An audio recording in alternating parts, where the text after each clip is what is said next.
Chapter 1. The Mysterious System. In the Duki continent, in the northwestern region, lies the Gamma Empire, specifically the city of Wutan. Before the stone monument of the Shao family, a voice devoid of emotion reverberates through the bustling square. Doji power, third stage, low level. As these words echo, a wave of commotion erupts among the crowd. Cheng Xing shakes his head vigorously, striving to maintain his lucidity. What on earth? Did I mishear? Doji power? Ding. The system activation progress stands at 70%. A prompt resonates within his mind, causing Cheng Xing's head to throb painfully once more. Wasn't I hit by a car? Am I dead now? It turns out that Cheng Xing was an ordinary civil engineering graduate. Due to a sudden industry downturn caused by a catastrophic event, he found himself unemployed and reluctantly took up a job delivering food. Pinching his cheek to feel the sharp sting, Cheng Xing's thoughts stabilized slightly. Ding! The system activation progress now reaches 80%. Another strange sound fills his mind.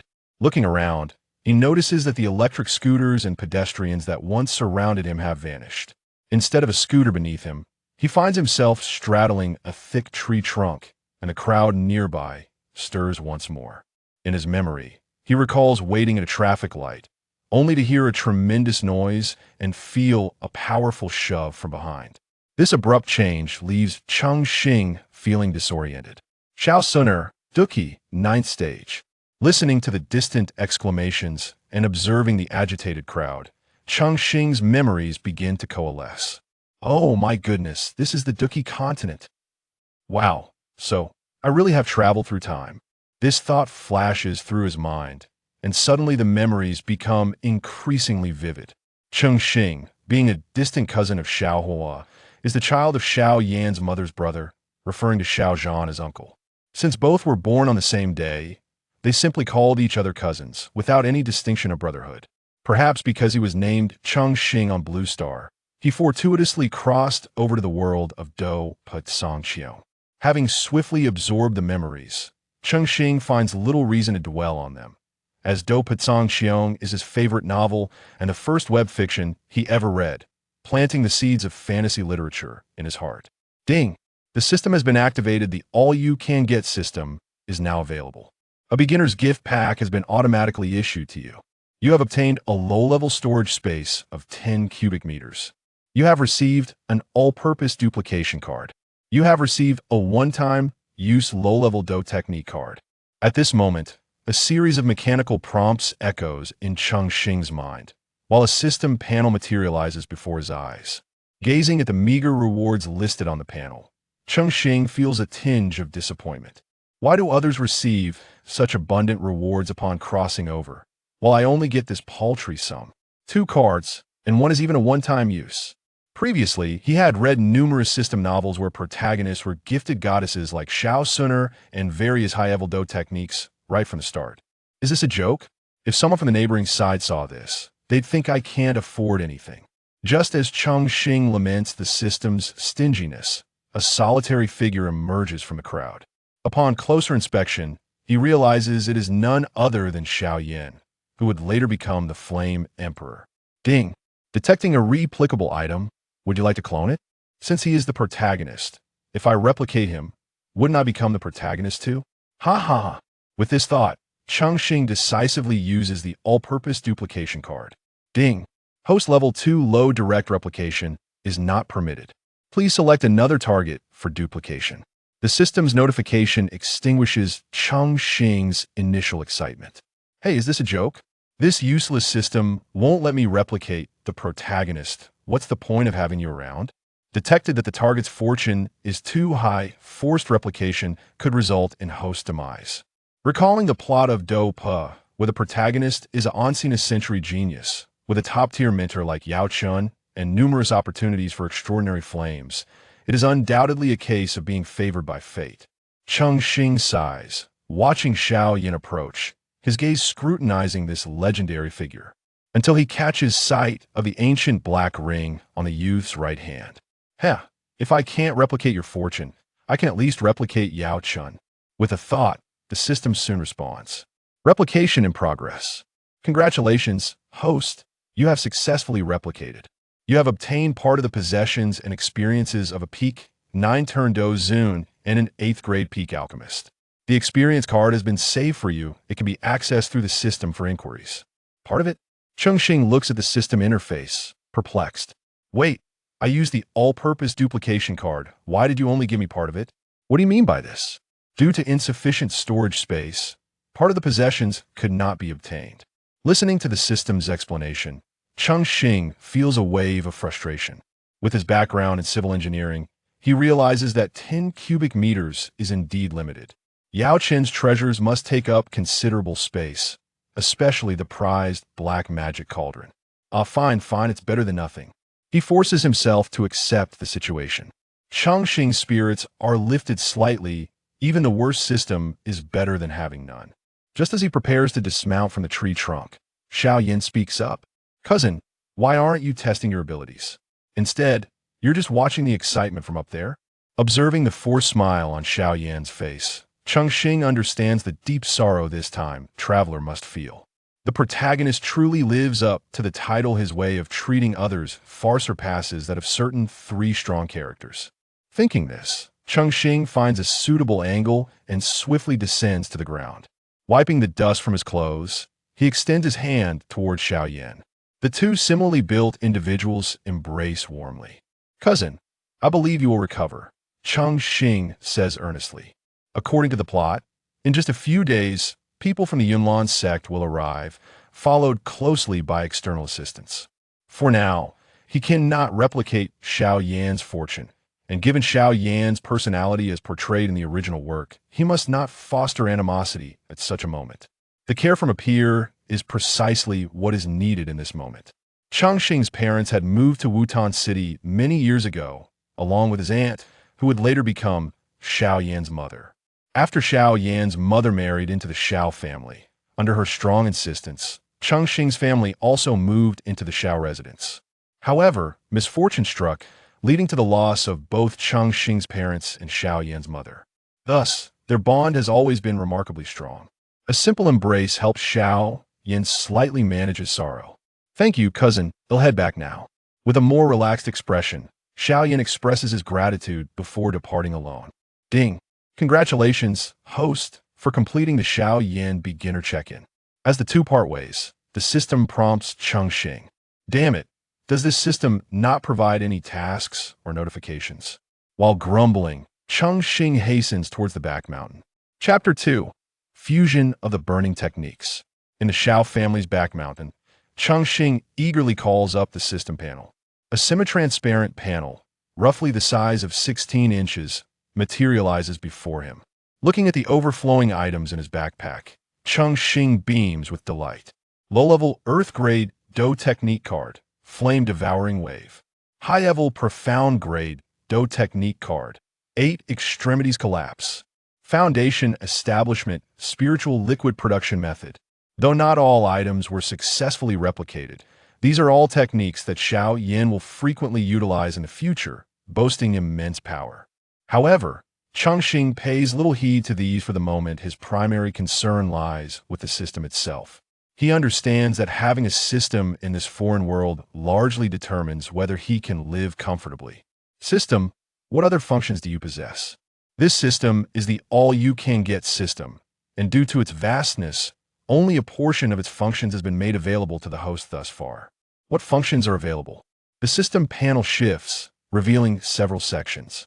Replication, divided into 4 levels: basic, intermediate, advanced, and all-purpose. Aside from the all-purpose duplication card, all other cards can only replicate non-living entities. Scanning. The scanning function aims to provide the host with various information and can detect replicable objects. This function is linked to the host's soul power. Fusion. The fusion function allows the host to merge unwanted items, creating entirely new objects. Refinement. The refinement function enables the host to automatically learn and assimilate various skills. Please ensure that your condition and backpack status are suitable before using the refinement function, as it carries certain risks. Use with caution. After receiving a basic overview of the system, Cheng Xing lies back on the grass. Exhaling deeply, he remarks, "This system seems decent, but the initial rewards are a bit meager." Cheng Xing, as the nephew of Xiao Zhan, receives only a scant living allowance each month, and his parents left behind little inheritance. Clearly, he cannot indulge in the continuous use of foundation establishment spiritual liquid like those with cheats that requires substantial funds. By the way, what did you mean by check-in earlier? Cheng Xing recalls that during his embrace with Xiao Yin, the system had prompted him about completing a check-in. Ding! The check-in function is designed to record the host's interactions and encounters with key figures in the Duki continent, rewarding based on different check-in situations. So where's my reward? Why haven't you issued it? Host, your backpack is currently full. The system will automatically reserve it for 7 days. Cheng Xing takes a deep breath, feeling a wave of uncertainty rise within him. Helplessly, he rummaged through his backpack, searching for something that could be consumed. Although the system was capable of retaining items for 7 days, it was inconceivable that he could remain indoors for the entirety of that period. Perhaps he ought to take a stroll around the Xiao family estate, clock in the necessary spots, and ensure that he did not miss out on any rewards that could prove to be quite bountiful. Refine the combat skill card 8 Extremes Collapse. Ding! The host has successfully learned the advanced Xian level combat skill 8 Extremes Collapse. A surge of information flooded his mind, and Cheng Xing had now mastered one of Xiao Yan's most formidable techniques from the early stages. Seeing that the refinement was successful, Cheng Xing proceeded to give another command. Refine the combat skill card Flame-Splitting Wave-Slaying Ruler. Ding! The combat skill level is too high. Refinement is temporarily impossible. Upon hearing the notification, Cheng Xing clicked his tongue in dissatisfaction. He tapped on the filter to organize items below the advanced Xian level. It appears that the highest level I can currently refine is the advanced Xian level. However, that may be for the best. Refining too many items at once would lead to forgetting how to utilize them effectively. He arranged the items from lowest to highest grade. Cheng Xing discovered that the backpack contained very few items below the advanced Xian level. Considering the abundance of high-level items, the low-level ones would merely take up space. System, fuse all items of intermediate Xian level and below. Fusion function activated. This fusion will automatically use a tin-tune mechanism. Please wait. The tin-tune mechanism involved fusing 10 items to create one new item. As he watched the items in his backpack vanish one by one, the system thoughtfully displayed their names along with brief descriptions. Advanced Yellow Level Technique. Blazing Flame Formula, Potential D. Low-Level Xian Level Combat Skill. Melting Flame Palm, Potential C. Low-Level Yellow Level Technique. Burning Formula, Potential S. Fusion commencing. As Cheng Xing observed the final item disappear, his expression darkened. System, stop this immediately. Cheng Xing shouted in alarm. The burning formula was a T0 level technique in the world of Do Po Song Xion, capable of evolving by devouring flames. Even after Xiao Yin ascended to a higher realm, he continued to use this technique, underscoring its terrifying potential. Seeing that the system did not heed his command, Cheng Xing felt a wave of dizziness wash over him. Oh no, I've fused the burning formula. The regret of being unable to devour Ika and manipulate the fire lotus magnified exponentially. Ding! Fusion complete. Please claim the new item. The system's notification chimed again, and Cheng Xing reluctantly opened the system panel to claim the item produced from the fusion of the burning formula. I hope I can replicate the burning formula again through the all-purpose copy card in the future. While lamenting, he hesitantly clicked to claim his reward. Congratulations, host. You have obtained an assessor level potential item. 3 Qi Mixed Yuan Technique. What? Just a moment ago, Cheng Xing was still lamenting the accidental fusion of the burning formula. Now, his lips twitched, and a grin stretched across his face. He quickly clicked on the panel to examine this assessor-level potential item. 3 Qi Mixed Yuan Technique, an advanced yellow-level technique, capable of altering the user's attributes by absorbing worldly materials representing different attributes. This technique can be continually upgraded and allows the user's Do Qi to be transformed between absorbed attributes without loss. The brief description left Cheng Xing's mouth agape, wide enough to fit a peach. Wow, a technique that can evolve like the burning formula and can also change attributes. Just imagine encountering an opponent wielding who could change attributes at will, rendering all attribute counters irrelevant. They would hardly wish to engage in combat.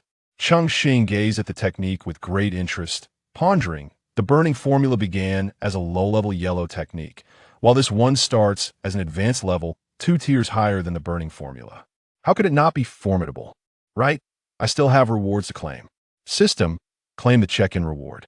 Ding. Check-in reward dispensed. 1 low-level spatial ring, 5 low-level copy cards. Seriously? Is this check-in reward so meager? Detected that the low-level spatial ring can enhance backpack capacity. Would you like to upgrade? Yes, upgrade it. Others receive valuable rewards for check-ins, while I merely get a handful of cards. Sigh. Before long, the backpack's capacity increased from 10 cubic units to 30. Looking at the newly available space in his backpack, Cheng Xing sighed.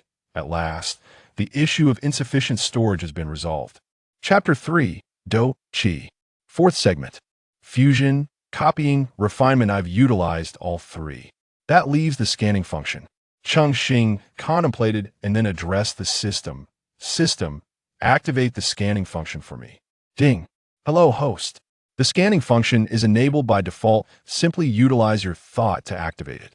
The system's cold notification echoed in his mind. All I need to do is use my thoughts? Cheng Xing rubbed his chin, gazing thoughtfully at the grass before him. Ordinary grass, no special functions. Immediately, a string of characters floated before him. So that's what it means. I just need to think about it. Ha ha ha ha. Cheng Xing realized that the scanning function resembled an ever-present manual for items.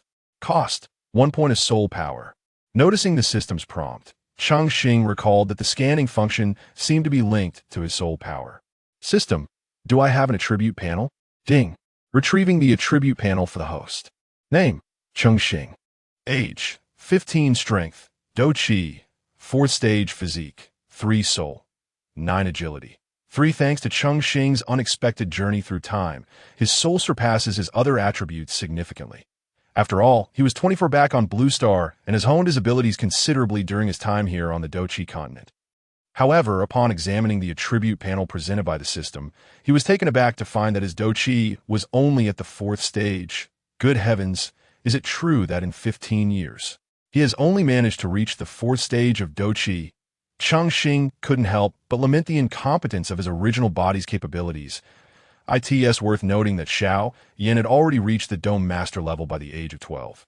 Even after spending 3 years with Yao Lao.B by the time Xiao Yan was 15, he had already attained the 3rd stage of Do Chi, while Cheng Xing's current strength is merely 1 stage higher. With a shake of his head and a sigh, Cheng Xing reflected on the futility of this template. System, how can I enhance my attributes? The host's various attributes will accumulate assignable attribute points as their strength increases. Additionally, refining certain specific items can provide the host with extra attribute points. Various Do techniques and cultivation methods have different attribute thresholds for learning. Thus, it is advisable for the host to allocate attribute points judiciously. Current assignable attribute points. When upon realizing he had 1 unassigned attribute point left, Cheng Xing pondered for a moment before deciding to allocate it to his physique. Physique, for with the system in place. He planned to procure some medicinal herbs soon, eager to indulge in the nurturing effects of the Foundation Establishment Elixir. Once his strength increased and he acquired more attribute points, he would strategize further. Cheng Xing stood up, dusted himself off, and set off towards his residence. Along the way, he overheard numerous conversations regarding today's assessment. Some early plot points from Do Song Qiong lingered in his mind. In the Xiao family, a coming-of-age ceremony was held at the age of 16, and if one did not reach the 7th stage of Do Chi by then, they would be relegated to working within the family's enterprises to earn their keep. After all, in this Do Chi continent, even ordinary folks had to toil for their livelihoods. Those with potential for cultivation could enter the Do Chi pavilion to seek out Do Chi techniques. At 15, Cheng Xing was focused on recalling the plot. Since Xiao Yan was at the 3rd stage of Do Chi at 15, he smiled at himself, his eyes shimmering with depth as he murmured, "Tomorrow promises to be quite the spectacle." According to the timeline, tomorrow would feature the classic narrative of do not underestimate the youth and poverty, just as Cheng Xing ambled along with a goofy smile. He was suddenly called out to, "Xing, where are you rushing off to in such haste?" Hearing a somewhat familiar voice, Cheng Xing halted, turning to see a middle-aged man in a lavish gray robe. Exuding an air of authority with his imposing presence and bushy brows. "Greetings, clan leader." Cheng Xing respectfully saluted, recalling his memories. The man was none other than Xiao Zhan, the clan leader of the Xiao family, who, despite being Cheng Xing's uncle by marriage, was seldom addressed as such within the family, primarily referred to as the clan leader. "Xing, you are 15 this year," Xiao Zhan remarked with a hint of regret. Cheng Xing's mind raced, puzzled as to why Xiao Zhan sought him out. He had planned to discuss the arrival of the Yunlan sect with Xiao Yin that evening. "Yes, clan leader," Cheng Xing replied. "My nephew, I have an inconvenient request to make of you. If you would be willing," Xiao Zhan said, appearing somewhat troubled as he paused for a moment before continuing. "Please speak freely, uncle, that I will do whatever I can." Cheng Xing assured. Recalling memories of laborious tasks, the tightness gripped his heart as he thought, "Surely, he isn't asking me to manage the family business early." Seeing Cheng Xing's respectful demeanor, Xiao Zhan's expression grew more solemn as he spoke. "I would like you to acclimate yourself to the operations of the textile market. Although your parents always instructed that you be treated well, the Xiao family is not solely the responsibility of your uncle. This is also a necessity, for your cousin might join you next year." Xiao Zhan's heartfelt words illuminated the burdens he bore. Cheng Xing offered a gentle smile and replied, "Understood, uncle, that I comprehend." His nonchalant demeanor rendered Xiao Zhan slightly uncomfortable. "During this period, you can seek out Pei. He will assist you," Xiao Zhan sighed, patting Cheng Xing's shoulder before departing. In the Xiao family, ordinary members were typically assigned to small enterprises outside of Wutan City or integrated into family merchant caravans. That Xiao Zhan could arrange for him to work within Wutan City's textile market was a testament to the care he received. Cheng Xing recalled that the textile market often sold low-grade magical crystals and medicinal herbs. He mused, it should be no trouble to find the necessary ingredients for the Foundation establishment elixir there. This way, I can swiftly ascend to the Dome Master level and cultivate techniques even more formidable than the burning technique. Ha ha ha ha! As he contemplated these possibilities, Cheng Xing's smile broadened.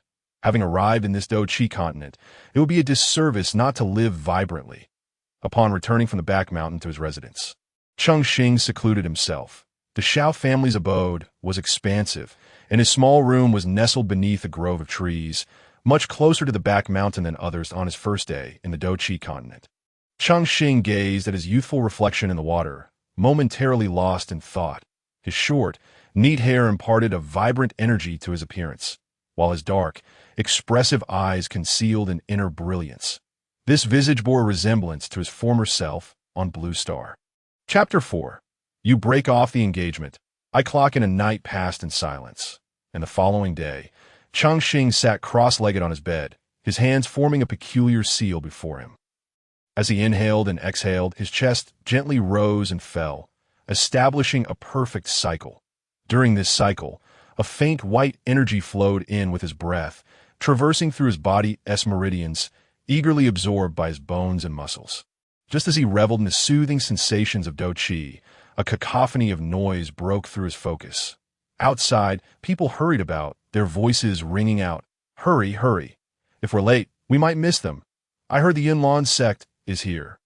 Cheng Xing was aware that today was the day the Yunlan sect would arrive, but he hadn't anticipated that this woman would come so early.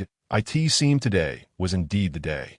Cheng Xing quickly concluded his cultivation, tidied himself up, and followed the commotion towards the Xiao family's reception hall.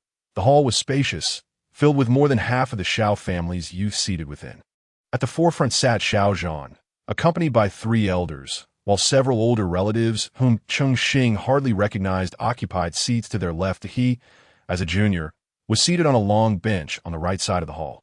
Near a side door, as more individuals entered the hall, Cheng Xing idly scanned the room, his gaze landing on a young girl in a purple dress sitting in the corner, engrossed in ancient texts, radiating an otherworldly grace akin to a pure lotus.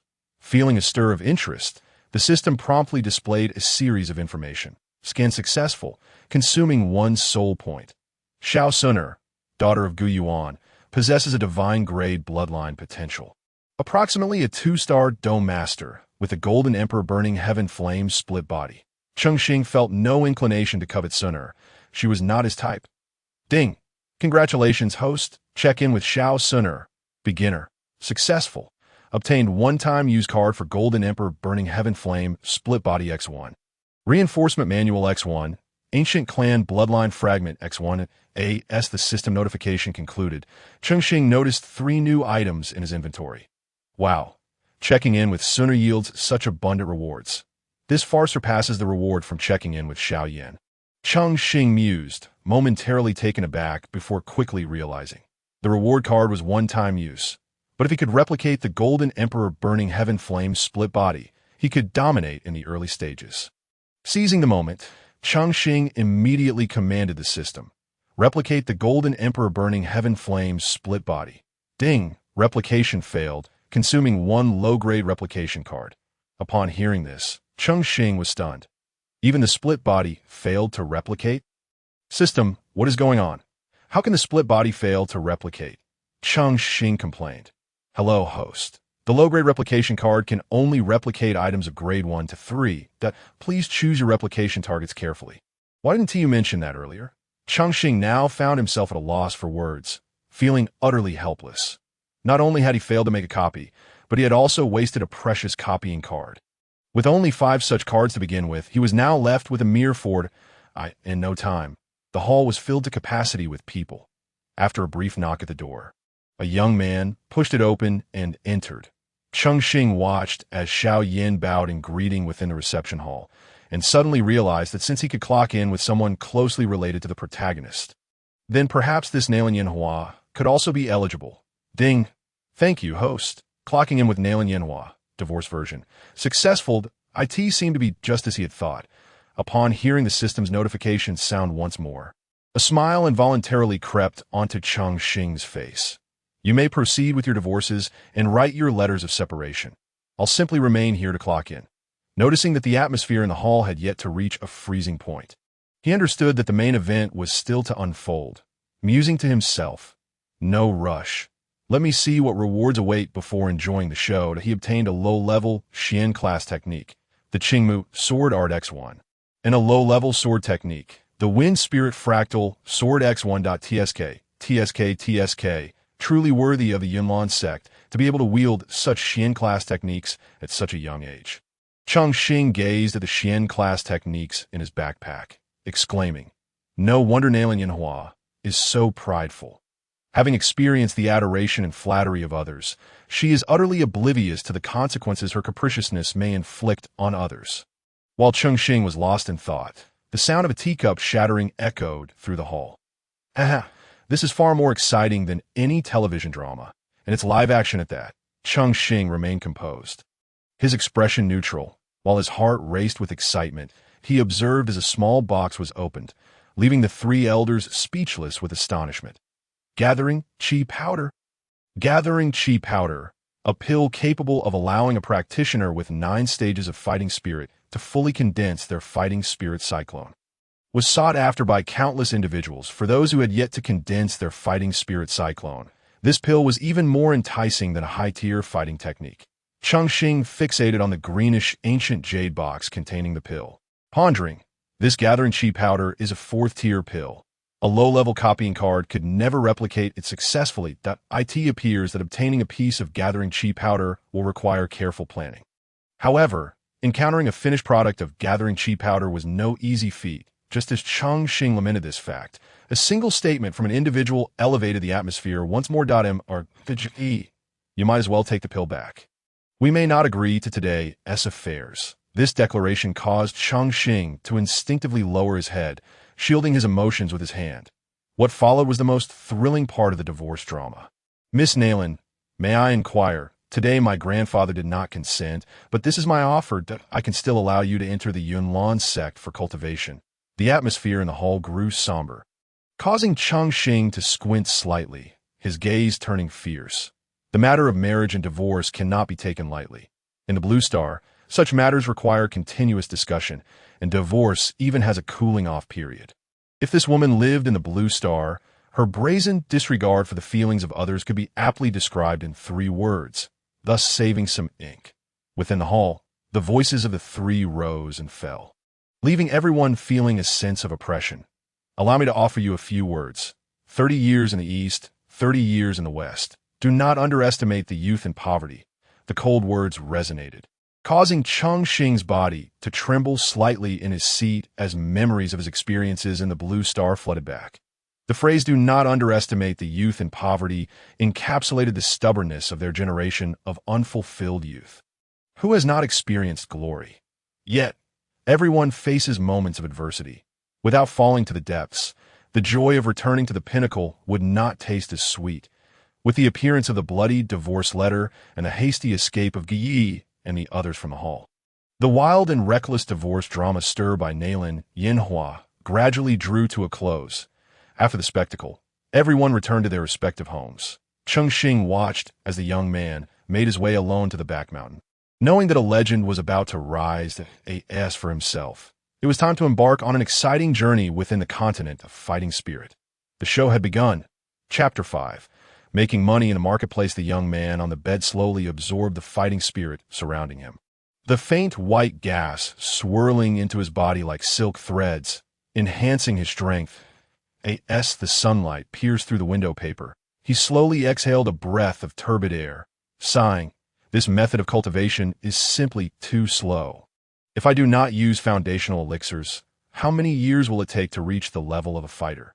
Despite a night of cultivation, Cheng Xing could feel that the fighting spirit he absorbed was exceedingly thin. This indicated that the original potential of this body was quite limited. Rising from the bed to stretch his limbs, Cheng Xing turned his attention to the foundational elixir formula he had previously copied. 3 complete purple leaf orchid stems, 2 bone-washing flowers, and 1 first-tier wood element magic core. Even with the formula in hand, procuring the medicinal materials posed another significant challenge. It was important to note that a single decent purple leaf orchid stem could sell for over 200 gold coins, meaning the entire set would cost at least 1,000 gold coins. Cheng Xing glanced at the 4 low-level copying cards in his backpack. If he were to use the copying cards to obtain the medicinal materials, it would not even cover the expenses. If he attempted to directly copy the finished foundational elixir, not to mention whether he could even approach Xiao Yan, it was entirely uncertain when he would possess the foundational elixir. "Young Master Cheng, are you awake?" Just as Cheng Xing was at his wit's end, a hoarse voice came from outside the door. Upon opening it, a kindly old man in a blue robe appeared before him.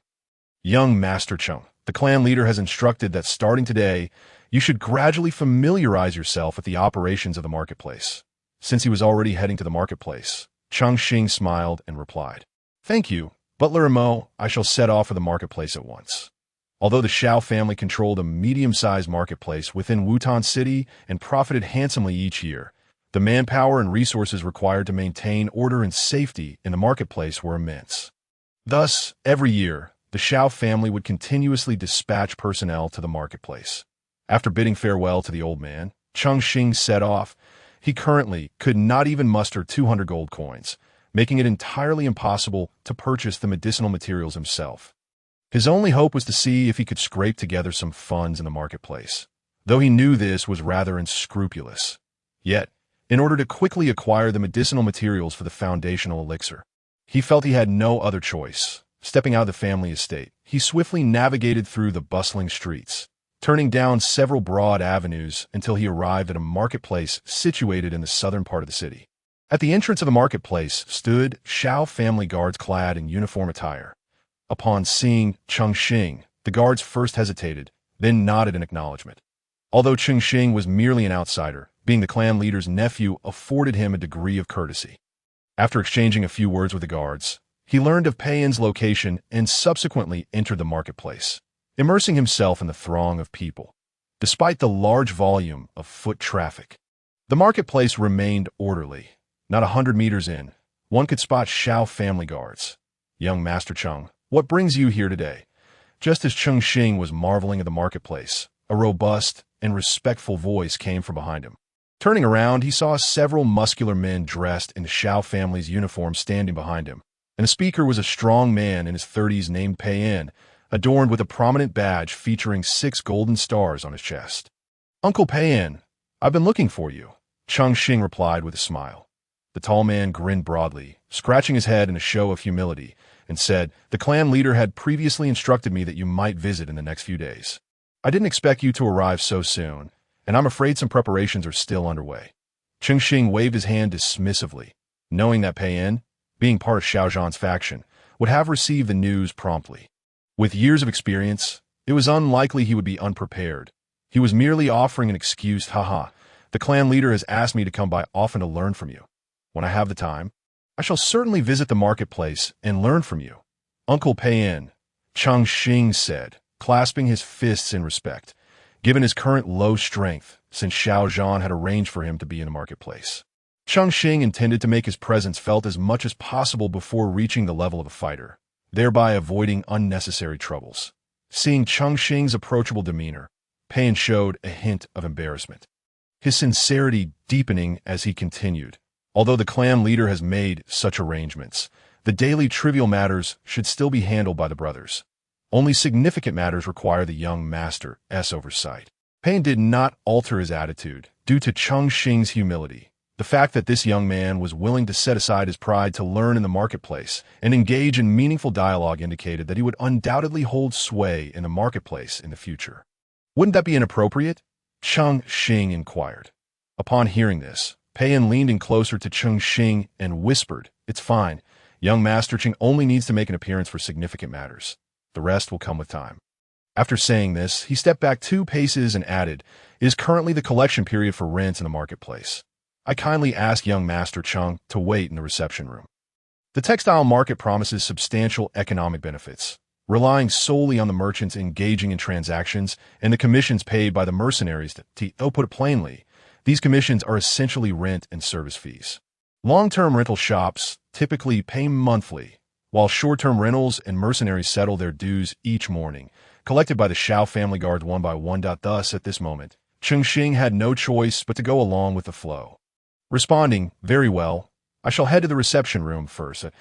In order to better manage the textile market, every family sends representatives to remain stationed long-term." The reception room mentioned by Pei En is located in a few shops in a relatively secluded area of the market. One of these has been designated as the reception room, while the others are reserved for the patrol team's daily use. Cheng Xing strolled through the market. He passed several herbal medicine shops and ventured inside to take a look. Although the herbs were of excellent quality, their exorbitant prices made him uneasy. The foundational spirit liquid is certainly not an expense that the poor can afford. As he pondered this, he approached the reception room. From the outside, it appeared to be a modest shop, but upon entering, it revealed a vast interior. "Young Master Cheng, you have arrived," greeted a guard from the Xiao family with a nod. "The clan leader instructed me to inform you that you should first study here." Following the guard's guidance, Cheng Xing passed through several small doors and entered a quaint courtyard. However, his mind was elsewhere. He hardly absorbed the guard's words, his eyes scanning the surroundings. It seemed that this place was indeed the accounting office for the textile market. Cheng Xing mused as he followed the guard to the innermost room, which was impeccably clean, with a large square table covered in scrolls and stationery, and shelves brimming with various supplies behind him. A textile market cannot solely rely on force for management to yield significant profits. Rational operation is the foundation for the Xiao family's long-term stability in the market.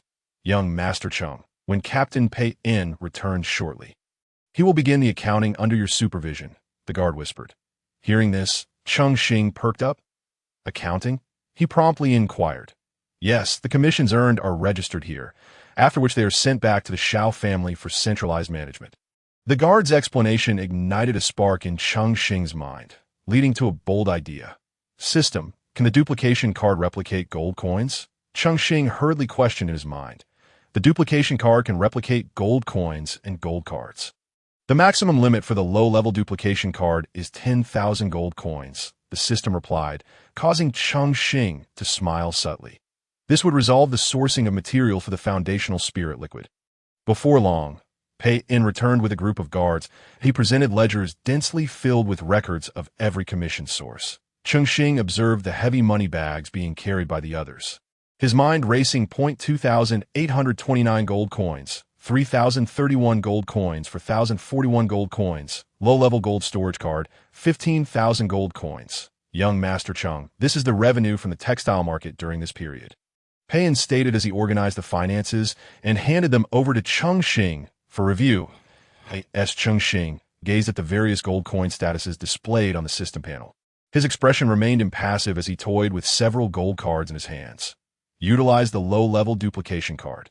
With a thought, Cheng Xing maintained his composure as he returned the finances. Success. Acquired 15,000 gold coins. Success. Acquired 20,000 gold coins. The cost of refining a batch of foundational spirit liquid is approximately 2,000 gold coins. Now, having nearly 40,000 coins, he could finally address his financial concerns. Following this, Cheng Xing was led by Pei to meet the personnel from the Xiao family who managed the market daily. Although Cheng Xing preferred not to form too many connections with these individuals, he still greeted each one with a smile.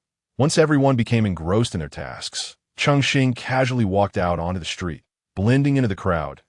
In the textile market, he searched for the herbal shops he had seen earlier. While the prices were slightly elevated, the superior quality of the herbs made it worthwhile, saving him the time of searching elsewhere, for the magic cores. That proved to be a bit more troublesome.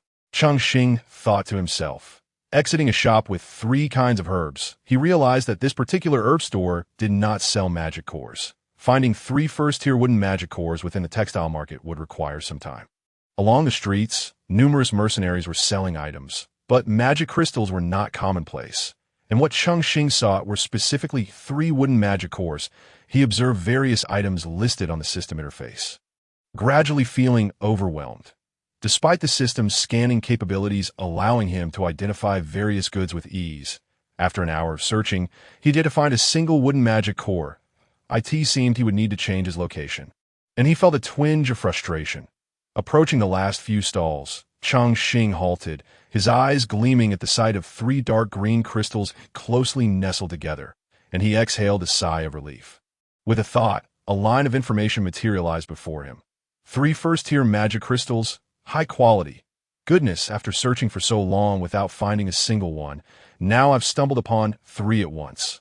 He felt a surge of joy. Although he was determined to acquire the 3 magic crystals, he still pretended to be a casual passerby, browsing through the stall. Finally, he gently picked up 1 dark green magic crystal and inquired of a scarred man behind stall. How much for this magic crystal? 600 each, the mercenary replied. That's exorbitant. Typically, first-tier magic crystals hover around 400. Why is yours priced so high? Cheng Xing squinted, clicking his tongue. Look around. Where else can you find wooden magic crystals? Moreover, this one is on the verge of evolving into a second-tier Kuei Mu Wolf's magic crystal. Defeating these 3 beasts is no easy feat, the burly man retorted impatiently, noticing Cheng Xing's ordinary attire and familiarity with magic crystal prices, implying he was likely uninterested in purchasing. Cheng Xing noticed the 7 golden stars emblazoned on the man's chest, a 7-star fighter. Given the high quality, he began to believe the man's words. For all 3. 1,500, will you sell? Cheng Xing smiled. Upon hearing the price of 1,500, the burly mercenary paused, a look of surprise crossing his face. If you can produce that much, I'll sell them to you. If not, you might as well leave. With that, he drew a short knife and thrust it towards Cheng Xing, facing the intimidating figure. Cheng Xing grinned, producing 3 bags of gold coins and tossing them before the man. Count them and see if it's sufficient.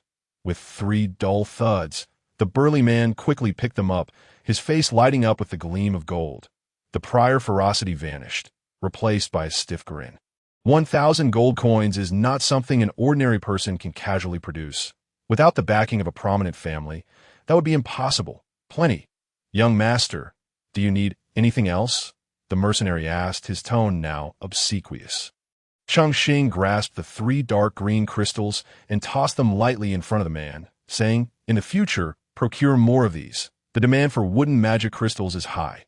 Understood, the burly man quickly replied.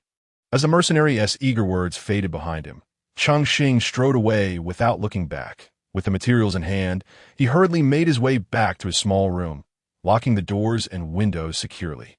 He divided the materials into 3 portions and laid them out on the table. Looking at the items before him, Cheng Xing couldn't help but chuckle, licking his lips. System, refine the foundational spirit liquid.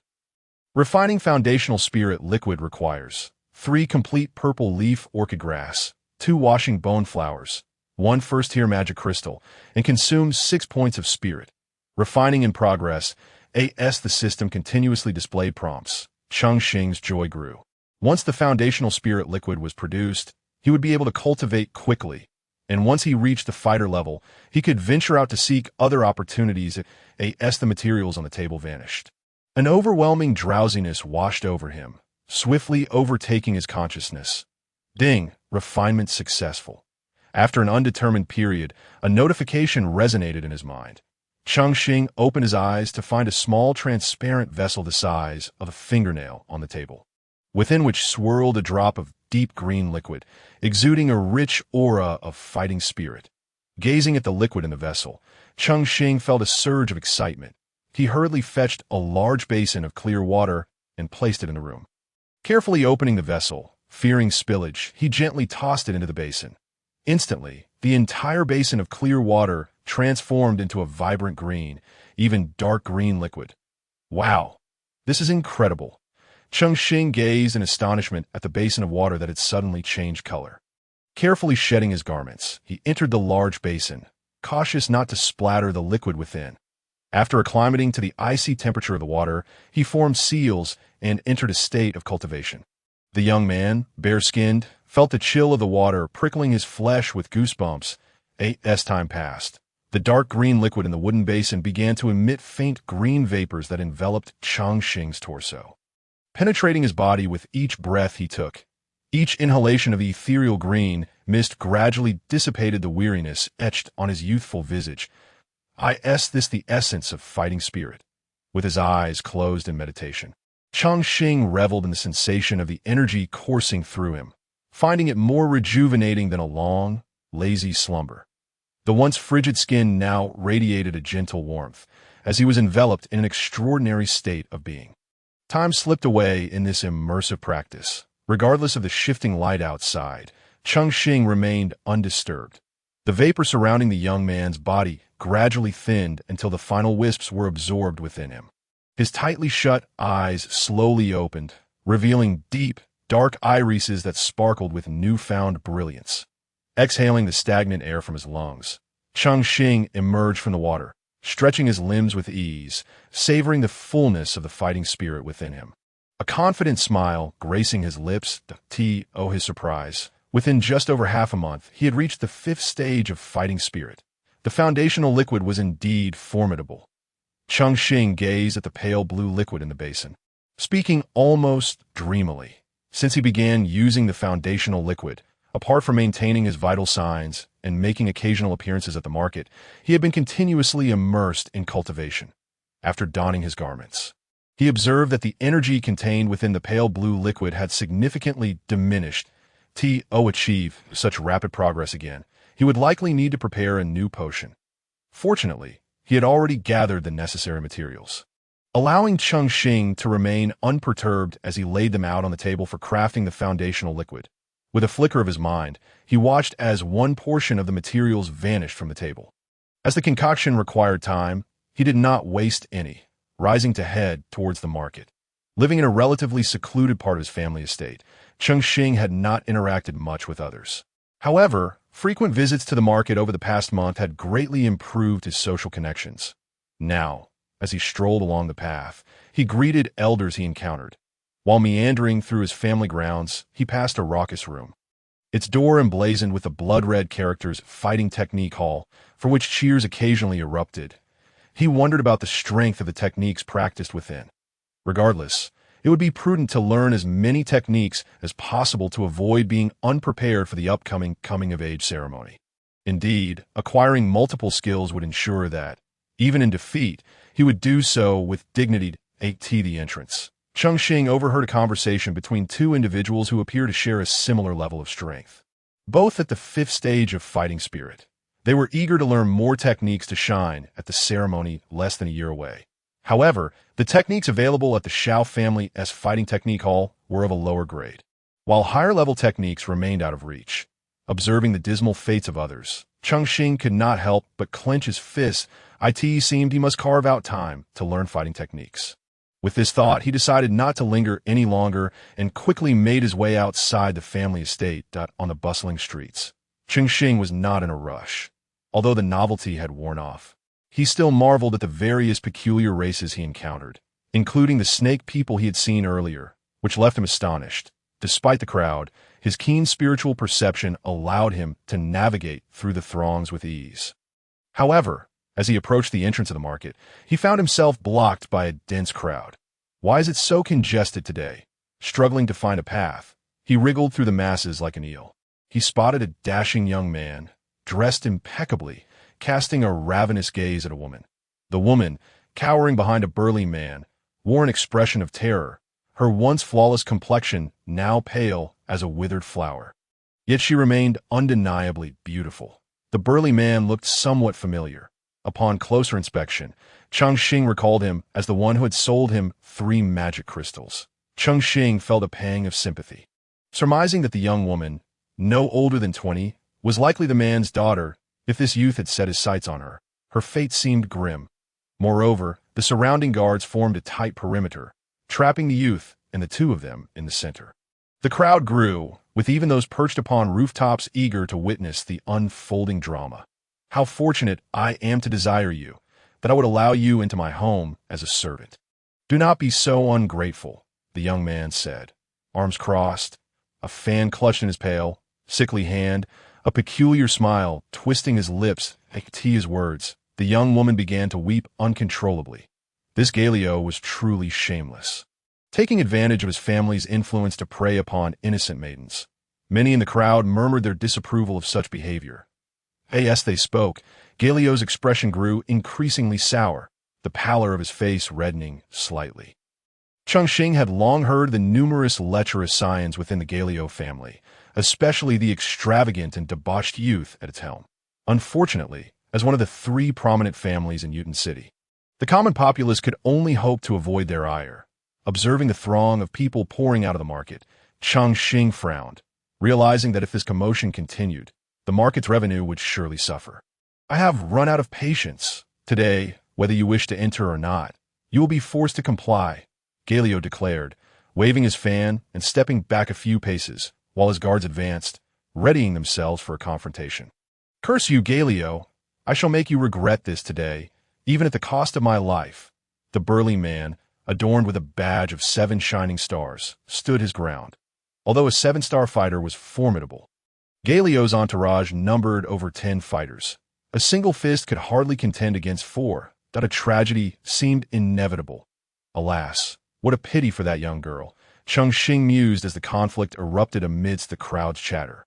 Typically, street brawls were minor affairs, but the spectacle of a 7-star fighter facing off against Galio drew an even larger audience, with spectators crowding rooftops to catch a glimpse.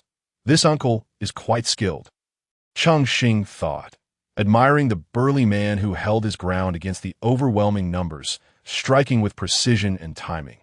Yet, despite his prowess, the sheer volume of attacks soon wore him down, leaving him struggling to defend himself, let alone escape. Oh, weren't you so fond of hiding? Let's see where you can run now, Galio sneered, watching the burly man begin to falter under the onslaught, his eyes gleaming with malice as he slowly approached the lone girl. Upon seeing Galio advance, the young woman's legs buckled, and she collapsed to the ground, crying out, eliciting sympathetic murmurs from the crowd, yet no one dared to intervene. It was not that Galio was particularly strong. Rather, the onlookers were reluctant to provoke a powerful family over a stranger. Ah, Galio, what a grand display you put on, bringing such a crowd. One might think you were hosting a grand event. Yet here you are, attempting to abduct a maiden. Just before Galio could grasp the girl, a resonant voice laced with mockery interrupted him. Who dares to meddle in my affairs? Seeking death? Are you? Galio's face flushed with rage. Though he was accustomed to acting brazenly in public, this was the first time he faced such scrutiny. Provoked by the remark, he resembled a rat cornered, stirring with indignation that I had no intention of interfering. But since you're causing a ruckus at the Shao family's market, targeting one of our stallholders, I believe that is rather inappropriate. Don't you? Cheng Xing said calmly, pushing through the throng to stand before Galio. Speaking with measured clarity, I thought a hero had arrived. Turns out it's the infamous waste of the Xiao family. Galio retorted with scorn, the flush on his face fading as he waved his fan dismissively. Besides, you are named Cheng, not Xiao. Strictly speaking, you are not one of us. Furthermore, even if you were, the Xiao family is truly overbearing. I haven't even stepped foot into the market, and yet you presume to dictate my actions? Cheng Xing smiled faintly, meeting Galio's derisive gaze. You truly have no shame. Who in Yuten City is unaware of your notorious exploits? At just over 20, rather than attending to your family's affairs, you seem intent on sowing your wild oats. Treating such pursuits as your rightful duty. Once prideful and fanatically fanning himself, Galio's countenance darkened, his face turning a shade of iron as fury consumed him. You scoundrel, seeking your own demise, he spat through clenched teeth. Casting aside his fan and launching a fist toward Cheng Xing's face, that moment, the onlookers jolted into realization, exclaiming that Galio was indeed lacking in intellect, as long as he refrained from striking Cheng Xing. The Xiao family had no authority to intervene, for the incident had not transpired within the confines of Zhao's textile market. Yet, should Galio dare to harm a member of the Xiao family, the situation would take a grave turn. The guard stood momentarily stunned, halting to witness Galio's assault on Cheng Xing. As the fist loomed larger in their view, Cheng Xing remained unperturbed, exhibiting not a hint of evasion. Observing this, Galio's smirk widened as he bellowed, "Step aside, you pest!" Just as the crowd anticipated Cheng Xing being sent sprawling, a thunderous voice erupted. "With just you dare lay a hand on our young Master Cheng." Accompanying the words was the resounding impact of fists colliding. "My lord, I apologize for my tardiness." Payne positioned himself protectively before Cheng Xing, firmly grasping Galio's fist in his palm. Cheng Xing nodded slightly in acknowledgement. "Surround him," Payne commanded. Immediately, over 20 guards clad in the Xiao family's uniform pushed through the throng, encircling Galio and his entourage, their weapons glinting ominously in the light, reflecting in Galio's eyes. The crowd, initially intent on attacking the burly man, quickly shifted their formation, gravitating towards Galio. Struggling to free his fist from Payne's grip, Galio seethed. "This is none of your Xiao family's business. Payne, your actions are inciting hostility between our families." The Xiao and Galio families had a long-standing feud, with conflicts erupting frequently. Cheng Xing, however, scoffed at such a threat. "Galio, do you not realize that by attacking my young Master Cheng, you are indeed opposing the Xiao family?" Payne retorted confidently, asserting that all present could attest to Galio's initial aggression. Previously, he had arrived at the market with the intent to maintain order, and upon Cheng Xing's appearance, had instructed his men to stand ready for action. Realizing the futility of his position, Galio reluctantly shifted the topic. "Cheng Xing, you provoke trouble, yet lack the ability to resolve it yourself, forcing others to fight on your behalf. How shameless!" Despite the numerous guards supporting him, Galio remained brazen. Cheng Xing, unperturbed, assisted the woman to her feet and guided her before the burly man. With a mere wave of his hand to express gratitude, he turned coldly back to Galio, retorting, "Are you suggesting a one-on-one duel? How brazen! You think you can seize a woman while having your subordinates do the fighting?" Afraid of being bested by a mere 7-star fighter, Cheng Xing shrugged, with a contemptuous expression. The surrounding crowd erupted in laughter. In Wutan City, everyone was aware of Galio's notorious antics, were it not for the backing of the Galio family. He might have met his end countless times by now, rendering his current brazen remarks utterly ludicrous. "You bastard!" Galio's lips twitched in anger, his body trembling with tension, his fists cracking ominously as he glared menacingly at the unflappable Cheng Xing. Witnessing their master in such a state, Galio's subordinates brandished their weapons, standing defiantly against the vigilant Xiao guards. Gritting his teeth in fury, Galio quickly fanned himself, watching the girl as she helped someone disappear into the crowd. Realizing he could not attain his goal today, he took a deep breath and coldly stated, "You clever lad, I will remember this, that we shall depart." With a wave of his hand, he signaled his men to leave. "Hold on," Cheng Xing murmured. Those who believed the spectacle had concluded turned their gazes back to him. Even Payne, standing nearby, began to perspire. While Galio was in the wrong, such petty squabbles were usually acceptable. However, should matters escalate, It would spell trouble for both families. "What do you want?" Galio asked, suppressing his simmering rage.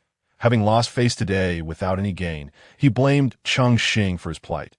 Cheng Xing glanced at Payne, narrowing his eyes with a smirk, and explained, "Uncle Payne, what should be done about those disrupting the textile market's normal operations?"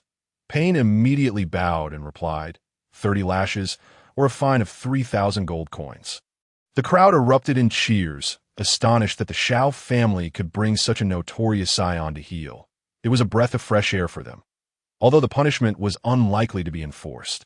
The sight of Galio's humiliation still delighted the onlookers, who clapped in approval. Galio glared darkly at the 20-odd men surrounding him, his mind in turmoil, as he had not anticipated Cheng Xing's audacity. "Master Galio, you wouldn't want to return home in tatters, would you?" Cheng Xing beamed a smile, appearing amiable to the crowd, yet his mature tactics made him seem all the more sinister. "Clear my path." Galio barked, no longer gazing at Cheng Xing, hastily tossing a bag of gold coins from his spatial ring. Receiving the coins, Payne glanced at Cheng Xing, and upon receiving a slight nod, he signaled for the crowd to part, allowing the enraged scion to leave. "All right, everyone, the performance has concluded. The Shao family textile market will continue to provide you with the best service, ensuring your safety in the vicinity. Rest assured the Shao guards are capable of guaranteeing this," Cheng Xing proclaimed, watching Galio's group leave in frustration. Seizing this opportunity, he could not resist promoting the textile market, hoping to mitigate the impact of the earlier incident. With such a mature conclusion, the onlookers perceived Cheng Xing as a seasoned leader, his otherwise youthful demeanor contrasting sharply with the gravity of the situation. "Well done, Shao family." Indeed, even the Galio family, one of the 3 great families, dares not act recklessly. Safety is assured. Praise flowed freely as the crowd surged into the textile market, restoring order to the previously chaotic streets, even increasing the foot traffic. Having completed these tasks, Cheng Xing sighed in relief and turned to Payne with a warm smile, his expression devoid of the previous seriousness. "Uncle Payne, I'm grateful for your timely intervention. Otherwise, we would have been in quite a predicament." Cheng Xing scratched his head, cheerfully addressing Payne and gesturing to the guard behind him. The boy, who had just moments ago appeared composed and calculating, now reverted to his harmless persona, leaving Payne both astonished and apprehensive. After more than half a month of interaction, he had come to understand that Cheng Xing's mindset was anything but ordinary. And today's events only further validated his assessment. Truly, young Master Cheng possesses extraordinary courage. Otherwise, we would have merely maintained order without being able to intervene against Galio, Payne said with a forced smile, signaling his subordinates to leave first. Galio's antics outside our textile market today will surely affect our sales. As for the 3,000 gold coins, you can handle that, but at the very least, treat your brothers to a good meal, Cheng Xing remarked, walking towards the market while instructing Payne. Payne nodded eagerly, having witnessed the financial records improve under Cheng Xing's management, filling in gaps, and even providing bonuses to the men. Thus, both personally and professionally, Payne felt compelled to comply with this youth, who was slightly shorter than himself. As Cheng Xing stepped into the textile market and walked a short distance, he waved to Payne, saying, "Uncle Payne, you may carry on. I'll take a look around myself." Upon responding, Payne discreetly withdrew. Strolling casually through the bustling market, he found that his needs were few, merely a selection of herbs for concocting foundational elixirs, with only one remaining from his previous purchases. Thus, he procured several high-quality materials from the apothecary, but the elusive wood-type magic core proved particularly challenging to find, given his current pace and cultivation. Reaching the rank of a fighter would likely take nearly a year. Should he be dispatched elsewhere by that time, lacking sufficient strength would pose significant complications, even with the system's assistance at present. He was merely at the stage of fighting energy. Aside from diligently gathering materials for the foundational elixir, his only option was to practice combat techniques, hastening the expenditure of his fighting energy to indirectly accelerate his progress. With this in mind, Cheng Xing hastily departed from a market, carrying his newly acquired herbs. Upon returning to his modest dwelling, he gazed at the small container of foundational elixir on the table and promptly replaced it with a basin of clean water. Immersing the new elixir within dawn broke. The first rays of sunlight piercing through the pale mist, Cheng Xing firmly established his stance among the hidden thickets of the rear mountain, his feet rooted to the ground. Gritting his teeth, he struck the tree trunk before him with his fists. The dull thud resonated from both the trunk and his chest, each impact sending a jolt of light towards him, causing his body to tremble slightly and emit muffled grunts. Gradually, his entire torso flushed crimson, with distinct handprints staining his skin. As he felt a sharp sting and a gasp escaped his lips. He realized he was becoming numb, his mind growing hazy. The searing pain made it difficult for him to remain conscious, his body signaling that he had reached a critical point. Ding! The training course has been completed. Enhancement successful. Your physique has been strengthened by 1 point. Hearing the notification echo in his mind, Cheng Xing murmured, "The training feature of this system is truly remarkable. It took me several consecutive days of effort just to receive one enhancement." Leaning against the tree for support, he gasped for breath. The excruciating pain causing him to sweat profusely, he knew that if he did not address the bruising promptly, the morning's training would amount to nothing. System, terminate the training course. As he issued the command, the faint glow around the tree dissipated. This training course was a means to earn enhancement points, and for Cheng Xing, who was still at the fighting energy stage, it entailed striking himself. No other training methods were available. By hitting the tree, the system transferred the force back to his body, enhancing both his punching technique and his endurance while consuming fighting energy, truly a threefold gain. Immersed in the jade-green liquid, gentle, warm energy flowed through the pores opened by his earlier exertion, cleansing the crimson marks on his skin. The power within the liquid surged into Cheng Xing's body, fortifying every corner of his physique. On the system's back-end panel, his physique attribute rose from 4 points to 7 points. Transitioning from 4 segments to 5 segments granted him 1 point, while the training course provided another point. And the final point was acquired through the continued immersion in the foundational elixir. Now, Cheng Xing's physical strength was on par with the average fighter at the 8th segment. The panel displayed his physical data, revealing a high soul attribute that enabled him to absorb fighting energy faster than the average person. Although the production of foundational elixirs consumed considerable resources, he automatically regained 1 point daily. Presently, his 10 points of soul attribute were more than sufficient. Once his fighting energy recovered, Cheng Xing felt an impulse and struck his palm against the table. 8 extremes collapse with a resounding crash. Dust filled the room, and the already weathered wooden table shattered into a heap of debris, splintering everywhere. Word. This 8 extremes collapse is truly terrifying. Cheng Xing covered his mouth and nose, his voice barely a whisper. Yet it couldn't mask his astonishment. Merely at the 5th segment of fighting energy, he could easily obliterate a table. If this technique struck a person, the least it would cause was a fracture. Gazing at the debris, Cheng Xing felt a sharp pain in his hand, warmth trickling from his lips. As the dust settled, and he focused, he realized that the palm he had used to execute the 8 extremes collapse was swollen. Blood seeping from wounds mingled with splinters. It seems my physical strength is insufficient. This is a case of injuring oneself while attempting to harm others. Coming back to his senses, he hastily treated his wounds before returning to the foundational elixir to fortify his physique. After his earlier attempt, Cheng Xing recognized the importance of a robust body. Without proper training, using the 8 extremes collapse would likely result in injuries far beyond mere bleeding. The path of cultivation is often composed of such fundamental yet crucial elements. Without a solid foundation, how can one aspire to reach future heights?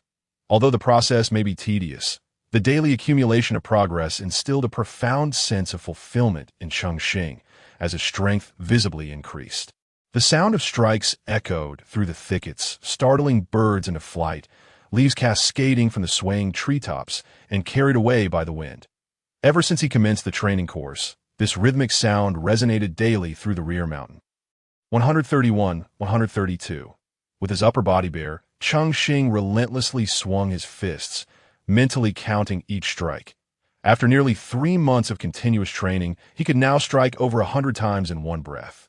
And even on the tree he practiced on, which was as thick as a person's embrace, distinct handprints were visible. With renewed vigor, he pounded against the trunk, causing the leaves to rustle. 105.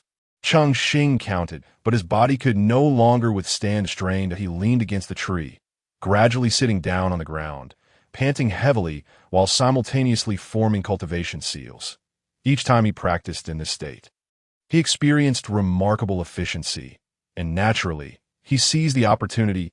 As his breathing steadied, Cheng Xing greedily absorbed the surrounding energy. Though this intake was but a fraction of the foundational elixir, it sufficed to alleviate the void of fighting energy within him. Time slipped by, and 3 months passed in the blink of an eye.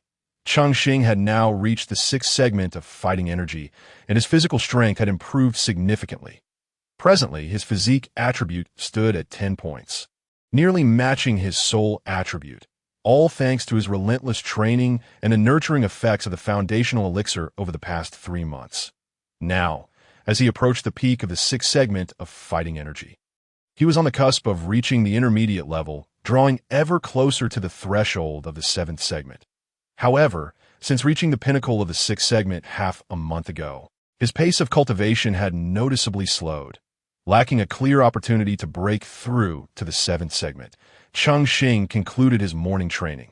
Returning to his quarters, he observed the water basin, its color now exceedingly faint. The energy contained within was quite thin, insufficient to sustain his nurturing needs. It appears it's time to acquire a few more magic crystals. The foundational elixir I have on hand has run out, and I need to concoct several more batches to support my journey towards becoming a fighter. Cheng Xing murmured as he closed the door and hurriedly stepped outside. The 3 batches of foundational elixir had propelled Cheng Xing directly from the 4th to the 6th segment of fighting energy in less than half a year. Such remarkable speed, if it were to spread, would undoubtedly mark him as another exceptional talent within the Xiao family. Should he reach the 7th segment during the coming adult ceremony in 6 months, he would gain the family's recognition. Although Cheng Xing was indifferent to such matters, as his aspirations extended far beyond merely existing within the Xiao family of Wutan City. However, over the past 6 months, his frequent presence in the market, coupled with the rumors surrounding his confrontation with Liu, had led many of his peers within the clan to gossip. The market was the lifeblood of the Xiao family, and if one's cultivation faltered, securing a position there could ensure a comfortable life in the latter half of their days. Particularly among the weaker individuals, many began to cling to the hope of racing to the 7th segment within the final year.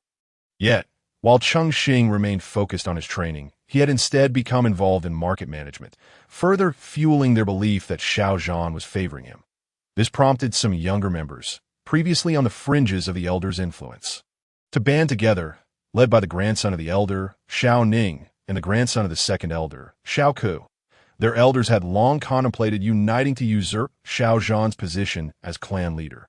Cheng Xing was acutely aware of all these machinations. Having navigated the treacherous waters of society in Blue Star, he paid little heed to such trifling tactics.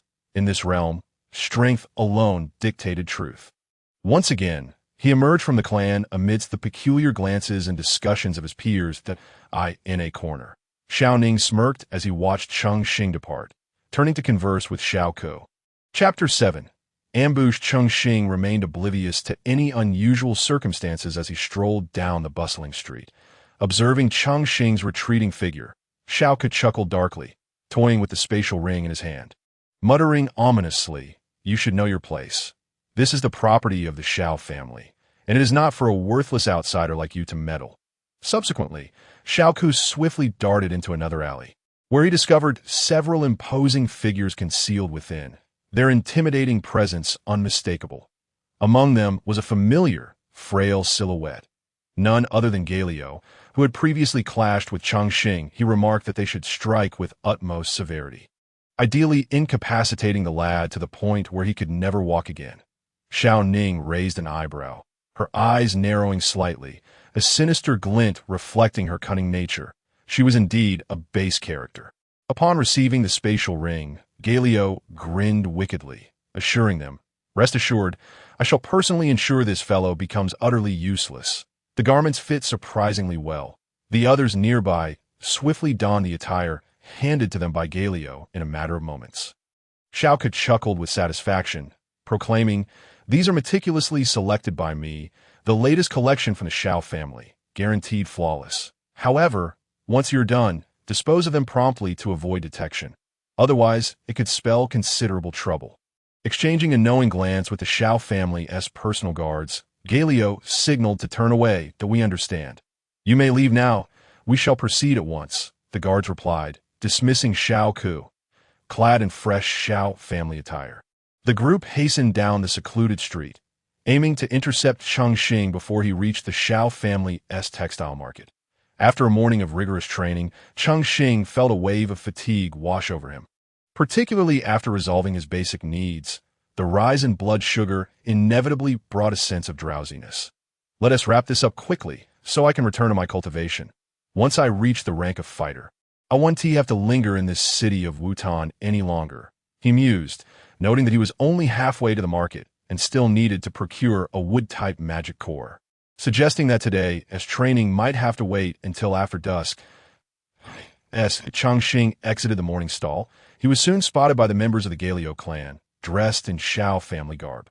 This street was relatively obscure, and it was precisely this seclusion that drew Cheng Xing to this morning establishment, which he frequented almost daily. Sensing the presence of several formidable fighters behind him, he cautiously turned to assess the situation. "Stop.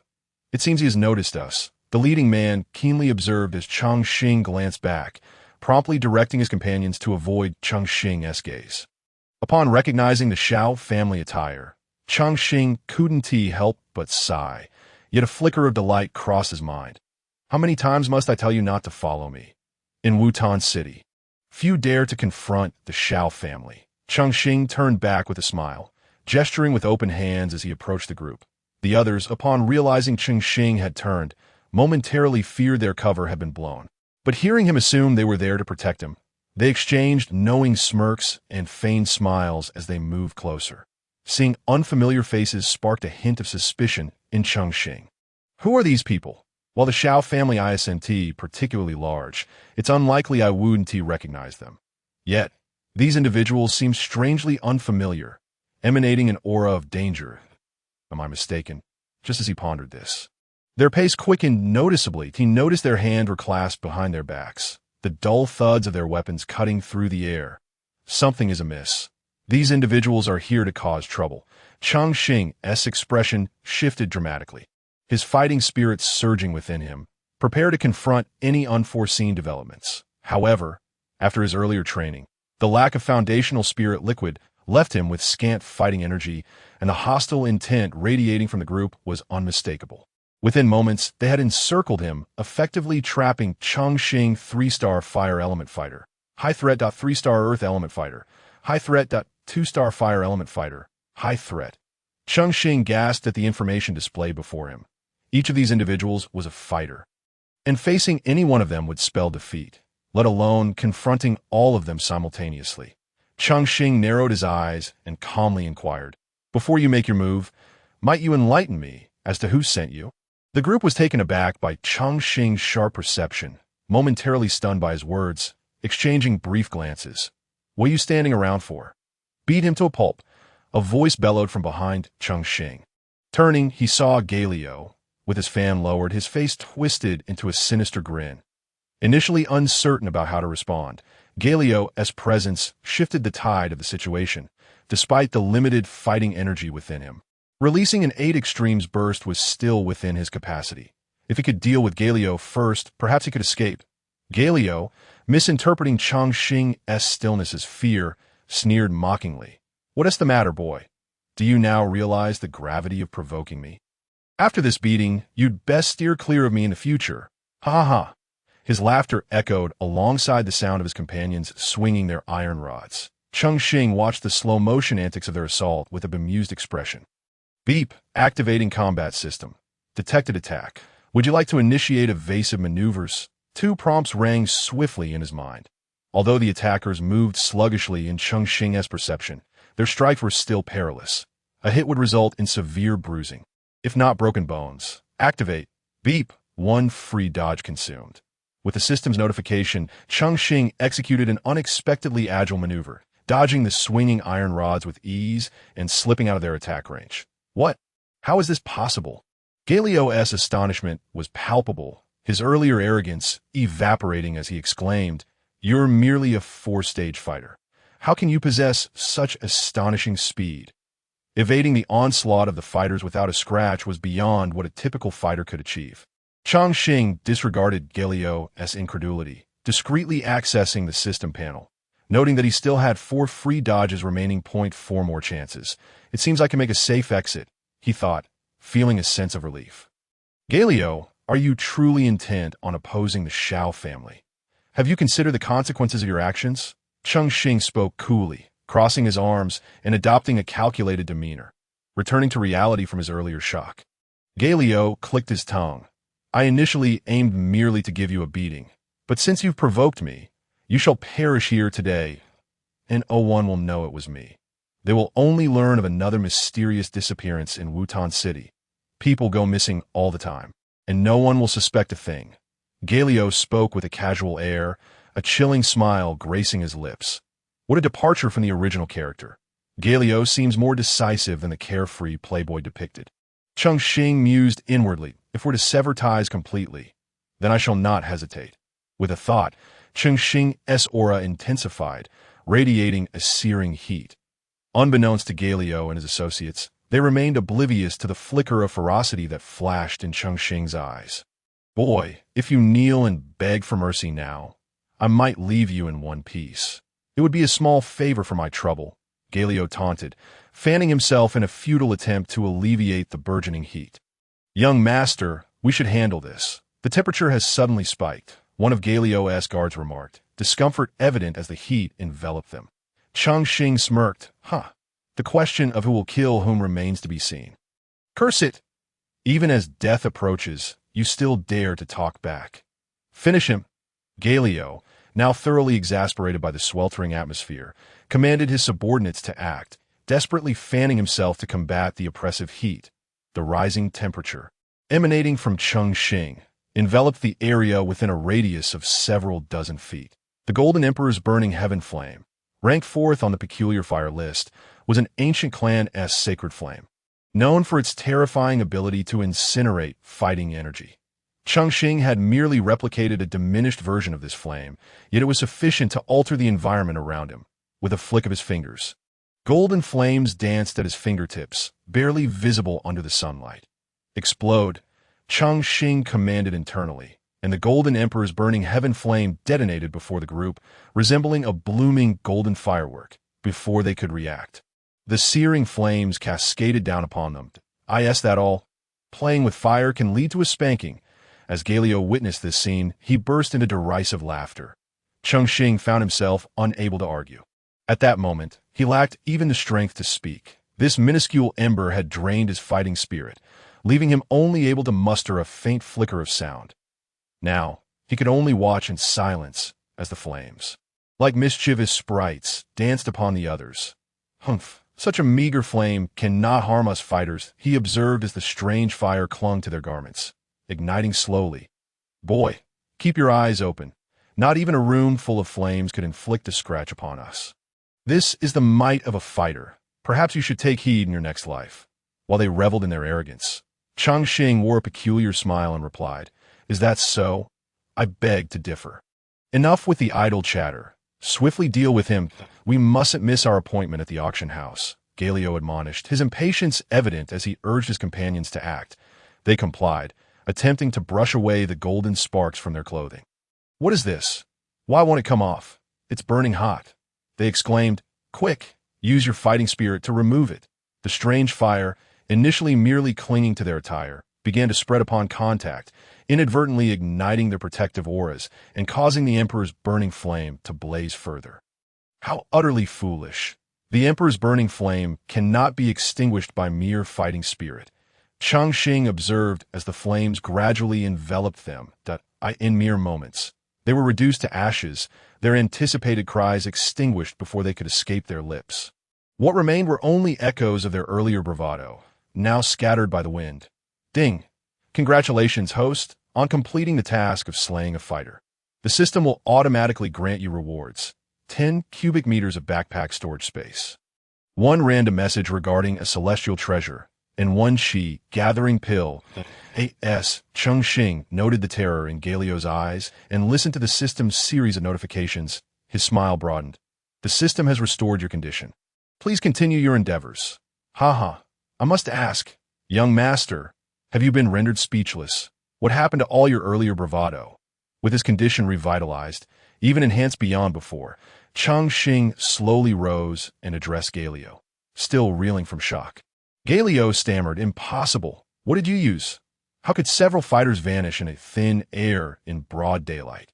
Despite not knowing the means Cheng Xing had employed, Galio retained some semblance of rationality as he began to retreat. Survival was the only thought occupying his mind. Cheng Xing grinned. "Weren't you going to teach me a lesson? If no one else will strike, can you not do so yourself?" Although he was merely at the 6th level of fighting spirit, he possessed the advanced technique of 8 extremes collapse and a card for a low-level technique. Seizing the opportunity to eliminate a demoralized fighter was well within his grasp. "Please, don't kill me." Galio's legs buckled, causing him to stumble back to the ground. Though a fighter, he typically relied on his status to intimidate others and rarely took action himself. Witnessing his subordinates inexplicably fall to Cheng Xing, and all being fighters extinguished his will to fight. Survival was paramount for the spoiled heir. "I swear, this was not my idea. It was all instigated by Xiao Ku and the Grand Elder of the Xiao family," Galio hastily declared. Upon hearing that the instigators of the attack were members of the Xiao family, Cheng Xing's smile gradually faded. "Xiao Ku?" He furrowed his brow. Seeing Cheng Xing pause, Galio seized the chance to tear off his new Xiao family uniform and hold it aloft. "Yes, how else could I have acquired your latest uniform? This was procured by your Grand Elder from the textile workshop controlled by the Miter family. Xiao Ku stole a few pieces for us to wear to get closer to you." As Cheng Xing regarded the uniform Galio held high, he recalled hearing Payne mention the procurement of the latest Xiao family uniforms at the fabric market. This matter was not publicly disclosed within the clan. The Gao family could only speculate about it, and obtaining the uniforms from the Miter family was nearly impossible. It seemed Galio spoke the truth. Cheng Xing mused to himself, "I never expected Xiao Ku and the others would resort to such measures." Even as these thoughts crossed his mind, Cheng Xing maintained a calm smile. "Very well, then you'll kindly accompany me back to the Xiao family." The mere mention of returning to the Xiao family caused Galio's face to twitch. The Xiao family and the Gao family had long been at odds in Wutan City, with only a decade having passed since their last significant confrontation. The cost of entering the Xiao family and emerging alive would likely be steep. "Must I go?" Galio asked, his stiff smile betraying his fear as his eyes remained fixed on Cheng Xing. Cheng Xing approached slowly, intent on inspecting the new uniform for authenticity. Suddenly, Galio launched a surprise attack. Flinging the uniform at Cheng Xing and springing to his feet, exclaiming, "Do you truly believe my fighter's strength is merely for show?" Cheng Xing hastily retreated, the uniform momentarily obstructing their line of sight. "Taste my fist!" Galio's voice came from behind the garment. Yellow tier advanced technique. Mountain shatter fist.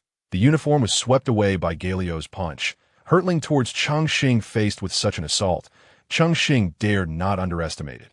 He summoned the advanced technique of 8 extremes collapse to bridge the considerable gap between their powers. Channeling his fighting spirit and thrusting his palm forward, 8 extremes collapse, he silently declared as their fists collided.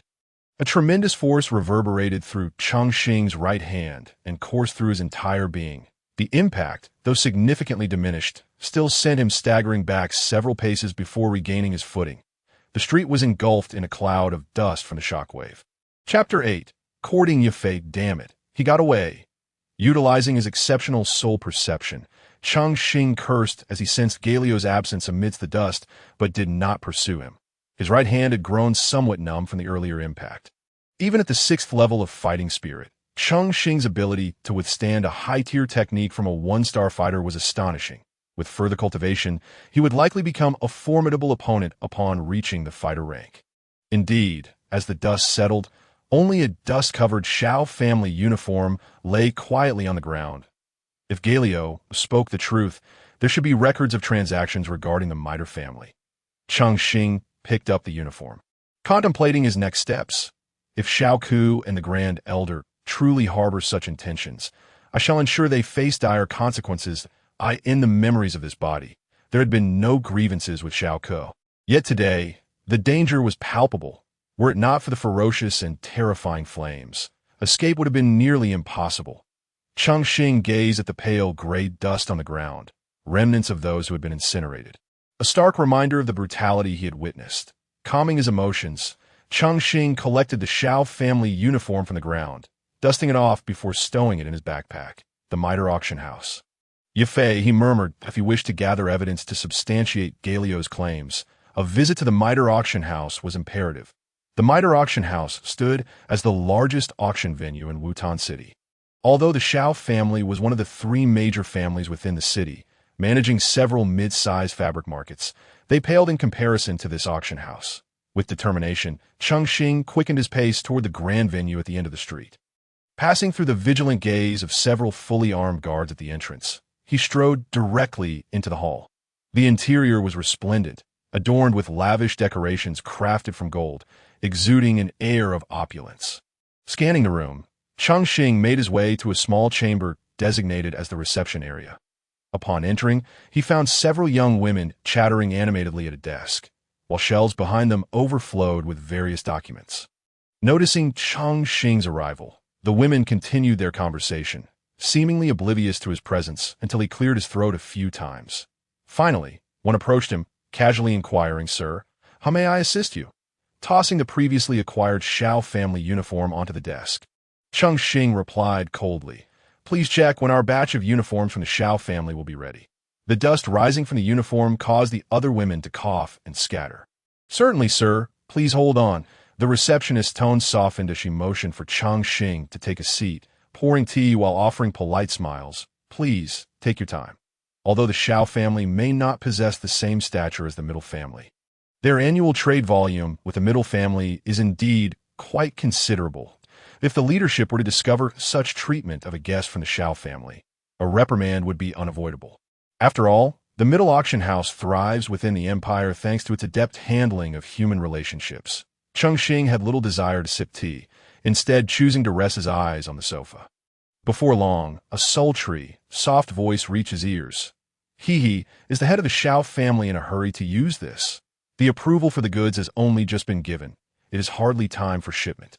Upon opening his eyes, Cheng Xing beheld a woman clad in a pale pink qipao, her delicate hand gracefully concealing her ample bosom, with a slight bend of her waist and a professionally polite smile adorning her face. She regarded him intently. "Here is the detailed procurement list along with the production progress." Her cherry-red lips parted once more, as she slowly added, "I trust they have not neglected to provide you with proper hospitality? This is the responsibility of Ye Fei. Should you have any queries in the future, feel free to approach her directly." Gazing at the woman's beaming visage, with her enchanting, elongated eyes seemingly casting a gentle allure towards every man, and her elegant, fair neck appearing even more pristine beneath her soft pink attire, Cheng Xing could not help but be captivated by her alluring figure. His gaze inadvertently traversed the deep valley between her breasts before hastily returning to the materials before him. He chuckled dryly. Surely, within the middle auction house, there is no possibility of inadequate hospitality. Cheng Xing accepted the materials, placing them upon his knees, his body slightly curled as he endeavored to conceal his reaction. Faced with such a mature beauty, it was impossible for a young man to remain entirely unaffected, unless he were utterly devoid of feeling.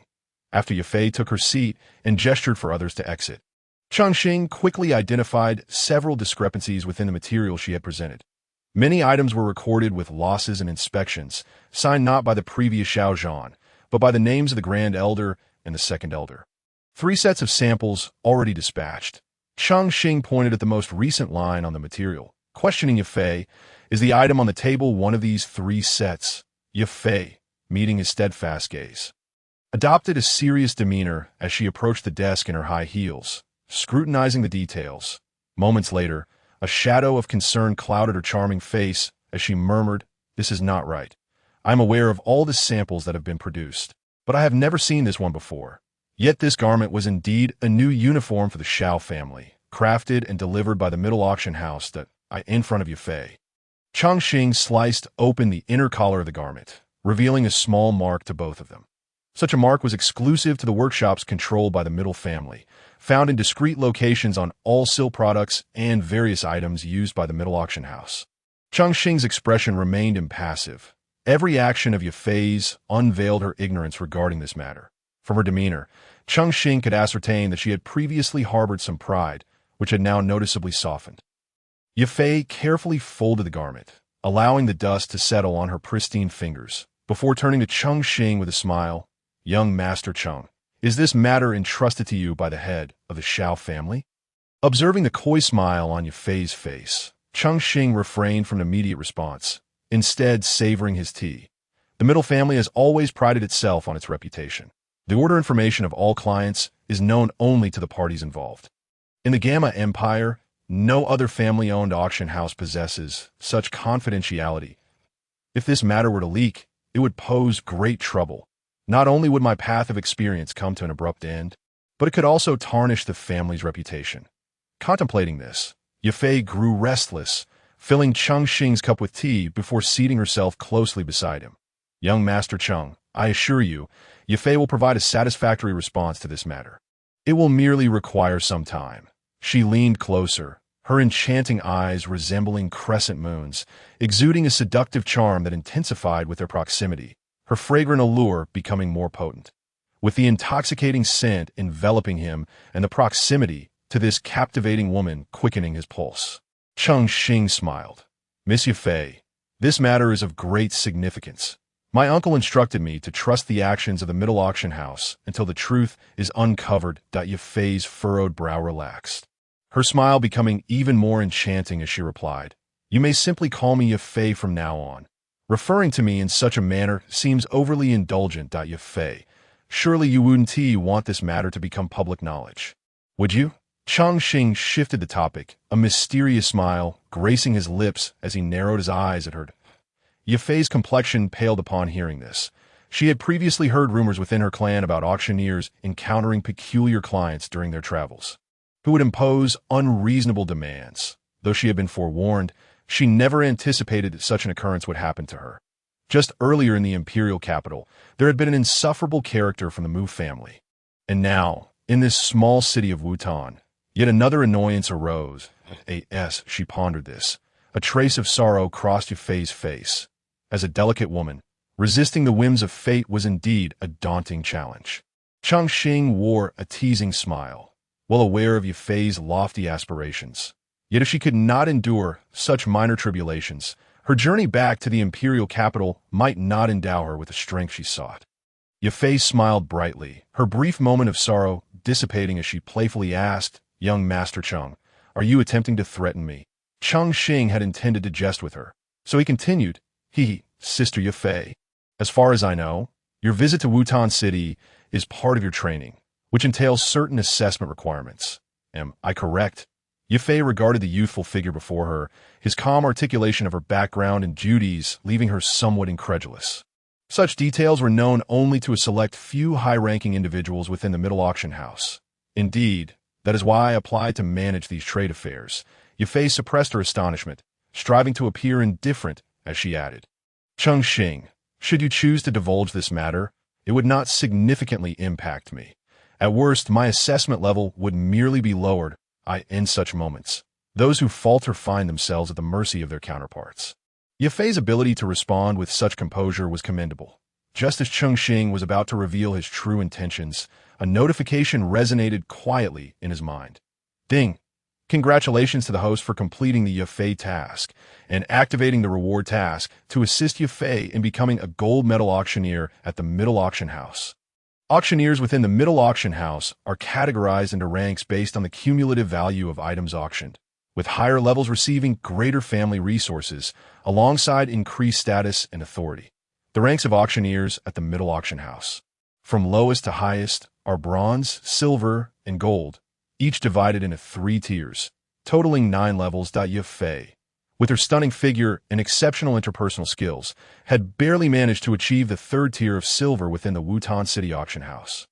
Remarkably, this silver tier had only been attained recently after considerable effort to ascend from the 1st tier of bronze.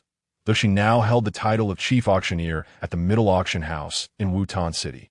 Should she venture beyond, her status would revert to the third tier of silver for auctioning beauties. Upon absorbing this information, Cheng Xing was taken aback. The auctioneer Ye Fei, fervently adored by countless individuals in Wutan City, was merely a silver-tier auctioneer within the middle auction house. How alluring must a gold-tier auctioneer be? Sister Ye Fei, you jest. Even if I borrowed a few more ounces of courage, I would not dare to threaten the members of the middle family. Cheng Xing grinned sheepishly. What do you mean by that?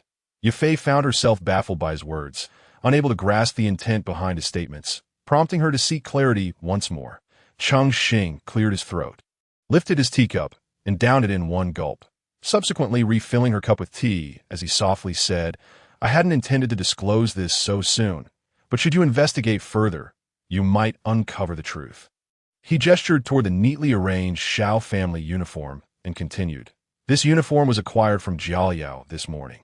How could that be possible? Ye Fei exclaimed in disbelief, her brows knitting tightly. Even if this batch of orders were to be released ahead of schedule, they should have been delivered to the Xiao family. How could they end up in the hands of the Jiaoliao family? At present, I too am uncertain as to why this uniform appeared in Jiaoliao's possession, which is why I sought out the middle auction house for clues. Are you suggesting that the middle auction house has leaked this information? Ye Fei retorted, her tone tinged with a hint of inquiry. Cheng Xing quickly waved his hand, stating, The ability of the Meitel family to gather intelligence is unmatched within the Gamma Empire, especially considering that this batch of uniforms is related to your textile factory.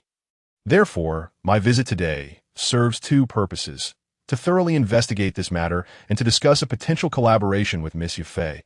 Upon hearing the young man's words, the furrows on Ye Fei's brow relaxed slightly. Rest assured, I will personally look into this matter, so you need not worry.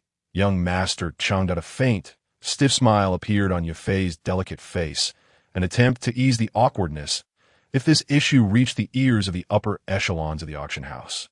It would likely jeopardize her hard-earned status as a silver-level auctioneer, potentially reducing her back to bronze at AS for the collaboration Cheng Xing mentioned. She could hardly fathom what kind of partnership the Xiao family could offer that warranted him coming to discuss it with her. After all, even this uniform order had been negotiated directly by Xiao Zhan himself, which only fueled her curiosity about the proposed collaboration. Uncertain of what exactly Cheng Xing was referring to, Ye Fei lifted her teacup, her cherry-red lips parting slightly as the verdant tea flowed like a gentle stream, embellishing her soft pink tongue. It's quite simple. I will assist you in becoming the gold-level auctioneer of the Meitel auction house in Wutan City. All you need to do is help me with a few tasks before you reach that status, Cheng Xing stated nonchalantly.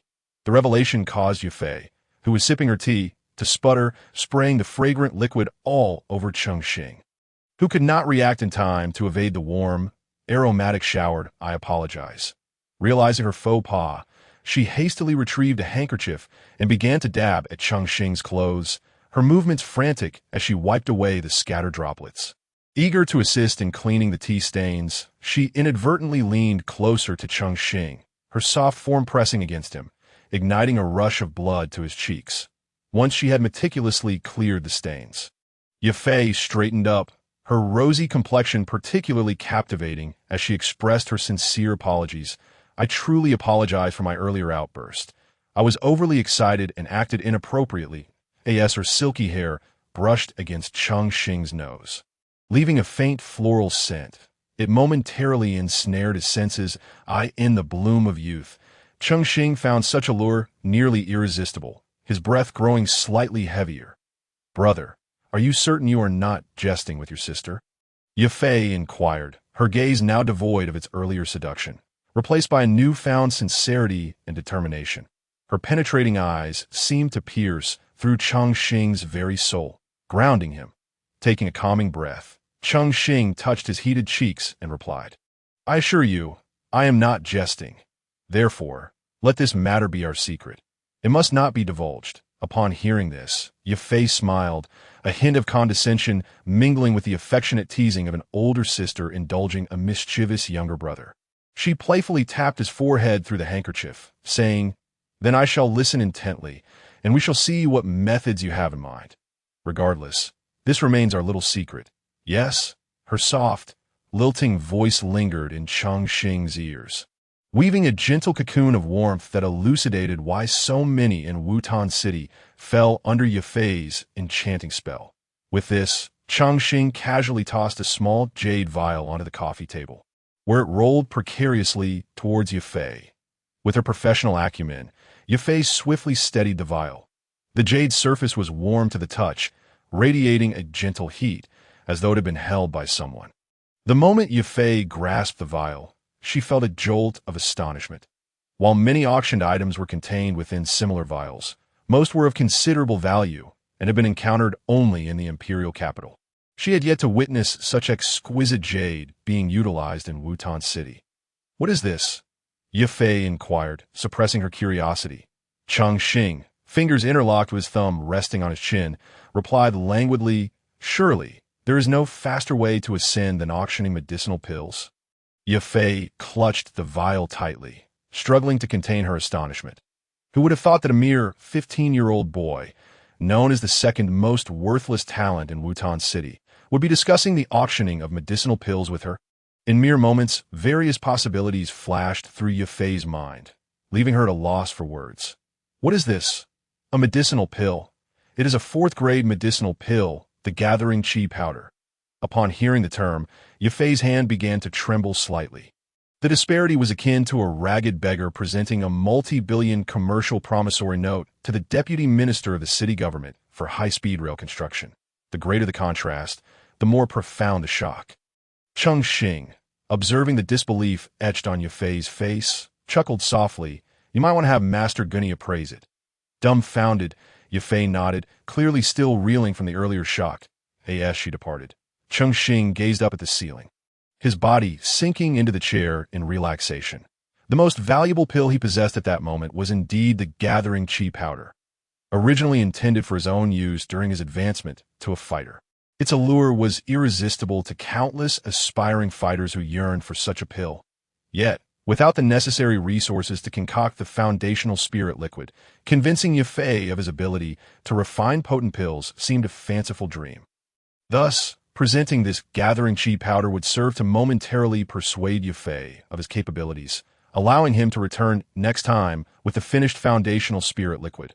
Ultimately, the pressing issue remained that he lacked sufficient funds, and the prospect of duplicating gold cards in the textile market was untenable. Hence, this collaboration unfolded. System: query how much value in auction items is required for a silver-level auctioneer to ascend to gold. Ding. At the Mitel auction house, the progression of auctioneers is assessed based on the total value of auctioned items and the overall popularity of the auction house to ascend from silver to gold. The fastest route requires hosting 10 auctions, each attended by at least 3,000 people, with the total auction value exceeding 150,000 per session, or a cumulative total of 15 million gold coins.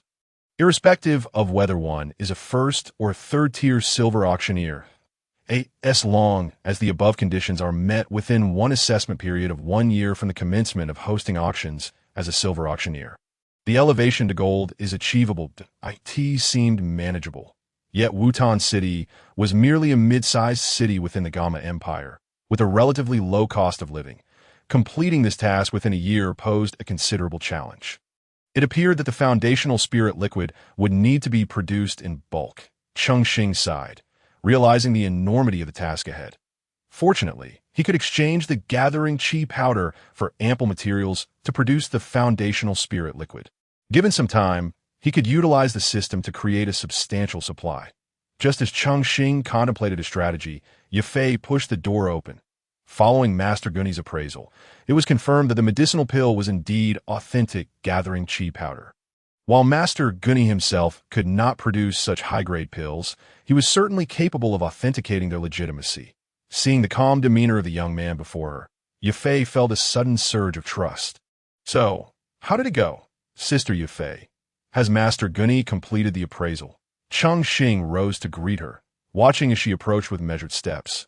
Yafei, unreserved, gently placed the jade vial on the coffee table. Master Gunny confirmed the authenticity of the pill, asserting its potency is profound, far beyond the capabilities of lower-tier alchemists. "However, young Master Cheng, it appears that you are not an alchemist. Are you?" Yifei's expression was rife with conflict and struggle. Although she had not mentioned the pill's owner to Master Gunny, he had advised her to foster a good relationship with its possessor, emphasizing that regardless of the pill's origin, one should always treat guests with respect. Cheng Xing, non-committal, began to pace the room, eventually stating, "My master prefers to avoid the chaotic environment of the auction house, thus entrusted me with the delivery of the pill." Your master? Yifei pondered internally. Within the Gamma Empire, the number of alchemists capable of producing gathering chi powder was exceedingly few, and those who took on apprentices were typically heirs from prominent families. Cheng Xing continued, "My master instructed that aside from you, I am not to disclose this to anyone." Yifei's curiosity deepened. She had always held a lowly status within her family, and among those she interacted with, her closest acquaintances were primarily from the royal family and 2 other clans. Yet, she could not fathom any interest that would compel someone of such stature to extend such consideration towards her.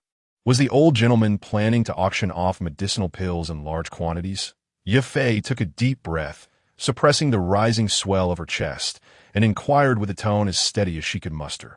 It is important to note that the Qi-gathering pill, a 4th-tier elixir, has never been sold in large quantities. If this endeavor succeeds, it could very well lead to the perfect completion of her assessment. Cheng Xing, upon hearing this, could not help but twitch the corner of his mouth. This was his only Qi-gathering pill, and even if he were to request another, it was simply unattainable. My master has recently developed a new elixir that could greatly assist someone like me, who is lacking in innate talent. Cheng Xing introduced with genuine interest, speaking with an air of authority. This spiritual potion enables those below the rank of combatants to rapidly cultivate without any side effects. After listening, Yifei felt a wave of dizziness wash over her. This youth, whom she had only just met a few hours prior, was consistently pushing the boundaries of her understanding. First with the plethora of information he possessed, then with the Qi-gathering pill, and now with a liquid that accelerates the cultivation of combat energy without any adverse effects. Amidst her astonishment, a surge of enthusiasm bubbled to the surface. Such a formidable individual was undoubtedly worthy of the Miter family's attention, especially considering her current status. If that is the case, I shall arrange for promotion in advance, creating a grand spectacle to elevate the auction price." Yifei said eagerly, her mature and enchanting demeanor radiating charm. She was clearly born to be an auctioneer. Her articulate discourse effortlessly encouraged others to engage and foster a vibrant atmosphere. As for the Qi-gathering pill, it merely depended on the old gentleman's will. If he agreed, the Miter auction house would ensure that the price met his satisfaction. Cheng Xing smirked slightly. What did the old gentleman's satisfaction matter if his own contentment equaled it? After all, it was a gift, and as long as a batch of foundation-building elixirs could be procured, the initial capital would be secured. Let us auction it off as soon as possible. The sooner, the better, Cheng Xing suggested. Yifei blinked in surprise before carefully taking the small jade vial from the tea table with a beaming smile. "Please hold on for a moment, young Master Cheng. I will personally oversee the auction." As Yifei left the room, Cheng Xing swiftly retrieved paper and pen from the side, jotting down the materials needed for the foundation-building elixirs, so that Yifei could purchase them directly upon her return. When Yifei returned, she held a crystal card adorned with the Miter family crest, along with a completely purple card. "Young Master Cheng, this crystal card is a VIP card for the Miter auction house, granting you exclusive privileges at any Miter location.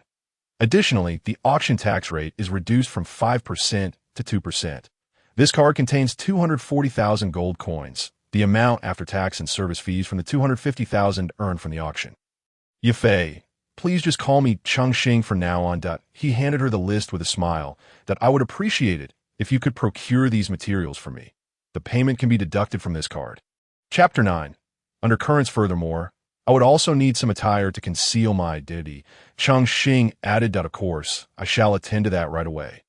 Although Cheng Xing's tone carried a hint of command, Yifei did not take offense. She understood what Cheng Xing represented at this moment. Quickly, she passed the list to a maid at the door, providing her with instructions. "May I inquire about your master's name?" "Perhaps there is some connection with our Miter auction house," Yifei asked, her voice as melodious as silver bells. The Miter family had long dominated the commercial realm of the Gamma Empire, and most alchemists had, to varying degrees, interacted with the auction house. Before I left, my master instructed me not to disclose his identity, so I hope you will not take offense, Yifei. Cheng Xing replied with a slight smile. Yifei covered her laughter with her hand. Earlier, Uncle Xiao lamented that the new generation of the Xiao family lacked close associates, unaware that young Master Cheng has already been taken under the wing of a renowned master. Given time, you will surely support the Xiao family in great endeavors. Indeed, the Xiao family appeared united, yet internal factional struggles simmered beneath the surface. Cheng Xing, though somewhat affiliated with the faction led by Xiao Zhan, recognized that with the absence of the prodigious Xiao Yan, Xiao Zhan had been bearing the burden more heavily in recent years. Cheng Xing concurred. Yifei, please do not jest. I have only recently reached the 6th tier of combat energy thanks to the foundation-building elixir provided by my master. How could I possibly catch up to the other talents in my clan? Dear Cheng Xing, you are far too modest. Not everyone can become an alchemist. Otherwise, they would not be so highly sought after by various factions. I kindly ask you to keep this a secret, Yifei, that if word gets out about my status within the clan, I will find it difficult to enjoy a peaceful existence, and I would hate to miss the chance to meet my master and jeopardize the auction of the elixirs. Cheng Xing hastily put forth an excuse that was difficult for Yifei to refuse, eager to change the subject. Yet Yifei was determined not to miss this opportunity for information. Her laughter chimed like silver bells. And she continued, of course, we must not disturb your cultivation. However, without a concrete example to illustrate, promoting the foundation-building elixir may come across as somewhat vague and fail to resonate with the masses. Cheng Xing waved his hand dismissively. My master has always said that no example can compare to the allure of the elixir itself presented before you. Therefore, Yifei, you need only promote it as normal. Once the first batch of elixirs is auctioned off, others will naturally follow suit to spread the word. Faced with the resolute words of the young man, Yifei ceased her futile probing. Just then, a knock echoed through the room that a maid entered, carrying a silver tray that bore a simple black robe, upon which rested a storage ring lying peacefully. Dear Cheng Xing, the materials you required have been placed inside the storage ring, Yifei said, handing him the black robe and ring. This particular ring had limited internal space and was crafted more simply than those commonly circulated in the market, making it a frequent choice for transactions. Cheng Xing gently plucked the gray ring from Yifei's alabaster hand, holding it in his palm. With the materials for the foundation-building elixirs now fully sufficient, there was no urgency to depart. The matter of Galio's schemes against him would eventually require retribution. However, the Gailey family was a prominent force in Wutan City, and it would not be easy to challenge them alone. Yifei, can sellers set certain requirements for auction items? Cheng Xing asked, adopting a tentative tone. Certainly, the auction house is dedicated to providing the best possible experience for both buyers and seller, as long as it does not interfere with normal auction proceedings. We will strive to accommodate any request from the seller, Yifei explained. Cheng Xing pondered for a moment before slowly articulating, is it possible to allow only specific individuals to bid on an item, with a requirement that they must raise their bid by a certain amount? Yifei furrowed her brows, perhaps not fully grasping his intention. Isn't the auction already a matter of the highest bidder? What do you mean by having to increase the bid? In response to Cheng Xing's clarification, Yifei began to understand. However, since such instances had not occurred previously, and the auction house regulations did not explicitly prohibit such practices, Yifei was left in contemplation, her large, sparkling eyes blinking as they turned toward Cheng Xing. If any bidders have questions, simply state that it is the seller's requirement. They can choose to bid or not. Cheng Xing's lips curled into a slight smile. If they were to employ underhanded tactics, he would not allow them to have an easy time. After a brief silence, Yifei nodded in agreement. The auction house had no rule against such operations, and with a significant business opportunity at stake, it was prudent to agree to the seller's request before discussing the matter with the more rigid higher-ups later. Resolute, she inquired, may I ask, what is this requirement? Cheng Xing's expression remained calm, revealing no emotion as he replied softly, at that time, for every foundation-building elixir purchased by a member of the Gailey family, an additional 10,000 gold coins must be added to the final bid that if not, the item will be re-auctioned. Though the additional 10,000 gold coins may seem trivial, should the Gailey family wish to acquire multiple elixirs, the total cost would significantly surpass that of other bidders. Upon hearing the stipulation, Yifei understood Cheng Xing's intent, gasping as a chill crept up her spine. This requirement was clearly aimed at the Gailey family, indicating that the power dynamics in Wutan City were about to shift. After a few moments of internal deliberation, Yifei made her decision. Although the auction house's rules prohibited direct involvement in family disputes, it did not state that indirect participation was forbidden. Yifei inhaled deeply, her chest rising and falling erratically as she clenched her silver teeth, feigning difficulty as she said, "Very well, the auction will certainly adhere to this stipulation." With a firm confirmation, Cheng Xing stood up and stretched leisurely, stating, "Then it is settled. Within 10 days to half a month at most, the first batch of elixirs will be delivered to the auction house. And we shall commence the auction then." With her current soul attribute at 10 and a mere fortnight at her disposal, it was ample time for her to produce a batch of foundational spirit liquid for auction. Thus, during this period, Yifei diligently commenced preparations for the auction, ensuring that once the spirit liquid arrived, it would fetch a handsome price.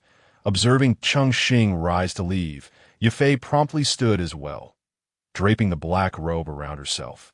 She tenderly assisted Cheng Xing in adjusting it, their proximity causing a flush to rise once more upon his cheeks. Although separated by the black veil, such a transformation did not escape Yifei's keen eyes. Reflecting on her younger brother's display of maturity beyond his years, she couldn't help but chuckle at the sight of him, still possessing the semblance of a youthful lad. "Yifei Jia, what are you laughing at?" Cheng Xing inquired, his head bowed slightly, attempting to avoid direct eye contact with her. Fortunately, the black robe provided a shield, sparing him from embarrassment in her presence. Yifei, suppressing her usual enchanting demeanor, earnestly adjusted the robe around Cheng Xing, enveloping him entirely within it. "If you truly consider me your sister, then you ought to visit me more often for some leisure." Her calm tone belied the years of suffering endured from exclusion within the family. And today, the warmth emanating from her brother's sincere address softened her previously icy heart. Having witnessed the vulgar gazes of lustful men, the boy's unblemished sincerity now appeared all the more precious. Cheng Xing, having undergone similar experiences, immediately grasped the underlying meaning of her words. He raised his head, gazing through the dark veil into Yifei's sparkling eyes. "That I will, Yifei Jia." The two exchanged knowing smiles, perhaps embodying a shared understanding of their struggles. Clad in a black robe, Cheng Xing navigated through the extensive Maitel auction house, weaving left and right until he seamlessly blended into the crowd. In a secluded alley, he cautiously discarded the robe into a drain, then deliberately circled around a few times to ensure he was not being followed before finally setting off towards his family's direction. Having learned from the prior ambush by Galio, Cheng Xing had become increasingly cautious. His powers were not yet formidable, and prudence was essential to avoid misfortune in the seemingly trivial city of Wutan. "Come on, lend a hand. Here they come." A few horse-drawn carts laden with goods were stationed at the family gate, where several burly men, bare-chested, were laboriously transferring the cargo, none adorned in the Shao family's uniform. These men, all weaker than the 7th rank of combat energy, had no other means of livelihood and were thus relegated to menial labor. Akin to laborers on construction sites in the Blue Star, toiling endlessly in pursuit of mere survival.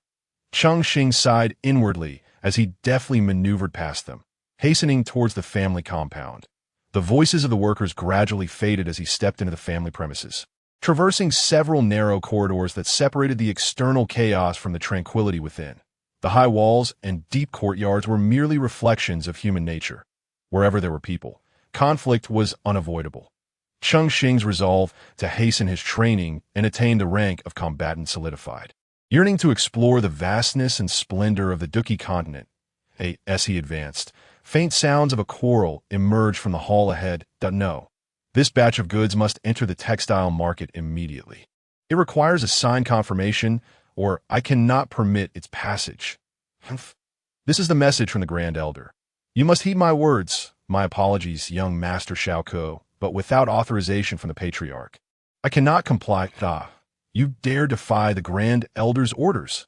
I see you have no intention of continuing in the Shao family. Just as Cheng Xing entered the hall, he raised a hand to halt the irate Pain.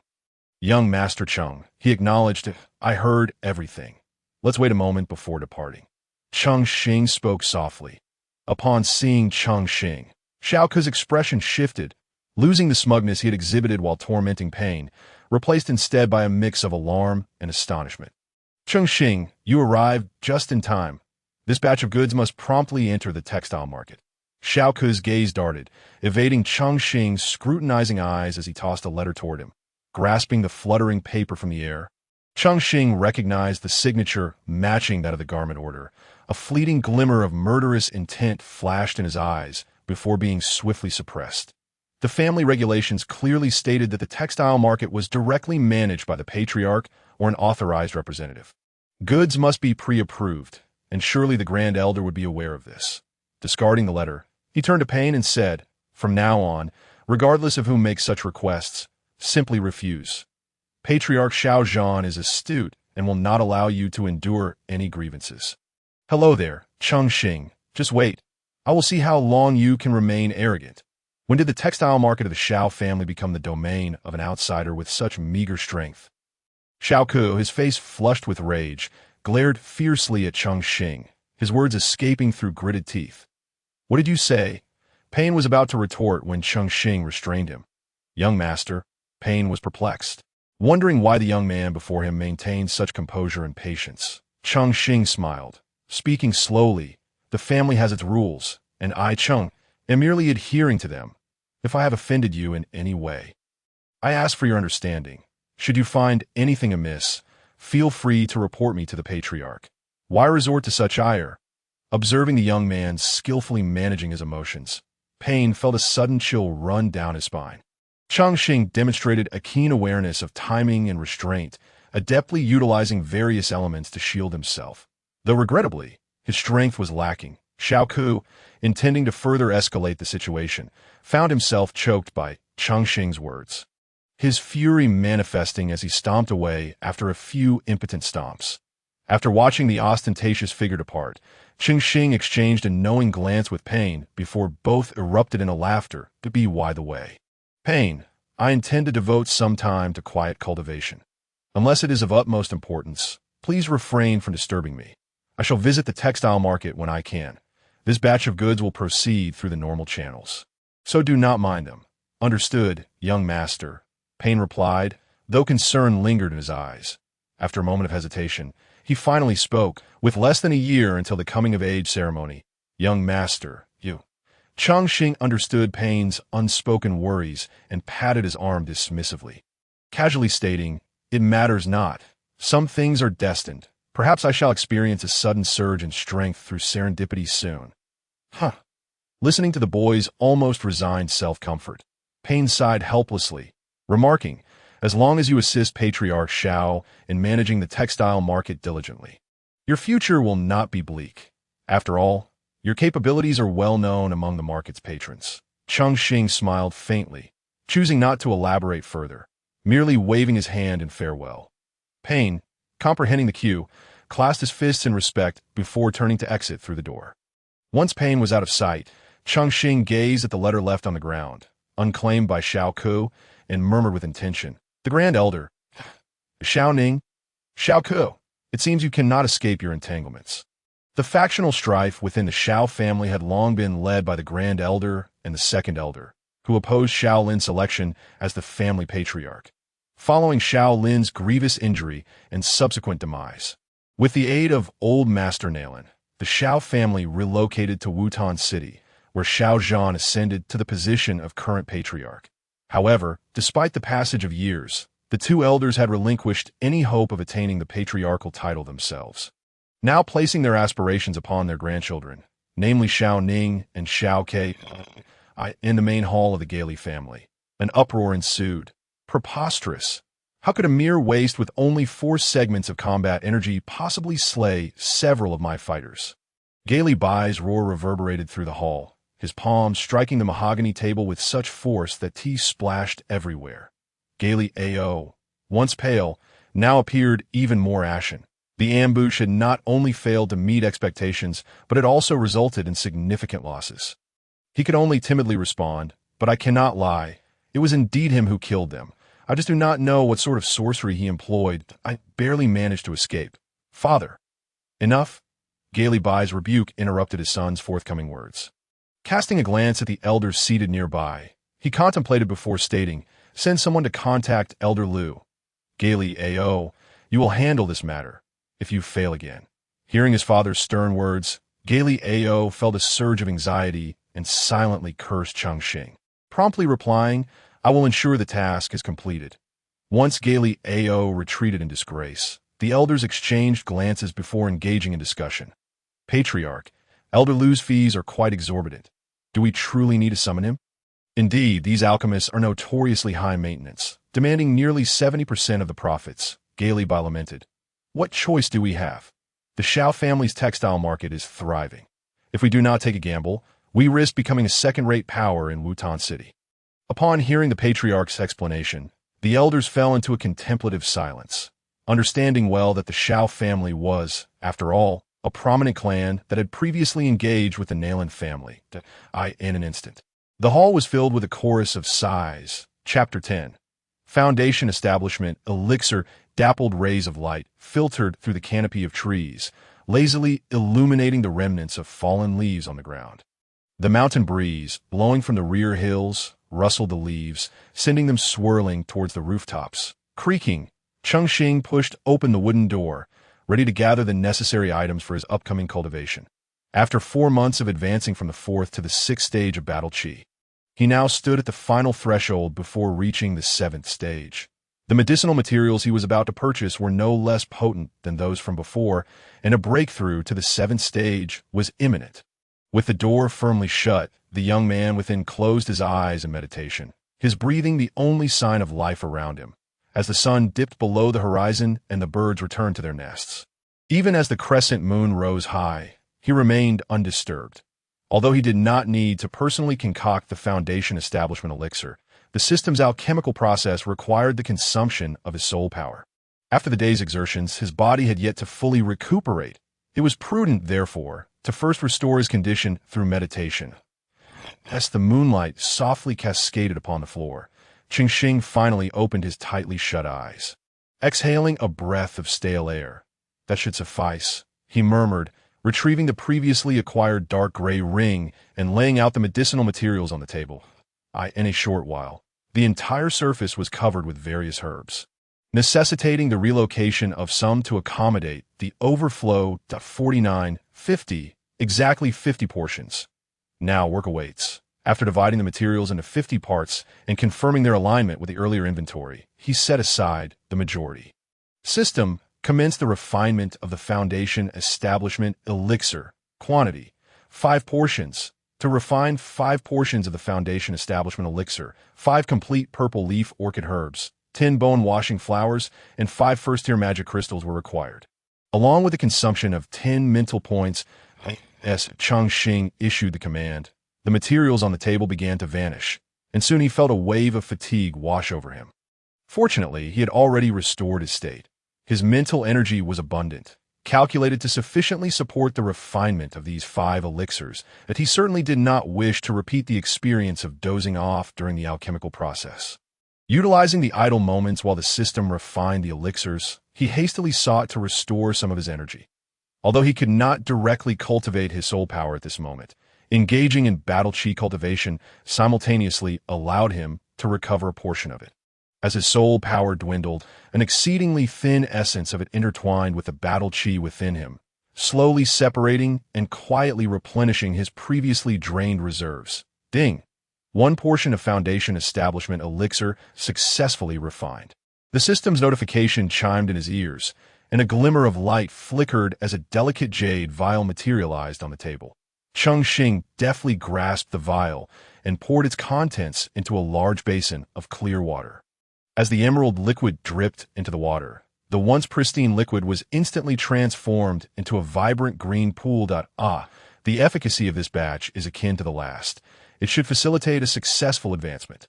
Cheng Xing's face brightened with joy as he shed his garments and stepped into the slightly cool basin, sitting cross-legged to cultivate. The verdant liquid was imbued with an exceptionally rich medicinal potency. And as Cheng Xing entered a state of deep meditation, a thin mist began to rise from the water's surface, swirling around his body and rotating ceaselessly. Within him, the battle chi expended during the day was gradually replenished within this swirling vortex of elixir. Its energy even purer and more potent than before. Ding! Foundation Establishment Elixir successfully refined. The system's notifications rang out repeatedly, yet Cheng Xing remained steadfast in his meditative state. The young man, eyes tightly shut, felt the once faint mist now thicken and spread around him, enveloping the room in a dreamlike haze. Thus, Cheng Xing continued his rigorous cultivation without sustenance for nearly 5 days. Finally, on the 6th morning, as the mist that had enveloped him began to dissipate and reattach itself to the water's surface, the tumultuous battle chi within him also began to slow its flow. Drip, drop, as the sound resonated within. A wave of energy followed, sweeping through every corner of his being. Cheng Xing's face lit up with a hint of delight, his eyelids fluttering involuntarily. His previously tense body now trembled slightly, as if every cell rejoiced in celebration, providing an indescribable sense of exhilaration. When the final wave subsided, Cheng Xing's eyes snapped open, revealing a glimmer of blue and white light within his dark pupils. He exhaled a breath of murky air, feeling invigorated as the air cleared around him. Sitting in the basin, he pondered deeply for a while before twisting his stiff neck, producing a series of crisp, resounding pops. He clenched his fists and swung them through the air, the swift whooshing sound underscoring his newfound strength. Feeling a significant enhancement in his power, a smile crept across Cheng Xing's lips. So, this is the 7th stage of battle chi. No wonder it is regarded as the first key for a fighter. The essence of battle chi within me feels far purer than it did at the 6th stage, and its capacity has substantially increased. Reining in his fists, he extended his hands to examine his physique, murmuring to himself, "Ding! Congratulations to the host for breaking through to the 7th stage of battle chi. You have gained 5 attribute points. Please allocate them. If not allocated, the system will reserve them for you." 5 attribute points this time. Just what I need, Cheng Xing thought, eager to allocate the points to alleviate his pressing concerns. Opening his attribute panel, he devoted the entirety of this newfound allocation to his soul power. Ding! Allocation successful. Soul. 15. Instantly, Cheng Xing felt a distinct shift, as if he could perceive the major meridians throughout his body. A thought crossed his mind, amplifying the sound of falling leaves outside and the crunching of footsteps on the path nearby, allowing him to capture every detail. This surreal experience, however, faded slowly after a brief moment. Is this the ability conferred by the enhancement of soul power? Cheng Xing mused, his pupils narrowing as he recognized that his perceptive range had significantly expanded, and his sensitivity had indeed improved. Gazing at the rows of small jade vials on the table, he collected his thoughts and rose to dress. Retrieving some of the medicinal materials he had previously stored, he decided to use one of the 5 portions of the Foundation Establishment Elixir for his own cultivation, knowing that the remaining green liquid in the basin would sustain him for some time. He intended to store the 4 other vials in his bag for future use. Since these are not for my consumption, a slight reduction in potency should not pose a problem, he contemplated, then took out the 4 vials and replaced them with less exquisite ones, some of which showed signs of wear. Using one of the blemished vials, he extracted a small amount of the verdant liquid from the basin and placed it on the table. Distributing the 4 vials of premium potency Foundation Establishment Elixir evenly among the 24 jade vials filled with the emerald liquid, though the potency of the emerald liquid had been partially absorbed during his cultivation.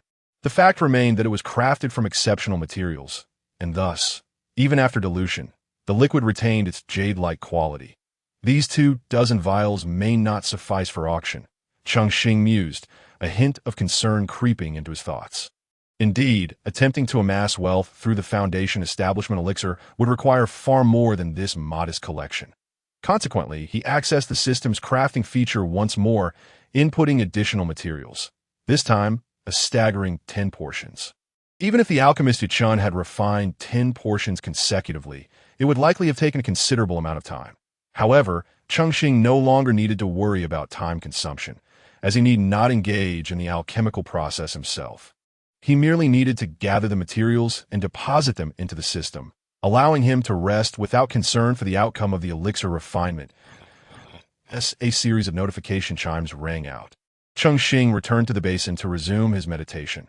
Within the city of Aoli, a convoy of carriages slowly advanced through the throngs of people. The emblem of the Gal family glimmered in the sunlight atop one of the carriages. "Stop! This should be the place," a man called to the convoy, signaling them to halt before a courtyard entrance. This man was none other than Gal Ao. "Wait here. I shall go in to make the request."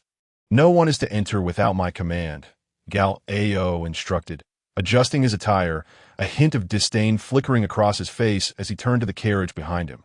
"You two, disembark. We have arrived." As Galeo's voice echoed, two youthful maidens were forcefully pulled down from the carriage by the guards. Both possessed enchanting features and graceful forms, their hair flowing like silk, lips resembling cherry petals. Yet, at this moment, their tender faces were distinctly marked by two streaks of tears, and their eyes were visibly swollen and red. Observing their pitiful state, Galeo jested, "Do not weep, as long as you serve Master Lu well. A life of wealth and splendor shall be yours, and you need not endure the wretched existence with your gambling father." Upon hearing these words, the two girls could not contain their sobs. Galeo quickly added, "Cheer up, smile. Do not wear such mournful expressions, or I shall promptly return you to your gambling father."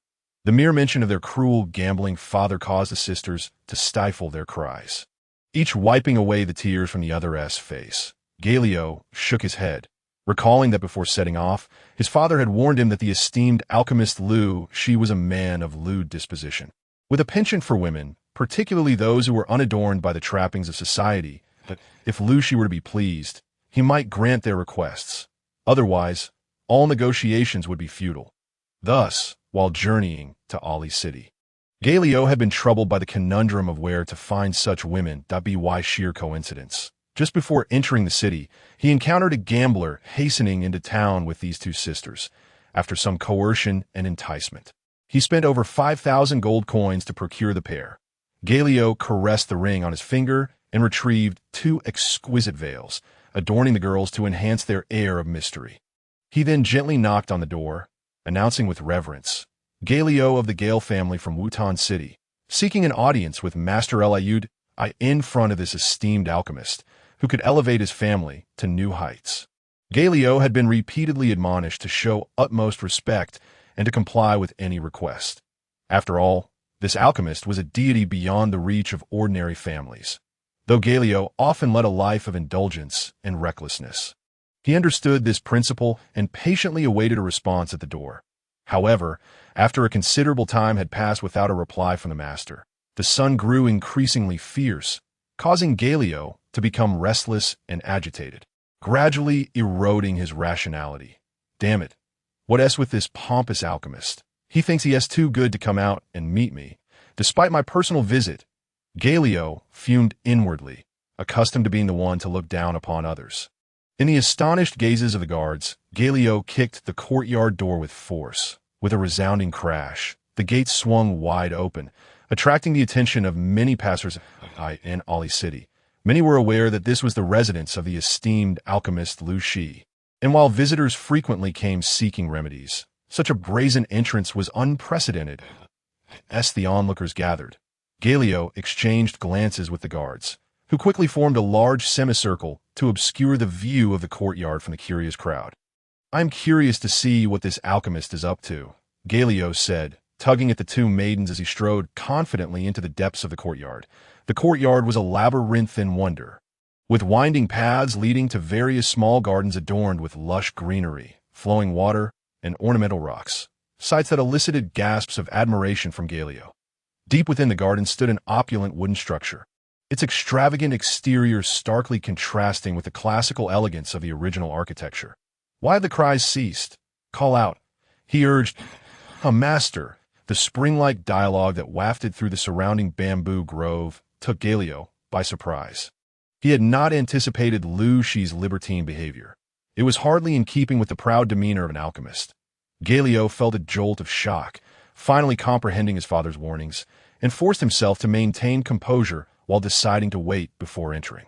However, the two maidens, unaccustomed to such scenes, were petrified by the cat-like cries and collapsed onto the ground, trembling. "Who is it? Who dares disturb me?" came Lu Shi's weak yet furious shout from within, abruptly halting the sounds of sighs and moans. Alchemists typically loathed being interrupted, preferring tranquility to minimize external disturbances, and Galileo's intrusion had not gone unnoticed by Lu Shi. With no option to retreat, Galileo pressed on, dragging the two girls inside. "I am Galileo of the Gale family from Wutan City, here to present a gift to the master." Upon reaching the main hall, Galileo pushed the two maidens forward into the room. That moment, Lu Shi emerged, clad in disheveled attire, his shirt unbuttoned and hair tousled, revealing a handsome yet languid face, his black eyes gleaming with lascivious intent. Upon learning of Galileo's visit, he initially bristled in annoyance at the interruption of his pleasures, but his ire diminished upon seeing the two girls, now huddled together on the floor, weeping softly. After scanning their alluring forms, he reluctantly turned his gaze to the bowing Galileo. "So, you are Galileo. Speak. What does your father wish from me?" Lu Shi asked lazily, not bothering to look directly at him. Both parties understood the nature of this interaction.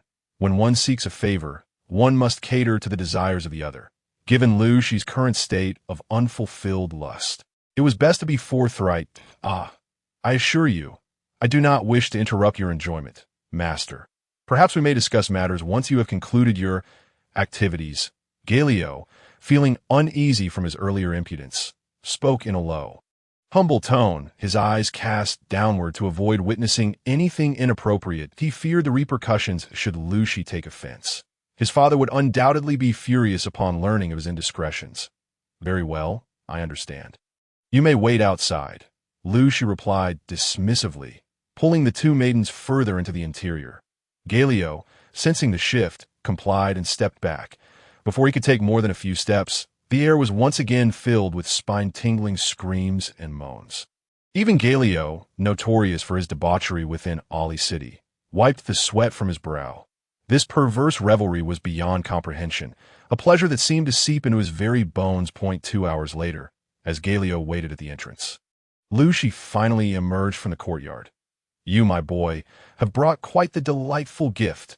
It has been ages since I've enjoyed such pleasures," Lu Shi exclaimed, a gleam of excitement in his eyes as he patted Galileo's shoulder. "Now, tell me, why has your father summoned you?"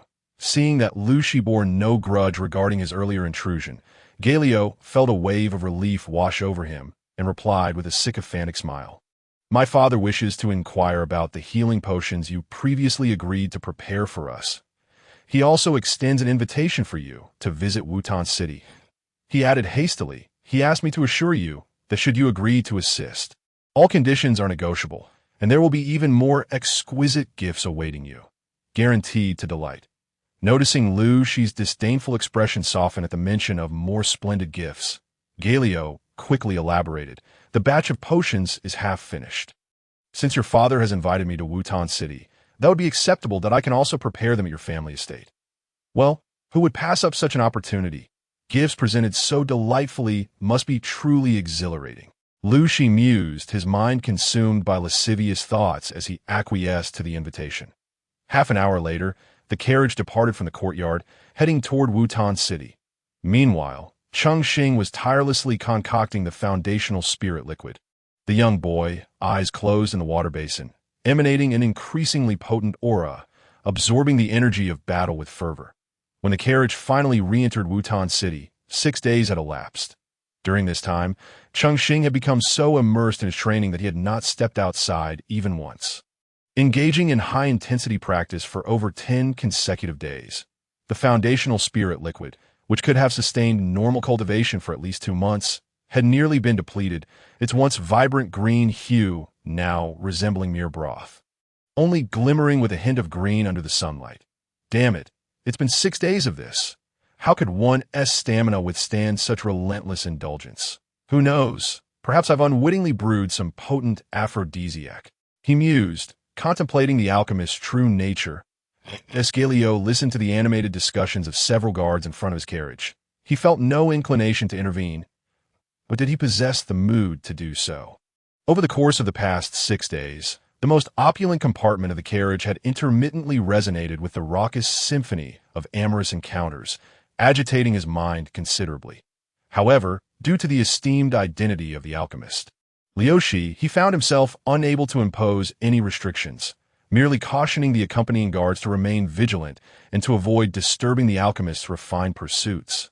Inside the room, the swirling energy surrounding the young man gradually dissipated, revealing the somewhat parched visage of Cheng Xing. It was evident that such relentless cultivation was overly ambitious for one who had yet to attain the status of a fighter. Yet, the exhilaration derived from his burgeoning power repeatedly compelled Cheng Xing to persist, for he would not permit a recurrence of those perilous moments concerning his very life that a sudden cough escaped him, and as his body quaked, he nearly collapsed into the basin of water before him. Rumbles emanated from his abdomen, protesting against the near fortnight of fasting. This was the utmost limit of endurance for Cheng Xing clearly. To maintain a prolonged state of cultivation without sustenance, one must attain the fighter level. Otherwise, the discomfort was simply unbearable. Kneading his cramping stomach, he acknowledged that despite the nourishing effects of the Foundation Establishment elixir, which had revitalized his physique, the elixir merely provided do qi, and until he reached the fighter level, his body still craved the energy derived from grains, expelling a cloud of dark, foul air from his mouth. The noxious odor made him retch, gradually dissipating with the passage of the draft. Presently, Cheng Xing felt invigorated in spirit, yet physically feeble, relying solely on do qi to sustain himself. Ding! 10 doses of Foundation Establishment elixir have been successfully refined and have automatically been allocated to your backpack. The system's notification chimed. But Cheng Xing could scarcely muster the strength to heed it. With his remaining energy, he sought to consume something to stave off starvation in this do qi continent. He certainly did not wish to become the first victim of starvation in a transmigration tale. After satisfying his hunger and thirst, Cheng Xing ambled back at a leisurely pace. As the system panel was visible only to him, he was free to call it forth without reservation, examining it within the confines of his family. 10 doses of Foundation Establishment elixir. This is it. What is this red dot notification? Spotting the conspicuous red dot, Cheng Xing could not contain his excitement and promptly clicked on it. Ding! Congratulations to the host for successfully refining pills 10 times. Rewards: do qi acceleration card, 7 days. 5. Reward. Level up, reward. All-purpose copy card 1 in an instant. The do qi within Cheng Xing surged rapidly, expanding several times within mere moments, then coalescing once more. His prowess directly ascended to the 8th stage of do qi. Wow, this system has truly provided generous benefits. An immediate enhancement in cultivation is unparalleled. He reveled in the swift surge of power. He could not help but exclaim, moreover, this do qi feels robust and solid, just as if I had cultivated it myself. Observing the significantly more generous rewards compared to the previous meager offerings, Cheng Xing's lips involuntarily curled into a smile. Furthermore, the reward of an all-purpose copy card presented an ideal opportunity to replicate the esteemed alchemist Yao Lao, whose vast experience would undoubtedly enhance the system's efficacy. Contemplating this, Cheng Xing chuckled softly. Now, with his strength at the 8th stage, and having previously toiled for half a month to reach the mid-7th stage, the system's level up had artificially elevated him 1 tier. In essence, Cheng Xing's current strength had reached the mid-8th stage, placing him within striking distance of the 9th stage. Beyond the 9th stage lay the condensation of the do qi vortex, heralding the transition into a fighter. However, acquiring a qi condensation pill remained a pressing concern. In his elation, Cheng Xing also felt a twinge of anxiety. Although he was nearing the fighter threshold, the condensation of do qi into a vortex was fraught with potential failure. A single misstep could see him regress to the 8th stage. Even if he did not falter, recovering from a failed attempt would require several months. Time was not on his side, and the safest course would be to procure a qi condensation pill. A copy card? Can I refine it myself? Cheng Xing mused. The low-level copy card cannot replicate 4th-tier pills, and currently, I can only refine first to third-tier pills. Alas, I must proceed cautiously. The items I desire are truly numerous. And it gives me a headache. With a resigned gesture, Cheng Xing lamented the unlikelihood of selling qi condensation pills, as he could not amass sufficient funds to procure a large quantity of medicinal materials in the short term. What a vexation! Having recalled that the Foundation establishment elixir had been successfully refined, he promptly retrieved the 10 undiluted doses, poured one into the nearly clear basin of water, reserved another bottle for later, and mixed the remaining 8 with copious amounts of water.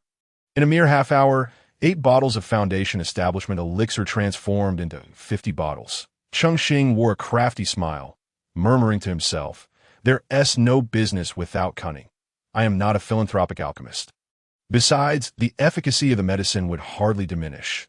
If diluted and some young lord overindulged, it could lead to complications, creating a formidable rival. Though he knew such an occurrence was unlikely, he still found comfort in this reasoning. After securing the diluted Foundation establishment elixir in his backpack, he now possessed a total of 80 bottles, a considerable sum, indeed. This nourishing elixir was one of a kind. Seizing the moment, with the sun high in the sky, Cheng Xing wasted no time. He tidied himself up and promptly set off for the miter auction house. Hastening through the various grand halls of his family estate as he passed the combat arena and the tournament grounds, he observed many peers diligently training and competing, undeterred by the sweltering heat.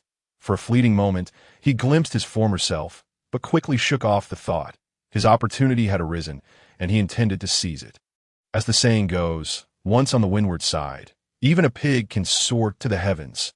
Upon exiting the estate, he turned several corners in the city to ensure he was not being followed. He then donned a fresh black robe, obscuring his features and even transforming his previously slight frame into a more robust silhouette, such that one might mistake him for a burly man. The Foundation establishment elixir, capable of rapidly enhancing the strength of the younger generation and aiding them in reaching the fighter level, would incite fervent competition among the family powers of any city in the continent. An alchemist capable of producing such a substance would be a prized ally. If not, silencing them was not uncommon. After confirming he was not being tailed, Cheng Xing made his way to the imposing auction house at the end of the street.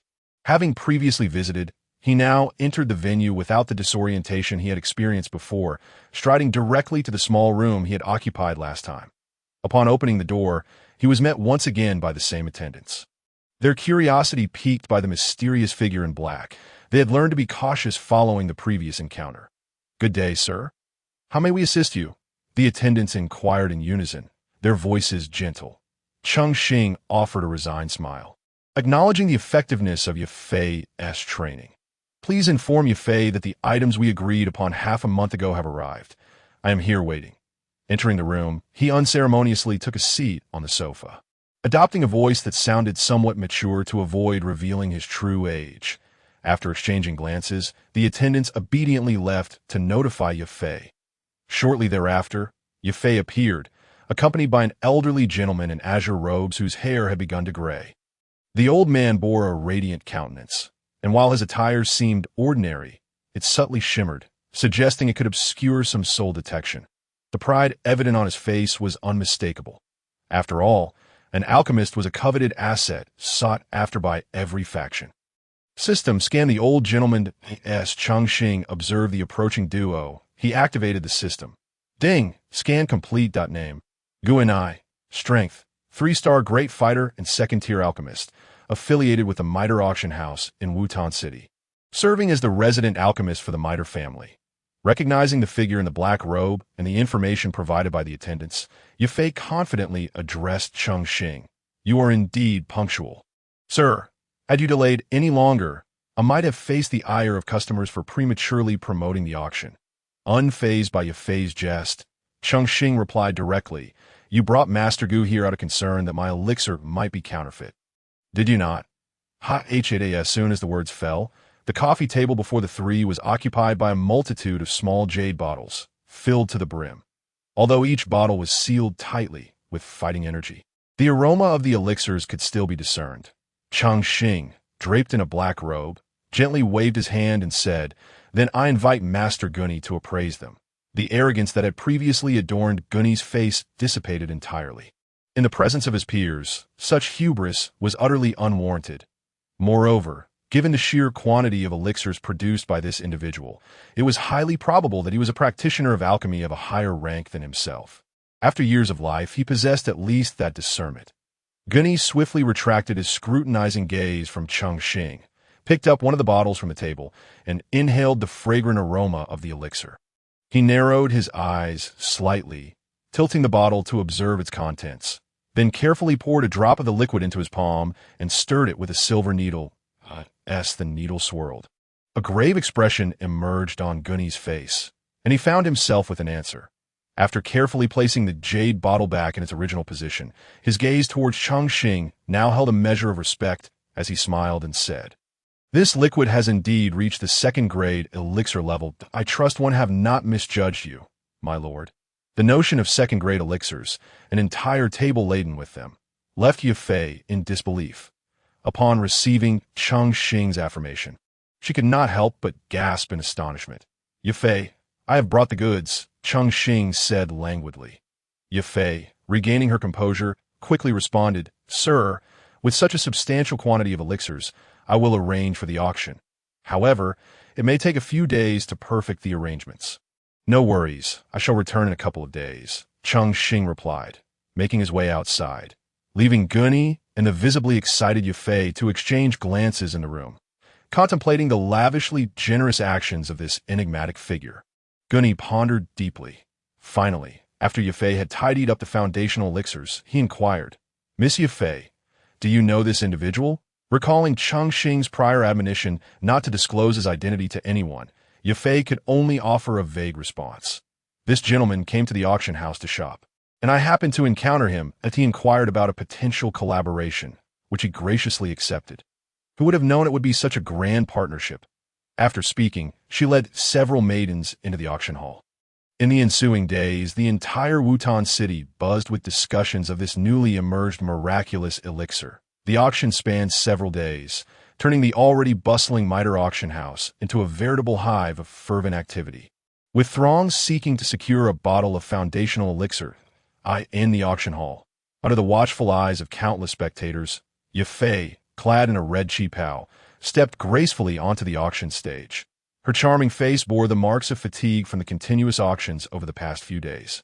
Yet her alluring smile was even more pronounced, blending the two aspects into a captivating allure that incited even greater enthusiasm among the crowd. Ladies and gentlemen, what follows is the last remaining set of foundational elixirs in this auction house. Should you miss this opportunity, it is uncertain when the next auction will occur.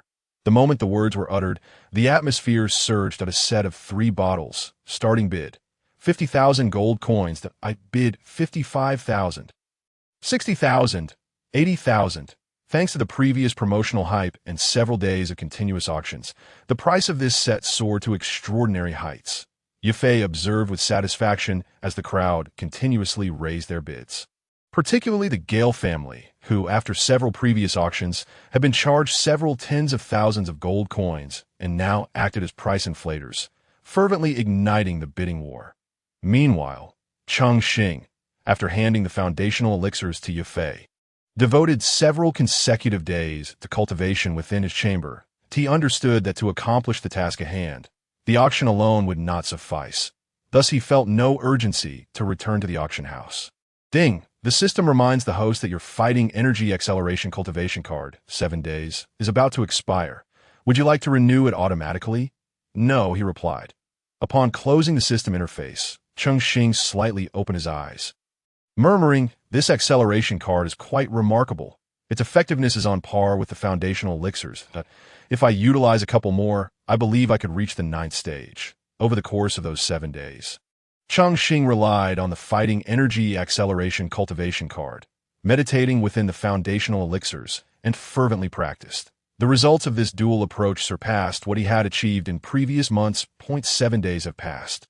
It is about time to visit the auction house. I should return to refine a few more batches of foundational elixirs, he mused, setting off once more toward the Mitre auction house. Following the recent auctions, the Mitre auction house in Wutan City had noticeably increased in popularity.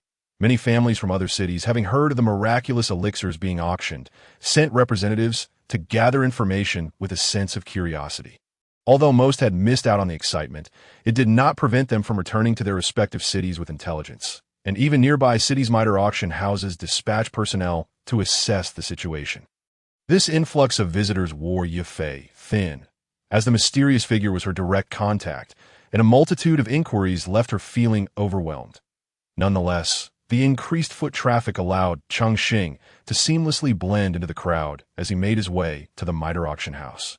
Surrounded by other auction house attendees, Yifei hastily bid farewell after a few whispered words from her maidens, leaving them to discuss amongst themselves. The current Yifei was, without doubt, the center of attention. When Cheng Xing saw her appearing slightly fatigued yet still adorned with exquisite makeup, the determination and resilience in her gaze were stronger than the last time they met. He could not help but tease her with a smile. Yifei, feeling the warmth of Cheng Xing's playful banter, blushed slightly, casting him a mock reproachful glance, and saying, "These past few days of auctioning your elixirs have nearly rendered my voice hoarse, but thankfully I have not let you down." Hearing Yifei lamenting her exhaustion as she slumped in her chair, Cheng Xing thoughtfully poured her a cup of tea, reflecting, "Helping me is helping yourself. Once this trial concludes, you must secure your standing in the imperial capital." Yifei reached for the teacup he offered. Her delicate hand brushed against his, only for him to withdraw it swiftly, leaving no trace. Unlike those insincere sycophants, his actions only deepened her anticipation for this young man. So, how did the auction fare? Cheng Xing asked, pulling his hand back and feeling the fleeting warmth of her touch. Yifei quickly straightened, her demeanor turning serious as she replied, "The auction lasted 4 days in total, during which we sold 83 bottles of foundational elixirs. With an average transaction price of 24,000 gold coins per bottle, the total revenue amounted to 1,990,200 gold coins, after deducting service fees and other expenses." Before Yifei could finish her report, Cheng Xing interrupted, anxiously inquiring, "So, you are still quite far from becoming a gold-ranked auctioneer?" Cheng Xing's every action was geared towards fulfilling that task, thus his primary concern lay in the progress of it. Yifei's smile brightened, radiating warmth like the sun, as her laughter chimed like silver bells. She slowly replied, "Including the recent auctions, I only need to auction off items totaling over 4 million in value within a year to achieve the rank of gold auctioneer." Upon hearing this news, Cheng Xing sighed in relief. Relying solely on his provision of foundational elixirs to surpass the threshold of 15 million would indeed be a formidable challenge. Thankfully, Yifei had auctioned off numerous items, including high-tier fighting techniques. "That is a relief. The gap is not too wide," Cheng Xing reassured her. Yifei pushed a golden card towards Cheng Xing, stating, "After taxes, all auction earnings have been deposited onto this card, totaling 195,000.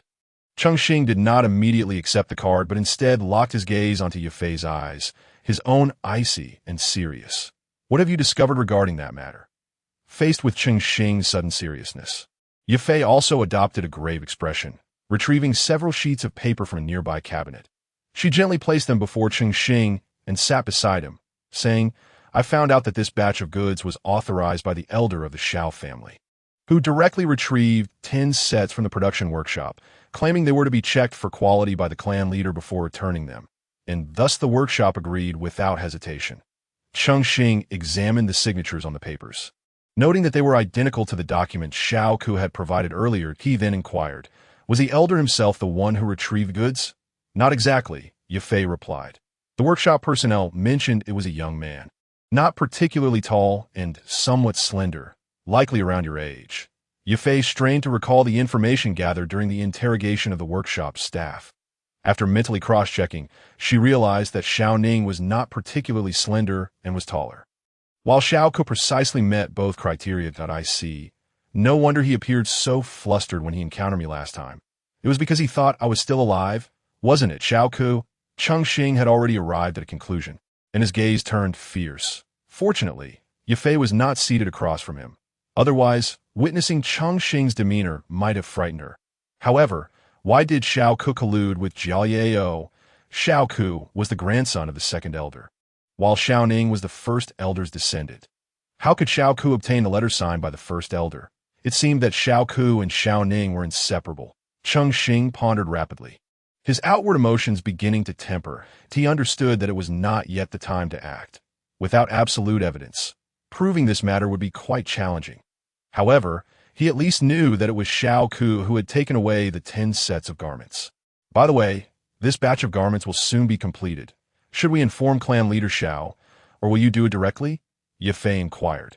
Cheng Xing considered for a moment, then waved his hand, saying, You may notify him, and mention that it was the first elder who took 10 sets of garments, as for the rest. If the clan inquires later, I will explain. Otherwise, revealing this now might cast doubt on the credibility of the information. Upon hearing Cheng Xing's meticulous considerations, Ye Fei smiled and replied, Very well, I shall visit the Xiao family in a couple of days to discuss this matter. Cheng Xing nodded in affirmation, then pointed at the purple gold card on the table and presented a list, saying, Please gather 2 portions of the herbs listed here. Ye Fei took the paper, which contained numerous herbs, 8 50-year-old ink leaf lotuses, for mature snake sal fruits, 2 spirit-gathering grasses, over 20 years old, and 2 water attribute second-level magic cores. She looked over these herbs. She recalled their rarity and expressed her concerns. Most of these herbs are quite rare. It may take some time to gather them. Cheng Xing nodded calmly and replied, No matter. I shall return for them in due course, and I will also bring some foundational spirit liquid for auction. Upon hearing that more foundational spirit liquid would be sent for auction, Ye Fei could scarcely believe her ears. The previous 80 or so bottles of foundational spirit liquid had already stirred commotion in several surrounding cities. If this auction were to proceed, regardless of the outcome, no one would be able to overshadow her during this assessment. Cheng Xing's acquisition of the 2 portions of spirit-gathering powder was also a gamble, hoping to see if he could succeed in forcibly refining it. If successful, he would be able to become a fighter sooner and venture out for training. Having grasped the intelligence, Cheng Xing no longer lingered. After exchanging a few pleasantries with Ye Fei, he wrapped himself in a black robe and exited the room, heading towards the clan. Chapter 12. Task completed. Upon learning that over 80 bottles of foundational spirit liquid had fetched nearly 2 million in total upon auction, Cheng Xing returned to his residence and promptly continued refining foundational spirit liquid, simultaneously activating the enhancement card to further his cultivation. In the hall of the Jiaye family, Elder Lu was approached by Jiaye Bai, who held a small jade bottle, previously purchased at a high price from the Mitre auction house, containing foundational spirit liquid. Bowing respectfully, he inquired, Elder Lu, is it possible for you to refine a pill with similar efficacy? Reluctantly, Lu Shi withdrew his hand from the maid's attire, took the jade bottle, and disdainfully sniffed it. Upon realizing that this liquid likely did not belong to the first-tier pill category, an expression of displeasure crossed his face, and his gaze sharpened as he fixed it upon Jiaye Bai, snapping, Even if I could, do you think you can afford the price for such a grade of spirit medicine? The cost of just the pill is at least over 2,000 gold coins. And do you really believe that refining pills is as simple as pulling someone in? Seeing Lu Shi's displeasure, Jiaye Bai's heart stirred with doubt.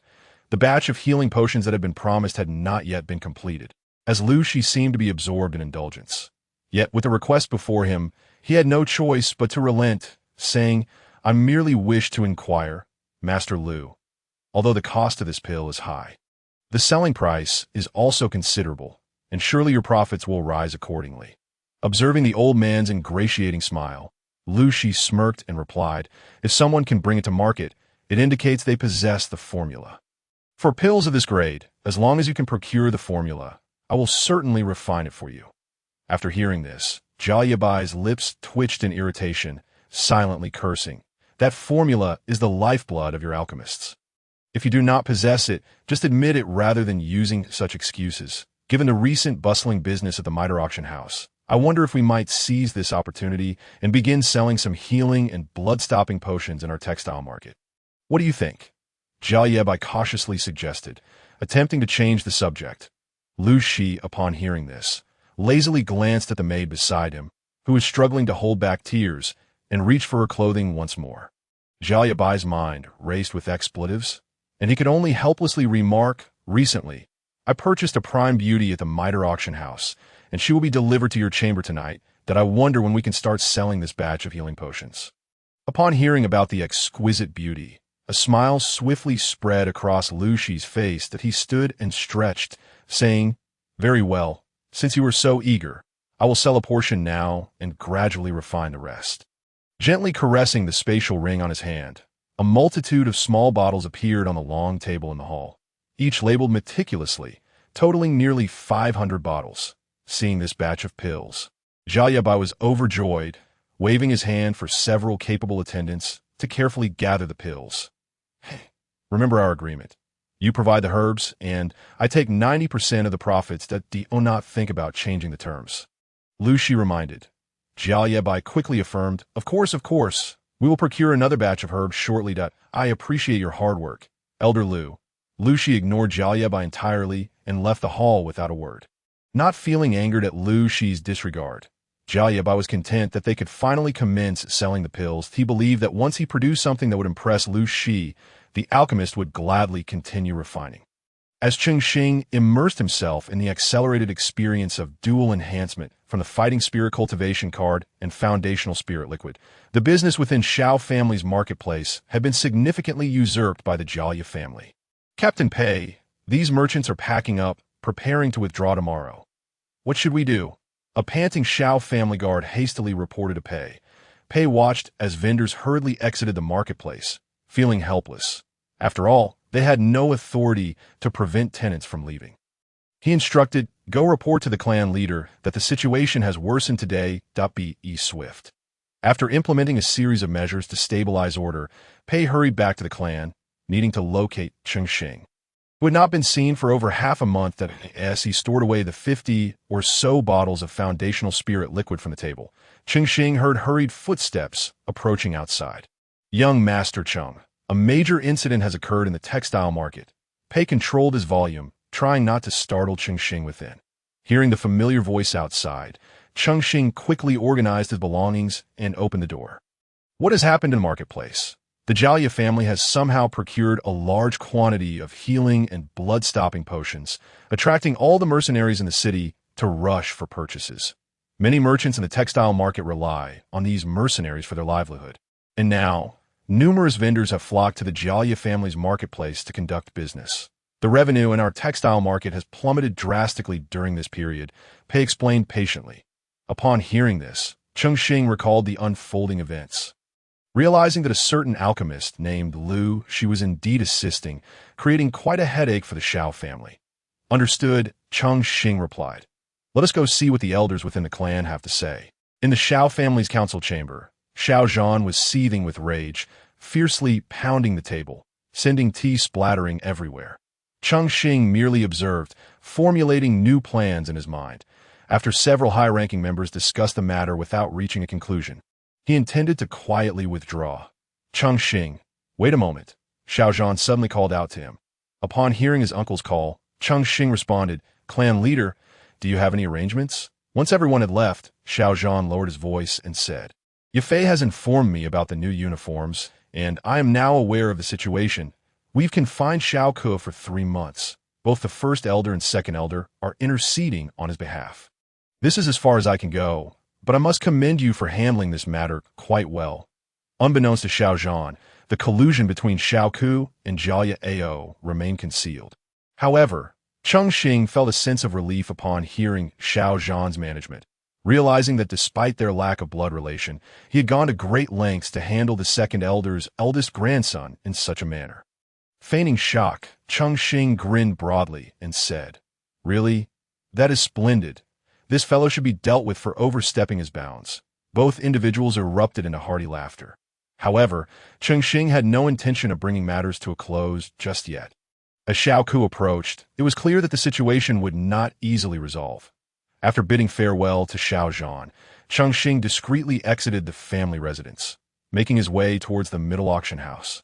When a familiar figure clad in a black robe appeared in the room, several maidservants tactfully withdrew, and soon after, Yafei hurriedly opened the door. "This is the current stock of Foundation Establishment elixirs." With a wave of his hand, over 50 vials of Foundation Establishment elixirs appeared neatly on the tea table. That Yafei's eyes sparkled with delight, her smile curving like a crescent moon as she exclaimed, Master truly has a grand touch. In just a few days, he produces such an abundance of foundation establishment elixirs. Cheng Xing's gaze was piercing as he fixed his eyes on Yafei's beaming face, adding, "These foundation establishment elixirs must all be sold at the Xiao family's marketplace to withstand the onslaught from the Gailey family." Upon hearing this, Yafei's expression transformed into one of shock and conflict. For the middle family had always refrained from engaging in family disputes, and such actions were deemed a violation of protocol. "Cheng Xing, I cannot make that decision," Yafei said, biting her lip in distress. "How about this? I also have a few sets of intermediate Xian-level techniques and combat skills to offer alongside these foundation establishment elixirs." Cheng Xing produced a large bundle of scrolls, all copied from the apothecary elder. Items he deemed unworthy, now brought forth to sell, and save time in concocting more elixirs. That Yafei's face fell devoid of any expression, clearly taken aback. It was well known that while elixirs were relatively easy to procure, techniques were hard to come by. The power gained from a single elixir was limited, but a suitable technique could significantly enhance overall strength. Not to mention, these were all intermediate Xian-level techniques, which could fetch no less than 500,000 gold coins per set. "Very well, I shall make the arrangements immediately," Yafei replied without hesitation as Cheng Xing watched her depart. A thought struck him, prompting him to call out, "Yafei, wait a moment." Yafei, who was about to leave, turned back to Cheng Xing and inquired, "What is it? Is there something else? Could you persuade Master Gunny to refine some elixirs for sale at the Xiao family's marketplace as well?" Cheng Xing proposed. "Since you have agreed to act, why not go a little further? After all, my teacher values the Xiao family, and I can speak well of you in front of him." Cheng Xing's eyes sparkled with cleverness as he devised this plan. Initially, Yafei intended to argue that Master Gunny seldom engaged in refining elixirs, let alone for the benefit of the Xiao family. However, Cheng Xing's reasoning was sound, that if they were to take a stand, increasing their stakes would only be prudent, especially considering Cheng Xing's backing was a formidable teacher capable of casually producing qi-gathering pills and intermediate Xian-level techniques. His strength undoubtedly formidable. With these thoughts in mind, Yafei ceased to hesitate and nodded in agreement. "All right, I will find a way to persuade Master Gunny." Fearing Yafei might struggle to convince Gunny, Cheng Xing retrieved 3 light green scrolls from his bag and handed them to her, stating, "Of course, my teacher instructed me not to let the master assist without compensation. These 3 scrolls contain recipes for first-grade elixirs. While they may not be particularly rare, their efficacy is commendable, and refining them for auction will certainly enhance the middle auction house's profitability." Inwardly, Cheng Xing reveled at the sight of Yafei's jaw dropping in astonishment. "I understand what to do now," she said, quickly stowing the items away, fearful that this wealthy benefactor might suddenly change his mind. "Well then, I shall return to my family and prepare to watch the spectacle unfold," Cheng Xing murmured to himself, readjusting the hood of his black robe before striding out of the room. The following morning, while Cheng Xing was engrossed in his training, he was startled by a commotion outside. "Have you heard? The middle auction house is borrowing our venue for an auction.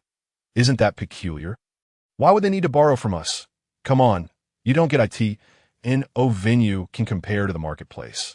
The open-air setting is far larger than any auction hall." That a group of individuals hurried along, engaging in animated discussion.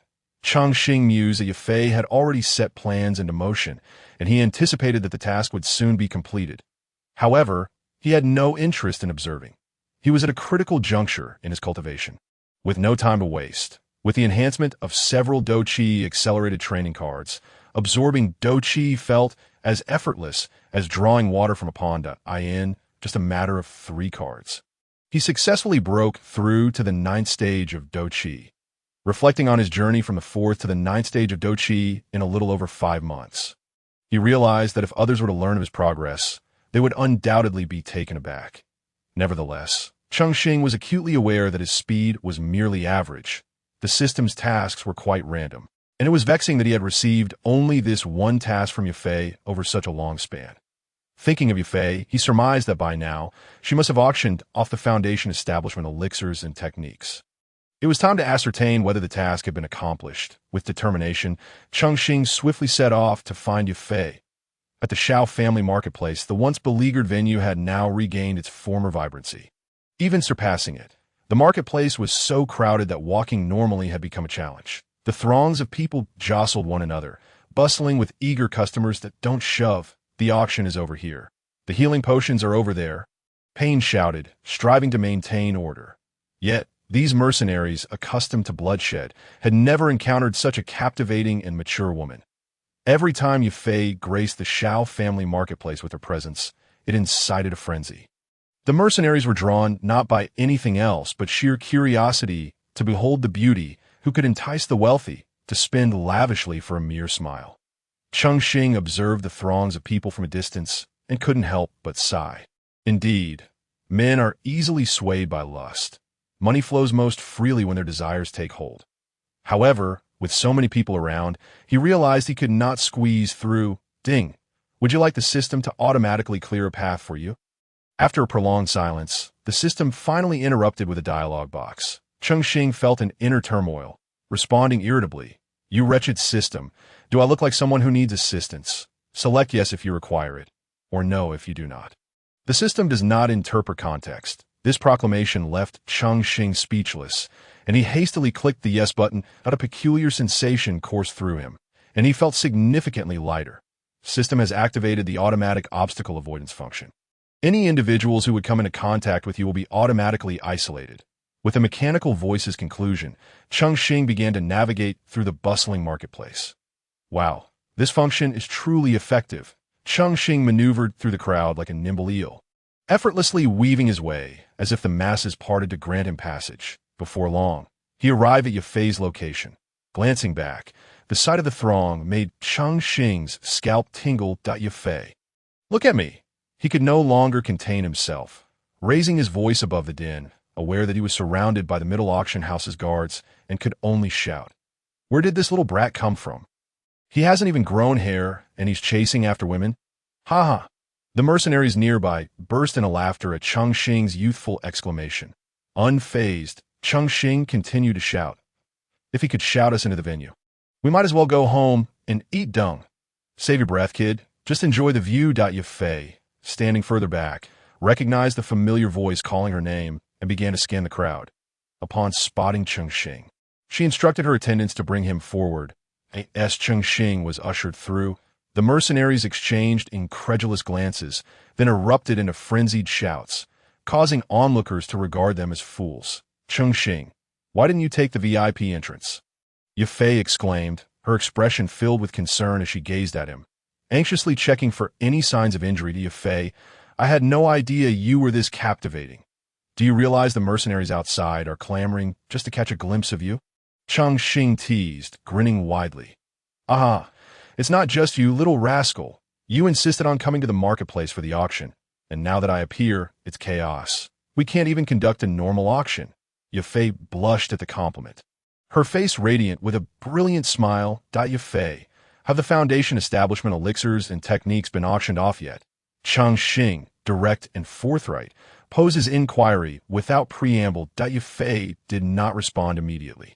Instead, she gestured towards a golden seal adorning her chest, the resplendent emblem of the middle family, a symbol of the esteemed golden auctioneer.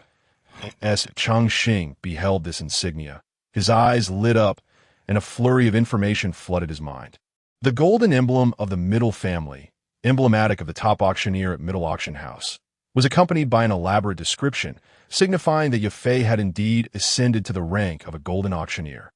Cheng Xing smiled and said, Congratulations, Sister Yafei, on fulfilling your aspiration of becoming a golden auctioneer. Were it not for your assistance, I too would not have achieved this status. Indeed, Yafei replied. Ding! Congratulations, host, for assisting Yafei in becoming the golden auctioneer at Middle Auction House. Rewards will soon be granted. All attributes increased by 10 points. Current strength elevated by 1 level. 1 mysterious token from the middle family. Backpack space increased by 10 cubic units. 1 opportunity to compress fighting energy. The series of notifications echoed in Cheng Xing's mind. Had I known that completing tasks would lead to an elevation in my fighting prowess, I wouldn't have to toil so hard in my training. Cheng Xing silently lamented, suppressing his expression to avoid revealing his thoughts. You seem to have grown significantly stronger. The sudden change in strength did not escape Yafei's keen observation. prompting her to inquire. Hee. Yes, my mentor has been nurturing my body, and I have made progress in my training recently. Cheng Xing scratched his head, using his system mentor as an excuse to deflect. Yafei smiled gently, caressing Cheng Xing's cheek, and said, I shall be leaving Wutan City soon. If you find yourself in the imperial capital, I would be delighted to treat you to a meal. Cheng Xing nodded in acknowledgement. In this world, there are no feasts that do not come to an end. With his journey of experience concluded, Yafei would soon return to the imperial capital to engage with the old guards of the middle family, aspiring to become the future empress of commerce. After bidding farewell to Yafei, Cheng Xing quietly exited the marketplace through the back VIP passage. He wished to avoid entanglement in the conflict between the Xiao family and the Jialia family. Yet he was eager to resolve matters concerning Jialia Ao. Chapter 13. Contemplations before departure, Cheng Xing hurriedly returned to his residence. Now having advanced to the rank of a fighter, it was time for him to learn a technique and formally commence his path of cultivation. Previously, he had inadvertently fused the burning technique, but now he held in his hands the 3-chi mixed origin technique, an ultimate method that allows for the arbitrary alteration of fighting energy attributes. Cheng Xing could hardly contain his excitement to discover the prowess of this technique. System, I wish to learn the 3-chi mixed origin technique. Cheng Xing pressed the learning button on the screen. As the system executed its commands, he felt as though countless centipedes were crawling within him, an amalgamation of itchiness and pain that persisted for quite some time. That it feels as though something is gnawing within the crevices of my bones. Cheng Xing reflected on the sensation. Little did he know, this was merely the beginning. Soon after, a wave of searing pain engulfed him, accompanied by an intense heat that radiated throughout his body.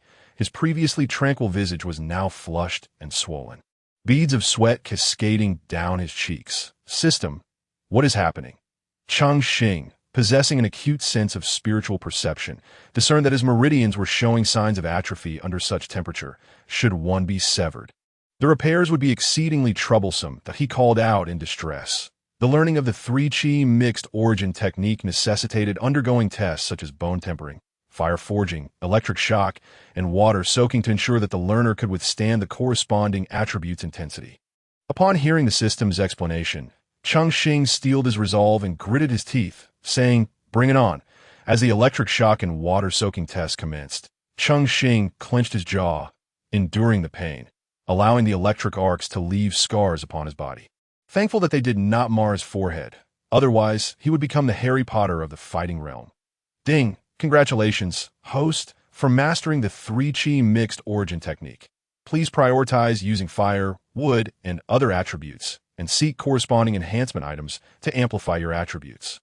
Cheng Xing listened to the system's announcement, managing to force a smile despite feeling utterly exhausted. His clothes tattered from the earlier electric burns. He disregarded the need for a change of attire and decided to run through the technique to observe its effects. With a series of hand seals, Cheng Xing entered a state of cultivation, where his fighting energy vortex began to operate at high speed, accompanied by the sounds of thunder and a surging heat, followed by a chilling sensation. Various attributes roared within the vortex, yet they did not engage in conflict. It was truly remarkable that a spark of inspiration struck Cheng Xing, and he decided to manipulate one attribute. You shall be the one, lightning attribute. With his eyes shut tight, he suddenly opened them, and a flicker of electric light flashed in his pupils, illuminating the space ahead. This the rare lightning attribute. No wonder it is said to be particularly domineering, with fierce offensive capabilities in combat. Even in a state of stillness, I can feel the speed and power of this force coursing through me. It is indeed extraordinary. He sensed the occasional flicker of lightning dancing at his fingertips. Cheng Xing pondered, what if I were to transform it into fire attribute? Curious about the technique's versatility, he began experimenting. With focused intent, the lightning fighting energy returned to the vortex, and, upon re-emerging, lost its electric sensation. Following the prescribed route of the technique, his aura began to radiate warmth. This all it takes. Within a mere quarter of an hour, Cheng Xing had sensed the marvels of two distinct attributes of fighting energy, leaving him astonished. However, the multifaceted nature of this fighting energy posed a dilemma. Where would he procure the corresponding techniques? Although the Thunderstorm Pavilion had lightning techniques, he currently had no means to contact anyone there, and the rarity of lightning attribute fighting energy extended to its corresponding techniques as well. Cheng Xing wondered if the techniques he had copied from Yao Lao included any relating to the lightning attribute. He opened the system's backpack panel and initiated a search using the keyword lightning. Before long, a technique appeared before him. The yellowed pages bore faint silver glimmers, accompanied by mottled dark clouds that seemed to come alive. Upon flipping the pages, he discovered the introduction, Lightning Arrow, a mid-level technique of the profound rank, renowned for its fierce offensive capabilities and speed, as swift as a gale and forceful as lightning. Once mastered, this technique allows one to conjure lightning with their hands, launching it like an arrow, striking the opponent in the blink of an eye, either dead or severely injured. After perusing the details, it was undeniable that Cheng Xing was captivated. Who would not wish to embody the Thunder God, wielding lightning to cleanse the world of all that is unworthy? System, I wish to learn the Lightning Arrow technique. Ding, you have successfully learned the Lightning Arrow technique. This technique requires adeptness. Please master it on your own, or complete tasks to gain proficiency points. Listening to the system's prompt, Cheng Xing took a moment to check his status. Cheng Xing, 1-star fighter. Techniques learned, 8 extremes collapse, low proficiency. Lightning Arrow, low proficiency. This indicated that the 2 techniques he had learned thus far were merely superficial, at an introductory level. However, the ease of learning them was quite convenient.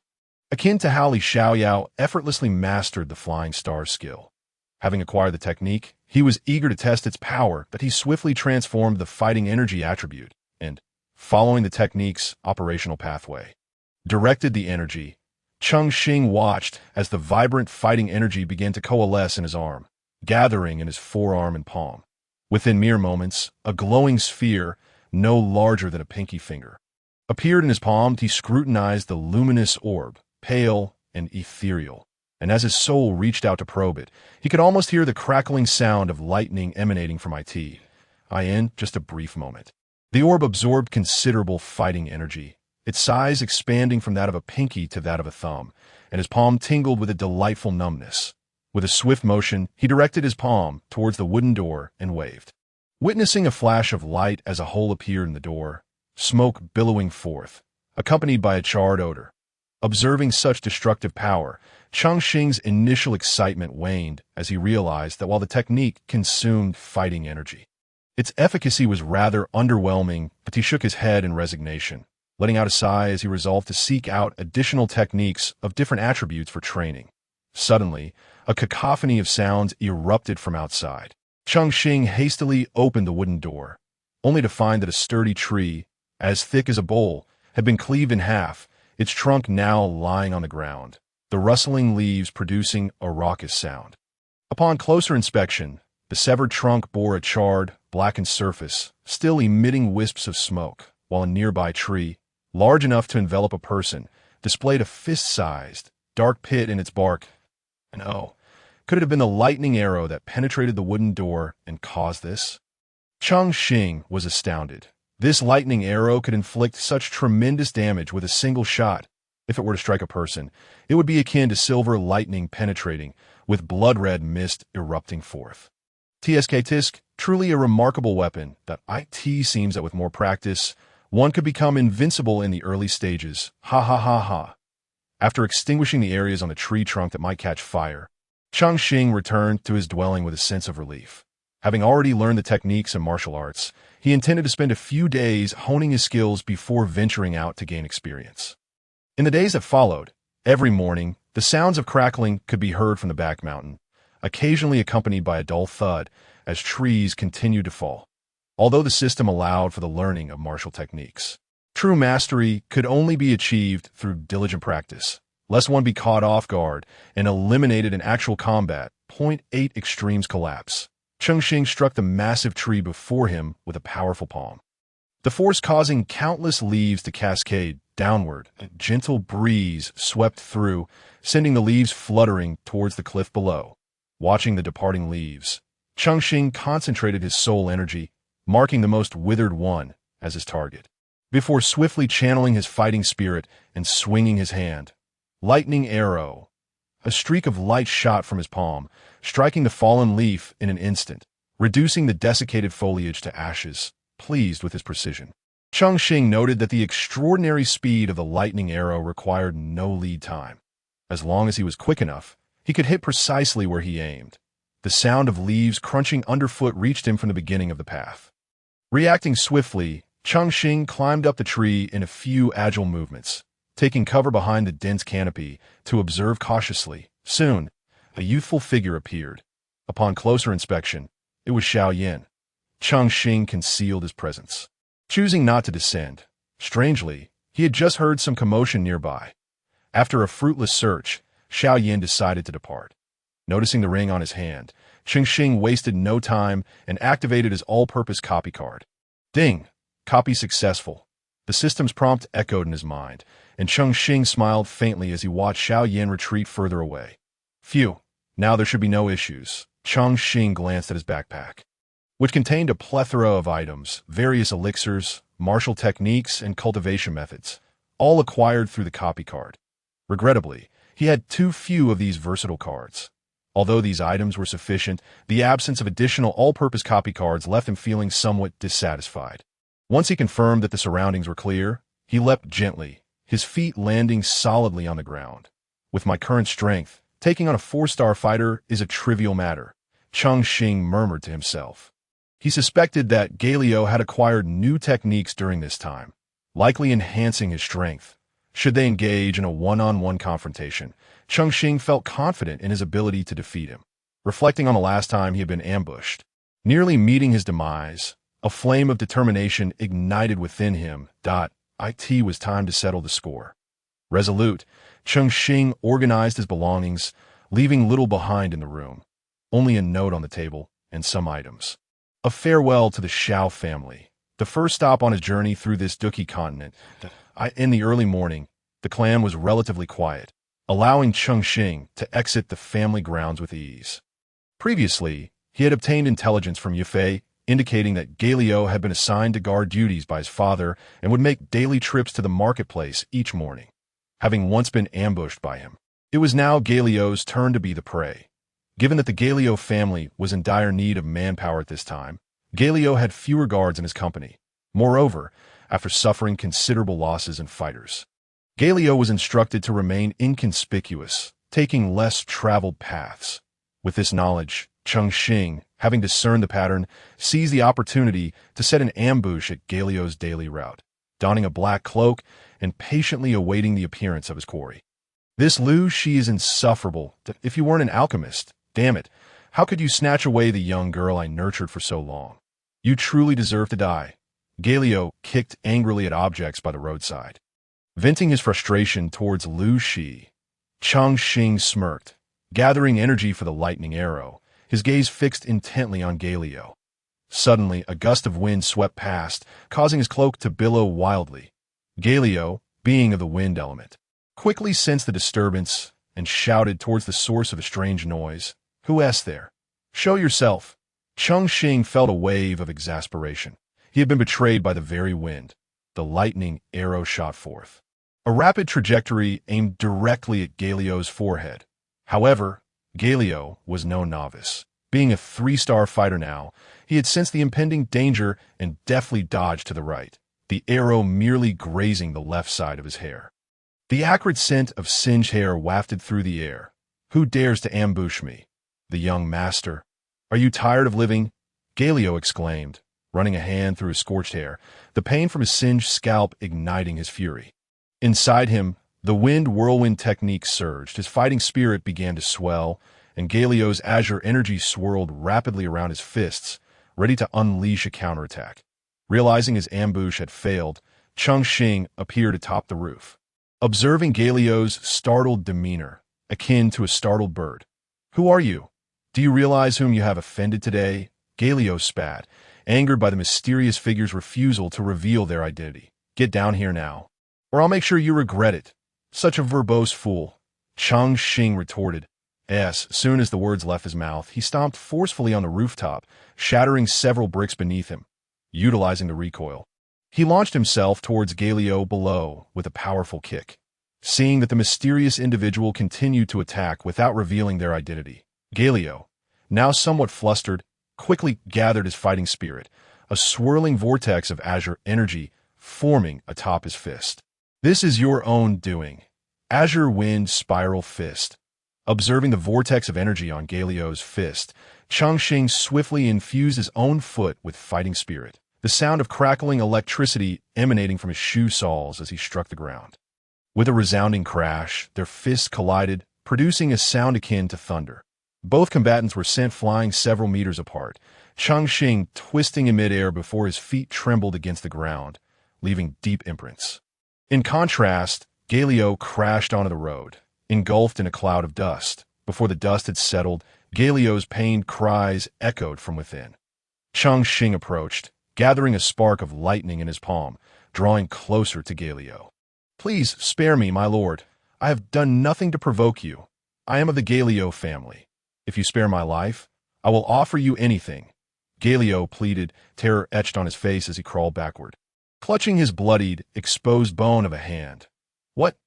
Did you not think of this when you plotted against me earlier?" Cheng Xing glared at Galio's wretched state, his eyes glinting with murderous intent, speaking in a cold tone. "It's you. How is this possible?" Galio's mind raced as he searched through his memories, finally recalling someone with a similar demeanor. His pupils constricted sharply, and he shrieked in a high-pitched voice. "And what if it is?" Cheng Xing smiled slightly, aiming the lightning arrow at Galio's head. "How dare you?" Galio's voice erupted with fury, reverberating like thunder in Cheng Xing's ears. Oh no, how could Galio but be following closely behind? Cheng Xing thought, realizing the impending danger. With no time to release the lightning arrow, he quickly grasped Galio's shoulder and unleashed an 8 extremes collapse technique. With a resounding thud, Galio's entire body, along with his right arm, was propelled backward towards Galio by a lightning arrow forming in his palm and shooting towards the ground. Accompanied by a dull sound, Galio's arm was brutally shattered, twisted as though it were a pretzel. "Father, save me!" Galio cried out, seeing the trajectory of his brother's flight, trailing a stream of blood. After a moment of hesitation, he adjusted his course to catch Galio, as Cheng Xing's lightning arrow struck the ground. It created a small crater, sending dust spiraling into the air, obscuring visibility. Damn it, what a pity, if only I'd acted sooner. Cheng Xing squinted his eyes slightly, regretting the earlier ink stains as he hurriedly ran, his figure swiftly vanishing at the end of the alley. After circling through the city several times to ensure no one was in pursuit, he finally put away his dark robe and sought refuge in an inn to evade the storm. Chapter 14. The Monster Mountain Range. Finding a secluded inn, Cheng Xing settled in, and for several consecutive days, he diligently avoided crowded areas in the city, procuring essential supplies for his journey. The Gadgil family held some prestige in Wutan City, and attempting to regain his standing was, for the moment, an unrealistic endeavor. Yet, as the saying goes, a gentleman's revenge is never too late, and Cheng Xing understood the value of patience. For now, he would jot down this grievance, venture out into the world, and see what opportunities awaited him. Though he had already attained the rank of a 1-star Do fighter, possessing the capability to contend with 3-star and 4-star fighters, he knew that in actual combat scenarios, especially against the monsters that roamed the Monster Mountain Range, this level of power might prove insufficient. Therefore, the first order of business for a successful journey was to acquire a quality map. Cheng Xing unfurled the map, worth 500 gold coins, within his room, which meticulously detailed every town in the Gadgil Empire, alongside various trade routes through the Monster Mountain Range. Ding! System task. Please check. The system prompted just as Cheng Xing was engrossed in studying the map. Opening the system, he noticed a task marked with a red pentagram, indicating its urgency. Urgent task. Please locate the Heavenly Poison Maiden and collect the Enan Poison Body within 2 months. As he contemplated the task, 6 words sprang to mind. Qingshan Town, Little Medical Fairy. The Enan Poison Body is a rare constitution, characterized by a body infused with potent toxins, requiring no training. Merely consuming poisons or toxic substances would elevate one's realm, with no limits to this enhancement. However, the Enan Poison Body would erupt periodically, causing widespread devastation and suffering. Furthermore, the bearer of this constitution would not enjoy a long life. The more poison they consumed, the greater their power, yet the quicker and more tragically they would meet their end. Cheng Xing searched for Qingshan Town on the map and, indeed, found it. Departing from Wutan City to the east, he could reach Qingshan Town in about a week, heading towards the Monster Mountain Range. Qingshan Town is the closest settlement to the Monster Mountain Range, also known as Monster Town. The crux of this task lay with the physician known as Little Medical Fairy at the Wanyaozhai. Having clarified his mission, Cheng Xing packed his belongings and set forth eastward from Wutan City. After 6 full days of travel, he finally arrived at Qingshan Town. Under the scorching sun, numerous mercenaries occupied the sides of the streets, seemingly unfazed by the heat, reveling in their camaraderie. For these battle-hardened men, it was a philosophy of living in the moment. No one knew if they would return from the next mission to share a drink again. Wiping the beads of sweat from his brow, Cheng Xing spotted the only vacant corridor not occupied by mercenaries, with the words Wanyaozhai prominently displayed above. It seemed this was the place, though he wondered if the Little Medical Fairy was inside. Make way, make way! Help! Help! I beg you, Little Medical Fairy, save my brother. Just as Cheng Xing hesitated, a scarred, burly man knelt at the entrance of Wanyaozhai. Beside him lay a pale man. It was evident that the latter had been attacked by some monstrous creature, leaving him in such a state. The man's cries and pleas for help did not elicit mockery from the surrounding mercenaries, for they understood that such a fate could befall any of them. The mercenaries, who had previously been drinking and laughing, rushed forward to assist the two at that moment. A woman in a light blue gown appeared before them. Though not exceptionally beautiful, her rare charm and ethereal demeanor were captivating, and a mesmerizing smile graced her face as she swiftly approached. Little Medical Fairy, please save him, several mercenaries implored as they saw the physician emerge. With a gentle smile, the Little Medical Fairy surveyed the group and then beckoned toward the interior, saying, quickly, help me carry him inside and bring out the herbs I prepared earlier. As Cheng Xing observed the delicate waist of the Little Medical Fairy, he couldn't help but admire her. Perhaps her youthful charm was even more alluring than the maturity of Yafei. Ding! Congratulations to the host. You have successfully checked in with the Little Medical Fairy. Rewards: Advanced Shin-level Flight Do Technique, Purple Cloud Wings, 1 vial of Qing Bamboo Snake Venom, 10 Shin-level Do Technique usage cards. Cheng Xing gazed at the newly added items in his inventory, particularly excited about the flight technique. After all, flight was a privilege reserved for those at the Dowang rank and above. That a pair of wings formed from Do Qi would signify profound strength. However, upon noticing the vial of venom, he felt somewhat perplexed. Was he to use this to poison the Little Medical Fairy? After pondering for a moment, he recalled that the Yinan poison body was immune to all toxins. Even the most potent poison would merely serve as a supplement, potentially causing a brief fainting spell due to its overwhelming potency. With this realization, Cheng Xing devised a plan. The Little Medical Fairy was merely a 1-star Do fighter, her strength comparable to his own, making her relatively easy to manage. System: what constitutes the collection of the Yinan poison body? Cheng Xing inquired, as he needed clarification. After all, this check-in could be accomplished simply by encountering her, but the conditions for collecting her blood required more clarity. The Little Medical Fairy was a beloved figure in Qingshan Town. Should he inadvertently offend her, he would become an easy target for the mercenaries. Collecting fresh blood from the Yinan poison body will complete the task. Reading the system's response, Cheng Xing felt overwhelmed. The Little Medical Fairy was adored by all in Qingshan Town, and how could he possibly obtain her blood? The mercenaries would undoubtedly protect her fiercely. It seemed he would need to find a way to be alone with the Little Medical Fairy to succeed. Cheng Xing pondered intently, realizing that this required intelligence rather than brute force. Since he couldn't rush the matter, Cheng Xing found it in that afforded a view of Wanyaozhai, allowing him to stay informed of any developments there. With nothing much to do, he leaned against the windowsill, observing Wanyaozhai. Through the open second-floor window, he could see the Little Medical Fairy treating mercenaries in a small room. From noon until nightfall, she worked tirelessly, hardly pausing for a moment. It appeared that taking action in Qingshan Town would indeed be a challenge. Cheng Xing sighed, grateful for the opportunity to observe. Had he acted impulsively, he might have ended up as mincemeat at the hands of the furious mercenaries. As evening fell, Cheng Xing retreated to his room to focus on his training. The Sanchi Hun Yuan Ju was, after all, a high-level yellow-grade technique, and its unique meridian pathways enabled Cheng Xing to absorb more Do Qi in a single night than an ordinary person could in 3 days of training. For several days, the little medical fairy remained within Wan Yao Zhai, not stepping outside, which began to frustrate Cheng Xing. Did she never leave the premises? He pondered as he ate his meal, glancing over at Wan Yao Zhai. Hey, when will Wan Yao Zhai go back in the mountains to gather herbs?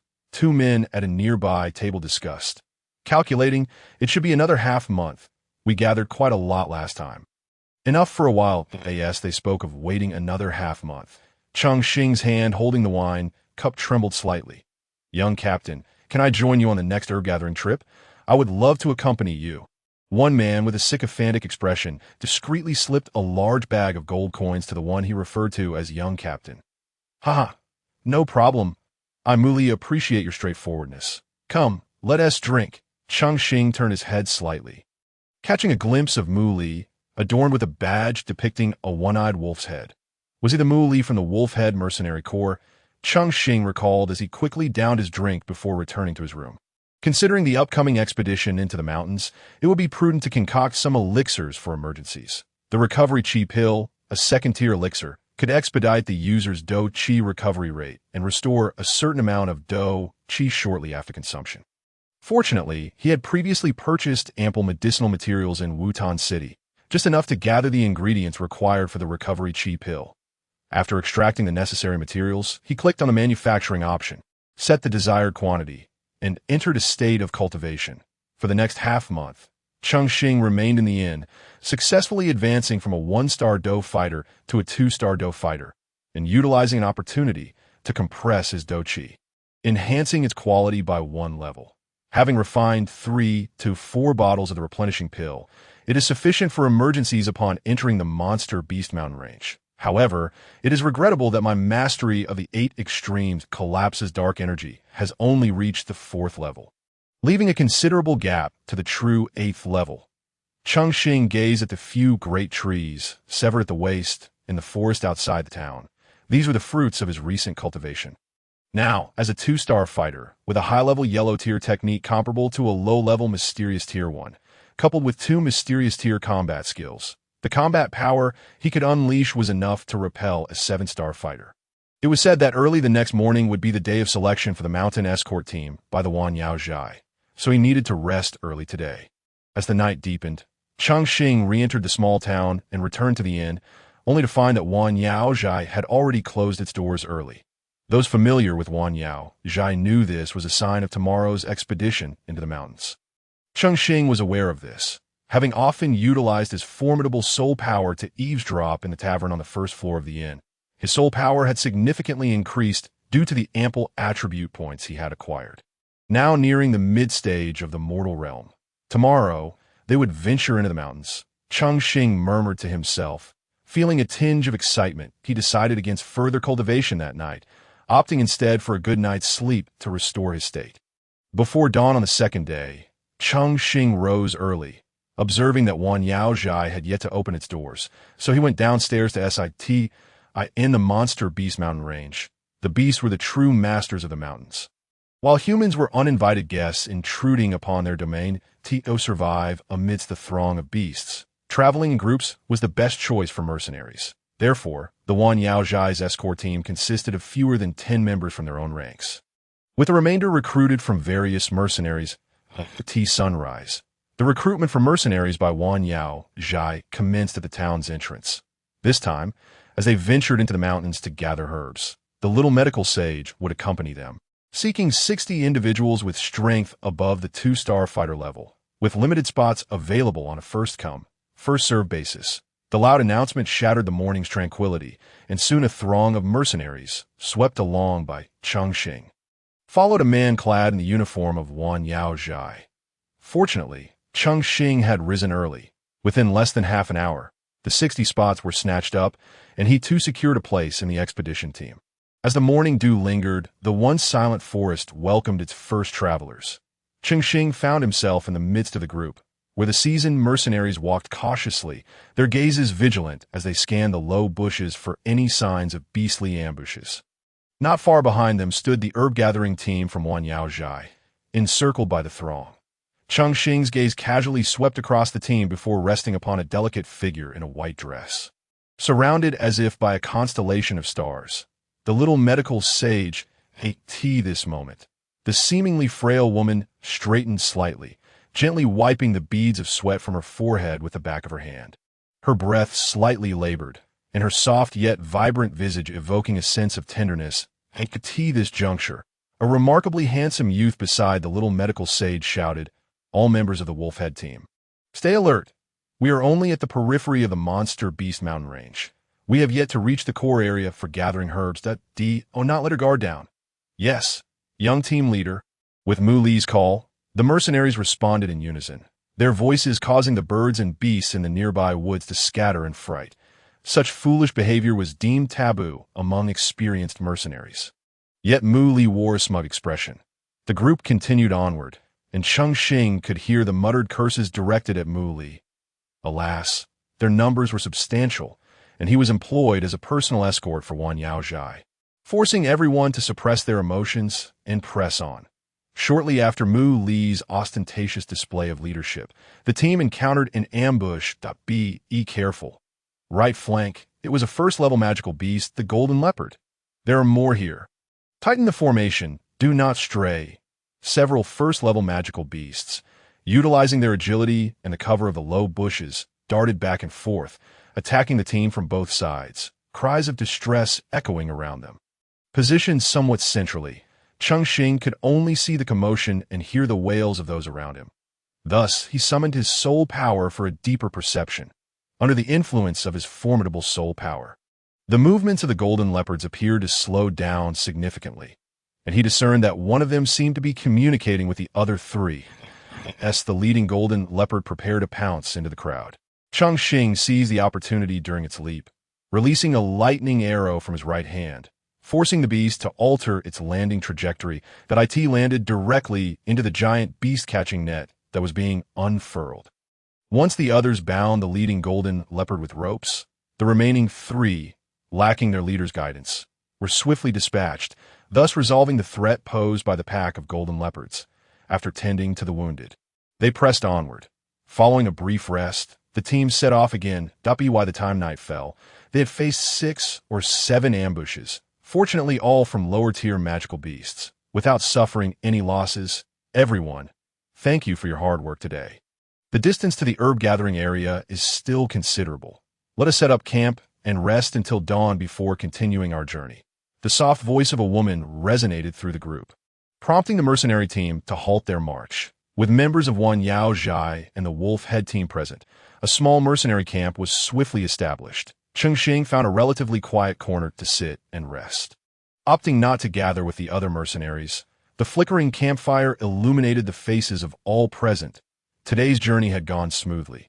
The few magical beast attacks had required little exertion. Yet he could not shake the feeling that, despite their long trek, the frequency of the ambushes felt rather low. Cheng Xing pondered to himself, in the deep of night, the forest was eerily dark. Leaning against a large tree, Cheng Xing watched as the campfire flickered desperately. Through the dancing flames, he noticed Mu Li stealthily producing an object resembling a morning glory flower, handing it to a mercenary. Cheng Xing, aided by the firelight, recognized it as a beast frenzy flower. The beast frenzy flower is known to incite disturbances among magical beasts.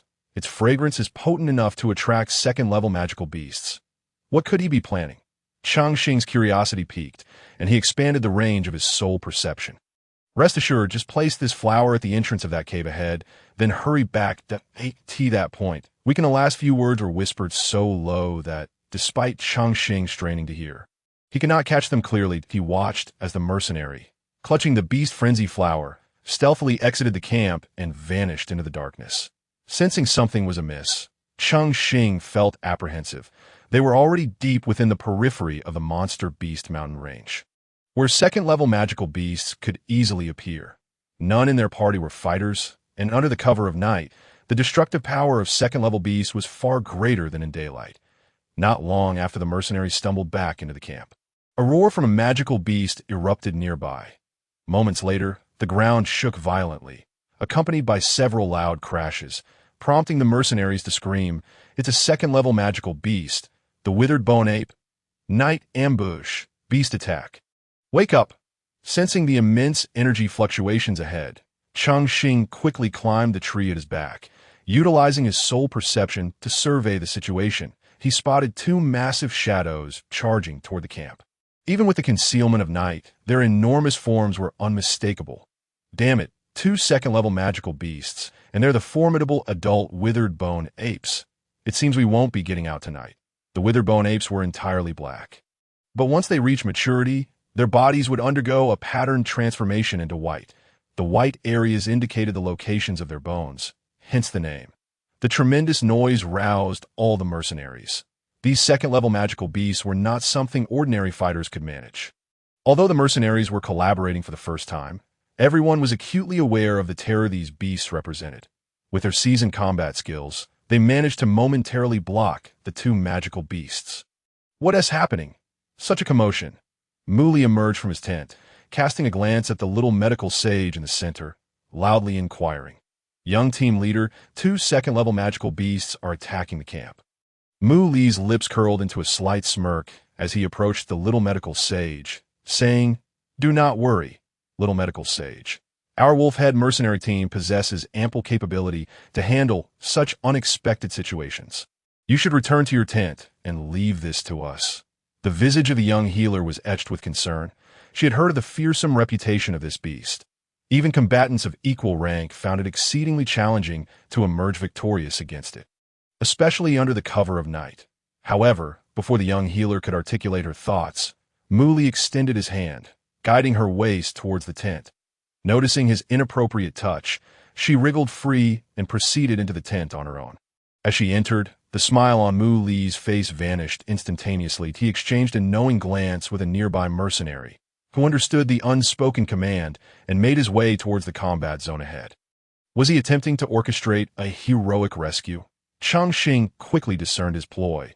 Through the perception afforded by soul power, he observed the wolf-head mercenary group stealthily retreating, leaving the lone mercenaries to confront the two second-tier beasts agitated by the frenzied magic flower. Within moments, over 20 fighters lost their ability to continue the battle.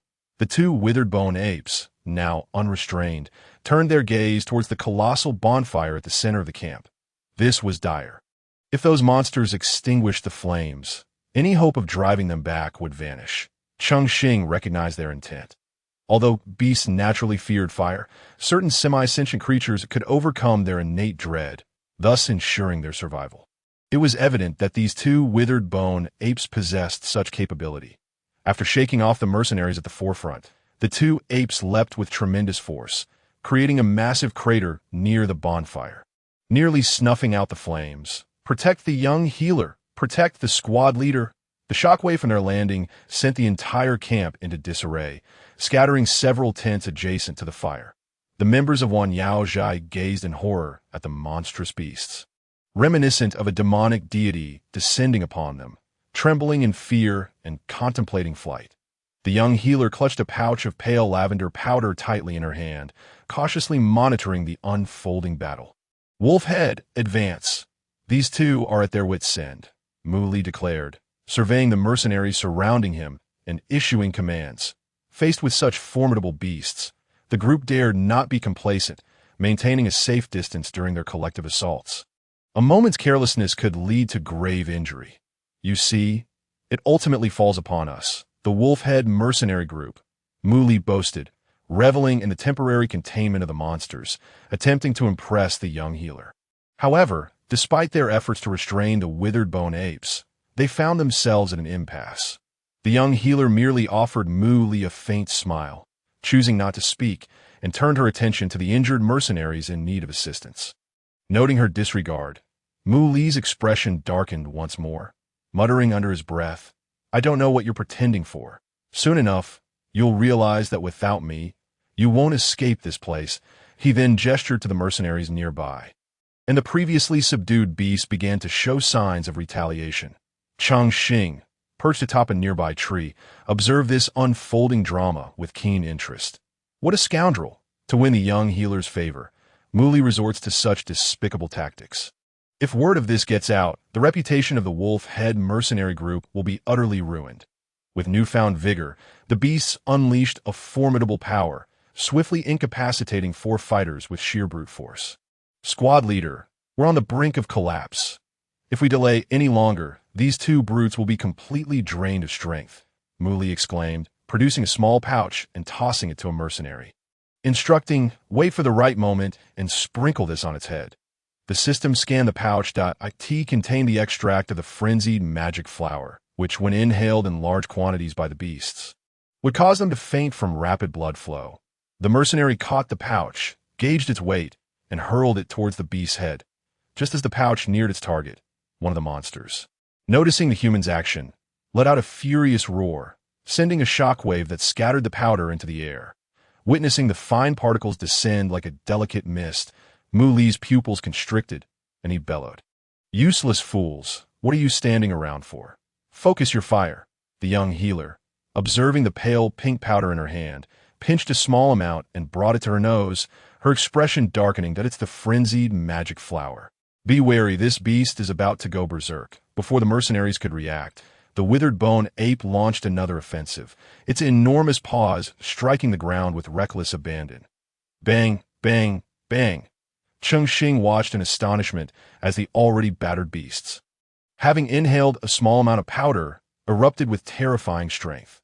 This powder acted like a beastly stimulant, enabling them to unleash horrifying power for a brief period. Currently, fewer than 30 fighters remained capable of combat. Eliminating 2 rampaging second-tier beasts would prove exceedingly difficult. Chapter 15. The terror of second-tier beasts. The beasts possessed immense strength. Even a single blow from one could severely injure an ordinary fighter. Following the earlier skirmish, many had sustained injuries from the bone ape's brutal assaults in the darkness, leading to a rapid decline in their numbers. Yet, the mercenaries held a decisive numerical advantage. After witnessing their comrades being struck down, many became enraged and launched a frenzied assault upon the beasts, resulting in the 2 bone apes becoming bloodied and battered, their white fur stained red under the flickering flames, a truly terrifying sight. Despite their grievous wounds, they had not sustained any life-threatening injuries. Moreover, the chaotic effects of the frenzied magic flower coursing through their veins dulled their sensation of pain, rendering them relentless killing machines. Muli, now somewhat panicked, had not anticipated this turn of events. If the bone apes were not dealt with swiftly, the safety of the Wan Yaozhai members would be compromised, jeopardizing any future escort missions for them. He had hoped to impress the young healer with his prowess during this ordeal. After a brief standoff, the 2 beasts seemed to realize that the humans posed no real threat. They began to pound their chests with their fists, emitting thunderous roars, striding about victoriously as if surveying unruly minions beneath them. Surely not. After withstanding so many attacks, these beasts can still move freely. Do they truly lack a weakness? Cheng Xing pondered, glancing at the 2 withered bone apes not far below him. If they cannot defeat the beasts, I stand no chance against 2 second-tier monsters alone. That if they all succumb to exhaustion, I won't escape either. The darkness is fraught with peril. With a flicker of thought, he activated the system scan to gather information on the bone apes. Withered bone ape, second-tier beast, prefers cool environments, characterized by white fur and skin with bone-like patterns, possesses immense strength, excels in running, and has formidable defense. Second only to the rock snake of the same tier. Before advancing to the 4th tier, their abdomen is the primary weak point. After reaching the 4th tier, star-like points appear behind their heads, which can be targeted for a lethal strike. Armed with this knowledge, Cheng Xing remained unhurried, opting to stay perched in the tree, for over 20 members of the wolf-head mercenary group were below, safeguarding their young squad leader. Descending now would offer little assistance. That Muli, having unleashed the beasts he had orchestrated, found them increasingly difficult to control. He glanced back at the members of Wan Yaozhai and saw the young healer diligently tending to the wounded. Resolutely, he called out, "Wolf Head, follow me." With an attack initiated, the remaining mercenaries rallied to support him, fully aware that they were all in this together, although the sight of the pervasive powder raised doubts. Now was not the time for deliberation. Utilizing the illumination from the fire, the group launched their assault on the two bone apes. Having learned from their previous defeat, the mercenaries relied solely on ranged attacks, hurling spears to harass the beasts. The bone apes, however, were not dim-witted. They stomped the ground forcefully, kicking up a cloud of dust that obscured the mercenaries' vision. Be cautious. These creatures are not lacking in intelligence. Cheng Xing lamented inwardly. Had I mastered that absorbing and fire-blowing technique, it would have been invaluable in this situation. Meanwhile, with visibility compromised, the mercenaries attempted to distance themselves from the dust, focusing intently, channeling their fighting spirit to guard against an unexpected charge from the beasts. Fear not. This creature is surely gravely wounded and attempting to flee. Keep your focus. Those two second-tier magicores are excellent spoils. As everyone was on edge, Muli shouted loudly, a smug expression etched across his face. The little medical sage gazed at the dust that lingered in the air, an inexplicable anxiety creeping into her heart, prompting her to cautiously step back a few paces, whispering to those beside her from the Wanyaozhai. Boom, boom, accompanied by two resounding blasts. Two dark figures shot forth from the dust, plunging directly into the central campfire, extinguishing it in an instant. Without the guiding light of the flames, the mercenaries huddled together in haste, unable to discern the situation elsewhere, only hearing the echo of monstrous footsteps reverberating through the camp, accompanied by the sound of collapsing tents. Quick, light the torches. Muli trembled, hearing the footsteps drawing ever closer. Yet all around him was shrouded in darkness, obscuring the whereabouts of the beast. Even a mercenary with the wolf's head was momentarily stunned. Quickly igniting a torch and passing it forward, Muli hurled the torch ahead. Under the feeble illumination, the two skeletal apes appeared, their bodies drenched in blood that had long since dried, resembling garments of crimson. Stimulated by the light, the colossal feet of the skeletal apes struck the ground with force, leaving behind massive footprints as they launched themselves at the crowd like living projectiles. Cheng Xing surveyed the positions of the group. Mu Li and the other members of the Wolfhead Mercenary Corps had not confronted the skeletal apes directly. Instead, it was the Wanyaozhai and the injured mercenaries who became the targets of this onslaught. A sense of foreboding gripped him, and under the guidance of his fighting spirit, he quickly prepared to act. The little medical sage watched as the blood-colored figure in her vision grew larger, and as she attempted to evade, it was already too late. Witnessing the Wolfhead mercenaries fail to act, the other mercenaries erupted in curses. Damn it, Wolfhead Mercenary Corps, move! Yet who dared to intercept a massive beast weighing nearly 1,000 pounds, hurtling towards them at such speed? Even a master of combat might not withstand such force, let alone the fighters present. Boom! A tremendous sound echoed, accompanied by splattering blood and mud, as more than half of the herb gatherers from Wanyaozhai vanished. The remaining few were left stunned by the terrifying speed of the beast. Once they regained their senses, they beheld numerous bodies crushed into mere pulp, blood gushing forth, a foul stench permeating the air, causing many to weaken in their legs and collapse to the ground. The mercenaries who witnessed this spectacle were filled with regret, and moments later, they erupted in furious shouts to, Little medical sage, quick, brothers, save the people. Little medical sage has saved us so much. What are we waiting for? Go! Meanwhile, on the tree where Cheng Xing had been positioned, only two half-finger-deep footprints remained. Upon noticing the gaps in the crowd's formation, particularly with the little medical sage in the path of the beast's charge, he resolved to take action. Among all attributes, the wind attribute provided the greatest speed enhancement, making it ideal for Cheng Xing to leap into action to save her, especially since he lacked agility combat techniques at that moment. Just as one of the skeletal apes exerted its strength, Cheng Xing sprang into action, gathering his fighting spirit in his legs, propelling himself off the sturdy tree trunk, leaving two footprints behind as he shot towards the little medical sage, who was frozen in place. Chapter 16. Collecting the tainted poison body with the wind attributes boost, Cheng Xing's form darted through the low air like a tempest, and the darkness of a night rendered him undetectable as he lunged for the little medical sage, effortlessly enveloping her soft figure in his embrace, gliding across the grass, leaving a trail over 10 zhang long, just as Cheng Xing rolled aside with the little medical sage in his arms. The beast's body brushed past the others, sweeping them off their feet. Observing the dazed expression on the little medical sage's face, it was evident she had yet to recover from the earlier fright. Her pallid visage was filled with terror, evoking a pang of sympathy. Cheng Xing gazed at her pristine beauty, untouched by makeup, his heart fluttering slightly, but the sudden call pulled him back to reality. And he hastily inquired, "Are you all right?" The little medical sage mechanically nodded, her eyes gradually regaining their brightness, and with Cheng Xing's support, she slowly stood up. "What is your name?" "Thank you so much earlier. Without you, You're injured. Why is there so much blood?" The little medical sage exclaimed, noticing the blood smattered across her hands and then the deep scratches on Cheng Xing's arm, her voice trembling with concern. During the slide upon landing, Cheng Xing had to turn his body to minimize injury, resulting in his blood flowing freely. Cheng Xing glanced at her, waving his hand dismissively. "It's nothing, that my name is Cheng Xing." While saving the little medical sage, he had shot a lightning arrow at a charging skeletal ape, but due to its speed, he could only make a rough estimate of his aim, distinctly recalling that the last thing he saw was the creature's abdomen. "Cheng Xing, don't move.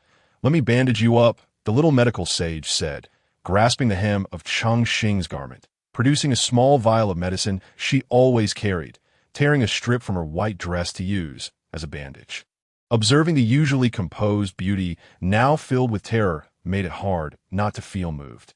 However, Cheng Xing merely glanced at the little medical sage and gently squeezed her arm, saying, "You stay still.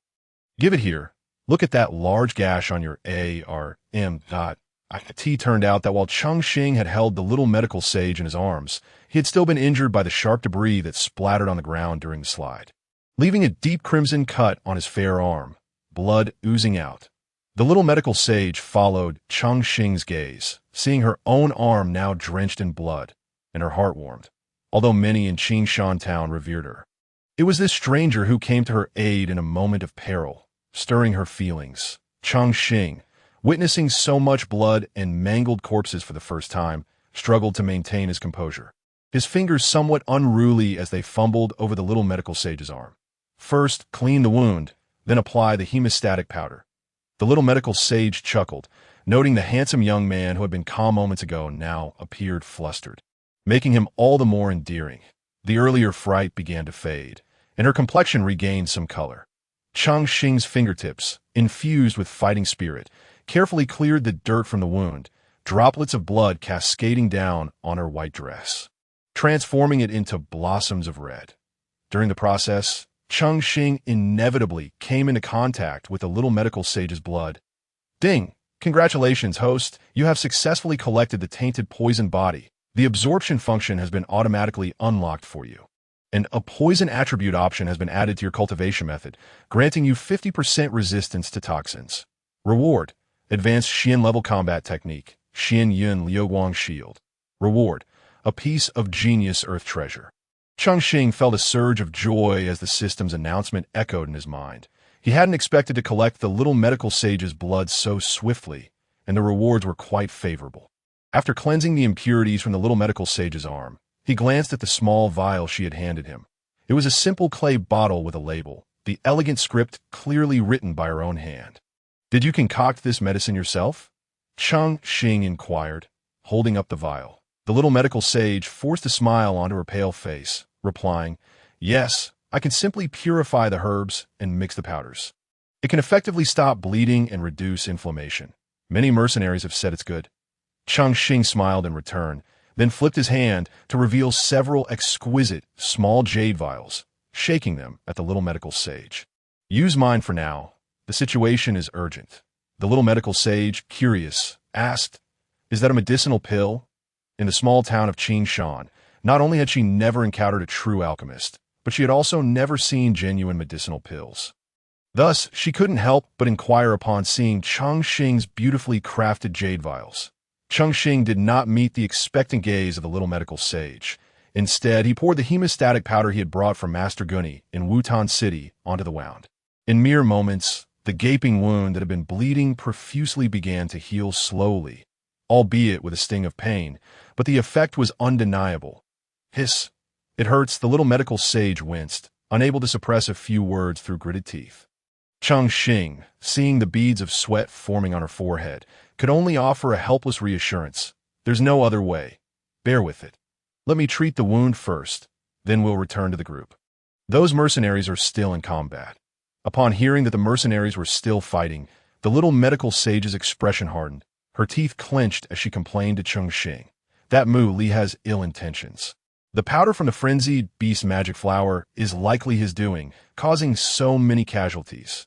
Cheng Xing did not respond to Yin, but instead helped the little medicine fairy to her feet, saying, "All right, let's be off. Otherwise, it would be perilous for two individuals to linger in the dark forest. The underbrush may conceal magical beasts." Having learned from the earlier ambush, the little medicine fairy quickly seized Cheng Xing's arm, nodding vigorously as she replied, "Yes, let us hasten our departure." Thus, Cheng Xing led the little medicine fairy back through the dimly lit woods, retracing the path they had created when they fell earlier. "Thank you for saving me just now. Had it not been for your timely intervention, I would surely have perished," she reflected, still shaken by the harrowing encounter. The magical beast had moved with such terrifying speed that she felt utterly defenseless. Cheng Xing, without turning his head, merely stated, "It was nothing, a mere act of kindness." The little medicine fairy felt a twinge of disappointment. Whenever she expressed gratitude before, the recipient would respond warmly. Yet, this youth before her remained unexpectedly calm, leaving her feeling unsatisfied. However, Cheng Xing's apparent indifference was not due to a lack of warmth. At that moment, he was focused on the system panel that others could not perceive, which displayed the effects and usage of a newly acquired combat technique. Xianyan Lu Guang Shield, a high-level defensive combat technique of the Xian rank. In a world where most techniques emphasize offense, defensive techniques are exceedingly rare. This technique is designed to utilize, for those who have successfully cultivated it. They may even defend against opponents of higher ranks. Those who learn it can withstand the powers below the Do Emperor rank, and those who reach the Dozong rank have yet to face defeat at the same rank. Upon reading the final lines, Cheng Xing's eyes widened in astonishment. A practitioner of the Dozong rank was virtually invincible against those below the Dozun rank. How terrifying, just when he needed to engage in a battle beyond his current level. This technique arrived at the perfect moment. System, learn the combat technique. Cheng Xing promptly placed the scroll of combat technique from his backpack into the learning section. A flood of information surged into his mind. Cheng Xing's pace faltered, and eventually he noticed a faint glow emanating from his hands. His mind resonated with the announcement of successful learning, and a smile involuntarily crept across his face. Hurry, this beast is on the brink of death. Everyone, put in more effort. The shouts of the mercenaries grew nearer, until Cheng Xing and the little medicine fairy emerged through a dense thicket, revealing a skeletal monkey surrounded by a throng of mercenaries. Blood still steamed on the ground, and over 20 spears were embedded in the beast's body, with the most grievous wound located in its abdomen. There, the fur was not a dark crimson, but charred black. The tough hide had been forcibly pierced, creating a gaping hole the size of a human head, with large intestines still writhing outside. It seemed the previous strike had indeed taken effect, and Cheng Xing felt a sense of satisfaction upon observing the beast's horrific injuries. "This one is finished. Let us see how the other fares," Cheng Xing remarked to the little medicine fairy, and the two proceeded to the opposite side. The individuals here primarily belonged to the wolf-head mercenary group, and this skeletal monkey had not sustained any fatal injuries. So despite the remaining 10 or so mercenaries working in tight coordination, they had been unable to bring it down. "Captain, this creature's hide is exceptionally tough. It has not fallen despite so many attacks." Mu Li, bloodied and trembling with exhaustion, voiced his discontent. "Hold it down. Once the other side is dealt with, this beast must die here." This operation was orchestrated solely by him. And with so many casualties, he pondered how he would report to his father. With a thunderous roar, the skeletal monkey unleashed another bellow, the sound wave causing the surrounding mercenaries' legs to tremble. Another magical beast, responding to the roar, echoed in a mournful duet. "It's the little medicine fairy. She's still alive," a mercenary exclaimed upon seeing the little medicine fairy in her white dress reappear. His shout captured everyone's attention, and they turned to witness the blood-stained hem of her gown, the girl standing gracefully amidst the chaos, resembling a rose blooming in the midst of slaughter, as the crowd diverted their focus. The skeletal monkey scanned its surroundings and, noticing that no one was watching it, fixed its gaze on the young woman in white. With a surge of energy, it launched itself like a cannonball towards her. Cheng Xing, caught off guard, only heard the sound of rushing wind as the beast closed the distance, realizing too late that escape was no longer an option. Damn it, I lost my focus, I must fight. Xian Yun Lu Guang's shield. Activate. Cheng Xing, faced with the oncoming magical beast, braced himself and unleashed the newly learned combat technique, channeling all available energy. The light emanating from his hands intensified as he positioned one arm for defense while overlapping the other in a cross formation, creating a faintly glowing shield that enveloped both him and the little medicine fairy. The immense force of the impact sent Cheng Xing reeling, his feet embedding into the ground, and with a muffled grunt, he felt a warm rush surge from his mouth, blood trickling from the corner. Chapter 17. Slaying the second-rank magical beast, the luminous shield in Cheng Xing's hands appeared minuscule before the colossal magical beast. Yet the energy it radiated was sufficient to halt the nearly 1,000-pound creature. As the impact subsided, Cheng Xing understood that he could not engage in close combat with such a powerful beast. He swiftly retreated with the little medicine fairy. With a tremendous roar, the beast seemed astonished. Its massive arms flailed aimlessly before crashing down. "Stay here. I will handle the rest," Cheng Xing instructed as he positioned the little medicine fairy aside, his gaze fixed on the last remaining skeletal monkey. The little medicine fairy grasped Cheng Xing's arm and pressed a pouch of green powder into his hand, saying, "This is a paralysis powder I concocted. It can incapacitate a second-rank magical beast, slowing its movements. Take it. It should prove useful." After the recent close calls, the little medicine fairy's eyes reflected genuine concern for Cheng Xing, and she entrusted him with her life-saving powder. Her soft, warm hand held the fragrant green powder, and although Cheng Xing did not dwell too much on the warmth of her gesture, he accepted it with a nod and a smile, saying, "Thank you. Rest assured." Turning to face the second-rank magical beast, Cheng Xing glanced at the lightning sky. Dawn was approaching, and once the cover of night vanished, the success rate of ambushes would significantly decline. This would likely favor the numerous mercenaries. He retrieved 2 energy-replenishing pills from his backpack, discreetly consuming them to recover the energy expended in the previous battle.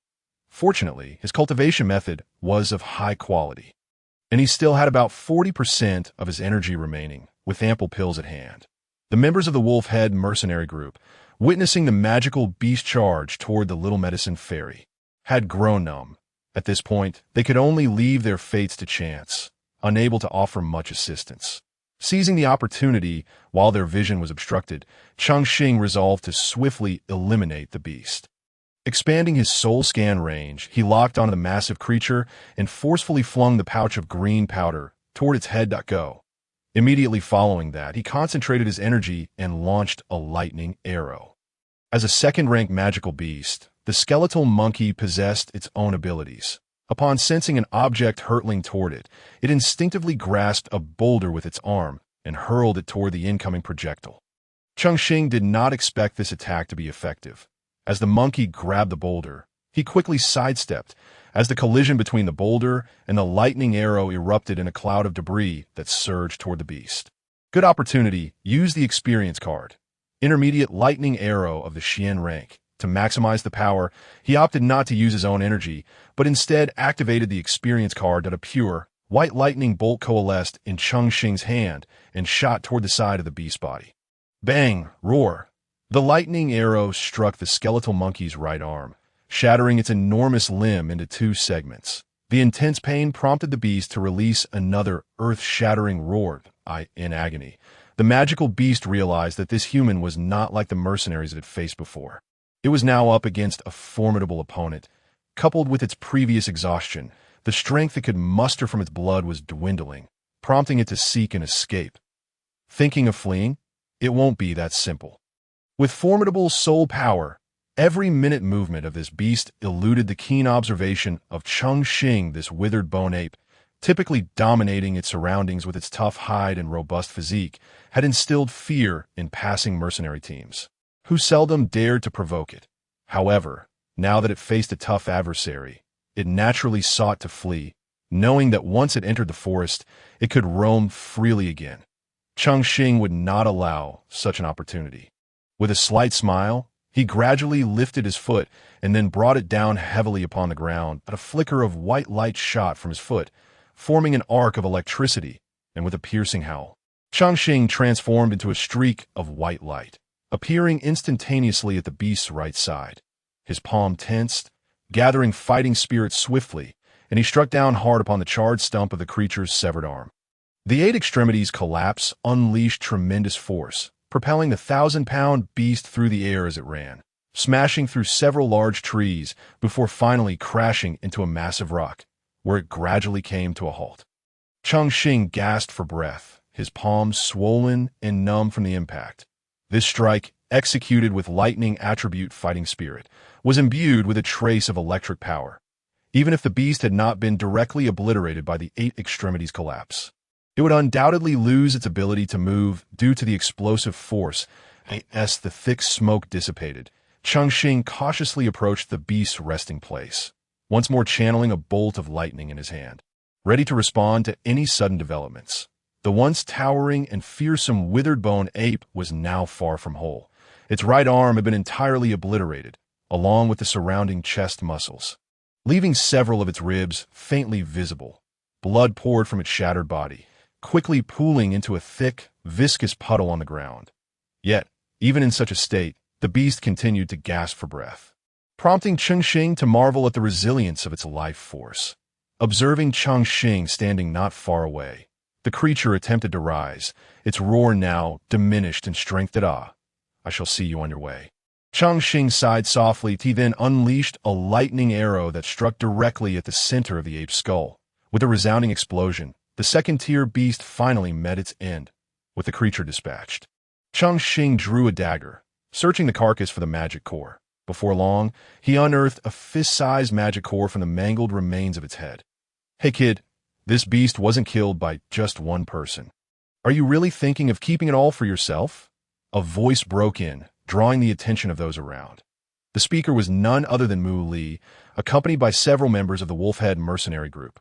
Cheng Xing chuckled, pointing at the fallen, withered bone ape, and remarked, "What's this? Were you not sufficiently chased by this beast earlier? If I hadn't stepped in to slay it, many of you might not even be able to stand here speaking. Now you appear, clamoring for the magic core. What's your game?" As Cheng Xing prepared to claim the second-tier magic core, Mu Li smiled slightly and said, "It seems the powder earlier was indeed scattered by you.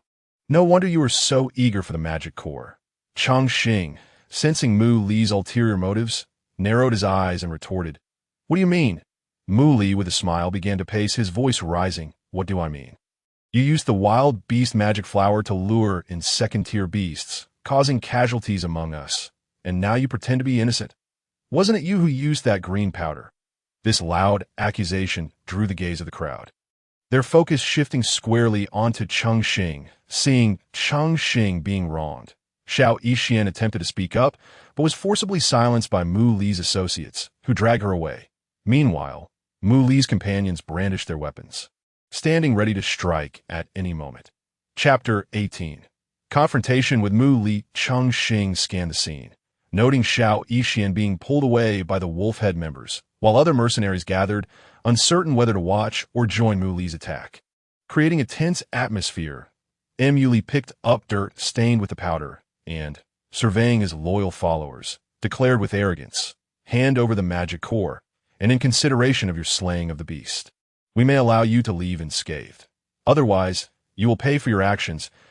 As mercenaries continued to gather, the once 60-strong team was reduced to just over 40 who could still fight. Many had received prior information from Mu Li, and coupled with the Wolfhead mercenaries' deliberate misinformation, Cheng Xing had become the focal point of their scrutiny. "What? Are you trying to shift the blame for your actions onto someone else? What a crafty maneuver." Mu Li, Cheng Xing sneered, palming 2 recuperative pills and discreetly slipping them into his mouth while feigning to wipe his face. Let us hear it from everyone. Was it not he who attracted the two second-tier beasts with the wild beast magic flower powder, causing us to lose a night's rest while we dealt with this chaos? Mu Li rallied, his voice echoing as the wolf head members chimed in, creating an uproar akin to a trial scene. The onlookers, still in the dark, began drawing weapons, their gazes filled with hostility towards the isolated Cheng Xing. Ha! It is clear you commanded your subordinates to lure the beasts, intending to play the hero. Yet you underestimated their strength and overestimated your own abilities. And as for that green powder, if you dare let Xiao Yixian from the pharmacy appear, the truth will emerge. Cheng Xing vented. Perhaps you fear bringing Xiao Yixian forth, which is why you had her taken away to etched this revelation. Many mercenaries noticed that Xiao Yixian, once blending into the crowd, was now being led away by the wolf head members, causing those ready to act to reconsider their stance. Mu Li glared at Cheng Xing, his eyes filled with malice and murderous intent. On the brink of death, and you still quibble. Kill him. I will reward whoever does so with a set of advanced yellow-tier techniques. Upon hearing the promise of advanced techniques, many mercenaries' eyes glinted with greed. Most of them came from humble backgrounds, their techniques generally limited to intermediate yellow-tier or even lower. Although advanced yellow-tier was merely a step up, the allure was undeniable. Many were swept up by the prospect of the reward, slowly advancing towards Cheng Xing, while the wolf-head mercenaries remained motionless at Mu Li's signal. Observing the mob, Cheng Xing made no move, instead raising the magic core high above his head and declaring, "Do you believe yourself stronger than this second-tier beast? If so, heed Mu Li's words and come forth to meet your demise." As the magic core gleamed brilliantly in the sunlight, many mercenaries swallowed hard, their resolve wavering. They understood the wisdom of the phrase, "It's one thing to earn a living, another to risk your life." Ding! A signal from the system alerted him. Detected absorbable power source, second-tier magic core. Absorbing will enhance host strength. Estimated absorption of 5 cores will elevate to 3-star fighter. The blinding light from the magic core illuminated Cheng Xing's eyes, and he momentarily overlooked the dazzling glare. This system can actually absorb magic cores to enhance my strength. Cheng Xing was astounded, realizing that as long as he hunted beasts in the Beast Mountain range, he could rapidly increase his power. Securing the magic core, he activated the system to absorb the one he had just obtained from the withered bone. As the magic core vanished from his hand, a surge of pure energy flooded into his body, replenishing his previously exhausted fighting spirit and noticeably boosting his overall strength. Cheng Xing's gaze towards Mu Li now exuded calm confidence, a smile gracing his face as he remarked, "What is this, Mu Li, the deputy leader? You have the audacity to slander, but lack the ability to act. I suggest you return home and serve your father tea instead of trying to leverage your status over your wolf-head mercenaries." "You kill him." Mu Li, furious, gritted his teeth and issued the command without hesitation. As Mu Li's orders were given, the members of the wolf-head mercenary group surrounded Cheng Xing, yet none dared to strike. "Damn it. Have I raised you for nothing?" Mu Li cursed, drawing his long sword. He bent slightly at the knees and, with a powerful thrust, sent a shockwave through the ground, causing the turf to erupt. Using this force, Mu Li swung his sword directly at Cheng Xing's face. Mu Li, a 7-star fighter, practiced the advanced yellow-tier technique wind-soaring kill. 7 stars, indeed, were not insurmountable. Cheng Xing cast a fleeting glance at the system pop-up, muttering under his breath, in an instant, Mu Li brandished a sharp, long sword, infused with a formidable aura, and launched a vicious thrust towards Cheng Xing's eyes. Yet, in the face of such a cunning technique, Cheng Xing exhibited not a trace of panic. A faint glow enveloped his palms, and as the sword's tip approached, he pressed his hands together, firmly trapping the long sword. Then, with a surge of energy, he forcefully swung it aside. A crisp sound resonated as Mu Li's long sword was unexpectedly caught bare-handed by Cheng Xing, its tip snapping off with ease. The fracture sent a shockwave through the sword, causing Mu Li to be hurled backward. Did he truly believe such an attack could claim my life? Fear etched across Mu Li's face as he gazed at the broken sword in his hand, his eyes betraying a newfound wariness as they shifted to the unscathed Cheng Xing. Cheng Xing shot a cold glance at Mu Li, then, with the broken sword tip pinched between his palms. He swiftly flicked it towards Mu Li's face. That Mu Li's complexion paled. He had not anticipated that a sword capable of easily severing a first-tier magical beast could be so effortlessly broken by Cheng Xing and then used against him. The shard transformed into a glimmering point of light. Hurtling towards him, he flung the long sword in his grasp towards the approaching shard, and upon their collision, a ringing sound echoed as both fell to the ground. Wind blade technique. The squadron leader actually deployed this technique. Even if he were to perish, it would be worth it. This move was personally taught by the captain, who had slain numerous second-tier magical beasts with it. The members of the Wolf Head mercenary group erupted into cheers at the sight of Mu Li's attack. Yuli fervently harnessed his aura. From their earlier exchange, he discerned that this 2-star fighter possessed combat prowess comparable to an average 5-star fighter. Moreover, the ease with which he snapped the long sword indicated formidable strength. Without hesitation, Mu Li summoned his most powerful move, the high-level yellow-tier wind blade technique. Cheng Xing observed as several spirals of gathered aura swirled around Mu Li. The rapidly rotating wind spirals possessing enough lethality to take down a first-tier magical beast. In the face of such an assault, Cheng Xing remained composed, allowing Mu Li to complete his gathering. Kid, remember this in your next life. When you encounter me, you should take a detour, Mu Li declared, his confidence swelling as he witnessed Cheng Xing's apparent lack of evasive intent. Cheng Xing's lightning arrow required merely a breath to coalesce. While the spiraling wind blade surged forth, with a subtle lift of his hand, a brilliant burst of light shot out, followed swiftly by another. White lightning streaked through the air, crashing into the spirals. And in mere moments, their intensity waned as the second bolt of white light caught up. The spirals teetered on the brink of collapse, vanishing under the impact of the two flashes. Chapter 19. Encirclement accompanied by a series of urgent gusts. The spirals dissipated entirely under the onslaught of white light, the residual force of the lightning arrow continuing its trajectory towards Mu Li. Witnessing his proud technique so effortlessly neutralized by this young man, Mu Li's eyes flickered with disbelief. Dissolve the high-level yellow-tier technique with such ease implied that either his strength surpassed Mu Li's or his technique was of a higher tier. Yet this youth appeared to be no more than a 3-star fighter. It could only mean he wielded a profound tier technique. Mu Li hastily formed seals with his hands, deploying the wind blade technique once more. A few less potent spirals swiftly confronted the white light, managing to nullify Cheng Xing's technique. The potency of this technique further corroborated Mu Li's suspicions and only intensified the greed swelling within him. Licking his lips, he remarked, "What a remarkable lad, using a profound tier technique. No wonder he dares to be so arrogant." Upon hearing Mu Li mention the profound tier technique, the mercenaries present collectively gasped. Once a technique ascended to the profound tier, its power increased manifold, and its value soared far beyond that of yellow-tier techniques. Securing such a technique would make slaying magical beasts significantly easier. At the very least, selling it at an auction would ensure a lifetime of comfort. This fellow possesses a profound tier technique. His attire hardly suggests wealth. Such a technique is indeed valuable. Mu Li listened to the fervent discussions around him. A cold smirk crept across his face. The allure of the profound tier technique would inevitably incite some to act. Esteemed comrades, should anyone step forth to assist Mu Li in dealing with this young man today, the profound tier technique shall be shared with you, and I shall gladly endorse your entry into the Wolf Head mercenary group. Mu Li proclaimed from atop a stone, raising his right hand and gesturing towards Cheng Xing, who was encircled by the Wolf Head mercenary group. Under the sunlight, the smile on his face sent chills down spines.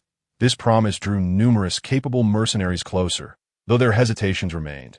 They distrusted Mu Li's assurances, fearful of losing more than they gained. Cheng Xing watched as mercenaries gathered, including several 8-star fighters, their strength posing a significant threat. Should any of them aid Mu Li, as long as I, Cheng Xing, am alive, I will ensure retribution.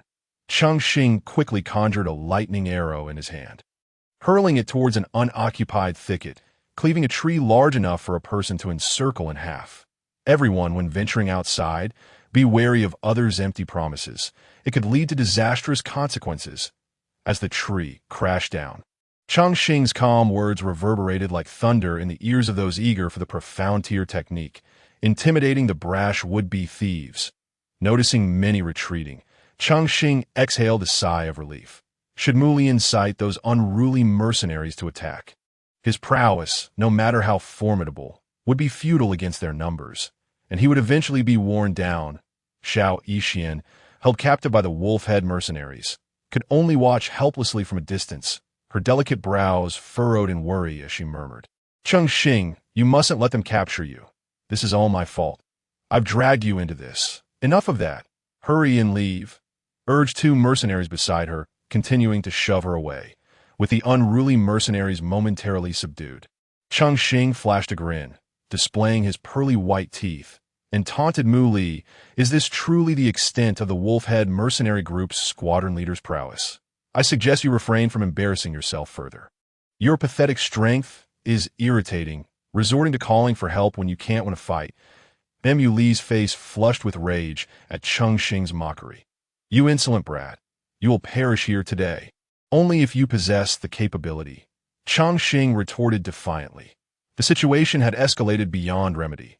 Under Mu Li's false accusations, many mercenaries harbored animosity towards Cheng Xing. The only viable option was to break through the encirclement and flee into the mountains. Once Xiao Yixian returned to Qingshan town, she would surely find a way to clear his name. If not, he would have to exact vengeance on the wolf-head mercenary group. Cheng Xing pondered deeply, casting a cold gaze at Mu Li and his pack of mercenaries. The priority was to escape the encirclement.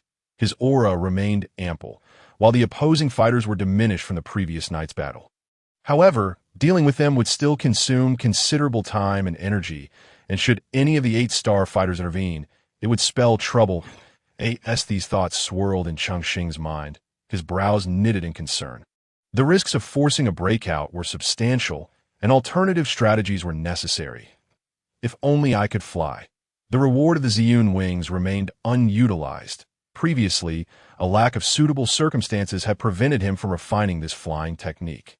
But in this critical moment, it came to mind. System, refine the high-level profound tier technique. Ziyun wings. Cheng Xing summoned the system panel, placing the Ziyun wings technique card into the refinement slot, while issuing the command. Received. The system will refine the technique for the host. Excellent. With this flying technique, I can easily break free from the encirclement, Cheng Xing mused, watching the technique card emit a brilliant purple glow before vanishing. Yet, before he could relax, the system's alert tone reignited his frustration.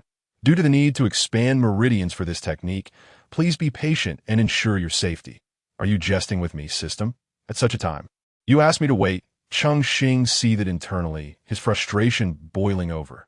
Despite his complaints, the system interface merely displayed the progress of the technique's refinement, devoid of any other activity. Fine, fine. Is this how you want to play with me? System? Very well. Cheng Xing, receiving no response, shifted his focus back to Mu Li and his entourage. Get him. Cut him down. Mu Li, observing Cheng Xing's complete lack of fear, felt an even greater surge of anger. With a wave of his hand, he commanded his mercenaries to attack. Since it has come to this, do not blame my subordinates for being merciless. Cheng Xing's eyes turned fierce as he gritted his teeth and declared, "Activate the battle system." Manipulating the system interface in his mind, he opened the combat display and coldly regarded the several mercenaries rushing toward him. 4-star fighter. Firewood attributes. Medium threat. 3-star fighter. Earth attribute. Low threat. Chapter 20. Flight. Escape. Cheng Xing utilized his scanning ability, and the information about the approaching individuals appear before him, with certain parts of their bodies marked by red flashing dots, indicating their weaknesses. Taking a deep breath, Cheng Xing rapidly circulated his fighting energy, gathering it in his palms. Within mere moments, 2 lightning arrows took shape in his hands. Seeing the lightning arrows materialize, the mercenaries dared not underestimate their opponent. They had witnessed the devastating power of that white flash before. It could slice through a massive tree, and if struck by such a projectile, it could lead to severe injury or even death. With the Earth-type fighters at the front and the Fire-type fighters behind, they aimed to engage him in close combat, hoping to prevent him from unleashing his combat techniques and thereby eliminate him. Mu Li, witnessing the glowing energy in Cheng Xing's palms, felt a twinge of fear. He immediately shouted to his advancing comrades, "Earth Shield! Fire Lance!" Upon hearing Mu Li's command, the mercenaries quickly adjusted their formation, with the Earth-type fighters acting as shields to protect the Fire-type fighters as they cautiously approached Cheng Xing, noting their hesitance. Cheng Xing smiled, gripping the lightning arrows and mimicking a throwing motion. This gesture caused the mercenaries to halt in their tracks, their legs trembling uncontrollably. After a tense standoff, they had only managed to advance a short distance, and the intimidating light in Cheng Xing's hands was undeniably potent. "Move quickly," Mu Li growled at the quaking mercenaries. Although many around them had no intention of intervening, the spectacle was too entertaining to resist. The shame of this situation further fueled Mu Li's rage, prompting him to shout, "You, and you, go help them.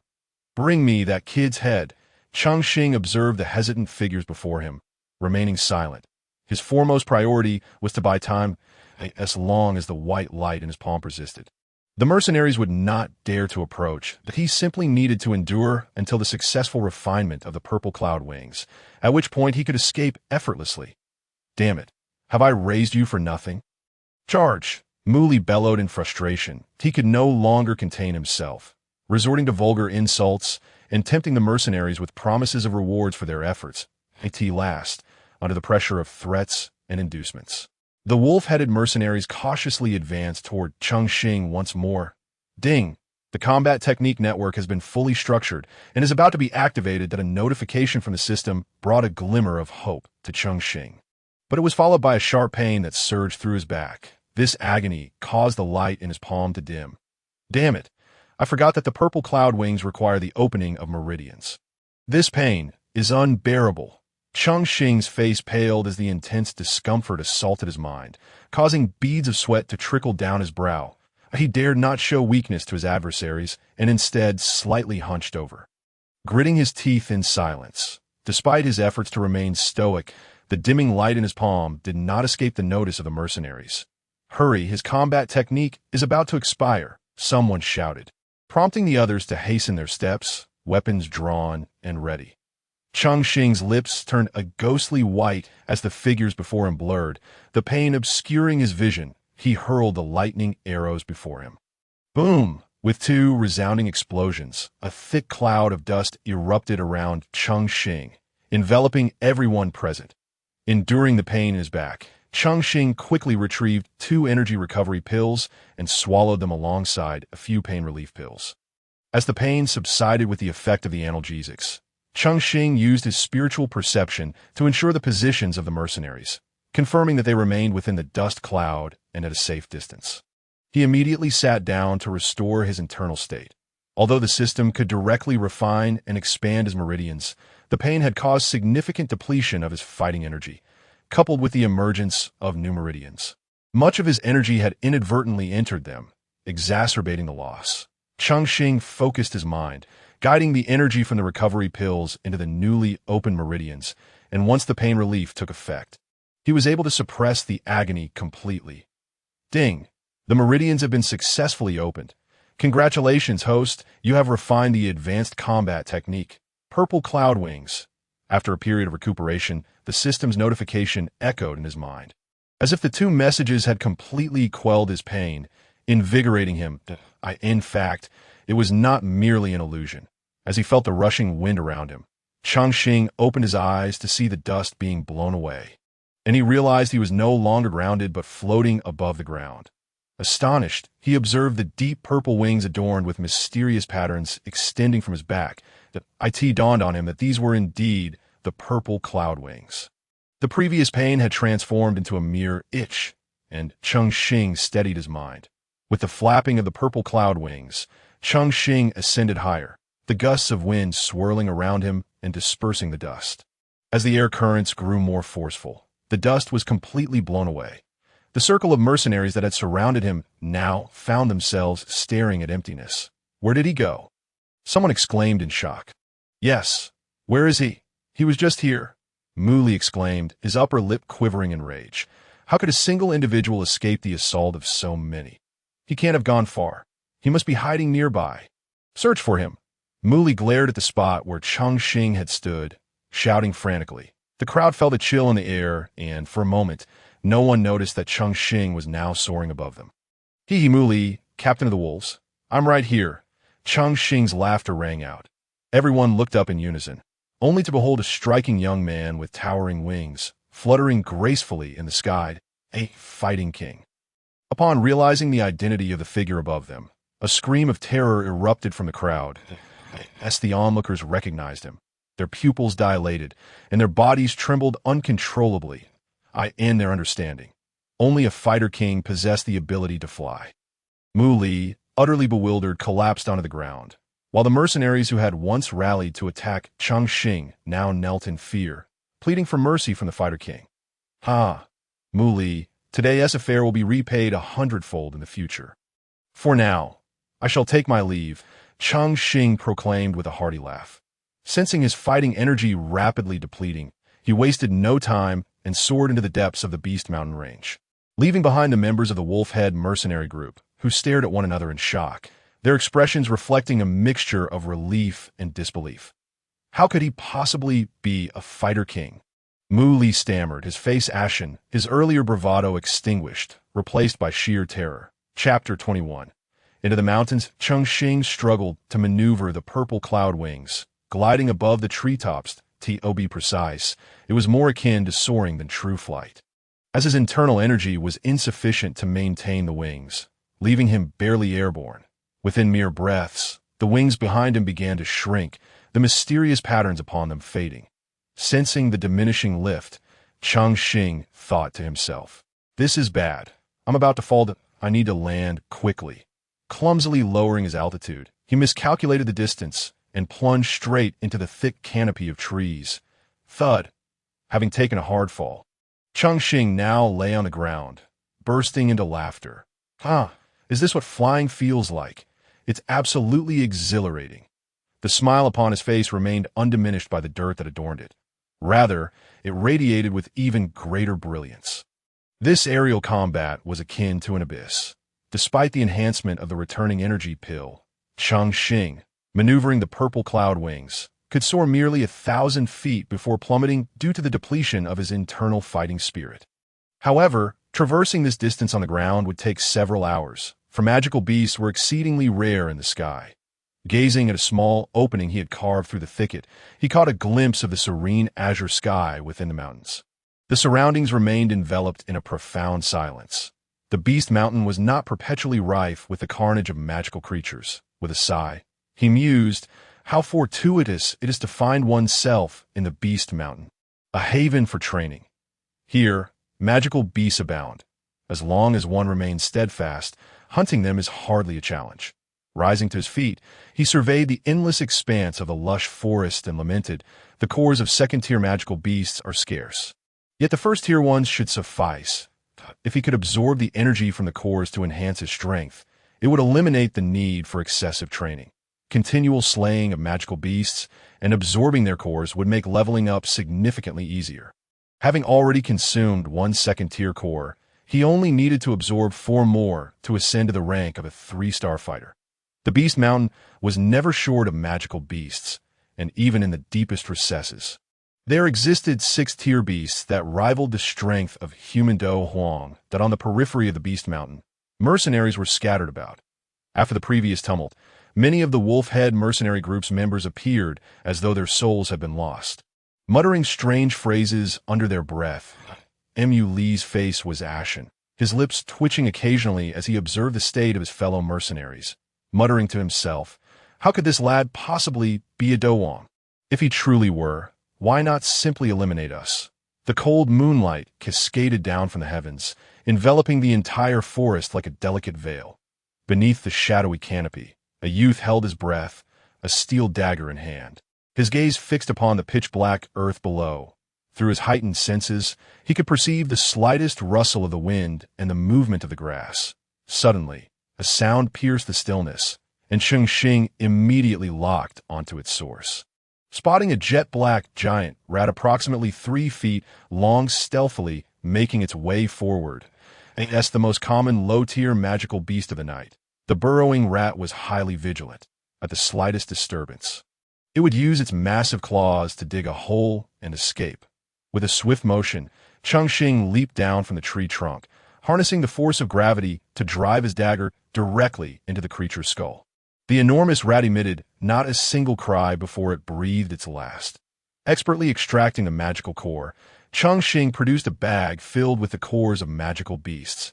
After half a month of hunting, this bag now contained at least 40 cores. While the energy from these cores was limited, their abundance made hunting a few more preferable to the risks of seeking out more formidable beasts. Stowing the bag away, Cheng Xing touched the scar on his left arm, a mark stretching from his shoulder to his forearm. Though it had healed, the severity of the injury was still evident. Not long ago, he had just advanced to a 3-star fighter and, in a moment of hubris, attempted to hunt a second-tier fire bear. To his dismay, its thick hide and powerful attacks proved formidable, shattering his Xian Yin Liuguang shield with a single swipe.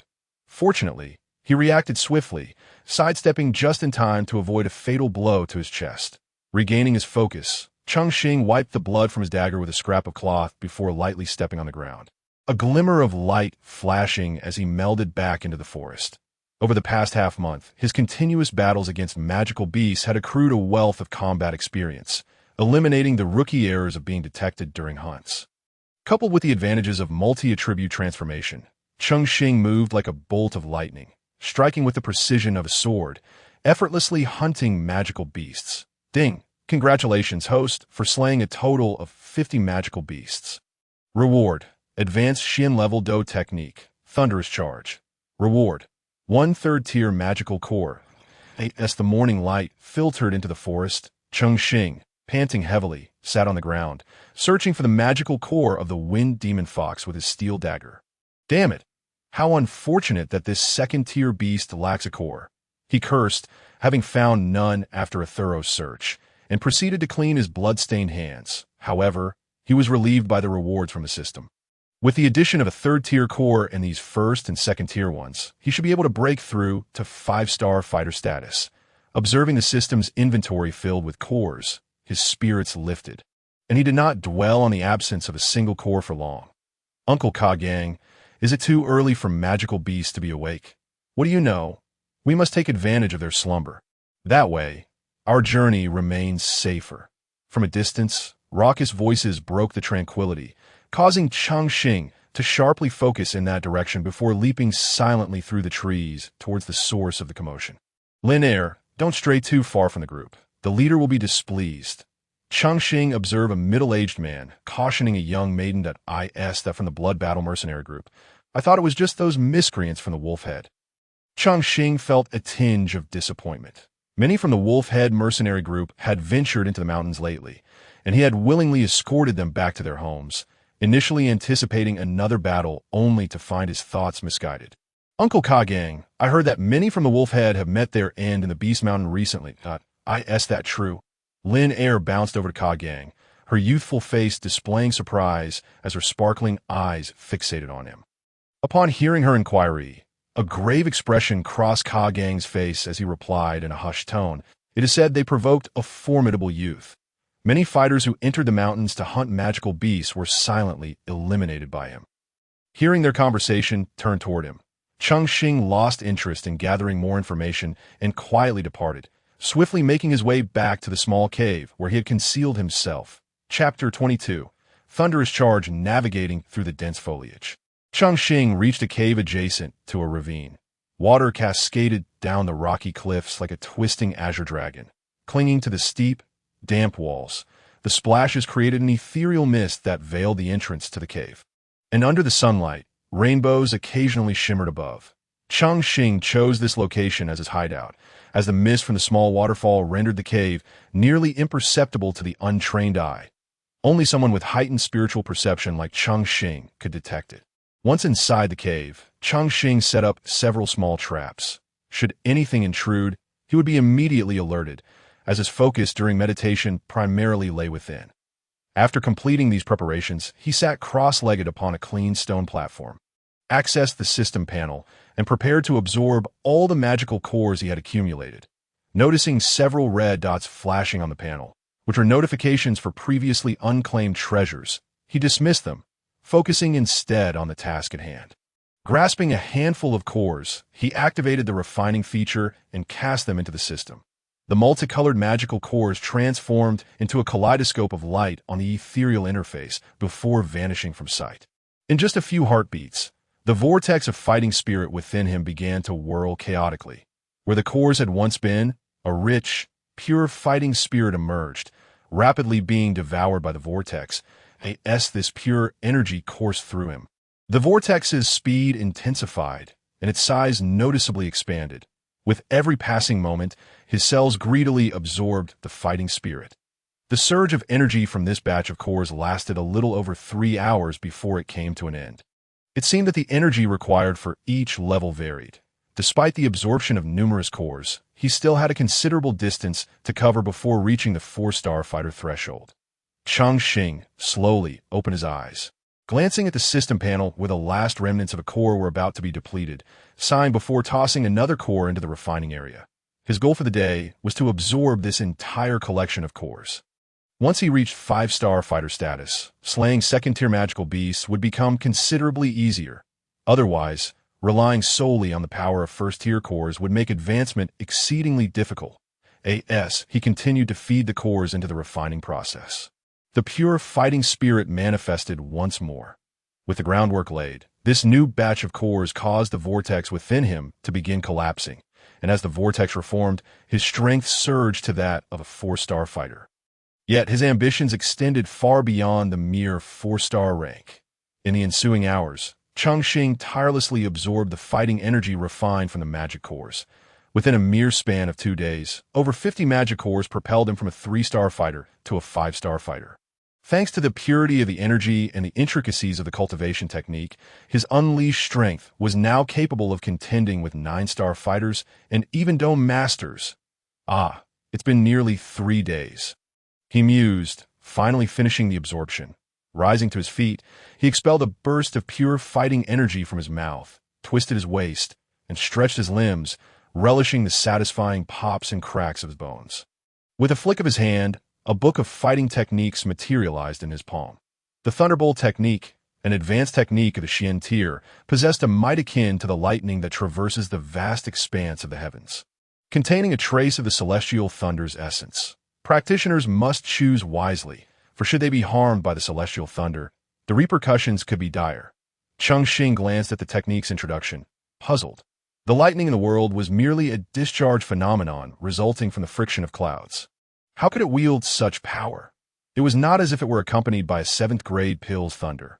With a desire to delve deeper, Cheng Xing submitted the technique to the system's scanning interface, which promptly began to extract information. The Thunderbolt technique utilized the scattered lightning particles in nature to coalesce and strike foes. Simplified from the intermediate Earth tier technique, thunderous charged IT required the practitioner to possess exceptional sensitivity to seize opportunities for generating lightning, absorbing energy, and unleashing it.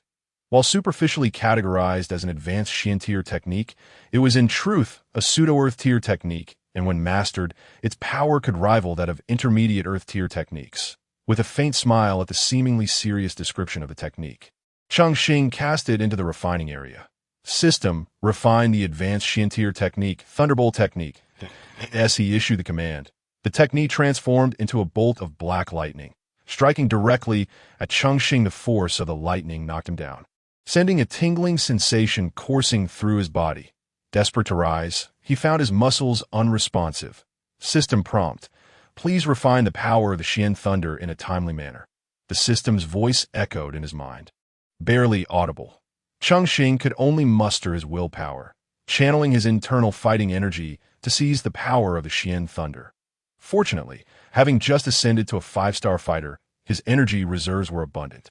And after several hours of exertion, despite breaking into a sweat and feeling as if steam were rising from his head, he managed to contain the Xian thunder's power. As he focused inward, he saw a slender black lightning bolt swirling near the vortex of fighting energy. Faced with the immense aura emanating from the circular void, the lightning, though devoid of consciousness, refrained from recklessly entering, instead meandering around, occasionally brushing against the fighting energy that passed by. System prompt. Tonight, a thunderstorm will occur. The host may draw upon the heavenly lightning to enhance their lightning attributes and refine the power of the Xian thunder.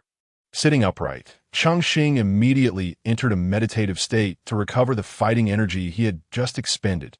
Before him, the glowing system panel displayed gathering dark clouds, punctuated by the distant sounds of thunder. Outside the cave, the previously clear sky was gradually darkening as thunderclouds drifted in from the northeast, obscuring the blazing sun. These thunderclouds stretched endlessly from one mountain to the next, saturating the landscape. Before long, the continuous rumble of thunder served as a reminder to Cheng Xing that the moment was upon him. Opening his eyes, a glimmer of black light flickered in his gaze. Cheng Xing gathered his strength and sprinted towards the cave's entrance. With a powerful stomp, the ground beneath him erupted as he propelled himself into the sky. In the midst of the downpour, he activated his purple cloud wings and soared towards the nearest mountain peak. The torrential rain battered the forest, and fierce winds howled, repeatedly altering Cheng Xing's flight path. Several flying magical beasts, caught unawares, sought refuge in the lower forest rather than ascending the mountain, for lightning struck the high ground. And to fly upwards amidst such storms would invite disaster. Yet for Cheng Xing, it was precisely this lightning that he sought. The greater the storm, the more he relished it. System prompt. The danger level of this lightning strike is significantly high. Please proceed with caution. Hearing the system's warning, muffled by the sound of the rain, Cheng Xing felt a twinge of trepidation. The relentless downpour on his face was far more intense than the rain that had fallen when Yiping had sought money from his father. Chapter 23. The power of Xian thunder. With a thunderous roar, immense bolts of lightning cleaved through the sky, illuminating the darkened heavens, and a hint of panic flickered across Cheng Xing's face. Seizing the moment before the light faded, he swiftly ascended to the mountain's peak, steadying himself beneath a towering pine at the edge of a cliff. The forces birthed by nature were not easily matched by human strength. Cheng Xing's gaze remained fixed on the sky, the brilliant white light reflecting in the puddles below, where his handsome visage appeared somewhat grim. If I cannot refine this power of Xian thunder, what hope do I have for the— Damn it, I must give it my all. Cheng Xing raised his head to the storm-laden sky, shouting defiantly, Heavenly Lord, strike me down if you can. A bolt of lightning seemed to respond to his challenge, brewing within the clouds before descending straight to the earth. Crash! The silver bolt of lightning fell from the heavens, trampling the lush forest upon mountainside, carving out a clearing over 10 zhang wide, wherever it struck. The length of its path disappearing into the vast mountain range. Witnessing the sheer power of the lightning, Cheng Xing felt parched, his lips trembling, and his teeth chattering uncontrollably. Even a Do Wang would not dare confront such a bolt head-on. To do so would likely result in instant annihilation by the terrifying force contained within. Yet, amidst the roaring thunder, Cheng Xing's resolve solidified. Gritting his teeth, he reassured himself, the greater the storm, the more precious the fish. Fortune favors the bold. If I can master this power of lightning, I shall be nearly invincible among my peers. Suppressing his fear, he settled into a meditative position, awaiting the next strike of lightning. At that moment, the power of Xian thunder within him surged, racing chaotically through his body, displacing the errant fighting energy, even shattering it into a wisp of black light that melded into his being. Ding! System prompt. To refine the power of Xian thunder, it is essential to correctly guide the heavenly lightning to merge with the Xian thunder and utilize the technique to draw it into the fighting energy vortex. During this process, the energy released by the lightning will randomly overflow from the host body. This release cannot be obstructed. Failure to manage it may lead to catastrophic consequences.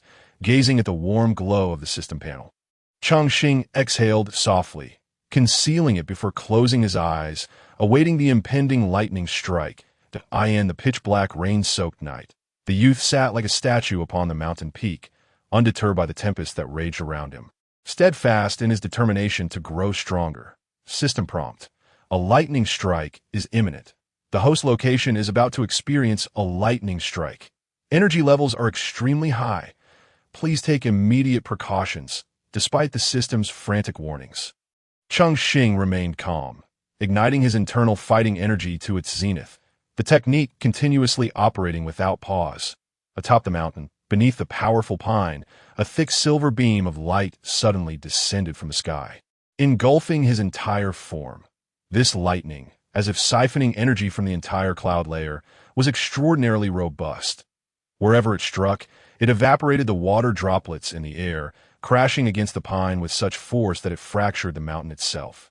Yet, Cheng Xing's form remained largely unchanged, save for the flickering lightning dancing upon his skin. Externally, he appeared unscathed, but internally, a thick silver lightning bolt wreaked havoc within his veins, destroying the once sturdy barriers of his meridians. Despite his attempts to channel fighting energy to guide this silver lightning, his efforts proved futile. Gradually, a silvery glow began to emanate from his skin, as if he were a conductor, channeling the brilliant light that surged through him. This transformation did not escape Cheng Xing's spiritual awareness. If this continued, he would undoubtedly be overwhelmed and burst apart by the domineering silver lightning that he needed to find a way to channel this power. Cheng Xing contemplated as the skin on his palm began to shed, wisps of electric arcs flickering within his palm. Suddenly, a glimmer of brilliance manifested in Cheng Xing's hand, followed by a flash of white light. A lightning arrow shot forth into the forest, erupting with a thunderous roar that rivaled the very lightning that struck from the heavens. This surge of energy caused the form of the silver lightning to diminish slightly. Yet it remained overwhelmingly vast. Cheng Xing intended to condense another lightning arrow, only to discover that the power of the silver lightning, under the influence of his lightning arrow technique, began to stir. My goodness, can I truly control this? A chill ran down Cheng Xing's spine. This immense energy, if mishandled, could obliterate him entirely. He dared not be negligent and cautiously wielded this technique, manifesting another lightning arrow within his palm. This time, he did not take it lightly. Decisively, he activated the purple cloud wings and soared into the sky, directing his palm deep into the mountains as the lightning arrow, guided by his thoughts, raced towards the forest. A colossal bolt of lightning surged from Cheng Xing's palm, striking the earth with force. This lightning forged a profound connection between Cheng Xing and the ground, unleashing a torrent of energy that flattened thousands of feet of forest before finally subsiding. As the energy was released, Cheng Xing's body trembled violently. A tingling sensation spread from his palm throughout his entire being, as if his very bones had been softened by the electricity. Hastily, he inspected the condition within his body. The once robust silver lightning had now dwindled to a mere strand, akin to a wisp of hair, floating within his meridians. Not far from it, a thread-like black mysterious thunder power meandered aimlessly. Maneuvering the purple cloud wings back to the mountaintop, Cheng Xing immediately sat down, drawing upon his fighting spirit to merge the two forces. After the earlier tumult, the lightning attribute fighting spirit within Cheng Xing had thickened considerably, compelling these two forces to willingly follow his fighting spirit and easily merge into one. Upon contact with the black mysterious thunder, the silver-white lightning transformed into a small grayish-white serpent that, following Cheng Xing's fighting technique, meandered haplessly a few times, showing no resistance. Almost there, Cheng Xing summoned all his fighting spirit, sending the grayish-white serpent directly into the vortex of fighting energy. Unexpectedly, the serpent darted out upon entering the vortex, rapidly circulating along the path of the technique before vanishing from sight. What the hell? Where did it go? Faced with this situation, Cheng Xing panicked. He was already exhausted and could not endure further turmoil. Moreover, the power contained within that serpent was sufficient to obliterate him. And now that it had disappeared, what was he to do? Just as Cheng Xing was engulfed in anxiety, an exceptionally pure energy surged within the vortex of fighting energy. The aura of a five-star fighter began to rise rapidly. It turned out that the 3-chi mixed yuan technique he was cultivating prevented the vortex from absorbing natural attributes, forcing it to operate solely along the path of the technique. Once absorbed by the technique, it transformed into pure fighting energy within his body, which could later be released through the technique as needed, preserving the required attributes.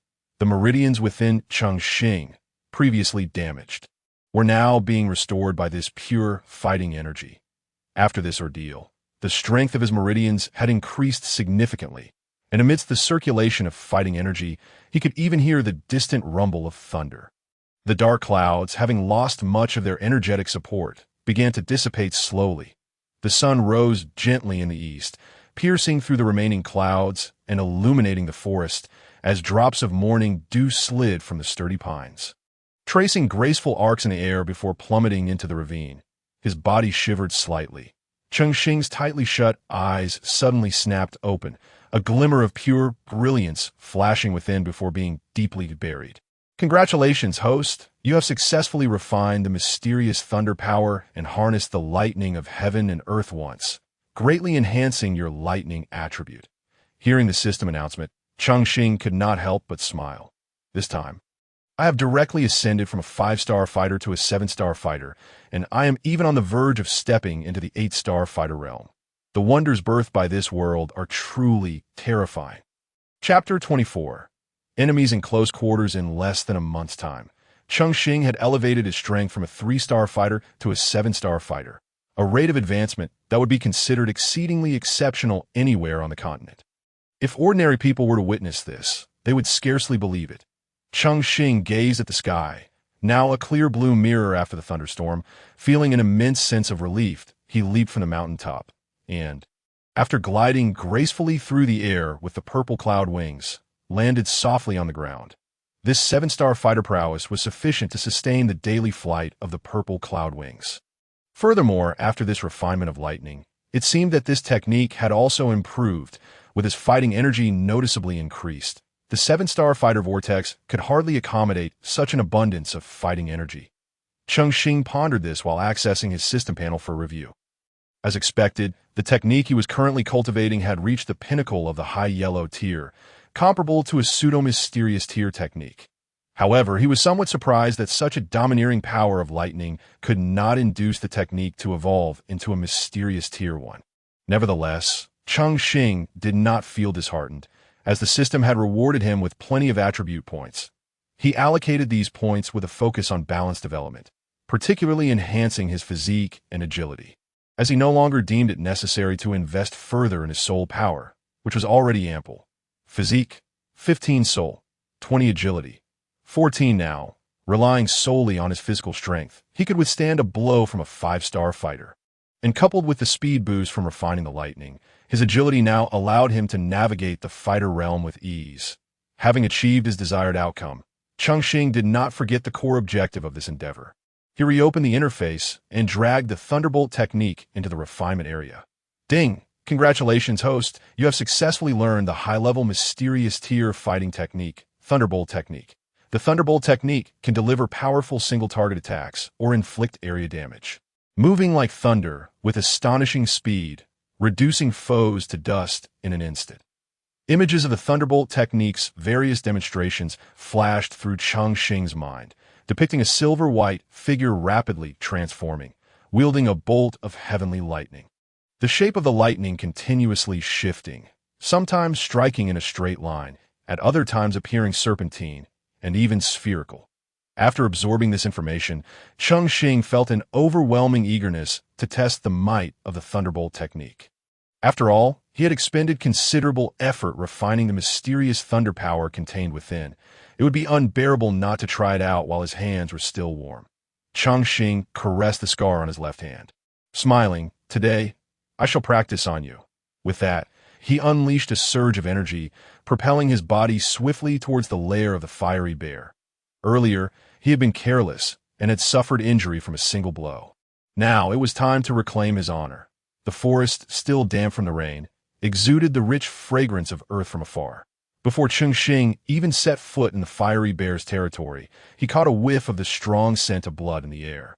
Second-tier magical beasts could already delineate their territories, and he had previously identified the fiery bear's domain as prime hunting grounds, intending to slay it for himself, only to suffer a significant loss.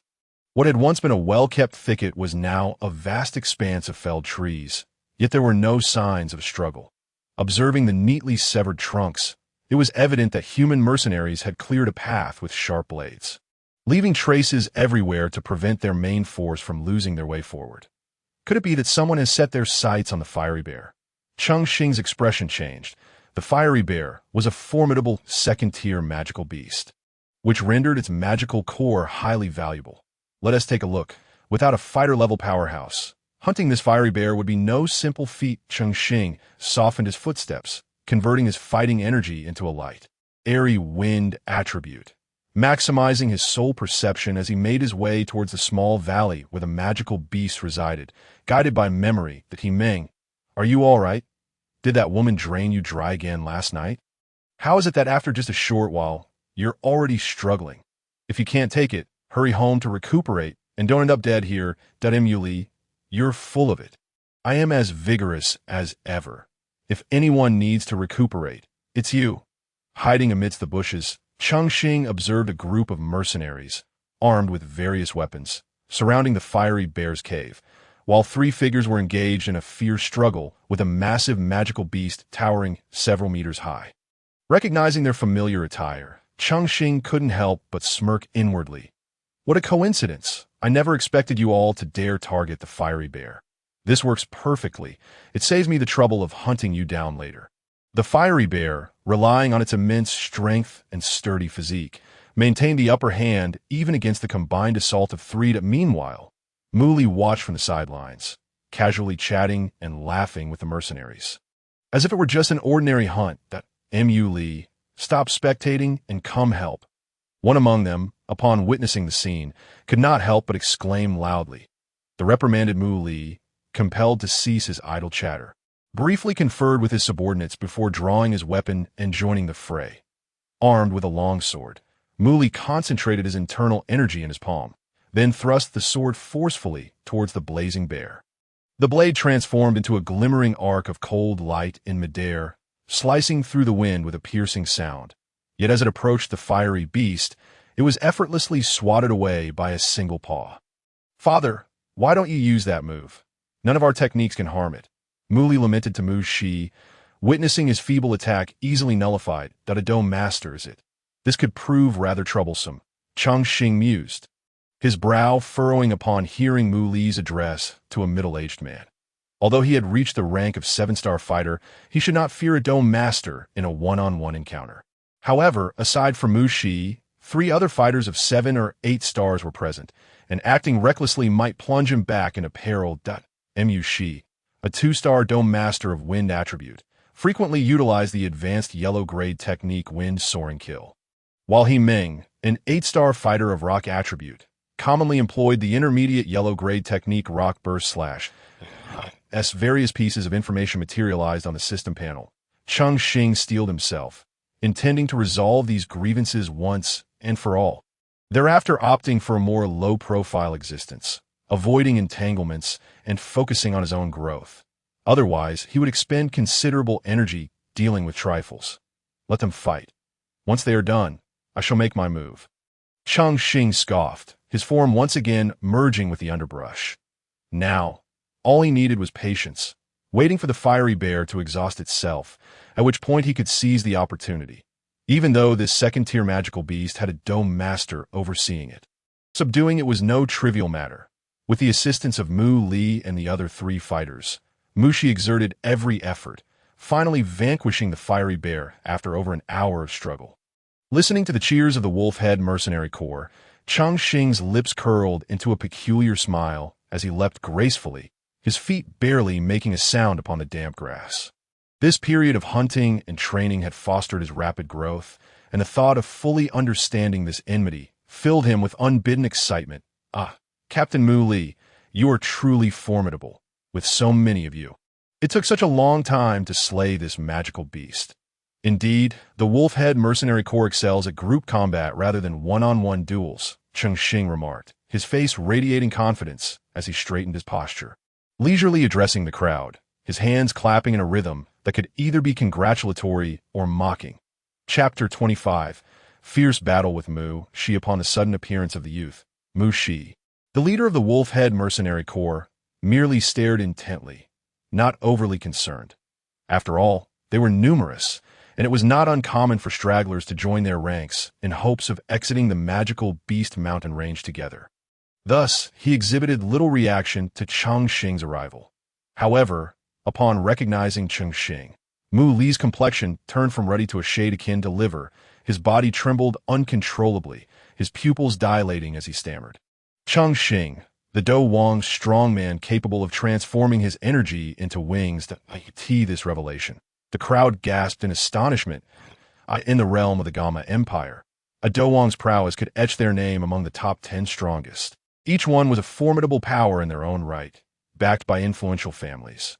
Yet here stood an unassuming youth, muddied and dressed plainly. How could he possibly be a Do Wang-level powerhouse? Observing his son's peculiar behavior, Mushi recalled the report from over half a month ago, when his son mentioned encountering a Do Wang strongman. Initially, he dismissed it as a jest, not taking it seriously. Mu Li, what nonsense are you spouting now? Mu Shi's voice, heavy with Do Qi, reverberated, forcefully calming Mu Li's emotions. With a pale face, Mu Li, in a panic, insisted, "Father, he is the one who killed over a dozen of us and seized the core of the withered bone ape. I thought he was some mighty figure, yet it turns out to be nothing more than a wet-behind-the-ears brat." Mu Shi chuckled dismissively, not regarding Cheng Xing as a threat, from the corpses of fallen comrades. He could ascertain that the assailant lacked Do Wang's strength. Being merely a fighter, I suppose that flying contraption of yours must be quite valuable. Mu Shi mused, demonstrating his seasoned insight. Had someone achieved Do Wang status at such a young age, they might as well throw themselves into a wall instead. As Cheng Xing approached without responding, Mu Shi casually waved his hand, and the members of the Wolf-Head Mercenary Corps expertly formed a tight encirclement around Cheng Xing. Observing the familiar formation, Cheng Xing smiled and halted. Addressing Mu Li, "You truly live up to the name of the Wolf-Head Mercenary Corps.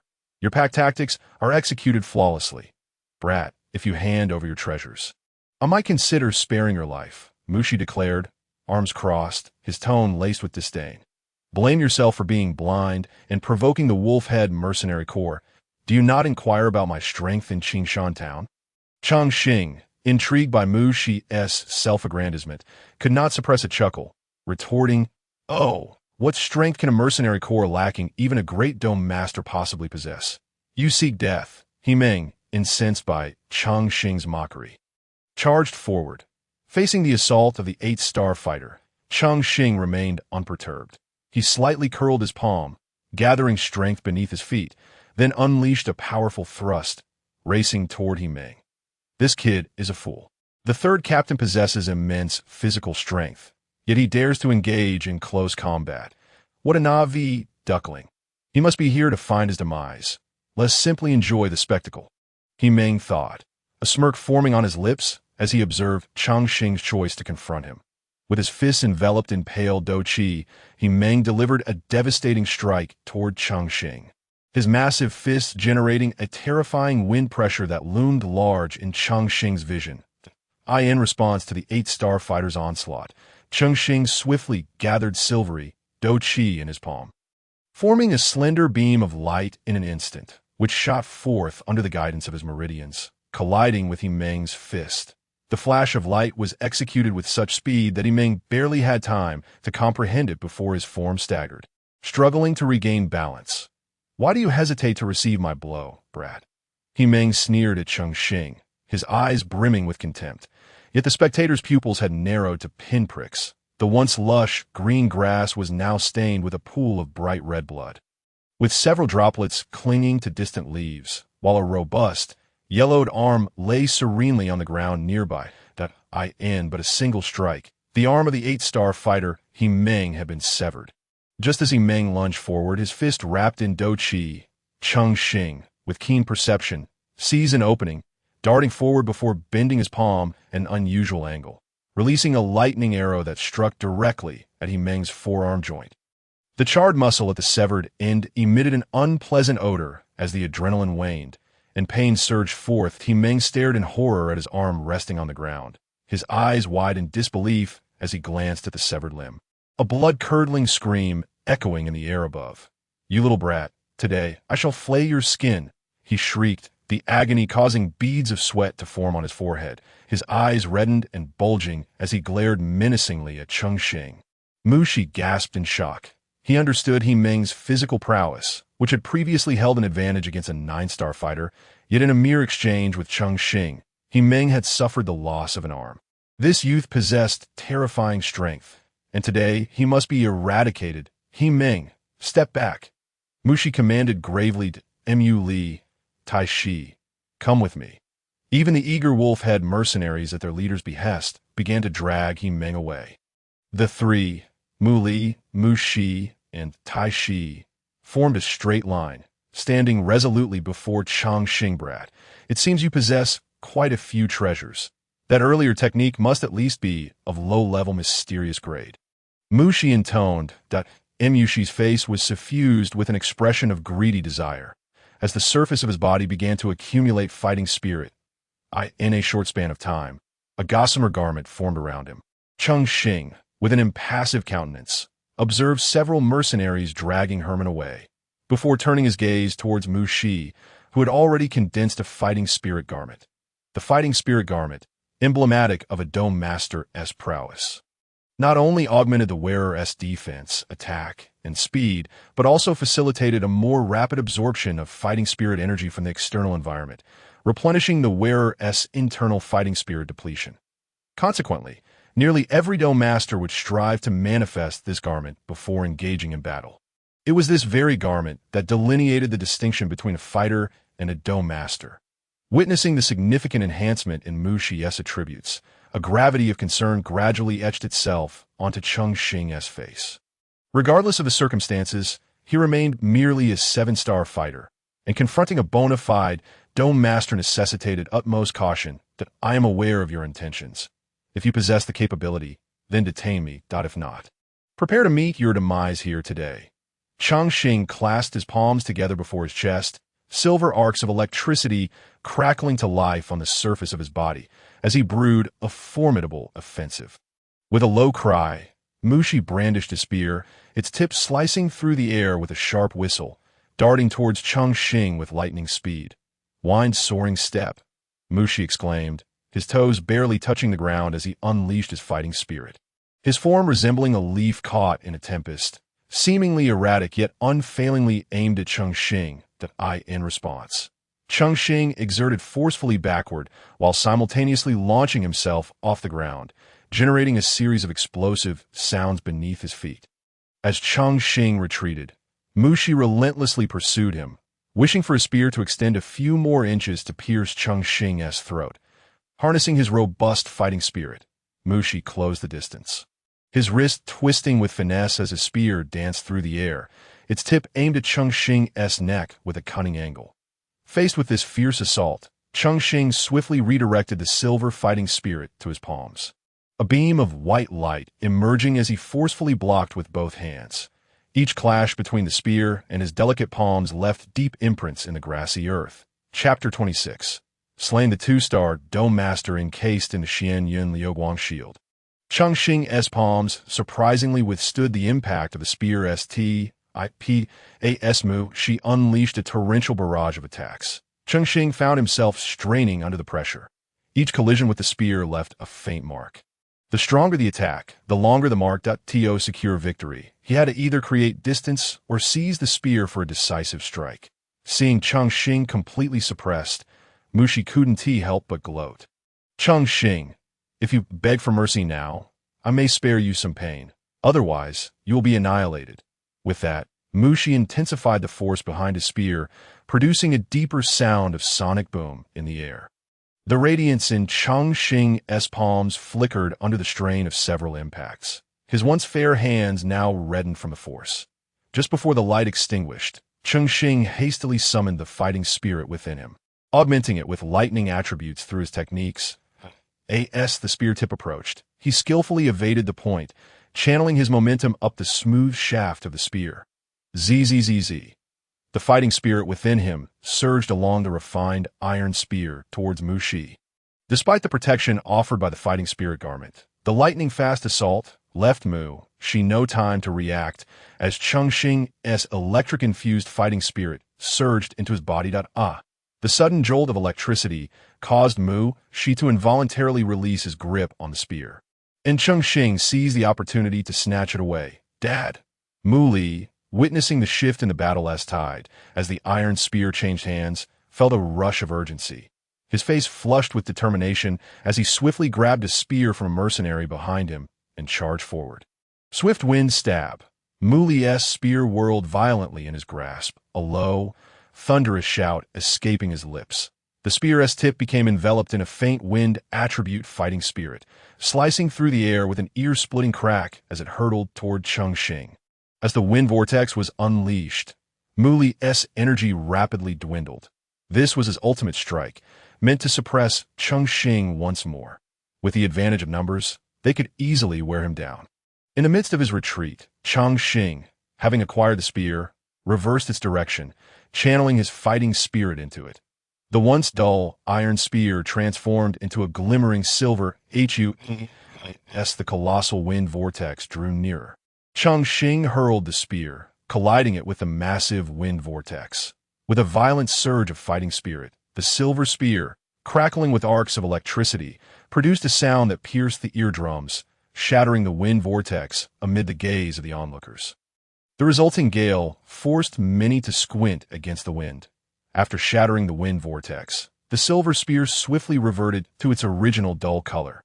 Devoid of fighting spirit support, it continued its arc through the air, aimed directly at Muli.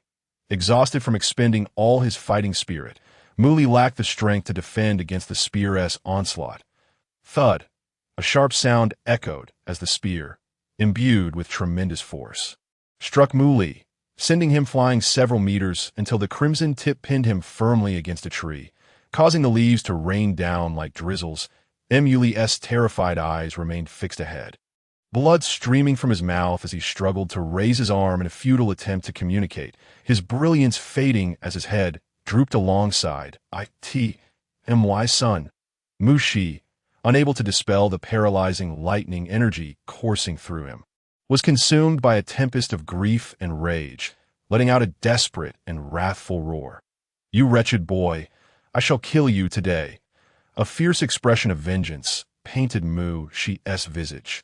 Having had his weapon seized by a fighter and witnessing the death of his only son, the weight of his hatred rendered him devoid of reason. His gaze locked on a Cheng Xing as he gritted his teeth in fury. With a slight smile, Cheng Xing paid him no mind, flipping his hand to toss a recovery pill into his mouth, feeling his fighting spirit rejuvenating swiftly. The mercenaries, originally tasked with intercepting Cheng Xing's escape, now brandished their gleaming blades, tightening their encirclement. Listen up. Today, whoever captures Cheng Xing will be promoted to 4th team leader and rewarded with a profound-level technique, Mushi commanded, his hand sweeping toward his subordinates. With the allure of this generous reward, the mercenaries' eyes sparkled with greed. Faced with such overwhelming numbers, the outcome for a single fighter seemed all but predetermined. Capture appeared inevitable.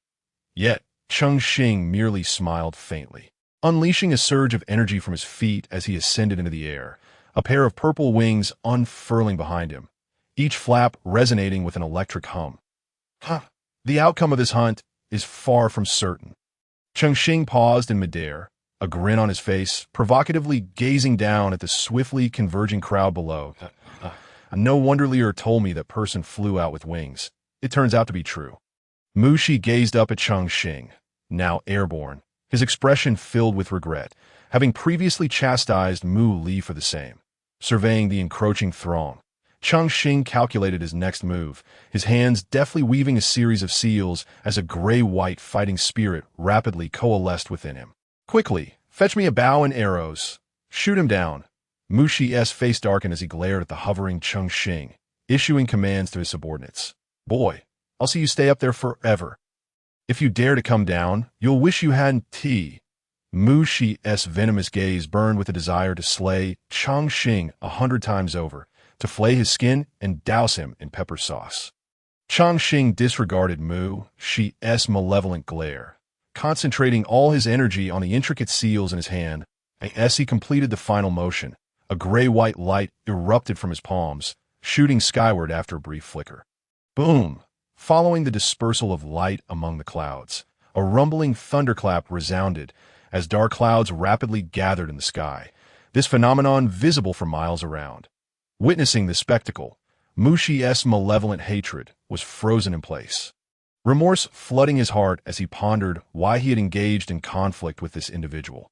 The sensation of the fighting technique he was about to face was nothing short of death itself.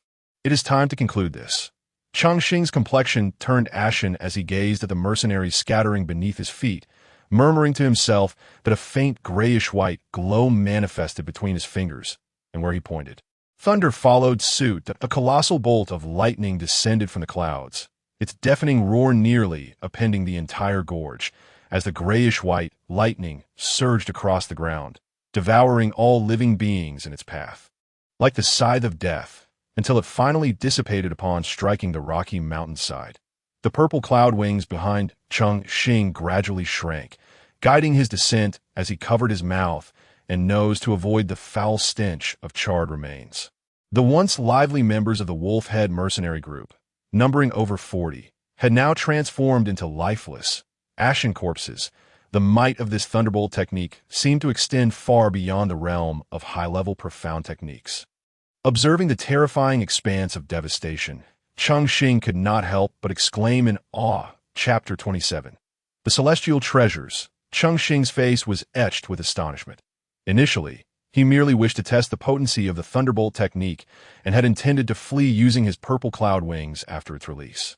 However, upon the appearance of the grayish-white glow at his fingertips, a wave of deathly energy surged forth, followed by the crashing thunder. Mushi, a 2-star Do master, had perished, and Yu Li, a 7-star Do warrior, had also met his demise.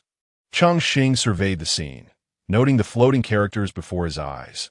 Those who had participated in the assault were devoid of breath, leaving only charred bodies in varying degrees of blackness. That it was inconceivable for a standard profound technique to wield such power. Even high-level profound techniques could not achieve this effect, let alone for someone like me. A mere Do warrior, Cheng Xing mused in confusion. Indeed, under normal circumstances, only Earth-grade techniques could harness the energy of heaven and earth during their release, while profound and yellow-grade techniques relied solely on one's own Do Chi for infliction of harm. This was why Earth-grade techniques, capable of invoking manifestations of heaven and earth, were exceedingly rare and extraordinarily formidable. Yet, Cheng Xing had merely succeeded in condensing a mark, which inadvertently summoned the thunder. Congratulations, host, for using the high-level profound technique, Thunderbolt technique, to slay 1 2-star, Do master, and 43 Do warriors. By eliminating XXX more individuals, you will be able to exchange for the intermediate Earth-grade technique, Thunderstorm. A panel appeared on the system interface, displaying an energy bar. Cheng Xing felt a powerful allure materialize before him, as silver-white particles began to coalesce above the charred remains. Under the influence of this formidable attraction, these particles soon formed a silver-white orb the size of a fist. The orb lingered momentarily before transforming into a stream of energy that was infused into the energy bar on the interface. After the fist-sized orb was absorbed, it filled only a small segment of the energy bar, indicating that much remained to be filled. It seemed that by slaying beings with this thunderbolt technique, one could collect energy, and upon gathering enough, the complete version of this technique could be exchanged, and oh wonder this technique possessed a power beyond what was possible for the profound level. Cheng Xing, gazing at the screen, suddenly realized this and muttered to himself. With the battle having just concluded, Cheng Xing did not rush to continue his journey, but instead extracted the magic core from the flame bear and stored it away. After such a significant drain during this battle, he sensed he was on the brink of breaking through to the 8-star Do warrior level. With just a dozen second-tier magical beast cores, he could ascend a level. Alas, this recovery elixir will soon be consumed, and the herbs I prepared are already exhausted. I must find a way to procure more. Cheng Xing lamented as he looked at the dwindling recovery elixirs in his backpack. Although the Wolf-Head mercenary group had been dealt with, ensuring a safe return to Qingshan town should not pose an issue. He was now venturing deeper into the magical beast mountains, making a quick return inconvenient. While it was true that one could gather the ingredients for recovery elixirs within the magical beast mountains, the absence of clear guidance made the task akin to searching for a needle in a haystack. With this thought, Cheng Xing felt a wave of frustration wash over him. Glancing at the fewer than 10 recovery elixirs left in his backpack, he resolved to abandon the idea of penetrating deeper into the magical Beast Mountains and instead return to Qingshan Town for supplies before making further plans. Oh, right, I still have 2 messages regarding celestial treasures that I haven't checked, Cheng Xing recalled after staring at the screen for a while, fixating on the blinking red dot. Tapping the pulsating red dot on the screen, 2 encrypted messages appear before him. Hello, host. Welcome to view the celestial treasure messages. This message will provide you with the location of the nearest celestial treasure and the means of retrieval, should fortune favor you. There is a chance to trigger a retrieval bonus. Completing the task will yield corresponding rewards or directly grant items. After reading the prompt, Cheng Xing hesitated momentarily before opening the first message. Ding, reporting on the celestial treasure known as Ice Spirit Cold Spring. The Ice Spirit Cold Spring originates from either extremely cold or extremely hot regions, capable of shielding against searing heat or enhancing the innate ice power of ice attribute Doqi users. The preservation conditions are exceedingly harsh. Ice Spirit Cold Spring. Upon seeing the first 4 characters of the message, Cheng Xing's spirit surged. This was one of the essential materials for retrieving the exotic fire, alongside Blood Bodhi, which was a 5th grade elixir that he currently could not attempt to refine. However, the Ice Spirit Cold Spring might be attainable through some means. Releasing a deep breath to suppress his excitement, he continued to read the message. Travel 100 miles northeast from this location, where a towering snow-capped mountain stands, its peak perpetually blanketed in snow, inaccessible to ordinary individuals. Beneath the summit lies a pool that remains frozen year-round. The Ice Spirit Cold Spring will emerge at the bottom of this pool in a month and a half. Please collect it promptly. As he reached the end of the message, it transformed into a stream of light that penetrated Cheng Xing's right arm, revealing a map in his palm, with 2 flickering bright spots marking the starting and ending points. Congratulations, host! You have acquired a task bonus. Reward: Do Huang Strength Experience Card, 7 days. X1. Reward: Exotic Fire Experience Card, 7 days. X1. Reward: High-grade pure white jade bottles. X100. The system's rewards appeared directly in his backpack.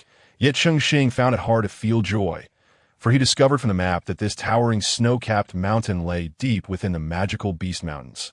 And moreover, it was within the territory of the 4 legendary fierce beasts of the East. Relying solely on the Do Huang Strength Experience Card would likely not guarantee his safe return.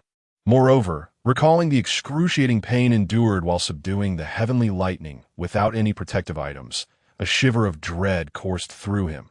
If that lightning was so terrifying, then the more dominant would likely reduce him to ashes before he could even approach it without the protection of the Ice Spirit Cold Spring. Cheng Xing stared at the items in his backpack, deep in thought for a prolonged period. Afterward, he closed the system panel, observing a large magical beast chasing low-tier flying birds in the sky. In the Doqi continent, life and death unfolded in a relentless race against time that if he did not possess sufficient strength, it would only be a matter of time before he became a target. With an opportunity lay before him, he pondered whether he dared to seize it. Damn it, if I must die, then so be it. I'll see what a 6th-tier magical beast is truly capable of. Cheng Xing gritted his teeth and cursed as he spoke. The eastern end of the magical Beast Mountains, several figures soared swiftly through the sky, their sonic booms instantly killing low-tier magical beasts lurking beneath the sand. What is the reason for this urgent summons? A woman asked, her brow furrowed. It is said that our king has discovered a clue to that thing, and we are now 1 step closer to success, replied a man accompanying her, his rugged voice laced with tenderness.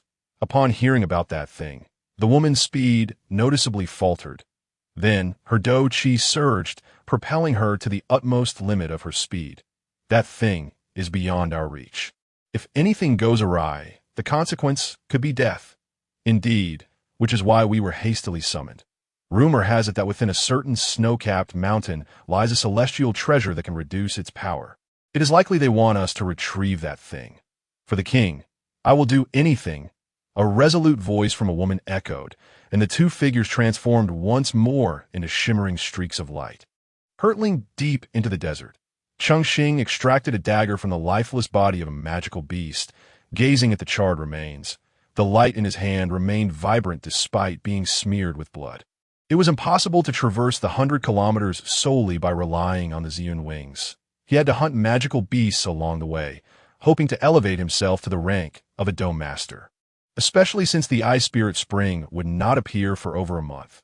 Little did he know, he was not the only one with eyes set on the Ice Spirit Spring. Chapter 28. Preparations before the treasure hunt, as the saying goes.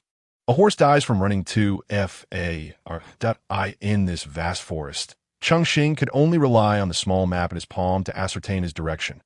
Occasionally, he would use the Ziyun wings to soar to the treetops before gliding low for a stretch of time. The deeper he ventured into the mountain range, the more ferocious the magical beasts became. Beasts dwelling within the magical beast mountains generally possessed a rank above 3. Upon reaching the 3rd rank, they began to gather intelligence. Unlike the incessant howls of beasts outside, the interior of the mountains was eerily silent, often devoid of sound for long stretches. In the tranquil forest, a first-rank black-tailed snake cautiously slithered, its scarlet tongue flicking in and out, diligently gathering information from the underbrush. Its robust, elongated body contained immense power. After traversing a short distance, the black-tailed snake spotted an elusive shadow rabbit nibbling on tender grass roots. Just as the snake coiled to strike, 2 beams of light shot down from the treetops, and before a cry could escape their lips, the 2 first-rank beasts lay charred, devoid of life. The source of this attack was none other than Cheng Xing, who was traversing the mountains. Leaping down, he skillfully opened their bodies to search for magical cores. Upon discovering only a single core, Cheng Xing muttered in frustration, "The further I go, the scarcer first-rank magical beasts become. If only I could find more than these stone eggs." The combat prowess of second-rank beasts is notably formidable, more challenging than those outside at this rate. When will I be able to advance to Dome Master? After weeks of travel and slaying magical beasts, Cheng Xing had become significantly sturdier, exuding a scent of blood. Along his journey, over 100 magical beasts had perished at his hands, storing the still bloody core in his satchel. He glanced at the mere 60 cores remaining inside, sighing helplessly. The energy provided by first-rank cores is dwindling. Some even offer less than a day's worth of my own cultivation. It seems I truly need to seek out second-rank beasts. Casting a glance at the map in his palm, he noted that the distance to the 2 small bright spots had diminished considerably. Throughout his journey, he had not encountered any mercenary teams or humans gathering medicinal herbs, indicating that he had fully entered the depths of the magical beast mountains. Retrieving a small vial from his backpack, he evenly sprinkled the powder inside over his clothing, particularly on his shoes. Although this powder was self-formulated, its effect in masking his presence was surprisingly effective, allowing him to evade many magical beasts and avoid unnecessary troubles. He walked slowly through the dense forest. The increasingly thick foliage pressed down upon him, filling him with an overwhelming sense of oppression. Currently, he was merely an 8-star Doe practitioner, deep within the magical beast mountains, and venturing further would mean encountering a plethora of 3rd-rank beasts. Crossing 2 ranks would prove exceedingly arduous in a retreat. He could not continue like this. He needed to reach Dome Master first. Raising his gaze to the darkening sky, Cheng Xing furrowed his brows, halting his advance in search of a safe place to spend the night. Utilizing his exceptional soul perception, he soon discovered a small cave on a nearby cliff and, after employing Ziyun wings to ascend and investigate, he confirmed that the cave had long been abandoned, with no recent signs of magical beast activity, allowing him to enter with ease.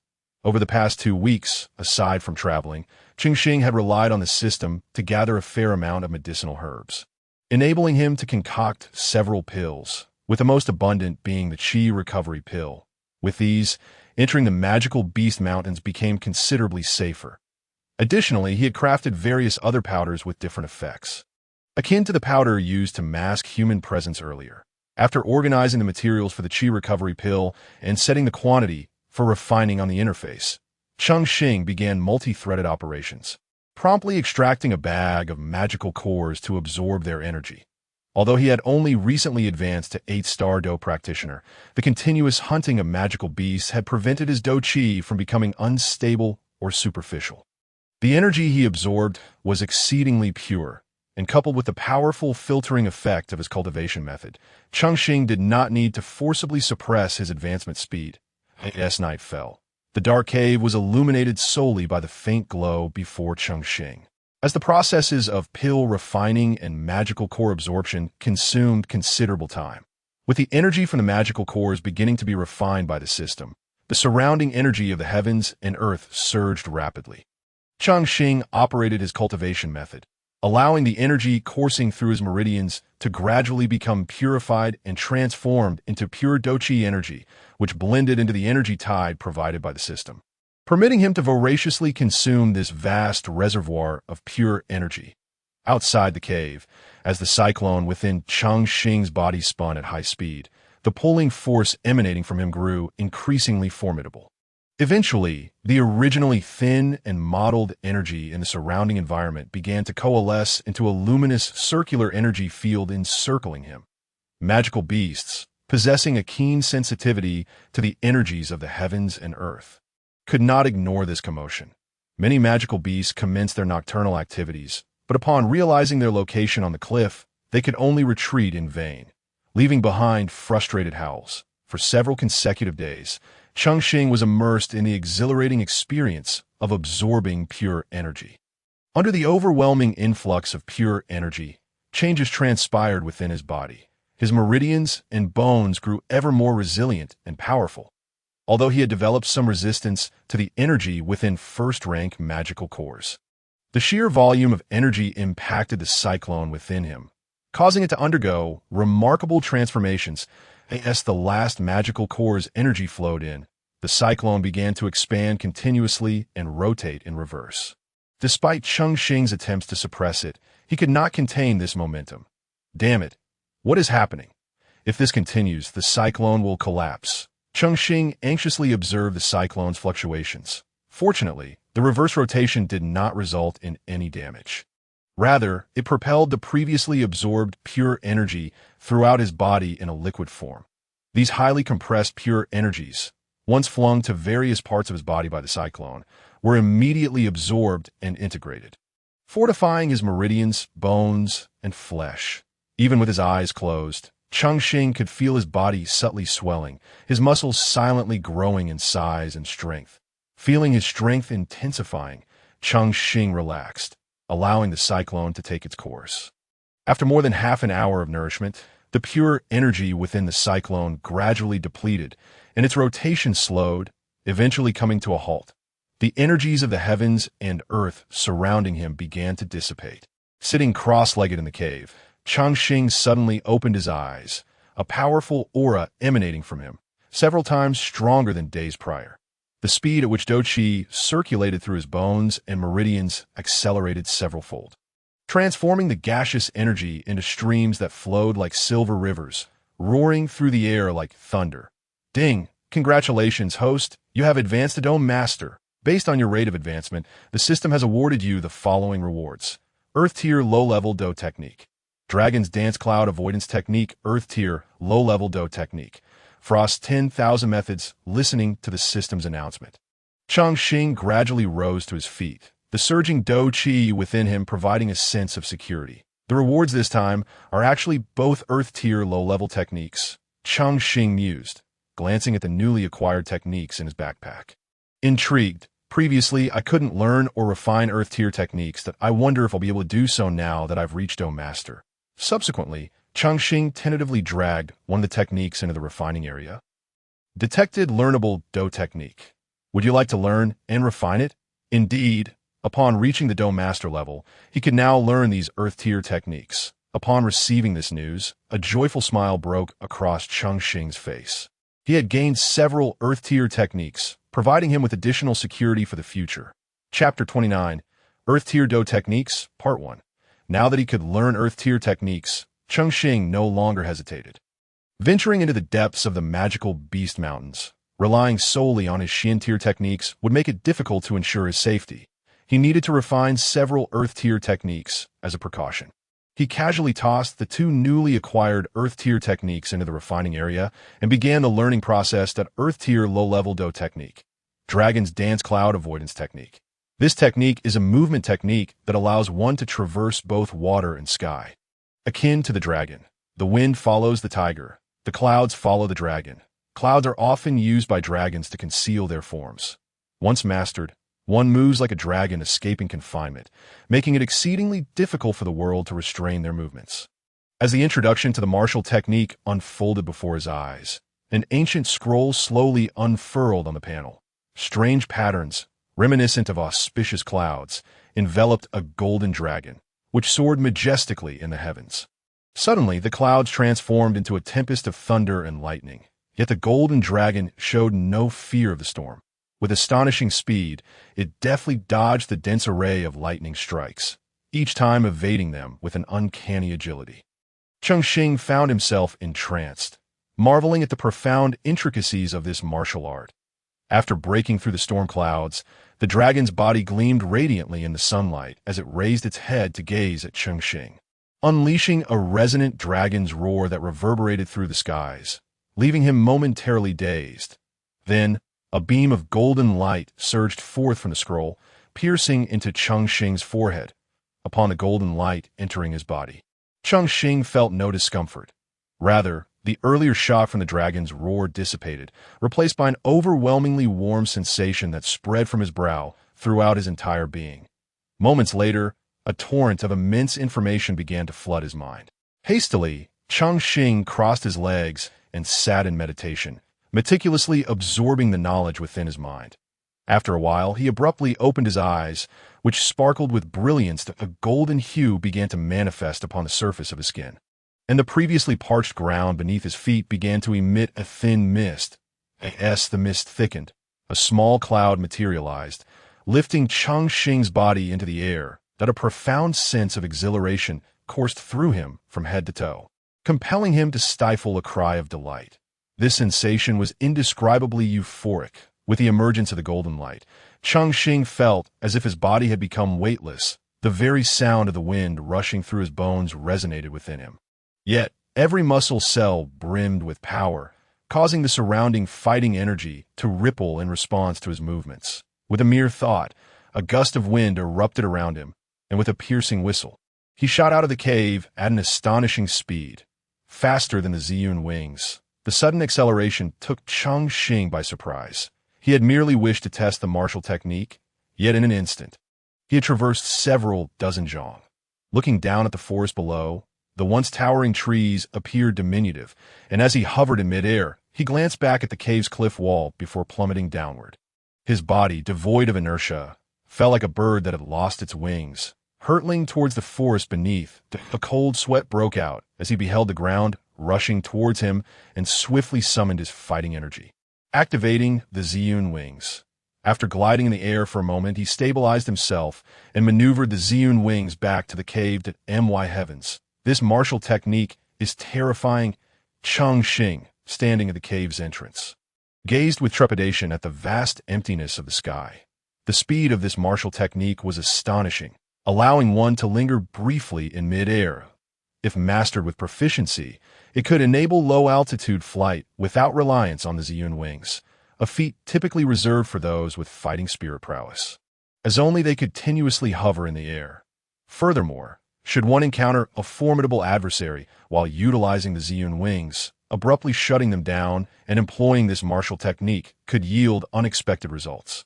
Ding! Congratulations, host! You have successfully acquired the Yulong Biyunju. Please practice diligently, the system chimed, but Cheng Xing paid it no heed as he promptly stowed away another martial technique. Ling Shuang Wan Fa. Its name evoked a sense of mediocrity in his mind. He murmured to himself, dismissing the thought. After all, his inventory was filled with numerous techniques obtained from the medicine elder, most of which he had yet to peruse. If all else failed, he could always seek out a satisfactory one. As a flash of white light flickered on the panel, a bundle of snow-white scrolls appeared, bound with a deep blue cord. Upon unrolling the scroll, a chilling aura seeped forth, numbing Cheng Xing's visage. Could this scroll truly affect the external world? Is this the terror of Earth-tier martial techniques? The cold washed over him, freezing the mist into ice, rendering his eyes dry in an instant. Ling Shuang Wan, Fa. An Earth-tier low-level martial technique shall provide the practitioner with methods to harness ice and water attributes, deepening their understanding and mastery over such elements. This age has also inherited knowledge from predecessors and made improvements upon it. Containing myriad mysteries, practitioners must not rush for success. One must understand that 3 feet of ice does not form in a single day. Frost flowers crystallized upon the interface, causing Cheng Xing to sneeze repeatedly, his body quaking uncontrollably. Within the scroll, an icy lake began to thaw amidst the sounds of cracking ice, and the temperature plummeted further. Unable to withstand the frigid temperatures, Cheng Xing hastily summoned his fighting energy to form layers of energy garments. Barely shielding himself from the onslaught of cold, standing upon the lake's surface was a man clad in white, his attire unruffled by the gentle breeze, a mysterious smile gracing his handsome, cold visage. Fated one, observe closely my demonstration, he beckoned. With a wave of his hand, fighting energy surged and swirled around him, coalescing into a warm, spring-like atmosphere upon the previously icy lake. The temperature no longer bore the chill. Yet Cheng Xing was too engrossed to notice. Within his perception, the cold energy from the scroll was absorbed into the white-clad figure's body with astonishing speed. Even with heavenly tier techniques, such rapid and efficient absorption seemed impossible, suggesting an unparalleled mastery over cold energy, as if he commanded the very essence of winter itself. With another sweep of his sleeve, the once tranquil lake's surface erupted into swirling mist, which rapidly spread forth again. The white-clad sage waved his hand, and the dense fog coalesced into a fist-sized orb, emanating a terrifying aura. Go, he commanded, and the orb shot skyward, erupting with a thunderous sound, unleashing a torrential downpour of rain. The intensity escalating with each moment. The once placid gaze of the white-clad sage turned fierce as the raindrops transformed into deadly projectiles, piercing the earth with lethal precision. Cheng Xing felt a surge of icy dread wash over him. Each drop bore immense destructive potential, and more alarmingly, these raindrops were infused with the energy of the heavens, manipulated at will by the sage. Such mastery was truly terrifying, with the command echoing once more. The torrential downpour ceased, leaving behind a landscape of ice pillars. The ground, the air, and the clouds were all imprisoned by an overwhelming chill that penetrated to the bone, revealing a true aura of slaughter. Cheng Xing stood in stunned silence at the sheer terror of the sage's control, yet the white-clad figure merely chuckled, restoring the scroll's world to a state of tranquility. Is this the Ling Shuang Wan Fa? Such terrifying control, freezing 1,000 miles in a frosty sky. Cheng Xing murmured, gazing at where the sage had floated. Merely a trivial skill, the sage replied with a smile, before his form began to dissipate, leaving behind a single, chilling drop of water. Cheng Xing realized that within this droplet lay the entirety of Ling Shuang Wan Fa's techniques, and as he reached out to grasp it, the droplet expanded into a massive bubble, enveloping him and transforming into a colossal ice sphere. Thus, Cheng Xing commenced his learning of Ling Shuang Wan Fa. Chapter 30. Earth-tier martial techniques continued. Unlike other martial techniques, the mastery of Ling Shuang Wan Fa relies solely on personal comprehension. As Cheng Xing was encased within the ice sphere, even his breath became faint, yet the energy of the world gradually seeped through the sphere, permeating his skin, muscles, and bones, facilitated by the mysterious patterns adorning the ice sphere. Meanwhile, within his soul's perception, Cheng Xing found himself on the banks of a lake, strikingly similar to the previous location of the enigmatic white-clad sage. Could it be that I must undergo this experience myself? He pondered, gazing at the vast expanse of white earth, ice crystals hanging from the treetops, the biting cold wind stinging his face. Where am I? I should be in the cave. Cheng Xing summoned his fighting energy garments to shield himself from the skin-piercing chill. This is the martial technique learning space. You must master the technique here before your consciousness can return to your body. A voice echoed from above. Cheng Xing looked up but saw no sign of the white-clad figure. Surveying the surroundings, he hesitated momentarily before bowing respectfully several times, then said, "Thank you, esteemed elder, for your guidance. I dare to ask you a question." "What question do you wish to pose?" Esteemed elder, how long did it take you to successfully master this technique? Merely half a year's time. Though his tone remained calm, it was evident that this powerful individual took pride in his accomplishments. He then continued, young friend, the cultivation of this technique is not an easy endeavor. It is entirely normal for it to take a year and a half to not be hasty. Cheng Xing did not retort, but instead, his expression shifted slightly as he sighed softly and replied, I recently learned that I must retrieve the ice spirit spring from the high mountains within a month. It seems this time I shall miss the opportunity. Worry not. Time flows much faster here than in the outside world. When I began my cultivation, 6 months corresponded to merely 1 month outside. However, it all depends on your own abilities. Here, your fighting energy will forever remain at the level of a 3-star Dohuang, and your energy will be inexhaustible. Young friend, cultivate boldly and without reservation. Upon hearing this, Cheng Xing promptly responded, I shall endeavor to cultivate diligently, and thank you for your guidance, senior.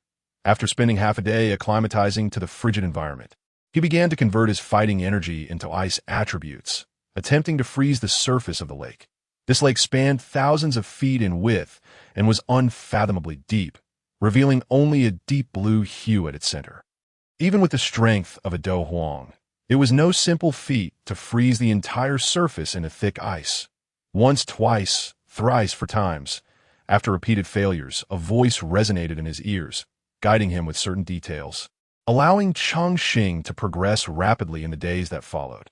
Originally struggling to freeze even a portion of the lake's surface, through relentless practice, he had now mastered the technique to freeze with a mere wave of his hand.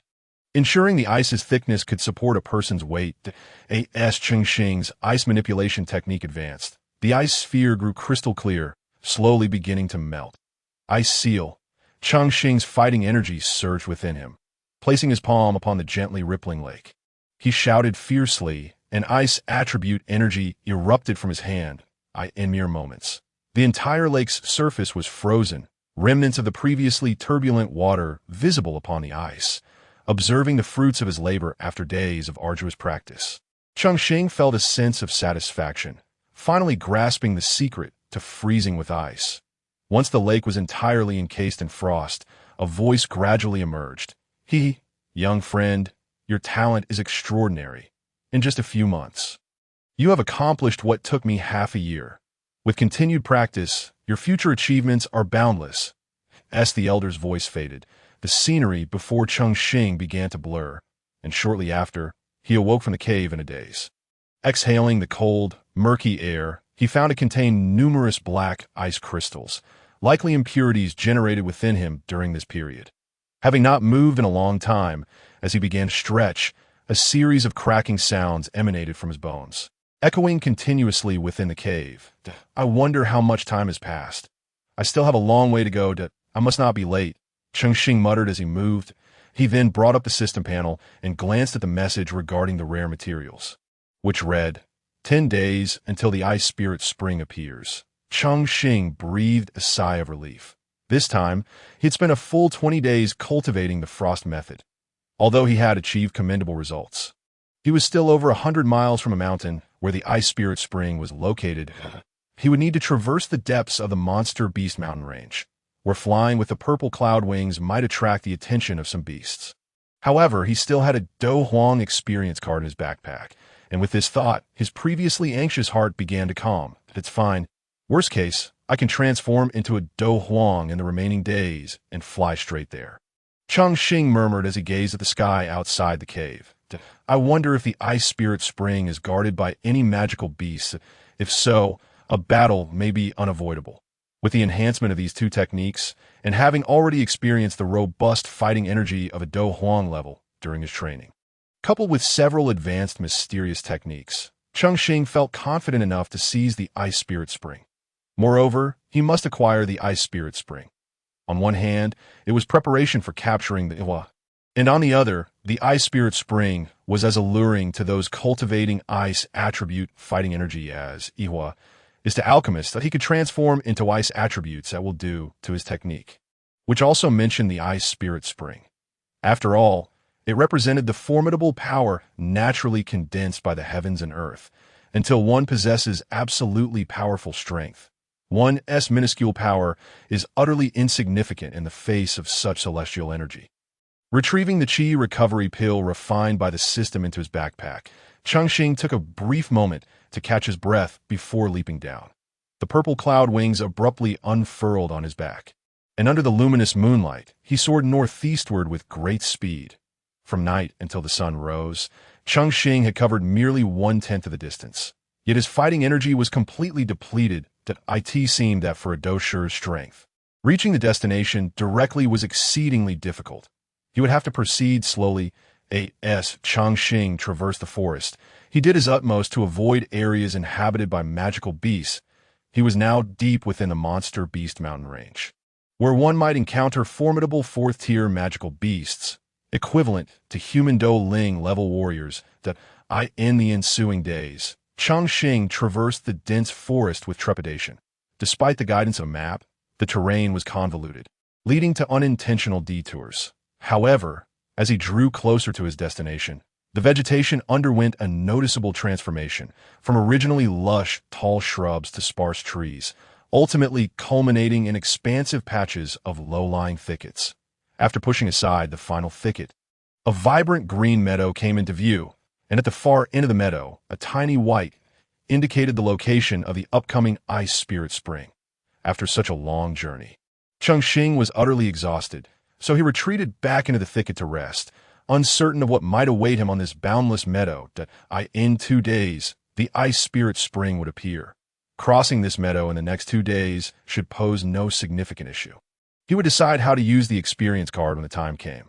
Cheng Xing gazed at his palm, where the 2 small red dots were now exceedingly close, nearly touching that on the other side of the mountain.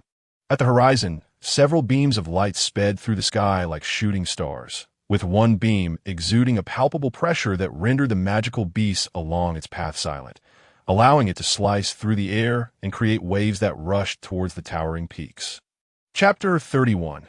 Soul-devouring magic griffin. As night fell, thick clouds enveloped the sky, ready to plunge the land into darkness. Once more, a cool evening breeze rustled through the bushes as Cheng Xing leaned against a sturdy tree trunk, his legs straddling a robust branch. Watching as the snow-capped mountains along the horizon gradually faded from view, his thoughts slowly returning as he prepared to leave the forest and enter the meadow. He felt an inexplicable sense of foreboding, as if something ominous awaited him. The path ahead, though appearing level, was deceptive. The vast meadow had shown no signs of magical beast activity, and in the forest, the sounds of beasts were remarkably scarce. Cheng Xing muttered to himself, his gaze unwaveringly fixed on the darkness ahead. In the pitch-black meadow, flickering flames began to rise, illuminating the once desolate expanse. What is this? Will-o'-the-wisps? As Cheng Xing beheld the multitude of ethereal blue flames dancing in the breeze, they seemed to move like mischievous sprites. Will-o'-the-wisps are formed from the deaths of numerous magical beasts, the system explained warmly. If many magical beasts had perished here, why were there no signs of magical beast activity nearby? Typically, when magical beasts engage in battle, the deceased would be consumed by the living, as such a natural resource would never go to waste. The more he pondered, the more Cheng Xing felt that this meadow was peculiar. The flickering will-o'-the-wisps cast a chilling glow upon his face, creating an eerie atmosphere. A cold evening breeze swept from the woods to the meadow, startling Cheng Xing and causing goosebumps to erupt across his skin. When confronted with such unknown threats, a sense of panic always arises, and Cheng Xing was no exception, despite possessing an unused Do Huang experience card. Who could say whether a 7th-tier monstrous beast lurked within this vast meadow? However, even if there exists a legendary beast, it must have a place to conceal itself. This grassy expanse offers no shelter whatsoever. It is improbable that a magical creature would choose such an exposed location for its lair. Cheng Xing gazed at the time, flickering on the system panel, aware that the ice spirit cold spring would emerge the day after tomorrow, prompting him to hasten his adaptation to the ice attribute. With this thought, the fighting energy within him swiftly transformed to embrace the ice attribute as he regulated his breath and closed his eyes, attuning himself to the thin essence of the elemental energy in the air. With his keen soul perception, Cheng Xing could detect minute ice crystals forming in darkened corners of the ground, a consequence of the sudden drop in temperature, and he connected these locations to receive feedback. However, as he extended his senses across the grass, he was met with an overwhelming sense of powerlessness, as if his soul's strength was being devoured by the very ground beneath him. No matter how he tried to perceive, he could glean no information. After numerous attempts, his soul energy began to wane, forcing him to concede defeat. How could this be?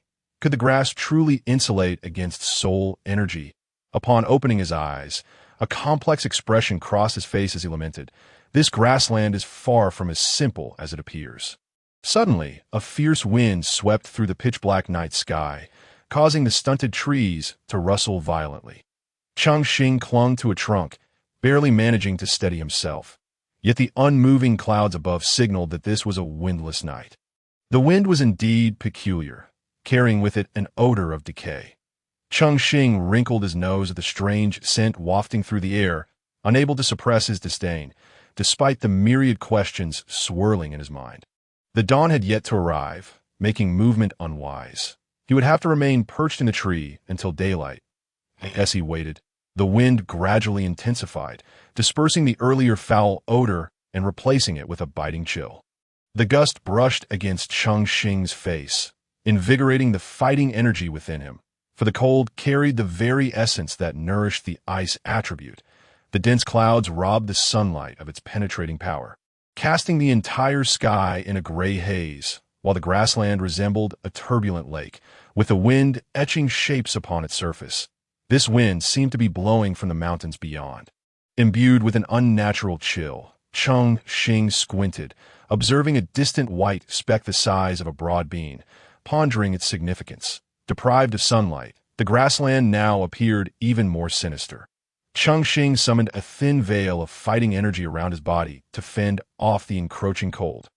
Although it was somewhat frigid, the ice attribute energy was remarkably potent, and the closer he drew to the mountains, the more vibrant the ice energy became, indicating that the ice spirit cold spring was on the verge of manifesting. Cheng Xing consumed a few energy recovery pills, not intending to utilize the experience card just yet. After all, channeling his fighting energy in this manner, only to increase it rapidly afterward, constituted another form of training. As Cheng Xing ventured deeper into the grassland, the grass, which previously only reached his ankles, now brushed against his knees. The ground that had once been firm was now surprisingly soft. Sensing this subtle shift beneath his feet, he became alert. The grass was far too yielding. He attempted to channel his soul energy for a closer inspection, only to be taken aback as the surrounding grass suddenly surged toward him. In his perception, as his soul energy radiated outward, it was swiftly absorbed by the grass, which then rushed toward him like sharks sensing blood, with his fighting energy on high alert to deal with such unexpected developments. Cheng Xing swiftly infused his feet with energy and launched himself upward, propelling the soft earth outward. Utilizing the momentum, he soared into the air, unfurling his purple cloud wings to stabilize his flight. Even with his quick reflexes, the once gentle grass had transformed, becoming razor-sharp in an instant. After a few close encounters, many blades of grass were severed, and the fallen remnants vanished mysteriously before they could touch the ground. Witnessing this bizarre scene sent shivers down Cheng Xing's spine, for he had caught a glimpse of a pile of bleached bones amidst the moving grass. What on earth is this? Could these bones belong to magical beasts that once roamed this land? Cheng Xing murmured to himself. Hastily activating the system, scanned soul-devouring grass. The system announced, is a peculiar plant formed within the soul-devouring griffin after it consumes blue magic grass. That IT possesses the ability to devour souls and can only produce seeds of soul-devouring grass through 5th tier or higher griffins. High-tier soul-devouring griffins utilize this grass to assist in hunting other magical beasts. Upon the griffin's demise, the cultivated soul-devouring grass perishes as well. Cheng Xing's face paled at the system's revelation. This vast grassland was, in fact, a farm cultivated by magical beasts. If such an expansive area were maintained by a single beast, its power would undoubtedly exceed 5th tier, potentially reaching 6th or even 7th tier. While Cheng Xing was still reeling from this shocking revelation, A piercing eagle cry shattered the wind's howling and resonated in his mind. Gazing at the small black dust swiftly darting through the clouds above, only one thought raced through Cheng Xing's mind. Flee. The soul-devouring griffin, at the pinnacle of 5th tier, was on the brink of ascending to 6th tier, possessing an acute sensitivity to soul fluctuations and an extreme rarity. Unlike other beasts, the soul-devouring griffin preferred to dwell in groups, often traveling in 3s or 5s. Seeing one griffin was akin to witnessing a whole flock that in an instant. The system captured this information and kindly relayed it to Cheng Xing, yet he had no time to ponder such details. He quickly retrieved the experience card, preparing to use it at a moment's notice. This creature was on the verge of becoming a 6th-tier beast, equivalent to a human emperor of fighting. All he could do now was hope that the beast had not yet detected his presence. Otherwise, this commotion would surely delay his progress significantly. Cheng Xing shut off his soul perception, swiftly retracting his purple cloud wings, and plunged toward the ground. Although this grassland was indeed a magical beast domain, even if it could sense him, locating him amidst this vast sea of grass would not be an easy task. Such an act was undoubtedly a gamble, but what other choice did he have? This was merely a 5th-tier beast. It could not possibly maintain such an expansive grassland alone.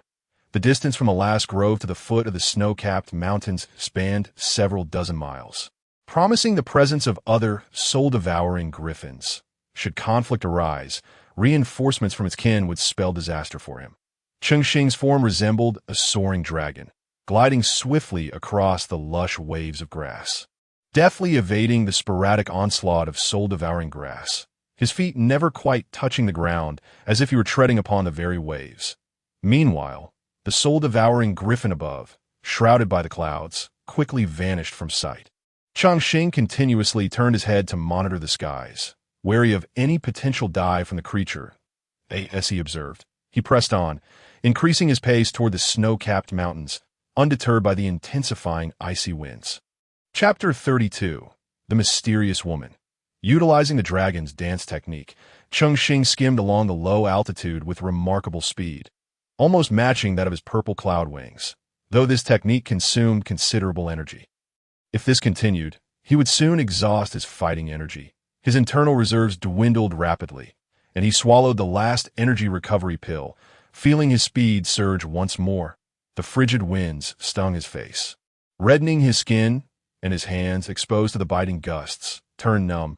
Yet the ice attribute fighting energy within him silently mended these injuries while absorbing the encroaching cold.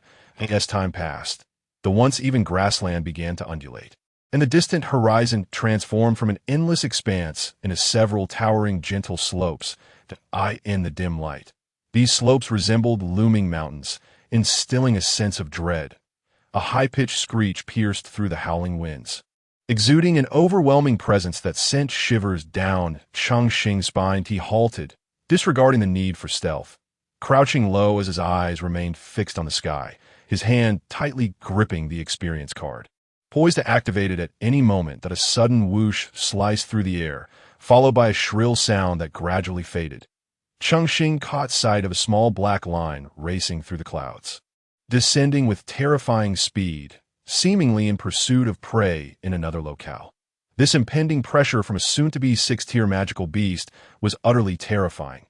Cheng Xing gasped for breath, his earlier tension leaving his palms drenched in sweat.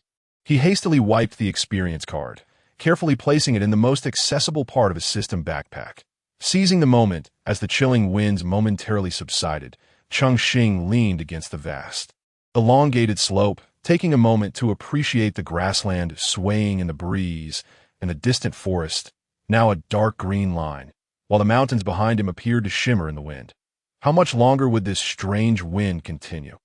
Although the clouds above remained stationary, the wind persisted relentlessly, carrying a bone-chilling cold.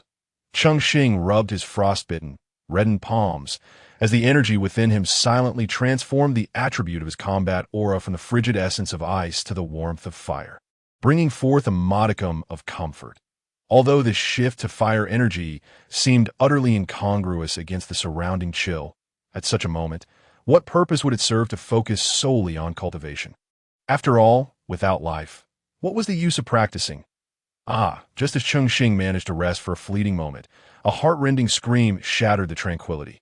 The harrowing cry left him momentarily dazed, conjuring countless possibilities in his mind. Yet he could not fathom why human screams, seemingly feminine, would echo in this desolate locale. The eerie sound rendered him restless, prompting him to stand anxiously and scan his surroundings, where everything remained unchanged. The once silent prairie now only resonated with the faint whispers of the wind. Could it be that I have misheard? Cheng Xing scratched his head, furrowing his brow, beginning to doubt his own judgment. To ascertain the truth, he unfurled his purple cloud wings and ascended the gentle slope, positioning himself atop the elevated terrain to survey the vast expanse of grassland, where only the gentle breeze remained. Devoid of any further disturbance, phew, it seems I truly misheard. Cheng Xing forced a sheepish smile, his shoulders relaxing slightly. Encountering another soul in such a desolate region would indeed be a terrifying prospect. For who in their right mind would venture into such a place? With that thought, he became more resolute in his conviction, shaking off the recent hallucination from his mind, just as Cheng Xing breathed a sigh of relief. Preparing to indulge in a well-deserved respite, a violent surge of energy accompanied by a deafening explosion suddenly erupted in the distance, akin to a muffled thunderclap, followed closely by a series of sharp, piercing eagle cries. Upon hearing the potent energy fluctuations infused with formidable combat aura, Cheng Xing's pupils constricted as he reflected. So it was not merely a figment of my imagination. Are they targeting the soul-devouring griffin? The urgent eagle cries left him parched and anxious. Having previously witnessed the terrifying power of this beast, he realized that hunting flying magical creatures on this boundless prairie would be an exceedingly daunting task. In the dim sky, a radiant beam of white light suddenly pierced through, followed by an intense wave of energy sweeping towards him. From his vantage point atop the slope, Cheng Xing observed as this force crushed the soul-devouring griffin into submission. The mere residual energy could travel such distances, underscoring the ferocity of the battle. After a brief moment of hesitation, he felt the purple cloud wings behind him flutter gently, and with the incoming shockwave, he ascended slowly, squinting his eyes to carefully observe the distant conflict, striving to capture the unfolding scene. As he continued to rise, he noticed a shift in the horizon. There it was, with a powerful flap of his wings. He darted towards the site of the battle. This is a 5th-tier magical beast. If I can acquire its magic core. A mysterious smile crept across Cheng Xing's lips. As the saying goes, no prophet, no early riser, he would not engage in a losing endeavor. The remnants of the previous clash suggested that the soul-devouring griffin held the upper hand. Should this individual fail to slay the beast, he could reap the benefits without having to engage directly. After gliding low for 5 or 6 minutes, Cheng Xing approached the vicinity of the fray, given the endless expanse of the prairie. He dared not draw too close, positioning himself at a safe distance where he could clearly observe both combatants. His gaze first swept across the soul-devouring griffin, flapping its massive wings at low altitude. This flying beast was colossal, its wingspan exceeding 10 yards, and each stroke stirred up a tempestuous wind. Its body was shrouded in dark gray feathers, yet its bald head bore several strands of white fur. The head alone was over a yard in size, and its obsidian eyes could easily dwarf an adult. The bird's powerful, curved beak, looming ominously in the dim sky, exuded an aura of death, while its cumbersome claws, encased in thick scales, appeared clumsy, yet unleashed mournful cries and howls with each movement, as if the very air were being torn asunder. Its glistening gray feathers were now stained with something pure and white. Emanating an icy chill, the ground below, once vibrant green, had transformed into a stark expanse of white. Standing out conspicuously against the emerald sea that on the grass lay a woman clad in a flowing white gown. Her graceful form resolutely standing amidst the tempest, wielding a fan adorned with a vividly painted scene of a snowbound kingdom. Her hair remained elegantly styled despite the fierce battle, and were it not for the faint blush on her otherwise strikingly beautiful face, accentuated by a grievous wound on her arm, it would be difficult to associate her with a powerful Do Wang.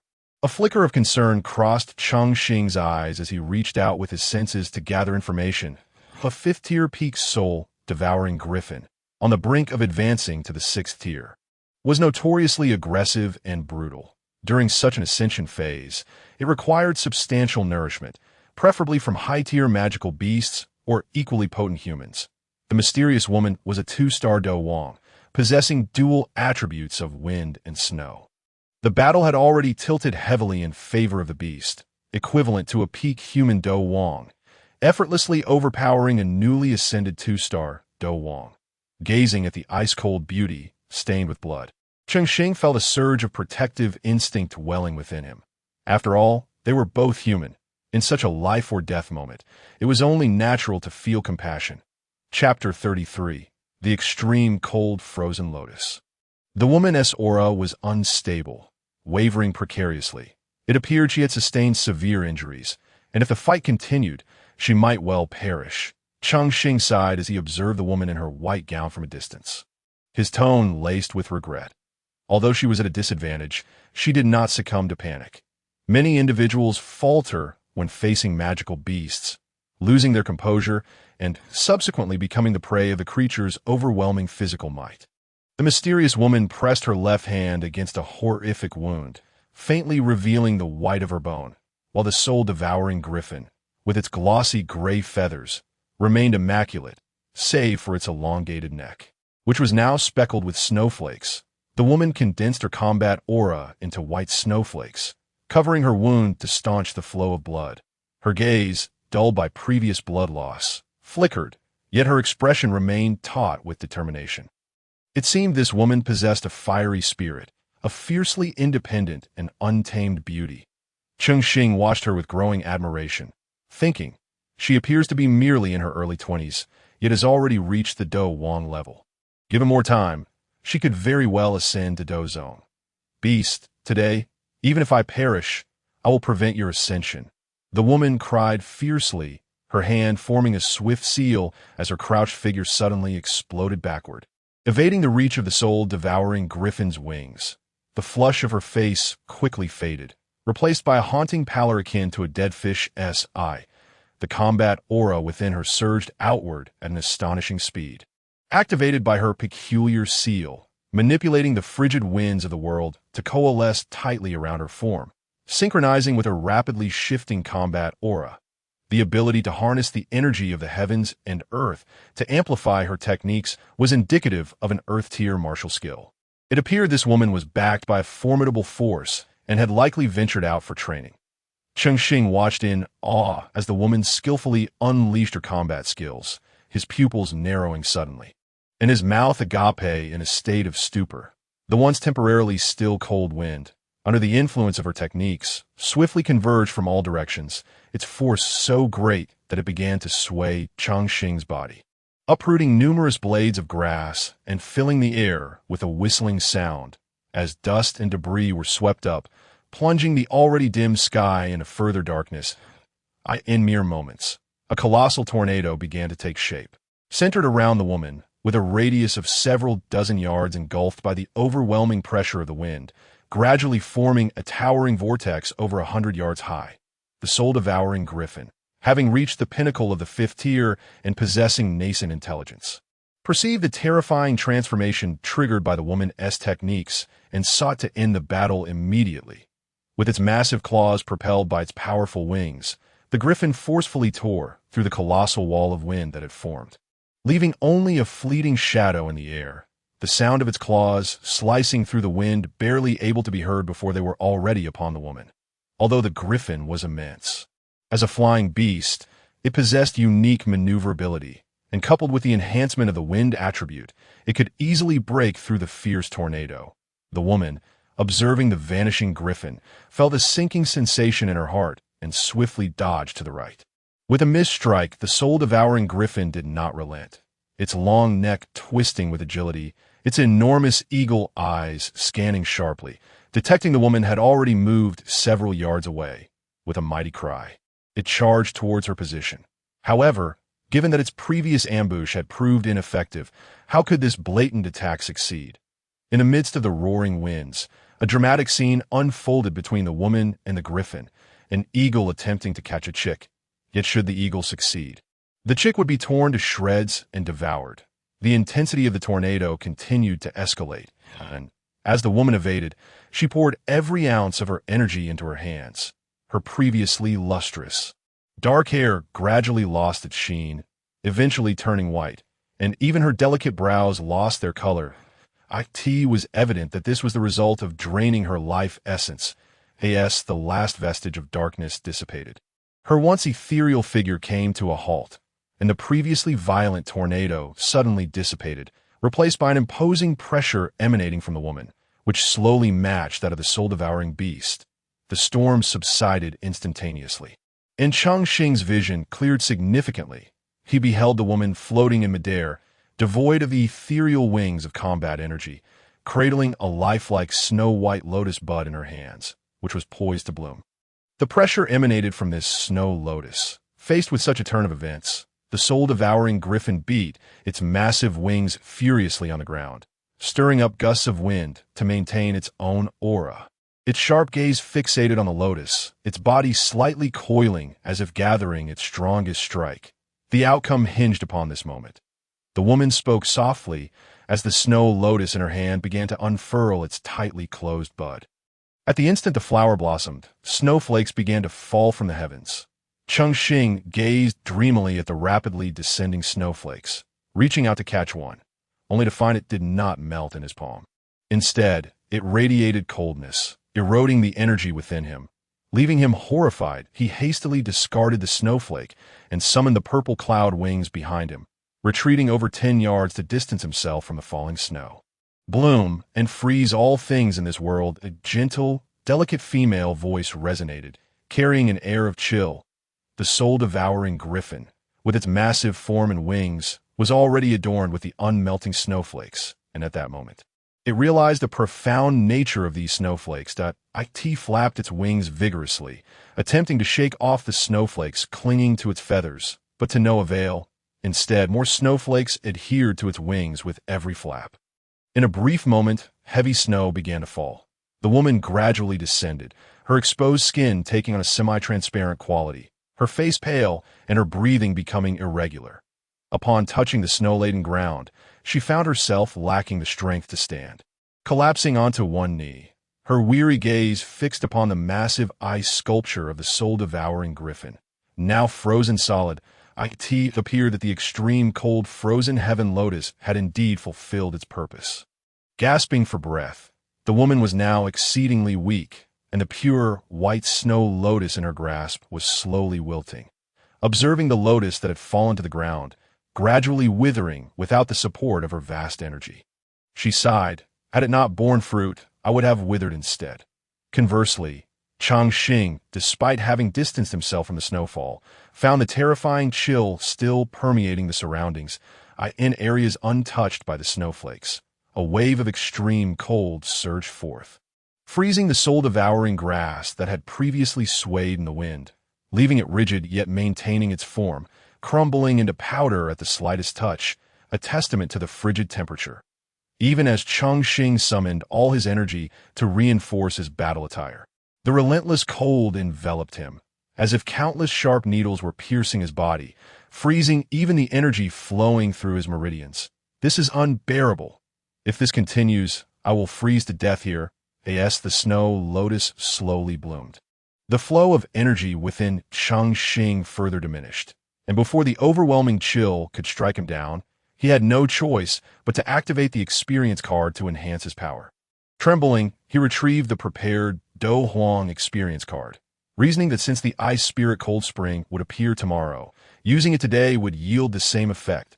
He activated the card, and in an instant, an ocean of energy surged within him, the once frozen flow of energy now roiling like tumultuous waves, unaffected by the cold.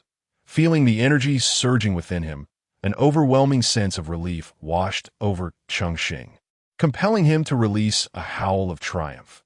With the strength of a Do Huang supporting him, the residual effects of the frost that could injure Do Ling warriors became negligible, requiring only a small portion of his energy to resist. Chapter 34. Save the person. Cheng Xing, still shaken, glanced at the wilting snow lotus, realizing that had he not distanced himself from the snowfall, the sheer chill emanating from it would have caused him to lose consciousness rapidly, rendering him incapable of activating the Do Huang experience card. The soul-devouring griffin should have been frozen solid by now. What a pity! He had hoped to seize an opportunity. Cheng Xing cast a glance at the massive ice sculpture standing resolutely upon the snowy plain, his tone revealing a complexity of emotions. The soul-devouring griffin. Status: alive. Injured. The system interface suddenly appeared before Cheng Xing, displaying several lines of text. Upon seeing the words alive, Cheng Xing's lips twitched involuntarily, his expression shifting to one of disbelief. How? How is it still alive after such a terrifying, icy onslaught? Cheng Xing was profoundly shaken.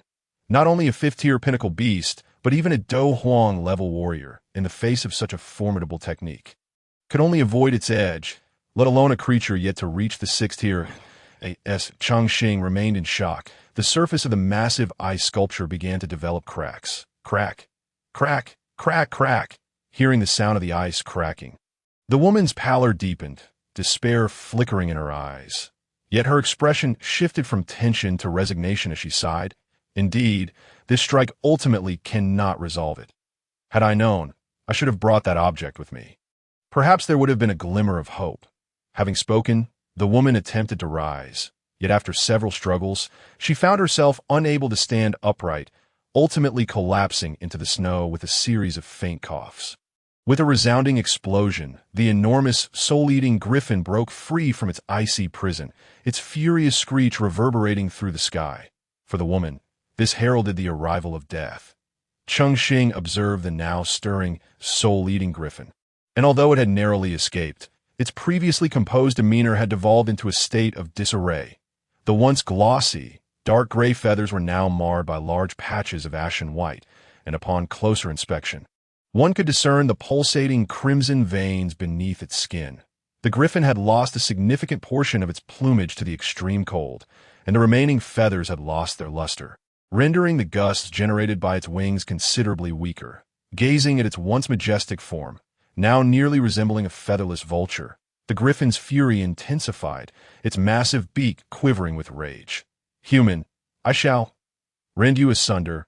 The fragmented speech, though stuttered, was rife with palpable hatred. Cheng Xing was taken aback to hear this beast articulate human language.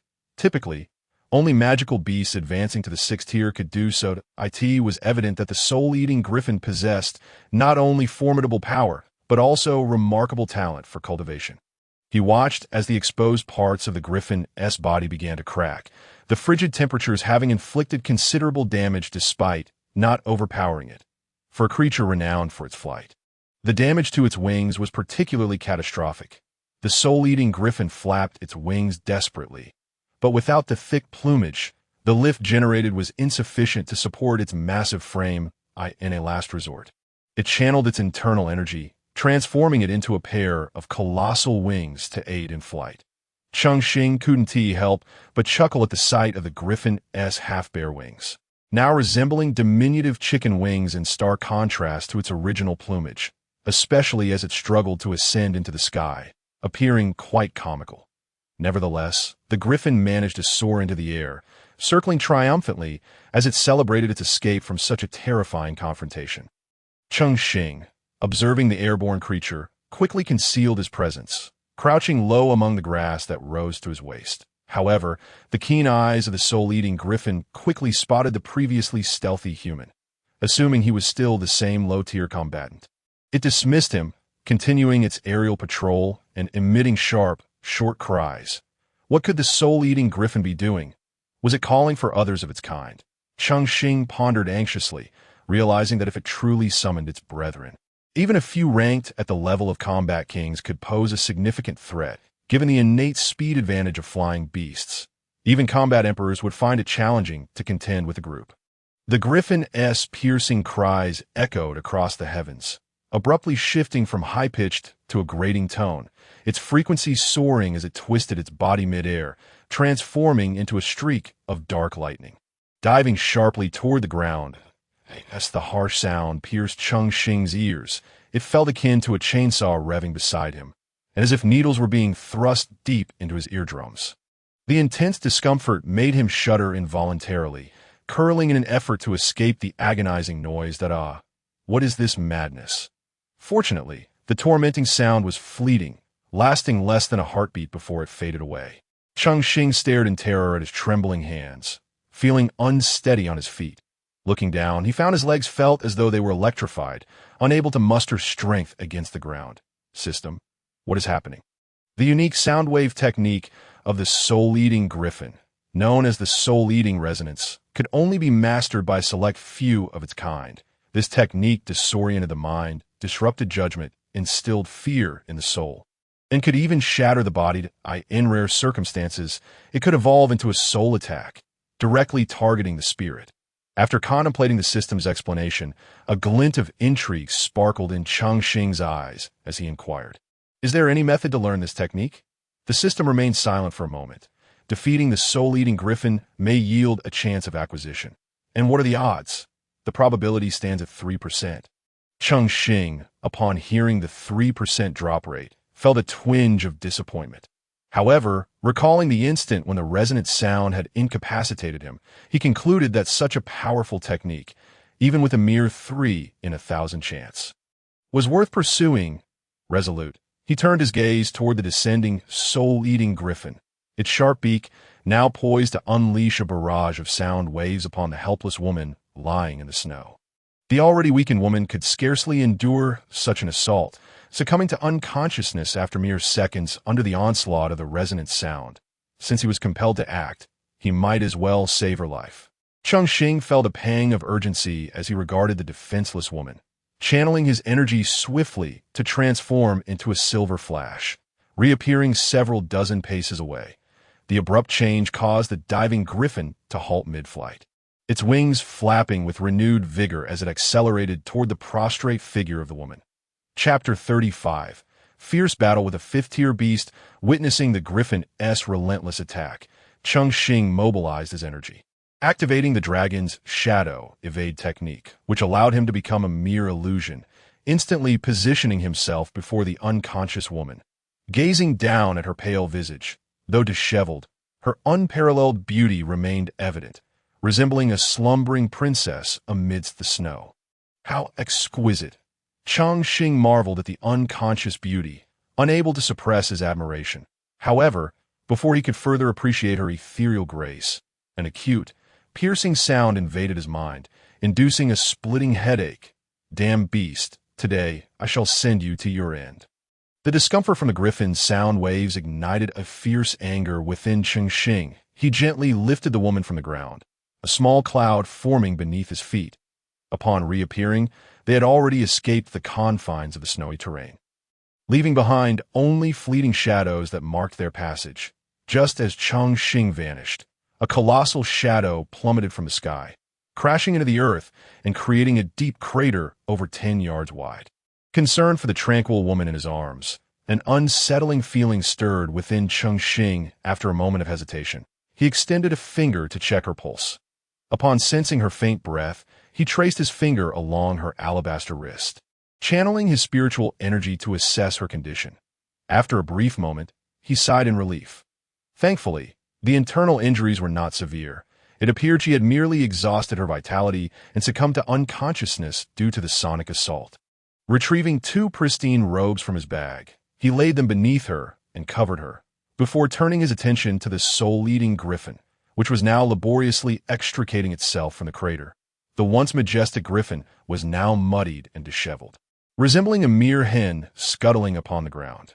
Cheng Xing regarded the beleaguered creature with calm eyes, activating his scanning ability. Soul-eating griffin remaining energy, 30 remaining stamina, 40 weakness, a red spot beneath the right wing, exhibiting the thinnest defense. Upon reviewing the system's detailed information, a faint smile graced Cheng Xing's lips as he stood his ground, observing the fierce griffin glaring at him with eyes filled with venomous hatred, as if it wished to consume him whole. "Human, if you dare to slay me, you shall not leave this prairie." The soul-eating griffin declared. "Ditto. Is that so? With your mere 5th-tier peak strength?" Cheng Xing did not rush to attack. Since this beast could converse, and given the considerable distance from the snow-capped mountains, gathering information would greatly benefit him. Hearing the dismissive tone, the prideful beast could only respond with a series of low growls, expressing its profound displeasure. Perhaps my strength is lacking, but the leader of my kin possesses 6th-tier peak power. Do not presume that your combat emperor prowess grants you the freedom to act recklessly upon this prairie. Upon the mention of this matter, the once lowered head of the soul-eating griffin involuntarily rose, now looking down from its elevated position upon the cross-armed Cheng Xing human.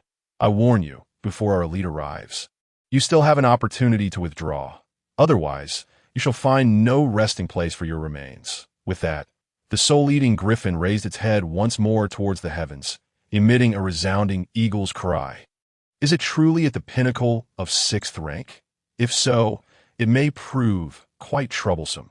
Cheng Xing mused internally, contemplating that if this soul-eating griffin was not deceiving him, a leader with power equivalent to that of a peak human battle emperor would pose a significant threat. Not to mention the potential involvement of its kin. At the very least, there would be other 5th-rank magical beasts like itself. Should a conflict arise, collecting the ice spirit Cold Spring would become exceedingly difficult. Human, do not hesitate to retreat. Seeing Cheng Xing remain unmoved, the soul-eating griffin grew somewhat agitated, opening its beak to unleash a piercing sound wave directed at Cheng Xing. Observing the griffin's impatience, a smirk crept upon Cheng Xing's lips as he swiftly circulated his battle energy, casually unleashing a wave of energy that shattered the sound wave with ease. Next time you attempt to deceive, do try to maintain your composure. Otherwise, you may find yourself at a severe disadvantage.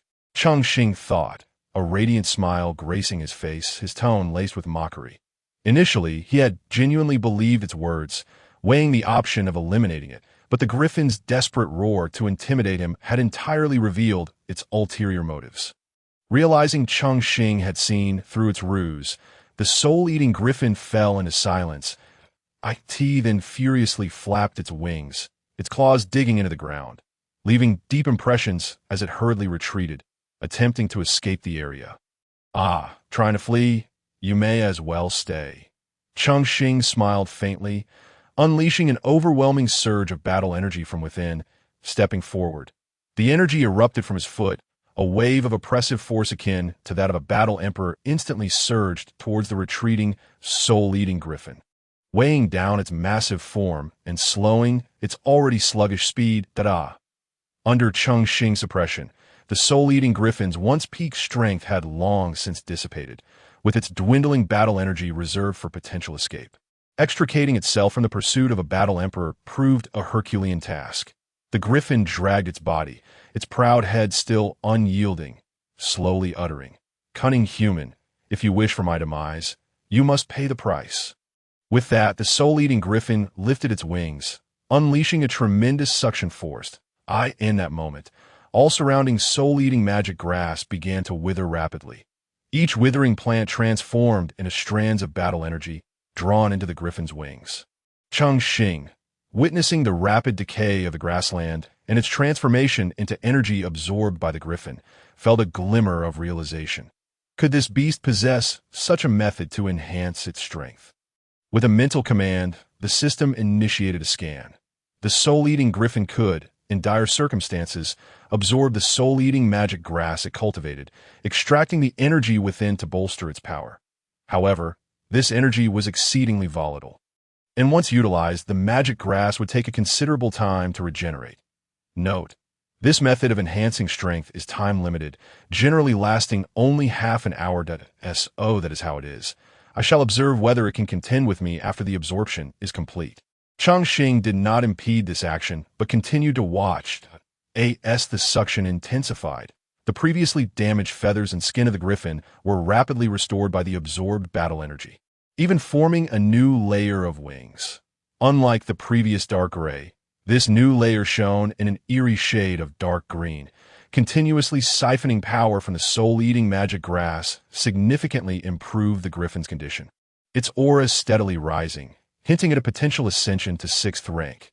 The restored soul-eating griffin flapped its newly repaired wings, its eagle eyes gleaming with malice as it glared fiercely at Cheng Xing, before emitting a piercing shriek.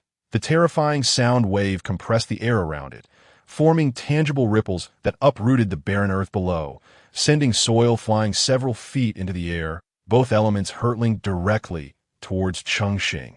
Faced with this monotonous attack, Cheng Xing chuckled with ease, sprouting a pair of silver-purple wings over a yard in length from his back, accompanied by the sound of thunder that a silver-white light rapidly coalesced in his palm, soon forming a bolt of lightning as thick as his forearm, a manifestation of his battle emperor's strength. Lightning arrow, go! The bolt of silver lightning, under his mental manipulation, darted towards the soul-eating griffin trailing behind the sound wave. In an instant, the silver light transformed into a streak of brilliance, unleashing terrifying arcs of electricity as it zipped through the air, the crackling sounds echoing as it effortlessly shattered the waves of sound. After shattering the sound waves, only a silver light remained, accompanied by a deep rumble of thunder. Chapter 36. Kill. The keen eyes of the soul-eating griffin observed this change, as the silver lightning magnified within its massive pupils. It furiously flapped its enormous wings, even augmenting its movement with a manifestation of battle energy as it deftly dodged the rapidly approaching lightning. Boom! The silver lightning struck the ground, cleaving a fissure several dozen yards long into the earth, with scorched soil emitting plumes of smoke. Upon witnessing this terrifying destructive force, the griffin's massive pupils contracted sharply, and it turned its gaze towards Cheng Xing, the once arrogant, soul-eating griffin now feeling genuine despair. Shameless human, prepare to suffer the wrath of my kin. The griffin understood that it was no match for Cheng Xing in its current state. To survive, it had only one recourse: escape. Having spoken, it flapped its colossal wings and soared directly into the sky. One could behold its immense wings conjuring a multitude of feather blades mid-flap, each spinning at a high velocity, emitting a deep, resonant hum. Harnessing the fierce winds, these blades hurtled toward Cheng Xing, witnessing the duck he had nearly captured attempt to flee. Cheng Xing ceased to hold back. A luminous sphere manifested in his right hand, swirling with clouds, as a thin layer of shield swiftly adhered to his arm, expanding rapidly into a disk that enveloped the space ahead. These feather blades, imbued with a terrifying force, left behind streaks of white in the air, a testament to their incredible speed as they sliced through the atmosphere, causing moisture to evaporate in their wake. In the blink of an eye, a multitude of these blades clanged against the Xian Yun Liuguang shield, incessantly battering it until the brilliance of the shield intensified, transforming into a radiant orb. Confronted with such a relentless barrage, Cheng Xing catalyzed the fighting spirit within him, causing the disk to expand further, enveloping his entire being in a protective sphere. Having completed this, he fixed his gaze upon the feather blades and pursued the diminishing black dot of the soul-devouring griffin. Although flying magical beasts possessed unique aerial techniques and superior feathers to minimize resistance, enabling them to manipulate wind attributes, this did not imply an absolute speed advantage in the skies. All attribute enhancements faltered under absolute suppression. Furthermore, Cheng Xing could effortlessly alter his fighting spirit's attributes. Wind attributes were no exception, permitting him instantaneous transformation.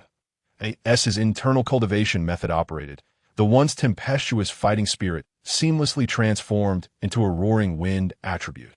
The violet cloud wings at his back unfurled dramatically, revealing dense purple cloud patterns that, in their swift motion, bore no resemblance to the previously driven violet cloud wings, accompanied by a terrifying sonic boom.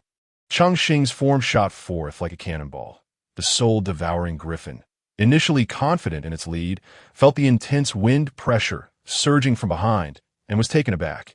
After a brief pause, the azure fighting spirit enveloping its wings thickened once more, and its speed began to gradually increase. Cheng Xing observed the distance, which had initially narrowed, now showing signs of widening. Yet he remained unperturbed, knowing the griffin's secret technique would soon reach its limit, rendering it vulnerable. After all, this was a 5th-tier peak-level magical beast. A lack of caution could invite a fatal counterattack, leading to a detrimental outcome. Ahead, the soul-devouring griffin flapped its wings desperately, darting towards the snow-capped mountains. Human, if you possess the ability, then follow me to the snow mountains. Faced with Cheng Xing's relentless pursuit, the beast dared not underestimate him. Its last glimmer of hope lay in reaching the snow-capped mountains before its internal fighting spirit was entirely depleted, as that was where its nest resided. Across the vast plains, the sharp sound of sonic booms echoed in the in an instant. A massive shadow flickered across the grasslands, reappearing 100 zhang away. Moments after the immense shadow passed, an even more terrifying silhouette emerged, accompanied by piercing cries, rendering its size indistinguishable as it trailed closely behind. Cheng Xing noted the grasslands beneath him growing increasingly sparse. Yet the soul-devouring griffin showed no signs of halting, continuing its course towards the snow-capped mountains. Furthermore, amidst the rocky debris they had traversed, he spotted remnants of black and white bird droppings, leading him to a conclusion.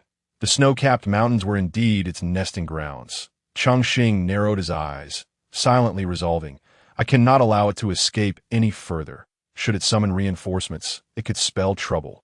He retrieved several duplication cards from his backpack, recognizing the urgent need to preserve his current state to mitigate the worst-case scenario. Thus, utilizing a low-tier duplication card to deploy his fighting technique was the most prudent course of action. With a sudden, vigorous flap of his wings, he retracted the violet cloud wings, and solid clouds materialized beneath his feet, propelling him directly in front of the soul-devouring griffin. Observing the beast racing ahead, Cheng Xing's eyes flickered with a glimmer of pale light as a duplication card disintegrated into brilliance on his panel. He then gestured nonchalantly in front of him. Thunderbolt technique, that a calm voice resonated as a gray-white beam shot forth from his fingertip, aimed directly at the approaching soul-devouring griffin. The griffin, exhausted from its frantic flight, was astonished to see Cheng Xing suddenly appear before it, especially as he stood there unperturbed, exuding an air of confidence. Yet the beast's instincts warned of the danger emanating from a beam. Any contact could result in dire consequences. With no time to break, it could only pivot its wings, forcibly altering its trajectory in an instant. The gray-white beam reached the soul-devouring griffin. Zizz! Crimson blood sprayed across the sky, resembling a torrential rain of blood. In that fleeting moment of contact, the griffin's iron-hard feathers were penetrated by the gray-white beam, which then cleaved through its hide, severing half of its enormous wing that stretched over 10 zhang. Boom! The abruptly unbalanced soul-devouring griffin crashed onto the rocky ground at the foot of the snow-capped mountains. On the dark stones, numerous feathers scattered, while the fallen griffin lay exposed, its neatly severed wing revealing stark white bones, with thick, tree-like veins continuously gushing forth warm blood. After sustaining such a horrific blow, the griffin's eyes reflected only the terror of impending death and a profound sense of resentment. Gazing at Cheng Xing, who stood triumphantly in the air, the once dominant ruler of the grasslands found himself utterly powerless. Despite the intense pain radiating from its wings, the soul-devouring griffin struggled to rise, shielding its body with its remaining wing, glaring malevolently at Cheng Xing before emitting a mournful wail. Still hoping for reinforcements? Allow me to send you on your way. Suddenly, Cheng Xing vanished, reappearing atop a cloud of white beneath the griffin's screeching beak. 8 Extremes collapse. Cheng Xing materialized beside the griffin's head, his youthful fist clenched tightly. Infused with a violent surge of energy, akin to thunder, as it crashed downwards, in that instant, his tender fist bore the hardness of steel, pulverizing the griffin's delicate feathers into dust. The tremendous force split the unsuspecting soul-devouring griffin's beak in two. The air filled with a final wail, abruptly ceasing, leaving only a faint whimper. Cheng Xing shook his slightly numb right hand, then gathered a silver-white glow in his left, delivering a decisive blow to its head. Accompanied by a muffled explosion, amidst a cloud of dark red mist, the soul-devouring griffin fell victim to Cheng Xing's effortless strike. At long last, it was slain. Now to check for its magic core. Cheng Xing exhaled in relief as he beheld the now motionless soul-devouring griffin, his gaze vigilant as he scanned the surroundings, channeling his soul force to quietly erase the traces of the battle that had transpired here. Chapter 37. Beast Spirit Orb. While the magic core of a 5th-tier magical beast, is not particularly rare. It is not something just anyone can acquire, especially one that is on the brink of advancing to 6th tier. The energy contained within is nothing short of exquisite. Cheng Xing retrieved a steel knife from his backpack, enveloping it in fighting spirit as he probed the gaping wound in the beast's skull. Eventually, he unearthed a small sphere, roughly the size of a fist, completely black in color. Could this be the magic core of the soul-devouring griffin? It certainly has a peculiar appearance. Cheng Xing felt a twinge of unease as he beheld this strange magic core, opting not to grasp it immediately. Instead, he cautiously prodded it with the steel knife. The glimmering blade, under Cheng Xing's control, gently dislodged the sphere from the mass of flesh, revealing its complete form. The sphere was not large, only fist-sized, entirely black, yet its surface bore mysterious patterns, even showing signs of movement. The distinctiveness of this magic core from others compelled Cheng Xing to proceed with caution. System: Initiate scan. Beast Spirit Orb. Extremely rare. Found exclusively within the bodies of magical beasts on the verge of advancing in rank. It is a treasure capable of nourishing the soul and enhancing soul power, yet harbors an exceedingly violent magical beast aura. Mishandling it may lead to mental disturbance due to the beast's malevolent energy. Nourishing the soul, Cheng Xing's eyes gleamed with intrigue as he gazed at the small sphere. The enhancement of soul power is notoriously difficult for ordinary individuals, typically only increasing incrementally with each advancement in strength. A substantial boost is nearly impossible. Even for alchemists who excel in soul power, it is a formidable challenge to elevate their soul strength independently. Thus, whenever something capable of directly enhancing soul power emerges on the continent, it ignites fierce competition among various factions. Who would have thought that the soul-devouring griffin not only possessed sound-based combat techniques, but also harbored such a treasure within its being?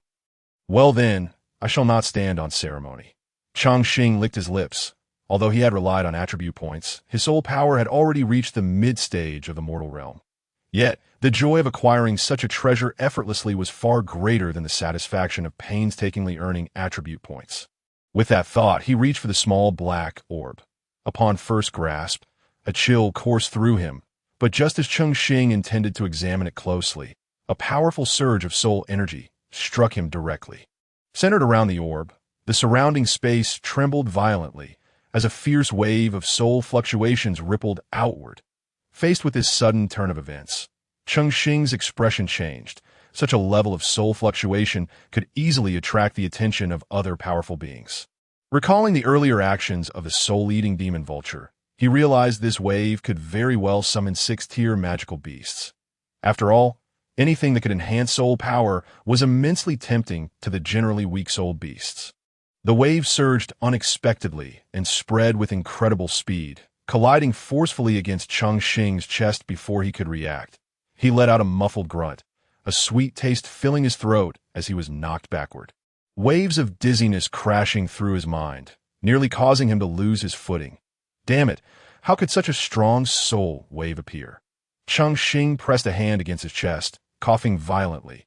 The impact had struck his chest hard, unsettling his internal organs, causing him to spit out blood, while his other hand hurriedly tried to suppress the wave, forcing his fighting spirit and soul power to envelop the black orb. He severed its connection to the outside world, and only then did the intense wave gradually subside. Yet as he gazed at the now distant avalanche triggered on the snowy mountain, an ominous premonition gnawed at his heart. Indeed, just after Cheng Xing managed to suppress the wave emitted by the beast spirit orb, a terrifying aura erupted from the summit, resonating with an enraged roar that reverberated across the universe, initiating a massive avalanche. Feeling this overwhelming presence that rivaled his own strength, Cheng Xing sensed the impending danger and thought, "Oh no, there must be remnants of the soul-eating demon vulture within that beast spirit orb." The earlier soul fluctuation was surely a warning signal. Damn it, the 6th-tier magical beasts are not to be trifled with. "I must hide for now," Cheng Xing muttered to himself, quickly applying several layers of soul-suppressing fighting spirit restraints to the beast spirit orb before stowing it away in his backpack. "Who dares to slay my trusted confidant? I shall ensure you have no place to bury your remains." The murderous roar echoed once more, and the once tranquil snowy mountain began to stir with activity. Cheng Xing cast a complex glance at the nearby mountain, gritted his teeth, and summoned his purple cloud wings, layering them with fighting spirit. As he stepped onto the floating clouds, his figure vanished in a strange manner, disappearing into the horizon in a few fleeting moments. Although the ice spirit spring was about to appear, facing such an enraged six-tier magical beast made acquiring it exceedingly difficult. After all, he had no doppelganger and could not simultaneously fight and retrieve the ice spirit spring. Nevertheless, a thought crossed his mind. At the peak of the snowy mountain lay a vast lake, its 100-zhang-wide surface reflecting the overcast sky like a mirror. A grayish-white figure burst forth from a snow-covered cave, a pair of several zhang-long wings adorned with thick black feathers trailing behind. This was evidently not a manifestation of fighting spirit wings, nor a flying combat technique, but rather the genuine wings of a magical beast. Once the figure steadied, it became apparent that it was clad in a coarse robe, its body covered in numerous black feathers, except for its face, which bore a clean and tidy male human visage. Even its hands and feet were covered in fine, downy feathers, creating an oddly peculiar appearance, one that transcended mere human description, more aptly termed a birdman. Damn, why does this aura dissipate so quickly? The birdman frowned and declared, "Humph, even if you can run, I have my own methods to draw you out." With that, the feathered hand of the birdman gathered a formidable fighting spirit, thrusting skyward with a sweeping gesture. As Cheng Xing fled, he felt a sinking sensation upon seeing the pillar of light shooting into the sky. This level of magical beast was essentially the ruler of this area, and it seemed poised to summon all its subordinates for a gathering. There was no time to waste. He needed to regroup. The ice spirit spring shall be mine. Cheng Xing's gaze hardened, thinking, it's not like I'm the only one who could seek allies.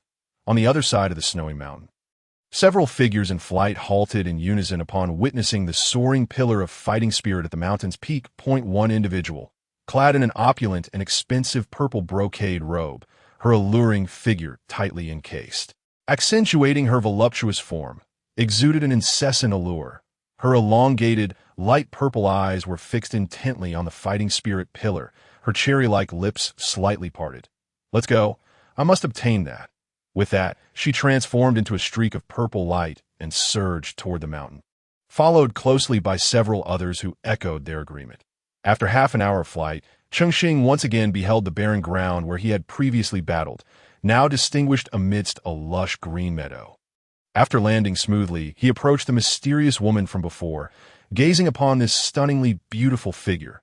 Various thoughts flickered in Cheng Xing's mind. Since I've lent a hand, I might as well go all the way. Cheng Xing sighed lightly. He summoned the system interface and commanded, "System, scan this woman and analyze her injuries to see if there are any medicinal remedies available for treatment." Ding, scanning complete. The system analysis revealed that the woman was currently not in life-threatening danger. The wound on her arm had not damaged her muscles or bones and could be treated with topical medicine.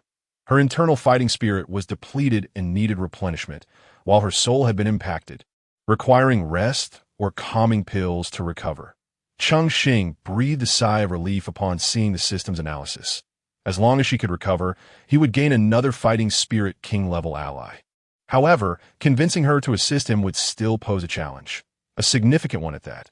The system has alerted you to a new gift available for collection. Chapter 38.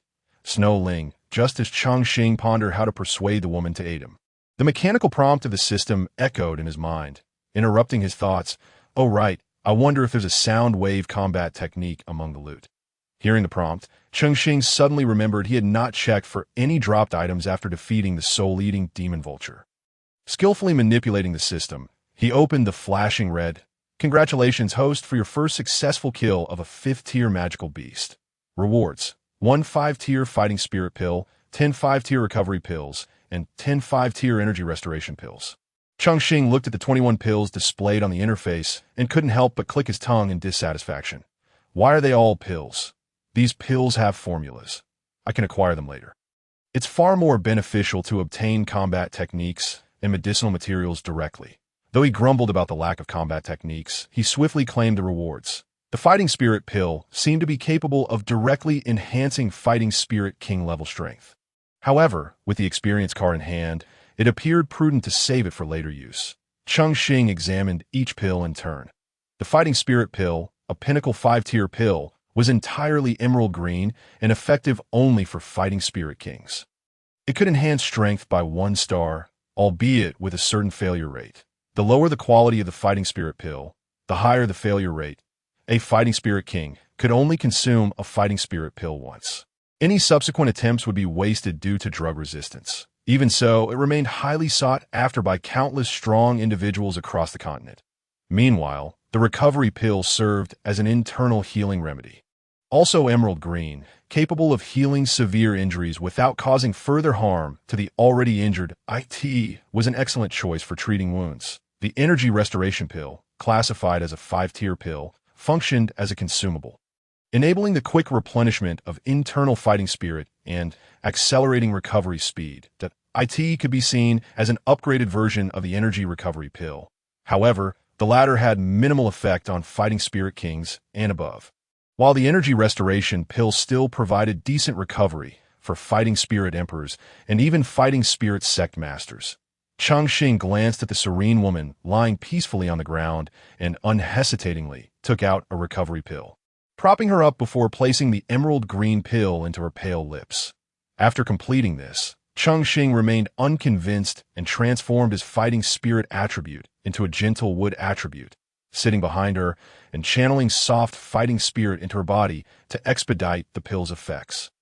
As Cheng Xing infused his fighting spirit, the originally gentle pill rapidly released its medicinal properties within her body, nourishing her meridians and repairing the previously damaged areas, with her injured arm quickly recovering. Cough, cough, accompanied by a faint, weak cough. The woman's tightly shut eyes slowly opened, a hint of color beginning to appear on her pallid face. I'm still alive? The woman, slightly breathless, spoke with a tone laden with both surprise and skepticism. Upon sensing the unusual energy within her body and the gentle influx of vitality emanating from her back, she felt compelled to turn around and investigate. Not move just yet. Focus on refining the medicinal essence within you. Cheng Xing stated plainly, his firm tone tinged with a hint of authority.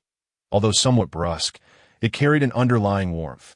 Upon hearing Cheng Xing's bright and cheerful voice behind her, the woman was beset by doubt and felt an urge to struggle against his words. Cheng Xing did not impede her, allowing her to turn around at her whim. Before him, the woman's frosty yet stunning visage was illuminated by the peculiar glimmer in her crescent-shaped eyes, the slight flush of her cheeks, contrasting against the desolate backdrop, rendered her extraordinarily alluring, while her delicate lips, pursed in a shy manner, spoke volumes. I at you. Did you save me? Gazing at Cheng Xing's handsome features, she nodded slightly and inquired. Cheng Xing withdrew his hands, feigning indifference, and nonchalantly replied, Who else could it be? There are no other souls around. It certainly wasn't that beast experiencing a moment of conscience and showing mercy. Listening to Cheng Xing's slightly whimsical remarks, the woman managed a faint smile before asking, And what of the beast? What else could have happened? It fled, of course that I alone am no match for a creature of that caliber, Cheng Xing replied, momentarily stalling as he chose to disguise his true intentions. Upon hearing that the beast had escaped, the woman's eyes reflected a palpable disappointment, yet she quickly regained her composure. With her sparkling eyes fixed on Cheng Xing, she cheerfully remarked, Then I truly thank you. What is your name? I am Xue Ling Cheng Xing, he responded. Why would a young woman like yourself challenge a beast of the king rank? That creature appeared to possess immense strength. Cheng Xing continued, attempting to extract further information. Xue Ling merely offered a faint smile, seemingly reluctant to delve into that topic. However, Cheng Xing was not deterred. He playfully patted his chest before resting a hand on Xue Ling's shoulder, adding, when venturing out, one must rely on friends. Are you afraid that the elixir I provided might be toxic and intended to harm you? Xue Ling's gloomy expression momentarily lifted at Cheng Xing's teasing, and she bit her lip, somewhat unwillingly confessing, I have sought that beast for quite some time. Having failed this time, I cannot say when I might succeed in hunting one that meets the criteria next. What criteria?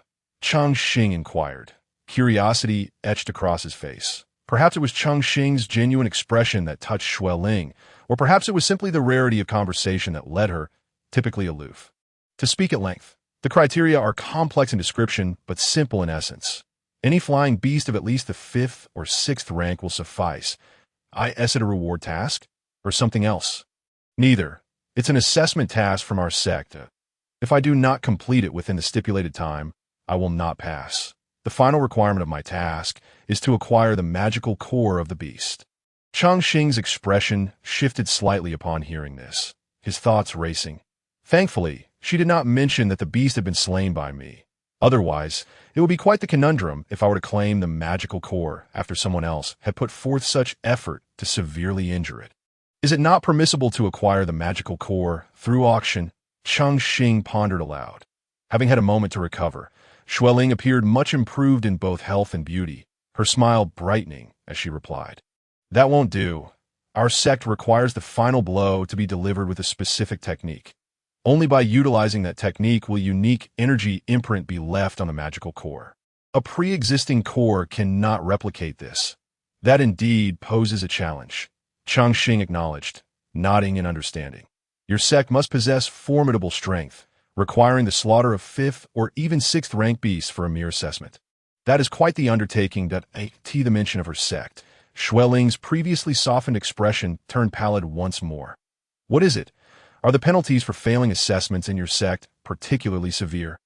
Cheng Xing inquired cautiously, suspecting that such a grand sect would impose harsh consequences on disciples who do not meet their standards.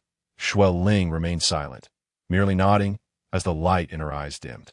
Well, did you not come perilously close to slaying that beast? Once you have recovered, why not try again? Cheng Xing said, attempting to comfort her as he observed her mood plummet once more. Chapter 39. Jade Sand Sect, I hope so. Xue Ling managed a forced smile, yet the warmth faded from her features, leaving behind her icy demeanor as she supported herself with her delicate hands, attempting to rise. Hey, why the rush to get up when your internal injuries are not yet healed? Cheng Xing instinctively moved to assist her. Her hands, as smooth as jade, emanated a chilling aura that pierced through the surface of her skin, causing a sharp pain in his fingers, startled by the terrifying coldness. Cheng Xing instinctively withdrew his hand upon contact. What a terrifying temperature! How did I not notice it before? If I were to linger longer, would my fingers freeze? Cheng Xing mused, his pupils narrowing as he instinctively recoiled slightly. Xue Ling, sensing Cheng Xing's reaction, quickly apologized. I'm sorry. I did not mean to. Observing Xue Ling's sensitive demeanor, Cheng Xing chuckled, scratching his head as he replied, Oh, it's nothing. I just recall my mother saying that one should not casually hold the hands of other girls. One must show them respect. That's so. A hint of moisture glimmered in Xue Ling's eyes as she blinked at Cheng Xing. Her ethereal beauty was beyond description, and her delicate mannerisms struck a chord within Cheng Xing's heart. Cheng Xing gazed at Xue Ling, nodding and speaking as calmly as he could. Indeed, suppressing the tumult of emotions within him, he discreetly activated his scanning ability to gather information about her. Extreme cold physique. A congenital body of extreme cold, possessing a chilling constitution, it is the optimal vessel for cultivating ice attributes, granting unparalleled sensitivity to cold. Due to her unique constitution, her hands and feet remain perpetually cold, with her body only achieving a normal temperature in a state of unawareness. As her strength increases, the cold energy accumulates within her meridians. If she cannot find a remedy, her body will ultimately be consumed by ice, resulting in a natural ice sculpture. Simply reading this information left Cheng Xing breathless. The toxic physique could be strengthened through the continuous ingestion of poisons, yet this extreme cold constitution appears to offer no alternative but to wait passively for demise. As she absorbed Cheng Xing's heartfelt words, their eyes met, and his sincere gaze seemed to warm the icy depths of Xue Ling's heart. Just over 20, Xue Ling had yet to experience much of the world, and Cheng Xing's earnest conversation gradually eroded her defenses. Cheng Xing, thank you for your elixir. I feel much better now. Xue Ling smiled, and then asked, by the way, why are you here? There are numerous beasts about. Cheng Xing had already devised a response, and he immediately replied, Oh, I was on my way to that snowy mountain to gather medicinal herbs. I heard rumors of the ice spirit flame grass growing there. And upon hearing the sounds of struggle along the way, I came to investigate, hoping to make a friend in this vast wilderness. Xue Ling listened intently, and then, with a delicate swipe of her slender fingers across her pink spatial ring, a small pot appeared in her palm. Take a look. Is this the herb you seek? She beamed at Cheng Xing. Within the exquisite pot lay a plant characterized by alternating white and red hues. Its leaves were split between the two colors, with crystalline formations adorning the white branches, while the fiery red flower crown resembled a blaze engulfed in flames. The remarkable fusion of these contrasting attributes and colors was a marvel of nature.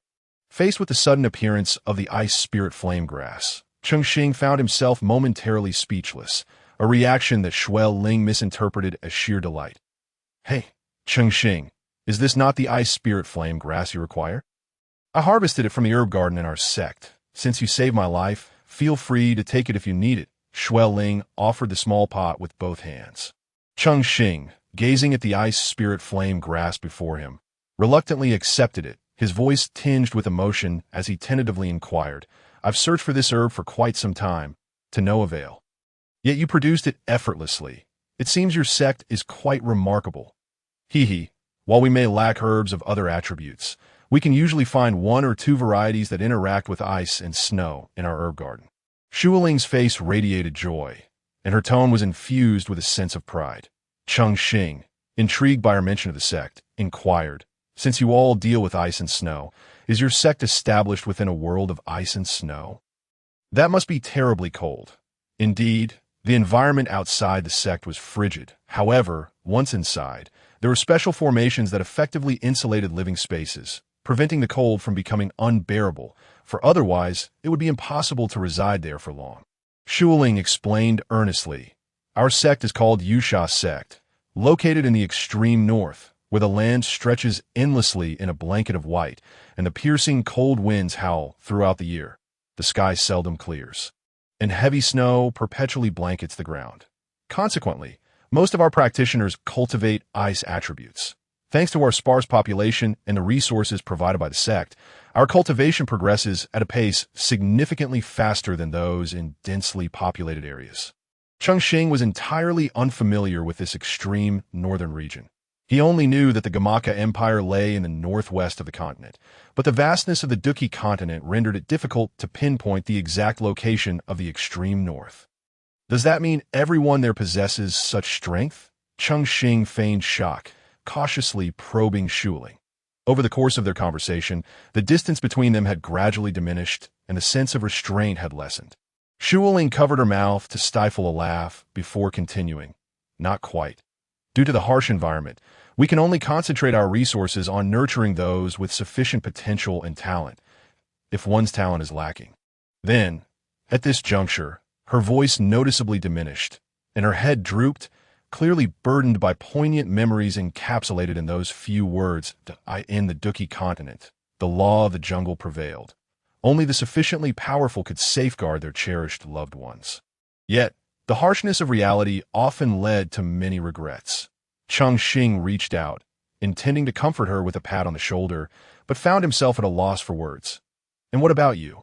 Where do you come from? Xue Ling managed to gather her emotions, lifting her head to reveal a warm smile, no longer the aloof figure she had been earlier. Cheng Xing grinned, gesturing towards the direction he had come from. I hail from the forest over there, a place called the Gamaka Empire. Although the environment is pleasant, the population is dense, and resources are perpetually limited. The intrigues among people can be quite taxing. The two continued their conversation, exchanging thoughts until they noticed a streak of blood-red clouds forming on the horizon, reminiscent of a painted canvas. Observing the sun gradually descending, Cheng Xing pondered, What are your plans moving forward? What plans could I possibly have? If I fail to complete the assessment task, returning would be futile. I must seek that magical beast again, Xue Ling replied, her eyes shimmering with anticipation as she looked at Cheng Xing. Why don't we join forces? Resolving this would be effortless. Cheng Xing smiled awkwardly. He had suppressed his strength to the level of a 3-star Do Wang, ensuring that Xue Ling felt a semblance of safety, preventing her from becoming suspicious due to any disparity in their powers. Noticing Cheng Xing's silence, Xue Ling directed her gaze towards the distant, obscured snow-capped mountains. The dim sky had blurred the distinction between east and west. So she pointed resolutely in that direction. The lair of that magical beast must be near the snow-capped mountains. Oh, how do you know that? Cheng Xing asked, suddenly invigorated as he followed her lead. Xu Ling pouted, her expression one of pride, and replied, "That's for me to know. What matters is that I can ascertain the magical beast will flee towards the mountains. Moreover, I have a vague feeling that there may be some rare treasures over there." As she spoke, a serious expression crossed her face, and her tone grew grave as she proposed, "To be honest, if we collaborate, the core of the magical beast will belong to me, and I can offer you several premium medicinal herbs. If we encounter any other rare treasures, we shall split them evenly. What do you think?" Cheng Xing had been waiting for this moment, but he refrained from expressing his excitement, fearing that it might raise Xu Ling's suspicions. Instead, he feigned reluctance, saying, "Who knows if there are higher-tier magical beasts there? The last one we encountered was already a peak 5-star magical beast. Who knows what we might face further ahead?" Observing Cheng Xing's timid demeanor, Xu Ling felt encouraged to persuade him to team up with her for the task. She confidently thumped her not-so-sturdy chest, assuring him, "What is there to fear? As long as you team up with me, I promise you'll be safe. Even if we encounter a 6-star magical beast, I have ways to ensure your safe escape." Cheng Xing remained skeptical of Xu Ling's assurances, for he had merely concealed his true strength. And with only 6 days remaining, time was of the essence. Well then, however, we must agree that we will both return safely. We cannot afford to lose our lives. Cheng Xing feigned concern for their future, eliciting a round of playful banter from Xu Ling. Yet this was all in good spirits. After their brief exchange, they had become acquainted friends, driven by their respective motives as they ventured towards the snow-capped mountains. However, as night fell, the nighttime sky was the domain of flying magical beasts. Additionally, given the energy expended in the day's battle and the fact that Xu Ling had yet to fully refine the medicinal power within her, Cheng Xing proposed that they rest for the night on the vast grasslands. The faint flickering of their campfire illuminated the scene, and with the piercing cold winds abated, the grassland possessed a unique charm. Cheng Xing, however, chose not to rest. Instead, he gazed towards the snow-capped mountains, while Xu Ling meditated to refine the residual power of her recovery elixir.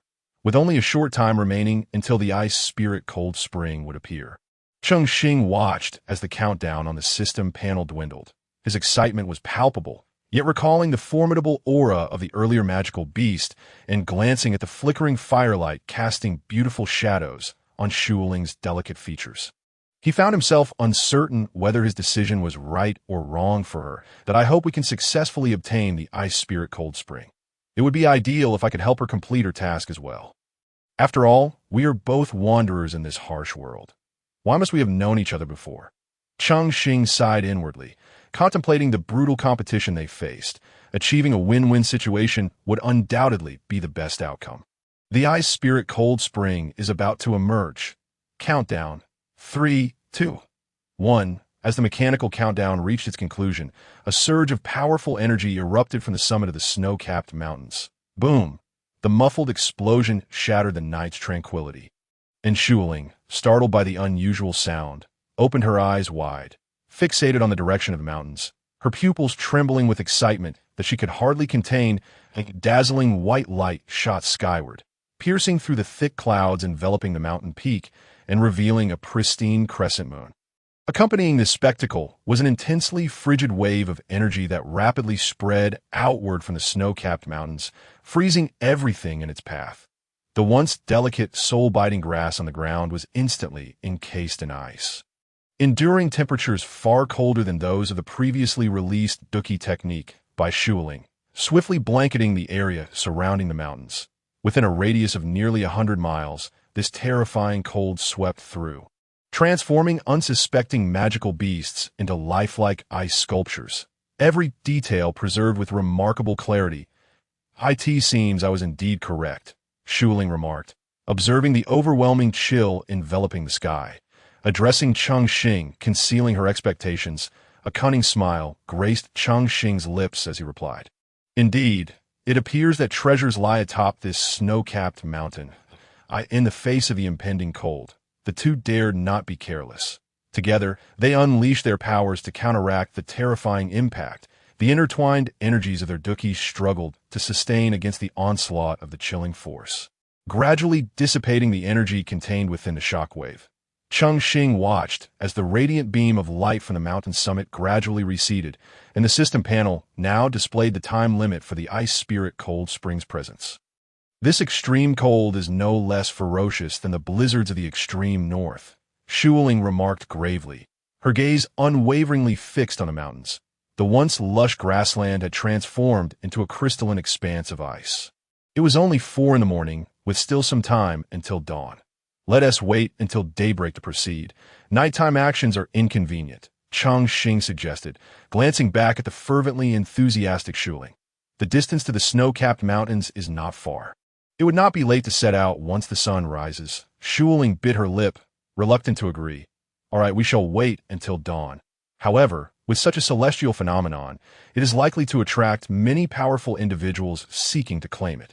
Cheng Xing, unconcerned, shook his head. There is no need to worry.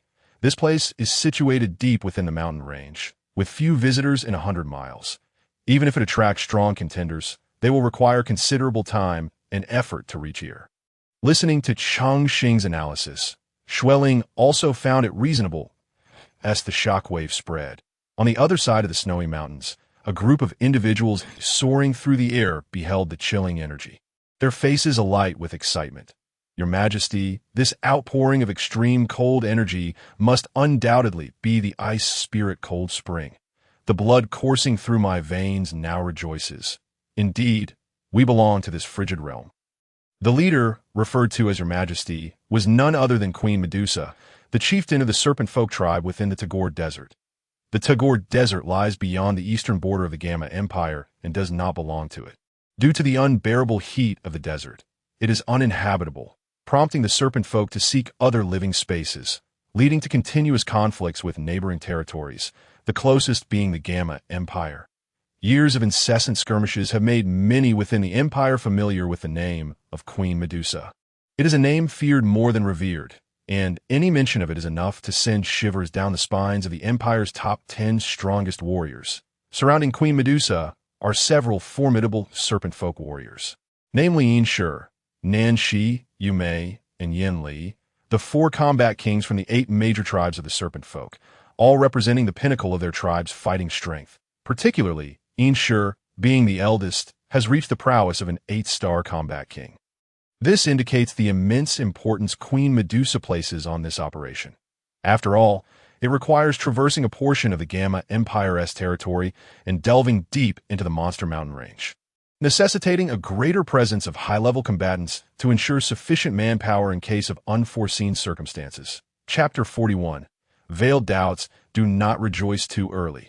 The 6th-tier magical beast at the mountain peak is still present. We are uncertain if other magical beasts are guarding it. Medusa, with her lavender diamond-shaped pupils fixed on the direction of the snowy mountains, allowed her serpentine tail to languidly sway, the sound resonating with confidence among the 4 serpent folk warriors.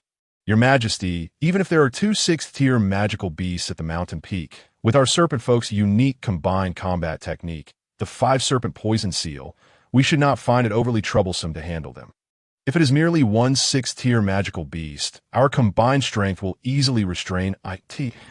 That point, Your Majesty can secure the Ice Spirit Cold Spring. Yin Shi lowered his head slightly, admiration evident in his eyes. His tone respectful, that a rare softness flickered on Medusa's enchanting visage as she replied gently, "Let us proceed. The sooner we depart, the sooner we return." With that, her purplish form flickered several times before vanishing into the horizon. The others exchanged glances and hurried to follow. 5 streaks of different colors streaked towards the snowy mountains, trailing long tails behind them at dawn. Cheng Xing stealthily approached Xue Ling. Gently tapping her shoulders, he softly said, "Xue Ling, it is time for us to set off. It appears dawn is approaching." Her captivating visage revealed a pair of crescent-shaped eyes that slowly opened, the icy glimmer dissipating quickly as she gazed at the ethereal snowy mountains on the horizon. Her voice gentle, "Yes, let us depart. I hope we can find something valuable." Cheng Xing opened his system panel, which now displayed not a countdown to the disappearance of the ice spirit cold spring, but a detailed image of a vast lake. The lake's surface shimmered, allowing one to see nearly 100 feet deep, where a cluster of unfrozen water was slowly moving. Is this the ice spirit cold spring? Cheng Xing marveled at the small mass of active water at the lake's bottom, involuntarily gasping that a lake hundreds of feet wide and nearly 100 feet deep had transformed overnight from a pool of living water into a frozen lake. With numerous air bubbles trapped within the ice, remnants of the soft lake bed's air rising but freezing before reaching the surface. Realizing this, a grave expression crossed Cheng Xing's face. Acquiring the ice spirit cold spring would likely not be an easy feat. As the sky began to brighten slightly, Cheng Xing and Xue Ling were already in flight. Observing the drastically changed scenery from the previous day, Cheng Xing's pupils constricted as he murmured, "This terrifying cold wave is unlike anything I have encountered before." Xue Ling, however, was accustomed to it. Having dealt with ice and snow since childhood, she casually remarked, "At this level, it can only be considered moderately strong in our far northern land. There was a blizzard earlier, and even 3 or 4 combat emperors from our sect could not halt its terrifying cold wave. Ultimately, it required the combined efforts of combat sovereigns to successfully withstand it, the terrifying powers birthed by nature. Once unleashed, are challenging to resist for those who have not reached a certain level. Whether it be storms or other natural phenomena, the same principle applies. However, is particularly sought after due to the unique profession of alchemists, thus perceived as more destructive, yet only represents the fire attribute. The natural world comprises perfectly compatible attributes. Everything exists in a cycle of creation and destruction, and each item has its corresponding attribute. Other attributes undoubtedly possess their own destructive forces, albeit lacking the extensive recognition of its ranking system. Cheng Xing, this chilling aura seems somewhat peculiar. While flying, Xue Ling suddenly furrowed her brows, as if sensing something unusual. Having faced countless terrifying cold waves throughout her life, she could endure even the most frigid conditions that even combat emperors would avoid. Yet this time, she felt an unprecedented sense of crisis. Hearing this, Cheng Xing turned to look at Xue Ling. Noticing her previously relaxed brow now twisted tightly, her smile vanishing, replaced by solemnity and concern. "What is strange? Have you discovered something?" Cheng Xing asked hastily, not daring to be lax. "This cold is excessively terrifying. It has even impacted the range of my soul perception. In all these years, I have never encountered such a situation." Xue Ling's expression was grave. Earlier, when she had attempted to probe the situation ahead with her soul power, she found that the range she could search was less than half of what it had been before. Seeing Xue Ling's serious demeanor, Cheng Xing quickly employed his own soul power and, indeed, found something amiss.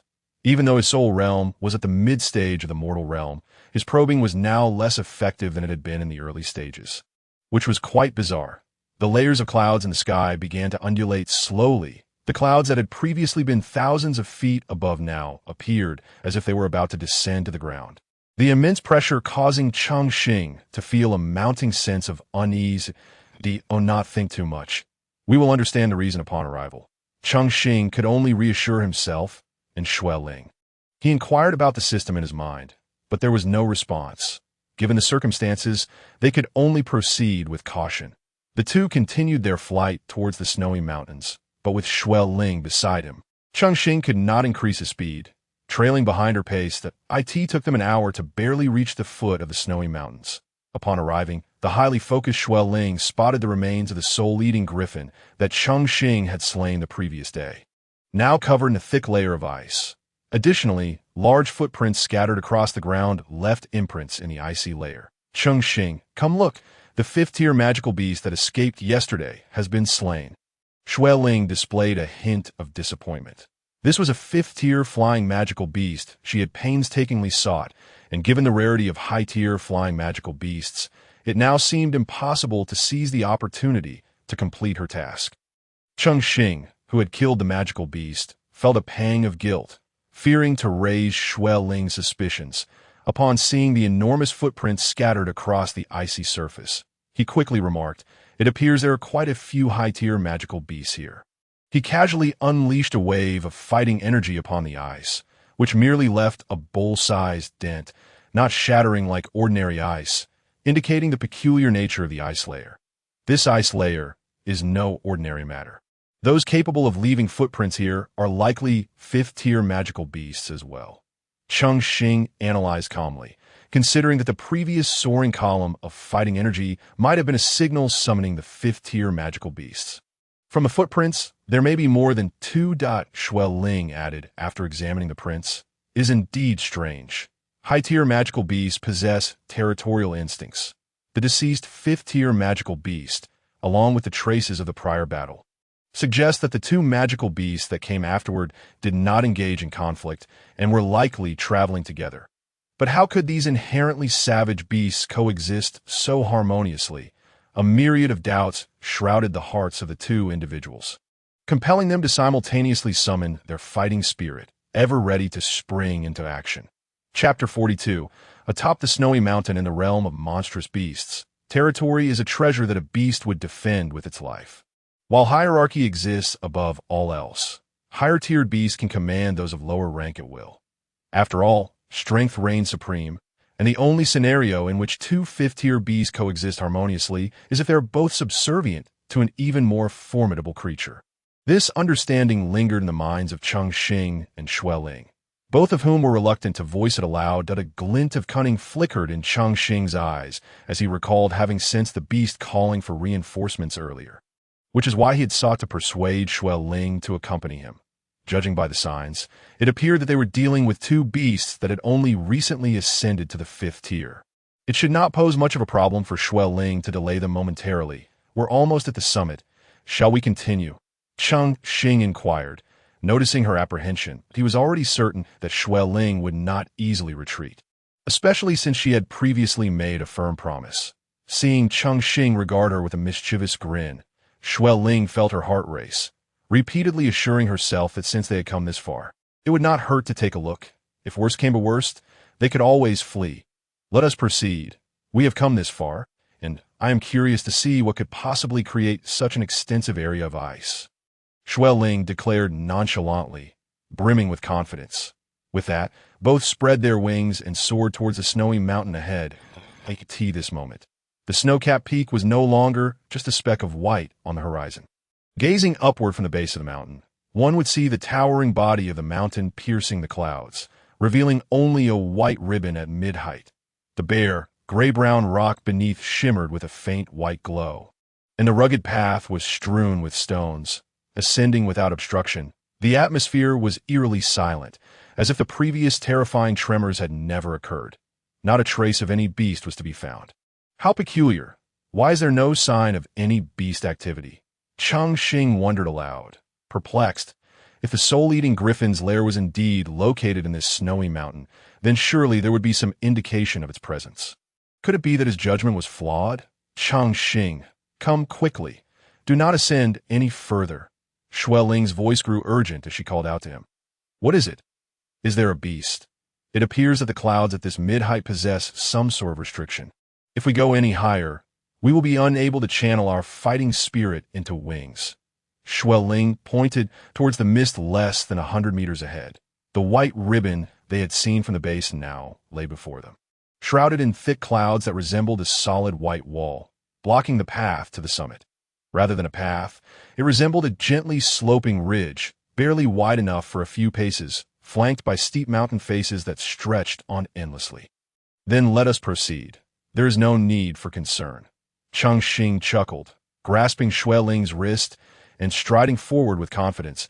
As Xue Ling felt the warmth of his grip around her wrist, a sense of dazed exhilaration washed over her, akin to a fawn whose heart had been shattered. She stepped forward in a trance, allowing Cheng Xing to lead her onward, though the clouds appeared to be a formidable barrier from a distance. As they drew nearer, it became evident that the seemingly dense clouds were in fact thick mist, gathering at the mountain's waist. However, this proximity only heightened the strangeness of the experience as they walked.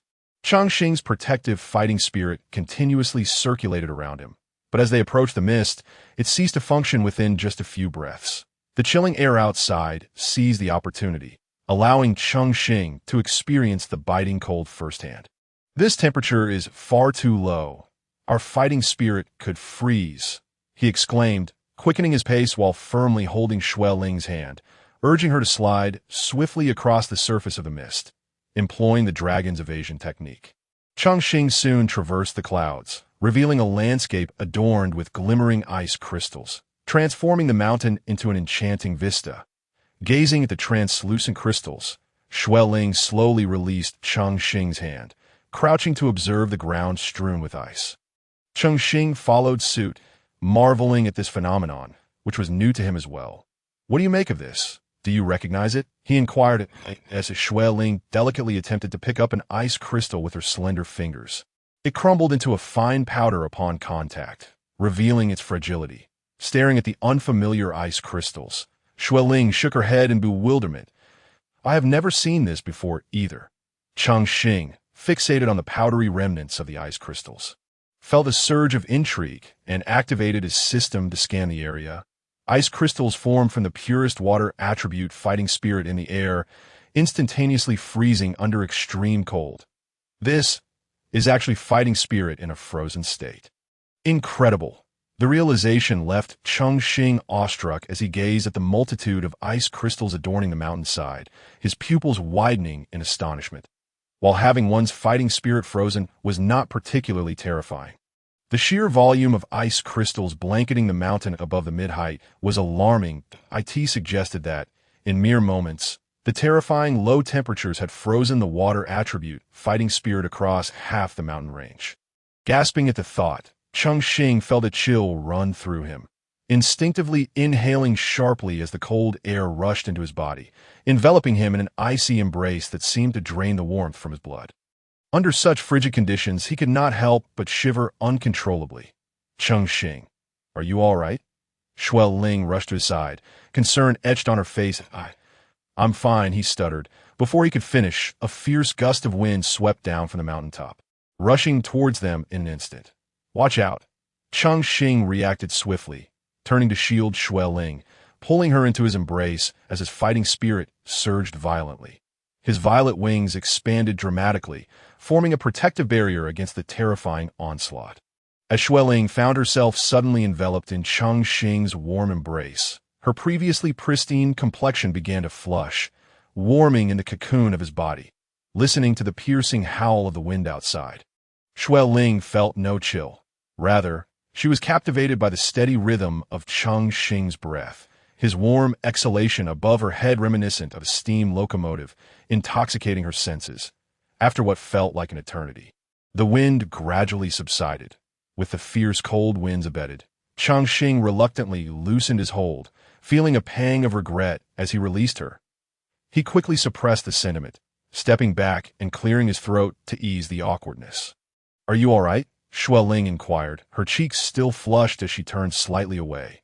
Cheng Xing, his own face tinged with an unnatural hue, quickly reassured her, "I am fine, truly," as the two navigated their mutual embarrassment. A sudden, intense wave of energy surged forth, accompanied by a deep, thunderous roar that pierced the air, drawing their attention immediately. Feeling the oppressive pressure emanating from the energy wave, Cheng Xing found himself momentarily breathless, even experiencing a twinge of trepidation. "That came from the mountaintop," Xue Ling exclaimed, visibly shaken by the surge of energy, her previous flush replaced by a pallor. Cheng Xing was equally astonished. In this remote wilderness, devoid of human presence, there were others vying for the ice spirit's spring alongside them. "We must hurry, or we may miss out entirely." Anxiety clawed at his insides as he urged Xue Ling to follow him towards the summit. Yet the daunting height of the mountain would require considerable time to ascend on foot. The lingering remnants of battle continued to ripple outward, and as they drew closer to the peak, the intensity of the aftermath only escalated, mingled with the anguished cries of beasts, heightening their caution. "Wait, we are nearing the summit.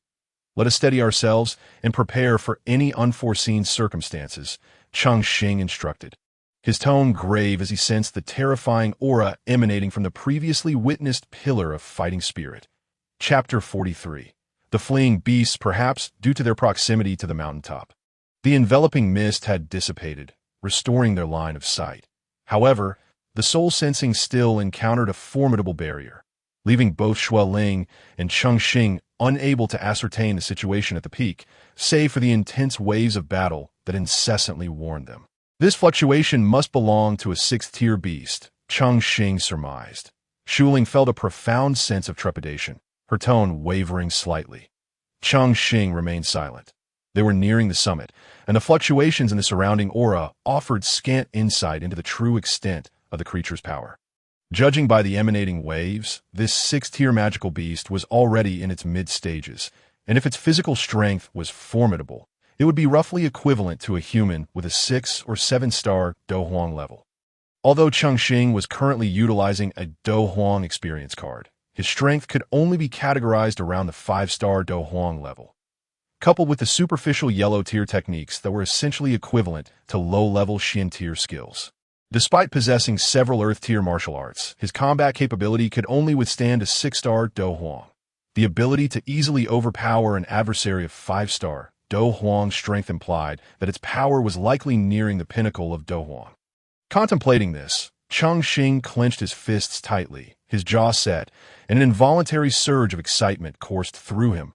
With a piercing scream that echoed through the heavens, the fierce fluctuations of battle abruptly ceased.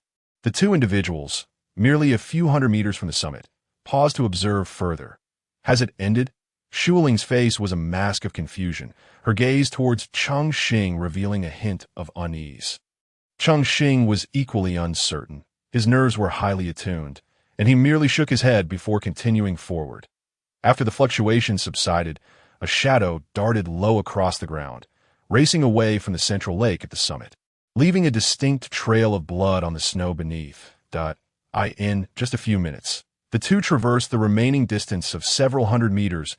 A sharp whistle emanated from the peak, mingling with the anguished cries of the magical beast. And soon after, the previously stagnant, terrifying aura surged back to life. Be careful. Something is flying towards us. Cheng Xing was the first to notice the anomaly and quickly warned Xue Ling. Within moments, a small black dot descended from the summit, accelerating rapidly down the mountainside, seemingly oblivious to its surroundings, appearing to be in a desperate flight for survival. As that it drew nearer, Cheng Xing discerned its true form. The creature was cloaked in black feathers. Not particularly large, resembling an oversized crow, its wings flapping desperately, blood dripping with each frantic movement, a gaping, foul-smelling wound festering on its back. It's a 5th-tier flying magical beast. Upon recognizing the creature's nature, Xue Ling could not contain her enthusiasm, exclaiming, "I shall strike it down."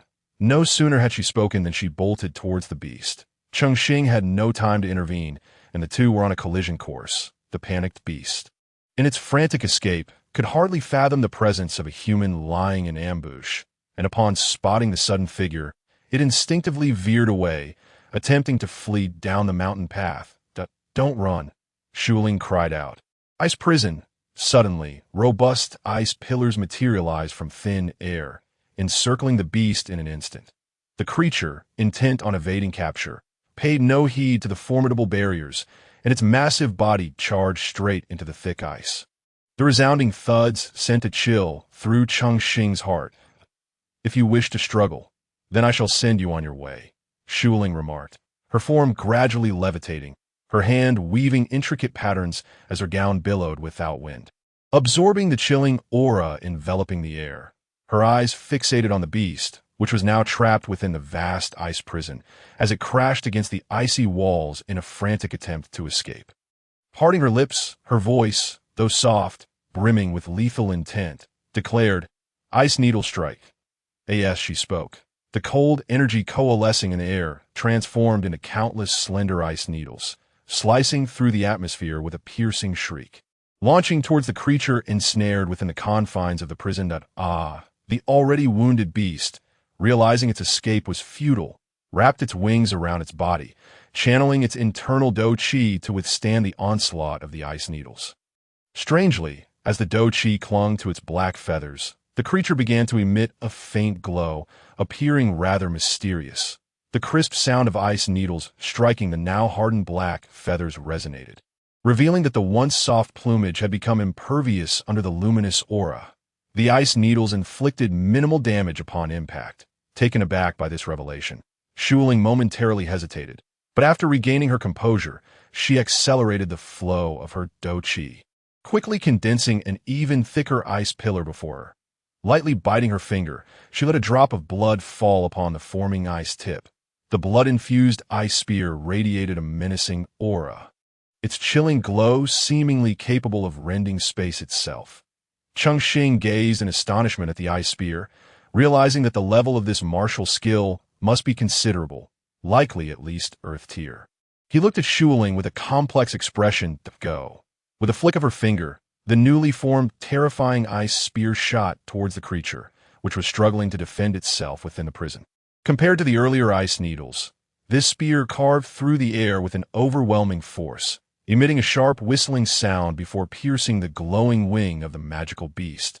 For a brief moment, the two contrasting hues of light clashed, but ultimately, the cold white light of the ice spear shattered the black feathers, obliterating the glow that clung to them. With a chilling shriek, the creature within the prison succumbed to the ice spear's penetrating strike. Seeing her attack succeed, Xu Ling did not relent but continued to unleash ice needles upon the beast in a relentless barrage. Only when the anguished cries began to wane did she return to the ground. Her face pale, Cheng Xing could not help but exclaim, "That magical beast is utterly defeated." Upon hearing this, Xu Ling merely smiled gently, her hand curving as she summoned a powerful force to extract the glowing magic core from the disfigured remains. This dark feather crow is gravely wounded, making it particularly easy to deal with. However, even if it were uninjured, it could not escape our grasp, given its early 5th-tier strength. She gleefully showcased the magic core to Cheng Xing, her smile radiant. Cheng Xing, observing Xu Ling's swift actions, found himself smiling as well. Then your assessment task is surely complete, which is a cause for celebration. Now our next objective is the rare treasures atop the mountain, Xu Ling said, stowing the magic core away, her expression becoming more serious as she approached Cheng Xing and teasingly remarked. Cheng Xing was somewhat taken aback. He had anticipated that after defeating the magical beast, Xu Ling would depart, and he had prepared for a farewell. Yet her words suggested otherwise. However, considering the potential dangers that lay ahead, Cheng Xing spoke up, "Perhaps you should refrain from going to the summit. I can manage it alone. After all, your task is already fulfilled." "Hey, are you trying to send me away?" Xu Ling's expression darkened, her delicate features clouding as she furrowed her brows, her gaze sharp as a knife directed at Cheng Xing. "The summit is far too perilous. We have barely any connection, and you need not accompany me into such treacherous waters." Cheng Xing maintained a calm demeanor, hoping to persuade Xu Ling, while also wishing to conceal too much information from others. The grave expression on his face conveyed an unmistakable warning of danger. Yet despite this, Xu Ling stepped forward, her petite footsteps bringing her closer to him, her eyes sparkling with mischief. "You seem to be younger than I am," Xu Ling observed, drawing nearer to Cheng Xing, scrutinizing the youthful visage of the boy a few years her junior, exuding an invigorating charm that ignited an unusual glimmer in her eyes. Cheng Xing felt uneasy as she drew so close. Instinctively retreating, yet finding it difficult to evade her gaze, he helplessly allowed her sparkling eyes to scan his face. What of it? Just because you're a few years older than me." Cheng Xing turned his face away, speaking softly, his tone losing its earlier firmness. Upon hearing his acknowledgement of being younger, a tender smile graced Xu Ling's lips, appearing warm and affectionate. She then leaned in, her voice soft yet resolute. Then the younger brother must heed his elder sister's words. She would never bring harm to you. Under Xu Ling's insistence, Cheng Xing could only swallow hard, pouting slightly as he conceded, all right, we shall go together, but it is imperative that if the situation turns dire, we flee immediately. No one is to be left behind." Though their time together had been brief, merely 2 or 3 days, they had developed a mutual understanding, and Xu Ling's navet made it difficult for Cheng Xing to refuse such an alliance, fostering a bond of trust in this precarious environment. "Agreed, it is settled then," Xu Ling replied with delight. "But no matter what, I will ensure your safe return down the mountain. in response to her proclamation. Cheng Xing merely smiled, clearly dismissive of the weight of her words. He then jested. All right, then. Xue Ling, elder sister, should I truly find myself in a bind, you must come to my rescue. Ha ha. Having spoken, she resolutely advanced on her own.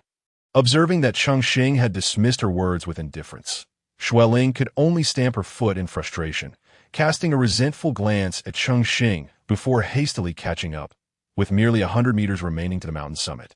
The duo tread cautiously, their figures synchronizing, each step taken with utmost care, fearful of provoking any further disturbances. Before long, they reached the pinnacle. There, they beheld an uneven circular stone formation, interspersed with the scattered bones of magical beasts, which appear to be quite ancient. Advancing further revealed a vast basin at the mountain's center, perhaps more aptly described as a significant depression. An idea flitted through Cheng Xing's mind. Circular mountain? Instantly discerning the geological formation, he suppressed his tumultuous emotions and pressed forward towards the source of the disturbance. The depression was immense, its ends separated by at least 1,000 feet, while its depth, though not exceedingly profound, was still considerable, extending several dozen feet downward. At its very heart lay a lake encased in solid ice, above which dark silhouettes intertwined, the fierce fluctuations of battle emanating from these shadows. Cheng Xing focused intently, scrutinizing the distant figures with clarity. The foremost woman bore an air of languid indifference. Her diamond-shaped pupils exuded a disdainful attitude, as if she were not embroiled in a life-and-death struggle. Clad in a resplendent purple qipao that clung impeccably to her form, her breathtaking beauty projected an aura of chilling elegance, making it difficult to associate her with slaughter. Behind her stood 4 formidable figures, each radiating a powerful presence. In front of the 5, a birdman cloaked in ebony feathers. The 6th-tier magical beast Cheng Xing had sensed earlier lay in wait. However, he was no longer the embodiment of calm. Behind him lay the lifeless bodies of 2 soul-devouring griffins, their forms coated in an unknown liquid that corroded their remains, emitting a hissing sound and a foul stench. Why do they have tails? And could this opponent be a fully transformed 7th-tier magical beast? Xue Ling inquired curiously, gazing at the figures in the center. Cheng Xing, initially captivated by the woman's beauty, had failed to notice the purple serpentine tail that swayed subtly beneath her fitted qipao. Upon Xue Ling's prompting, his pupils constricted to pinpricks as he forced out a few words through clenched teeth. Medusa. Are you referring to the woman in front? Xue Ling asked, puzzled.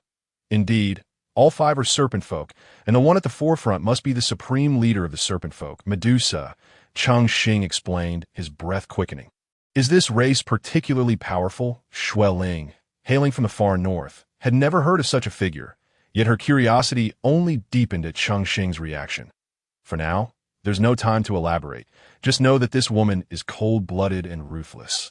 A killer of many, with a volatile temperament and exceedingly cruel methods. Her strength is terrifying. This 6th-tier magical beast will likely be slain shortly, Cheng Xing whispered, elucidating softly. Her current power should be near the peak of the Do Emperor level. And with the 4 Do King warriors at her back, should they employ the serpent folk's combined skill, the 5 serpent venom seal, this 6th-tier beast stands little chance. The aura indeed suggests a 6th tier. But why does it possess a humanoid form? Cheng Xing added. Perhaps it consumed a 6th-grade demonization pill, which allowed it to retain its bestial characteristics even after transforming into a human form. Its feathers yet to shed, he elaborated. Medusa, you have traveled thousands of miles into my territory to slay my subjects and massacre my kin.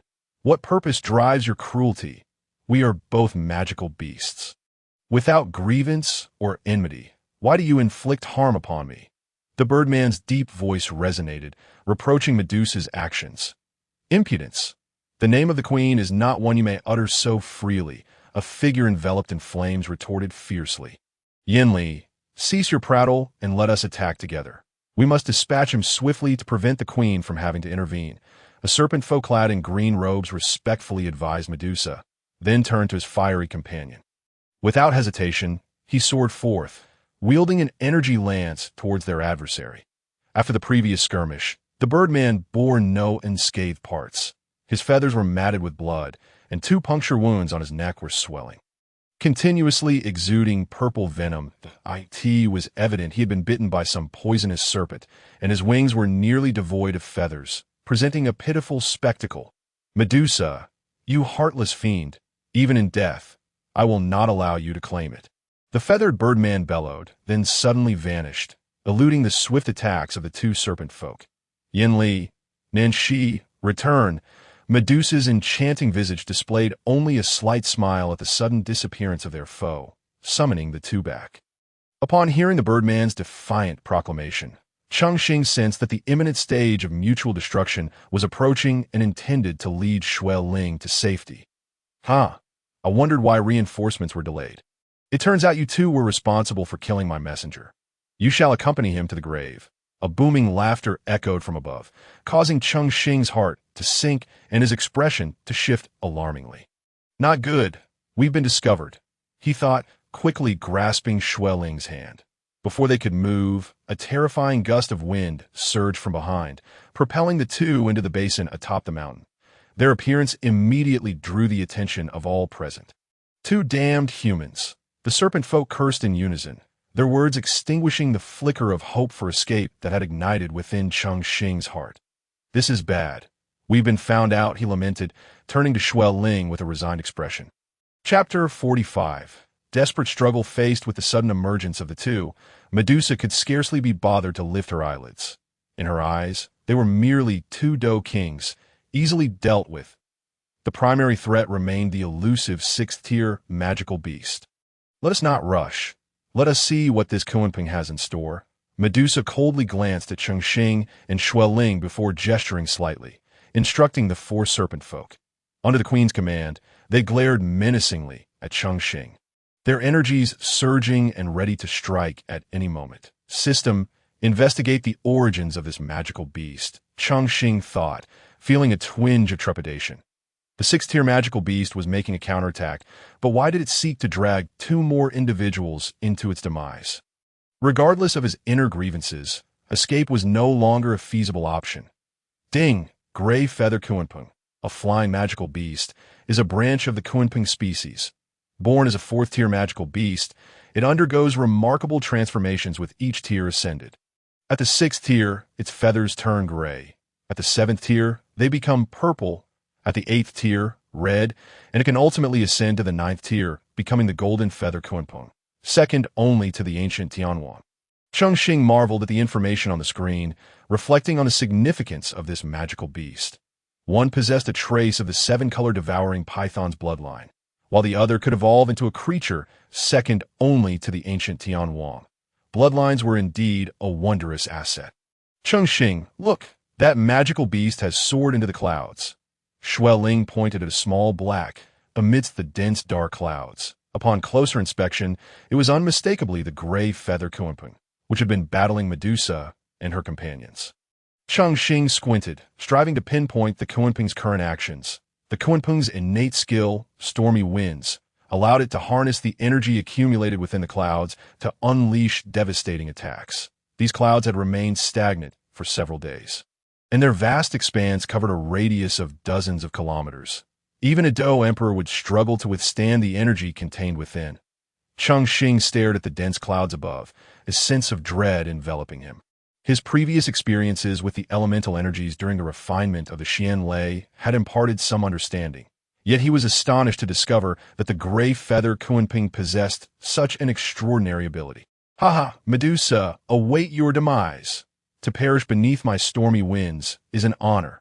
A resounding laugh echoed from above, causing Medusa's diamond-shaped pupils to narrow as she observed the swirling clouds, her enchanting visage slightly paling. Gathering her energy rapidly, she unleashed a torrent of purple energy towards the clouds. However, as the clouds continued to swirl, her energy failed to yield any effect, not even managing to pierce the thick veil above. The surrounding clouds, under the meticulous manipulation of the gray feather Kunping, began to swirl, the once heavy mass transforming into something light and agile within moments. This. The power of soul unbound. Cheng Xing suddenly realized the energy gathering within the clouds. noting that the soul force was no longer restricted, allowing for easy information probing.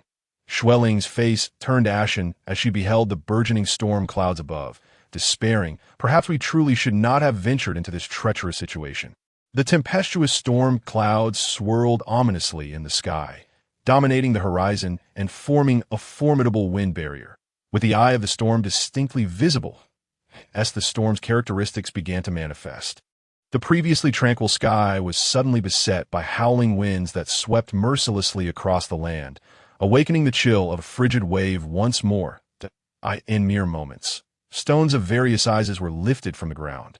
Flying debris obscured the sun, rendering the already gloomy atmosphere even darker. Medusa, it is not too late for you to flee. I can overlook past transgressions, declared the king. Kunpeng, cease your fanciful dreams. Even at death's door, you still resort to threats. Medusa responded with a cold smile. Even if you withstand this blow, your 4 accompanying Do Kings shall not endure it. In the eye of the storm, a shadowy figure stood defiantly, the gray feather Kunpeng. Despite his body oozing blood from numerous wounds, he maintained an air of dignity. The monstrous storm brewing above intermittently unleashed powerful gusts of energy that struck the ground with tremendous speed. After effortlessly dispersing a few of these energy blasts, Medusa gazed at the ever-intensifying storm, her delicate crimson lips moving in silent incantation. Seal of the 5 serpent venoms. The 4 individuals who had been resisting the fierce winds immediately unleashed their potent Do Chi, neutralizing the immediate threat before swiftly returning to Medusa's side. They formed intricate hand seals, dazzling to behold, as 5 distinct beams of colored light rapidly coalesced in their palms. Simultaneously, a faint purple barrier emerged from thin air, successfully countering the onslaught of the raging winds directed at them. What are they doing? Xue Ling inquired, having conjured several ice pillars to create a sturdy ice wall, her eyes fixed on the 5 individuals forming an unusual formation at the center of the frozen lake. This is a fusion Do technique of the serpent clan, quite peculiar, capable of summoning a sentient giant serpent under their control with a power that is the sum of the practitioner's strengths. And it can even challenge opponents of higher ranks. Cheng Xing explained with familiarity. Massive beams of energy surged skyward, momentarily breaking through the formed wind wall before converging into the central purple beam. Suddenly, this purple beam began to writhe and, in an instant, transformed into a colossal serpent over 20 zhang long, its entire body radiating a purple glow, exuding energy fluctuations that hinted at a power surpassing the peak of the Do Emperor realm. I never anticipated such terrifying power from this fusion Do technique. Cheng Xing mused as he watched the energy serpent soar towards the distant speck in the sky, intercepting the howling winds that escaped the storm. The serpent's presence amplified the overwhelming pressure felt throughout the battlefield. In the sky, Kunpeng gazed at the leaping serpent, his eyes filled with resentment and madness, before erupting in mad laughter. Ha ha ha. I will not let you succeed. With that, the gray feathers on his body began to shed, merging into the storm above.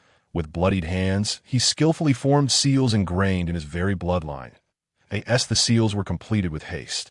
The gray feather Kunpeng expelled a mouthful of essence blood, condensing it into a sphere before bellowing fiercely, tempestuous winds. Under his guidance, the accumulated storm transformed into enormous wind columns that charged towards the individuals atop the mountain peak. The energies of heaven and earth became violently chaotic. Dozens of wind columns, each over 10 zhang in diameter, obliterated massive boulders on the ground, wreaking havoc and forcing Cheng Xing and Xue Ling to brace themselves back to back. Their combined Do Chi forming a semicircular shield just enough to maintain a foothold amidst the tempest. Meanwhile, Medusa's energy serpent coiled protectively around the 5 individuals, enduring the onslaught of the colossal wind columns. As the energy wind columns found no purchase against the serpent, gray feather Kunpeng began to cough violently, spewing forth a pool of congealed blood mixed with fragments of shattered innards that a complex expression flickered in his eyes. He understood that his end was nigh. With a heavy heart, he cast a lingering glance at the frozen lake, murmuring, "What a pity, such a treasure will not await her return." With those words, the gray feather Kunpeng using his already waning strength, struggled to form a final seal before vanishing into the eye of the storm that a deep, resounding sound echoed as the originally gray-white clouds transformed, a crimson hue spreading rapidly until the sky was drenched in blood red. After a few rotations, the energy wind columns that had ravaged the ground dissipated, and a blood-red energy beam, barely a zhang wide, shot forth towards the energy serpent coiled upon the lake surface. Chapter 46. Terrifying impact at last. The storm began to subside. If it continued any longer, their dou qi would be entirely depleted. Snow Ling gasped for breath, her body leaning against Cheng Xing's back. The earlier energy wind columns had consumed tremendous energy, and this respite was a welcome relief. However, Cheng Xing did not easily withdraw his dou qi, his acute senses warning him that this cessation was too abrupt. Looking up at the storm clouds that had now shifted in color and the blood-red beam that had instantaneously formed, Cheng Xing sensed an extremely perilous aura. Such was the essence of destructive power. A piercing shriek echoed in everyone's ears simultaneously as the zhang-wide energy beam plummeted from the heavens, stretching thousands of zhang in length, appearing from a distance like a fragile thread connecting heaven and earth. The blood-red beam locked onto Medusa, lying on the ice, and an overwhelming intent to kill surged forth. This powerful fluctuation was not lost on Medusa. The purple energy serpent opened its maw, rapidly condensing a deep purple dou qi beam within, launching it towards the blood-red beam. Sensing the formidable might of the impending strike, the others did not dare to be complacent. Intensifying their output of dou qi, beads of sweat rolling down their faces as the color of their dou qi beams deepened. Medusa, the queen, was no better off. A hint of caution graced her enchanting visage, and the fragrant sweat had thoroughly soaked her veil. The serpent, gathering the combined dou qi of its practitioners, withstood the blood-red beam's onslaught for a mere 20 seconds before signs of collapse began to manifest. As the serpent faltered against the tremendous force, Cheng Xing and Snow Ling felt an enveloping aura of death descend upon the mountaintop. If this beam were to fully unleash its fury, it would undoubtedly annihilate everyone present. The imposing body of the purple serpent began to fracture, yet the intensity of the blood-red beam showed no signs of waning. The expressions of Ensure and the others morphed into terror as they witnessed the cracks widen. Their dou qi reserves already nearly depleted after prolonged exertion. Your Majesty, we cannot hold on much longer. Moonmei spoke first, her fellow companions nodding in grim acknowledgement under Medusa's icy gaze, observing that her 4 dou kings were nearing exhaustion. Medusa's countenance darkened, her body swelled, swiftly transforming into a true purple serpent, standing sentinel over her companions. Leave at once, Medusa commanded with unwavering resolve. This was the Serpent Clan's final trump card. Should the 4 escape successfully, she could unleash her full power without the risk of collateral damage. Hearing their queen's insistence, the 3 remaining companions hesitated, yet it was Ensure, who had watched Medusa grow from a child, that understood her intentions best. That if we remain, we will only hinder your Majesty's efforts. We must depart now. With Ensure's urging, the 4 swiftly fled from beneath the 2 serpents, landing on the periphery of the frozen lake, where they formed a small protective shield from their remaining dou qi, supporting one another. Cheng Xing, we should leave. Snow Ling tugged at Cheng Xing's sleeve, speaking softly. Once these serpent folk recover, it will become troublesome. Let us wait a moment longer. The energy within this storm has yet to fully discharge. If Queen Medusa cannot endure, I doubt they will stand idly by. Cheng Xing replied, determined not to abandon his quest for the Ice Spirit Spring, especially when it remained elusive. Snow Ling's eyes brimmed with concern as she gazed at the storm above, the blood-red hue gradually fading. The once thick crimson color receded from the edges to the center, suggesting that once it was depleted, the storm would similarly dissipate. After witnessing the 4 depart, Medusa's transformed serpent swallowed the energy serpent whole, instantly radiating a rich purple glow, with her light purple eyes fixed upon the now unobstructed blood-red beam. She opened her gaping maw and expelled a dense purple smoke. As the purple mist corroded the blood-red beam, it ascended rapidly, climbing skyward in an instant. What could she possibly intend? Was she attempting to sever the energy supply, of the blood-red beam? Cheng Xing gazed in astonishment at the rapidly swirling purple smoke, which possessed an exceptionally potent corrosive quality, seemingly a form of deadly poison. The wound previously inflicted upon the gray-feathered Kuenpeng emitted a similar violet mist. Under the relentless erosion of the purple smoke, the crimson light pillar abruptly snapped in two. Cheng Xing observed the severed blood-red beam, its residual energy leisurely cascading onto the icy lake, causing shards of ice to splinter and erupt. Leaving behind a deep pit, yet not a single drop of water surged to the surface. Meanwhile, the tempest above showed no signs of abating due to the severing of the light pillar. Instead, it accelerated its rotation, as if brewing an even more violent onslaught. Her Majesty had succeeded. Next, it was time to deal with these two humans. The serpent people, who had been watching Medusa sever the light beam, were now eagerly preparing to attack Cheng Xing and his companion. For generations, their kin had been driven into the deserts by human forces, fostering a profound resentment towards humanity. Xue Ling, witnessing the fierce demeanor of the four, felt no fear. With a swift motion, she slid her finger across her storage ring, summoning a dagger in her palm, standing ready alongside Cheng Xing to fend off any assault. Why are these serpent people so detestable? Always seeking to cause us trouble, she grumbled with irritation. Cheng Xing raised his gaze to the rapidly swirling tempest above, grasping Xue Ling's wrist with one hand, urgently instructing, "Stay close to me, whatever you do. Do not stray." With his other hand, he rummaged through his backpack for something. Xue Ling, bewildered, could not comprehend why Cheng Xing suddenly urged her so. Just as she was lost in thought, Medusa spotted a glimmer descending swiftly from the blood-red clouds. Due to its incredible speed, it left a faint black line across the sky. Subsequently, the immense energy brewing within the storm was drawn along that line, cascading downward once more. The object radiated a brilliant white light, strikingly discernible in the dim sky. Before Medusa's transformed purple serpent could mount a defense, the bright light was almost upon them. Damn it, too fast! Both Medusa and Cheng Xing cursed in unison. In an instant, the blinding light flashed, rendering Xue Ling's pale visage almost translucent under its illumination. Cheng Xing could only see her lips moving, yet no sound reached his ears. Time seemed to slow dramatically in that moment.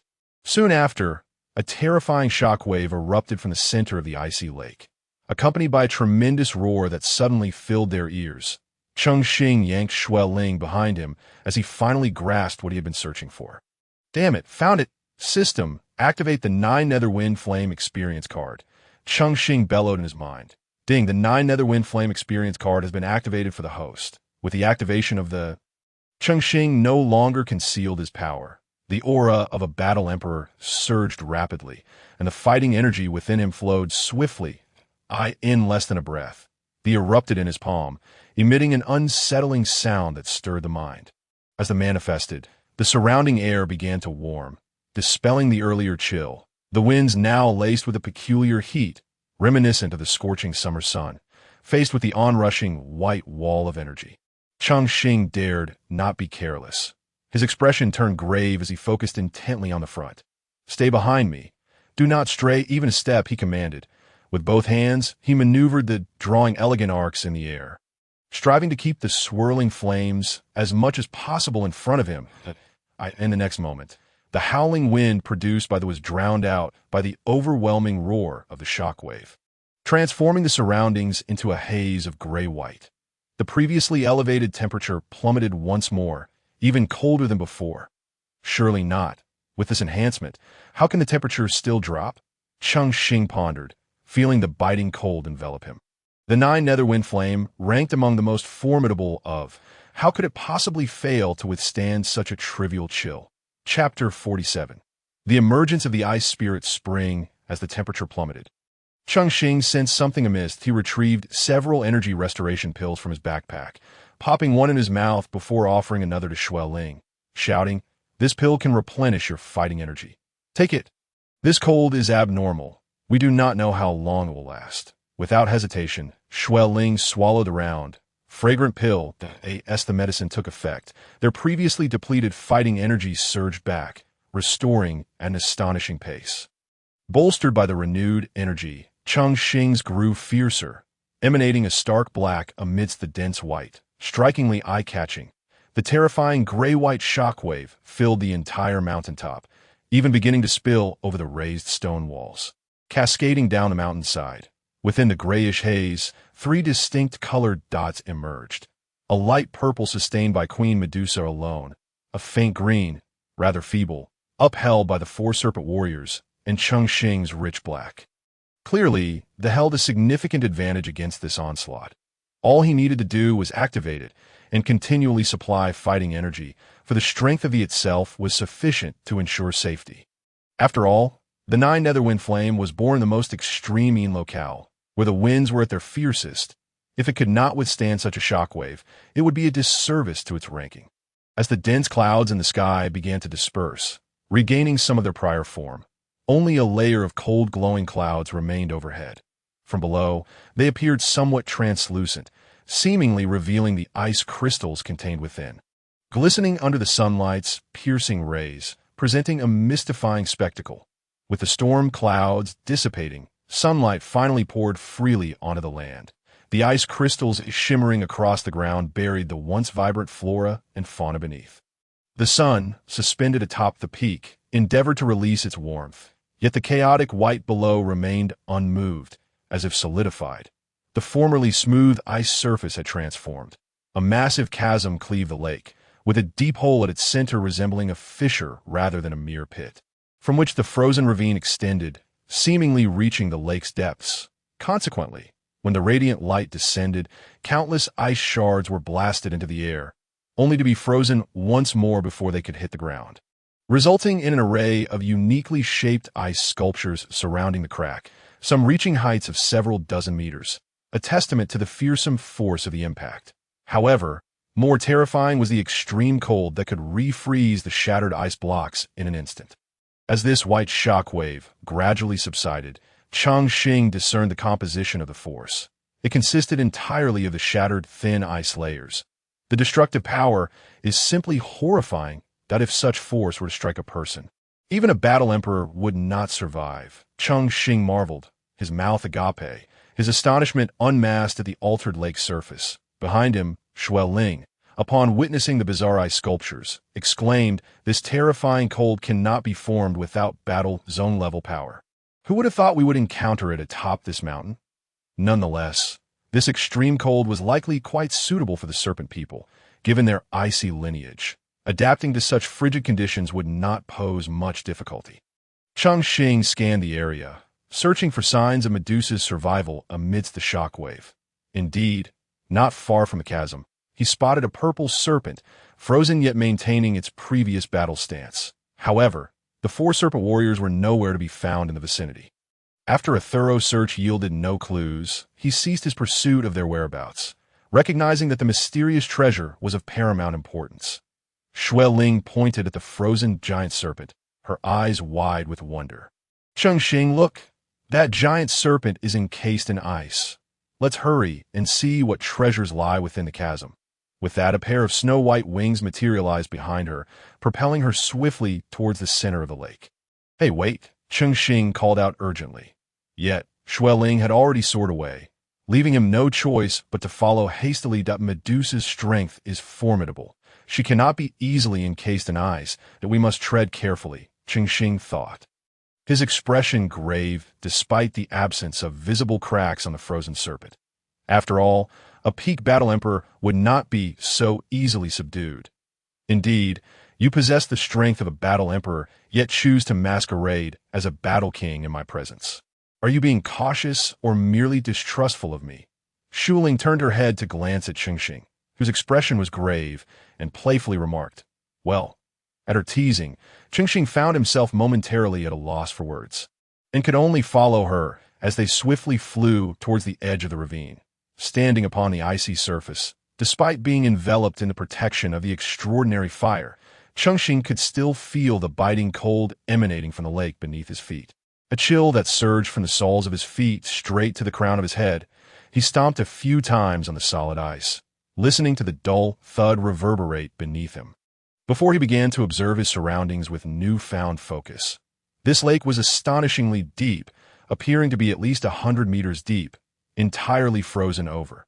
Cheng Xing gazed at the sunlight as it gradually transformed within the layer of ice, ultimately fading into an eerie darkness, obscuring any view of what lay beneath the lake's surface. This is truly deep.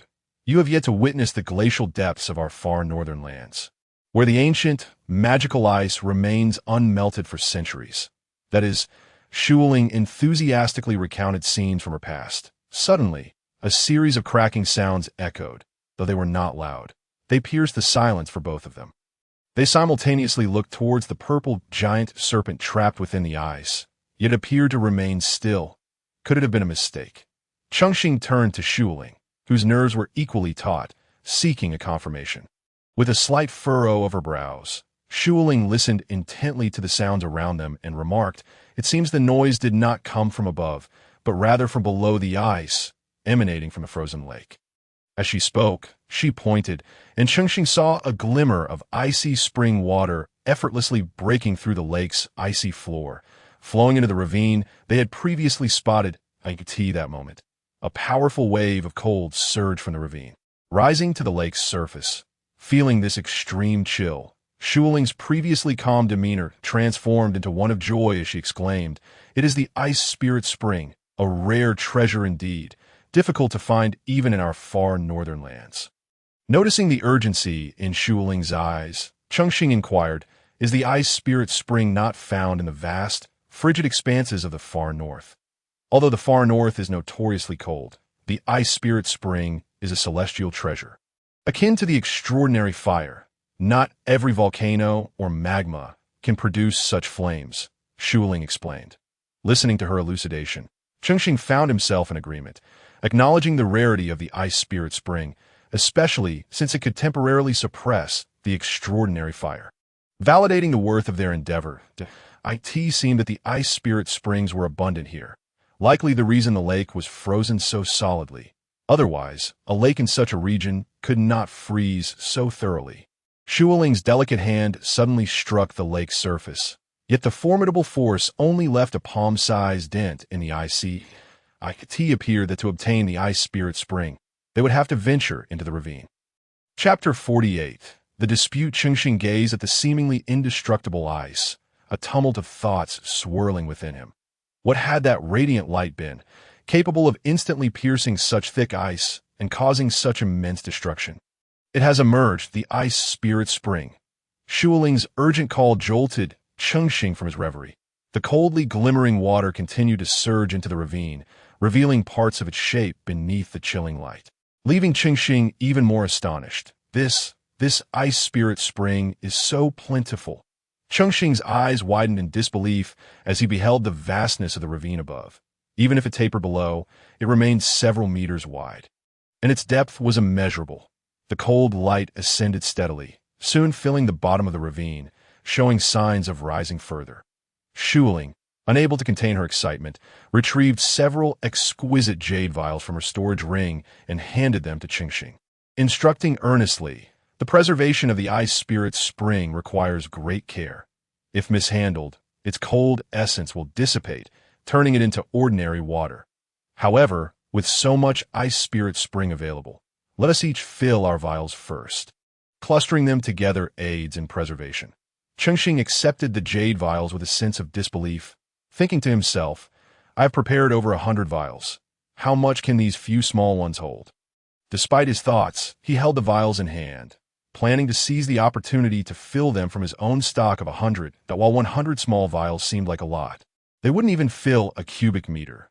Cheng Xing was acutely aware of this, but with no other containers available, he decided to fill the 100 vials for now, just as they prepared to divide their spoils.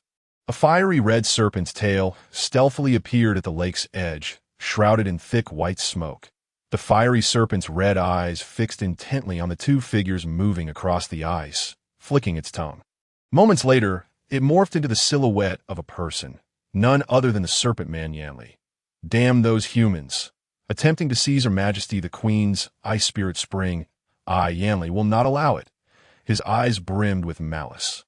particularly when he noticed the purple giant serpent still ensnared within the ice. Beside him, green and deep gray serpents emerged in succession, transforming into several figures, the four powerful members of the serpent clan, who had evidently utilized their unique separation technique to survive this onslaught. Though their strength had diminished, they could soon recover. Yanli, we must first rescue Her Majesty, or with our current strength, it will be exceedingly difficult to obtain the ice spirit spring from this one Do Huang and one Do Wang. The eldest, Inshur, said with a gaze full of empathy towards the frozen giant serpent, before addressing Yanli and the others. Normally hot-headed, Yanli nodded in response to Inshur's counsel, and the four cautiously approached the giant serpent. Hey, since you possess extraordinary fire, could you not simply give me the ice spirit spring? Xue Ling's eyes sparkled mischievously as she turned to Cheng Xing, her demeanor one of feigned vulnerability. Had it been anyone else, they might have acquiesced to such a request, but Cheng Xing was different. He wanted all. Cheng Xing shot her a sidelong glance and firmly replied, "We agreed to share, yet you wish to claim it all before we even have it in hand?" His tone carried an unyielding air, devoid of any question. Realizing she could gain nothing, Xue Ling pouted and complained, "Fine. Then when you go down, I'll keep watch from above. How did I end up with such a teammate? I do all the dirty work, and she still wants a share." Cheng Xing lamented inwardly, feeling trapped by his prior promise. He had indeed agreed to this arrangement. However, glancing back at the still frozen giant serpent, Cheng Xing smirked and pointed out, "All right, but if the Medusa Queen breaks free from the ice, you must help me fend her off for a bit, okay?" Ew. Her tone was laced with sarcasm, causing Xue Ling to grit her teeth, at a loss for how to retort. "Fine, we shall descend together. That way, we can share both trials and triumphs," Xue Ling begrudgingly conceded, pouting. Observing her expression, Cheng Xing found it amusing. It seemed this woman was accustomed to being pampered, maintaining such habits, but now that she encountered him, she would have to comply. Cheng Xing stepped to the edge of the ravine first, tentatively extending his hand to gauge the temperature. Even with the extraordinary fire shielding him, a thin layer of frost quickly formed on his palm that he waved at Xue Ling, indicating her to look, then mocked, "Can you withstand this temperature? If not, you should rest above while I descend." Upon hearing this, a radiant smile spread across Xue Ling's face, ready to respond, but Cheng Xing's next words made her grind her teeth. "However, if I go down alone, I want to be sharing the ice spirit spring with you." "You, Cheng Xing, may you meet a terrible fate," Xue Ling cursed as she laughed at his teasing. The two continued to banter, utterly oblivious to the giant serpent behind them, whose eyes suddenly snapped open, its enormous pupils fixated on the flowing ice spirit spring beneath the ravine. Meanwhile, the four Do Wang were devising a method to thaw the peculiar ice layer. "All right, I shall cease my teasing.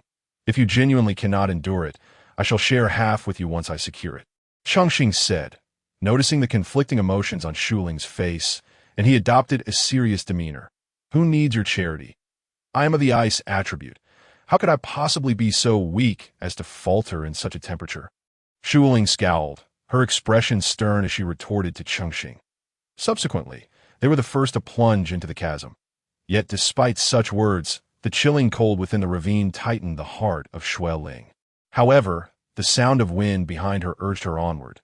She could only brace herself and channel most of her internal energy to protect her meridians, enabling her to approach the icy spring of the ice spirit. On the other hand, Cheng Xing appeared relatively unfazed. The black flames, tinged with a hint of purple, coalesced into a ring of fire around him, the blazing flames causing the icy walls on either side of the chasm to emit wisps of white mist as he passed through. "Come on, the ice spirit's cold spring is just ahead," Cheng Xing urged as he noticed Xue Ling's form hesitating in midair. As they delved deeper, Xue Ling's lips began to lose their color, covered by a thin layer of frost. It was evident that she had reached her limit. Observing her silence, Cheng Xing quickly drew closer, and in the dim, narrow space illuminated by the flickering flames, he sighed upon seeing the pallor of her face. "I told you earlier, you shouldn't have pushed yourself. Mind your own business," Xue Ling weakly retorted, her eyelids fluttering as her snow-white wings began to fade. Seeing this, Cheng Xing hurriedly embraced her, saying, "Stop being stubborn. Let me carry you up." As he gazed at the beautiful figure so near, Xue Ling nestled her face against his chest, yearning for warmth, and a smile involuntarily graced Cheng Xing's lips. Although Xue Ling wished to resist, Cheng Xing paid her no heed. After a few powerful flaps of his wings, a dark light burst forth from the chasm. However, upon emerging, the sight before him caused his smile to freeze in place. Where has the serpent gone? Chapter 49. Confrontation. What had once been encased in ice was now merely a pile of ice sculptures, revealing a vast hollow serpent form, indicating that its occupant had escaped. Cheng Xing, wary of the vanishing serpent, heightened his soul's perception and maintained a small flame in his palm, vigilantly surveying the previous ice sculptures. At this moment, atop the mountain's rim, a gentle breeze swept across the snowy expanse and frozen lake, leaving behind an eerie silence. Yet, the deeper the silence, the more Cheng Xing's unease grew. Such stillness was terrifying. After a prolonged wait, his arms, still cradling Xue Ling, began to ache, but witnessing her slight recovery alleviated his anxiety. Medusa, come forth, that I know you won't leave until you obtain the ice spirit's cold spring. Suddenly, Cheng Xing called out toward a cluster of ice sculptures at the chasm's edge. His words echoed across the desolate snowy lake, reverberating multiple times. After a long pause without response, despite sensing no other life forms around him, his instincts told him that Medusa was lurking nearby, waiting for the opportune moment to strike, that if he were to recklessly pursue the ice spirit's cold spring without locating this concealed viper, it would only lead him into peril. As he pondered this, a chill ran down his spine. Had Xue Ling endured the low temperatures, they would certainly be caught off guard by the serpent upon their ascent. Since you refuse to show yourself, do not blame me. Cheng Xing's gaze sharpened as he scanned the surroundings, then retrieved a duplication card from his backpack. Given the uncertainty of the situation, he needed to maintain his state. Activating the system panel, several new messages appeared in the notification bar, but he had no time to peruse them. With a flurry of movements on the system visible only to him, the duplication card emitted a faint glow, and the sky shifted ominously. The previously clear sky darkened with the sudden appearance of ominous clouds, flickering with flashes of lightning. Thunderbolt technique, Cheng Xing murmured, and as a flicker of grayish-white light flashed in his eyes, the storm clouds above trembled violently. Massive bolts of lightning struck the ice sculptures, transforming into countless tiny arcs that raced in every direction, leaving no corner untouched. In an instant, the entire circular mountain was illuminated in silvery brilliance, dispelling the encroaching darkness. Ah, what a splendid strategy you possess, a voice remarked just as the last silver bolt was about to strike a concealed corner, only to be shattered by a surge of purple energy. From the aftermath of the electric arcs, a figure clad in a purple qipao gradually emerged, accompanied by 4 others who had just escaped. In comparison to the peculiar techniques of your serpent race, this is hardly remarkable. Cheng Xing observed the regal Medusa. Her prior icy imprisonment seemingly unscathed her, though her once opulent qipao now bore slight damage, revealing glimpses of her alluring form. The flush on her face suggested it was a result of the previous battle's fervor. Gazing at the enchanting Medusa, a surge of primal desire stirred within Cheng Xing, but he swiftly quelled it, channeling his energy to suppress the temptation. At a brief glance at the 4 combat kings behind Medusa revealed their significant injuries. Recovery within a short time frame was unlikely. Nevertheless, he activated the scanning function for safety. Queen Medusa, leader of the serpent race at the borders of the Gamma Empire, possesses peak emperor-level prowess and is accompanied by the soul of the purple ghost flame serpent, capable of evolving through the use of foreign fire. Cheng Xing noted the information that appeared above Medusa's head, bolstering his confidence that he had not anticipated that the serpent race, renowned for their cold-blooded lineage, could also be harmed by external cold energies. The world was indeed full of wonders. Cheng Xing sighed inwardly, narrowing his eyes as he regarded Medusa with a sense of wariness. Despite her injuries, she remained a venomous serpent, and he held no illusions about her becoming docile. Human, you still have a chance to leave before I take action. The Medusa's icy gaze locked onto Cheng Xing's for several seconds before she sensed a restless, scorching aura searing her soul. In response to her penetrating stare, Cheng Xing retaliated with his foreign flame. The nine netherwind flame could disrupt one's mental state, particularly affecting those already prone to emotional volatility. If I choose not to leave, what will you do about it? Cheng Xing dismissed Medusa's blatant threat, focusing instead on Xue Ling's condition, not deigning to glance at Medusa. This infuriated Medusa, for she was accustomed to instilling fear in those around her. Even the once-renowned Ice Emperor had been left in disarray by her. Today, however, she found herself provoked by a mere fledgling. Cheng Xing's foreign flame continued to surge, its noise and his taunts igniting a spark of fury within Medusa, transforming her usually alluring visage into one of fierce determination, a true femme fatale. You seek death. Medusa's frustration boiled over as she conjured a massive surge of energy, launching a crude yet powerful attack towards Cheng Xing. Observing her unrefined assault, Cheng Xing's lips curled into a smirk. It appeared the nine netherwind flame was indeed effective at disrupting her mental state. However, Cheng Xing did not become complacent. He swiftly circulated his energy and unleashed a foreign flame, obliterating the massive energy wave, while the residual flames surged toward Medusa with an explosive roar. With a cold eye, Medusa regarded the dissipating attack, though she knew nothing of this extraordinary flame that could influence her emotions. Her years of experience warned her that it was no ordinary phenomenon, prompting her to proceed with caution. Swiftly, her delicate hands wove intricate seals, mesmerizing to behold. As the last seal formed, her ample bosom swelled, and an overwhelming sense of pressure began to permeate the air, warping the very atmosphere around them. Purple ghost flame eruption. Upon completing her seals, a dark purple flame erupted from her cherry-like lips, coalescing into a massive fire serpent over 10 zhang in size. Lunging fiercely at Cheng Xing, though the terrifyingly hot foreign flame appeared diminutive before the fire serpent, it successfully weakened the serpent's form considerably, causing it to shrink in size.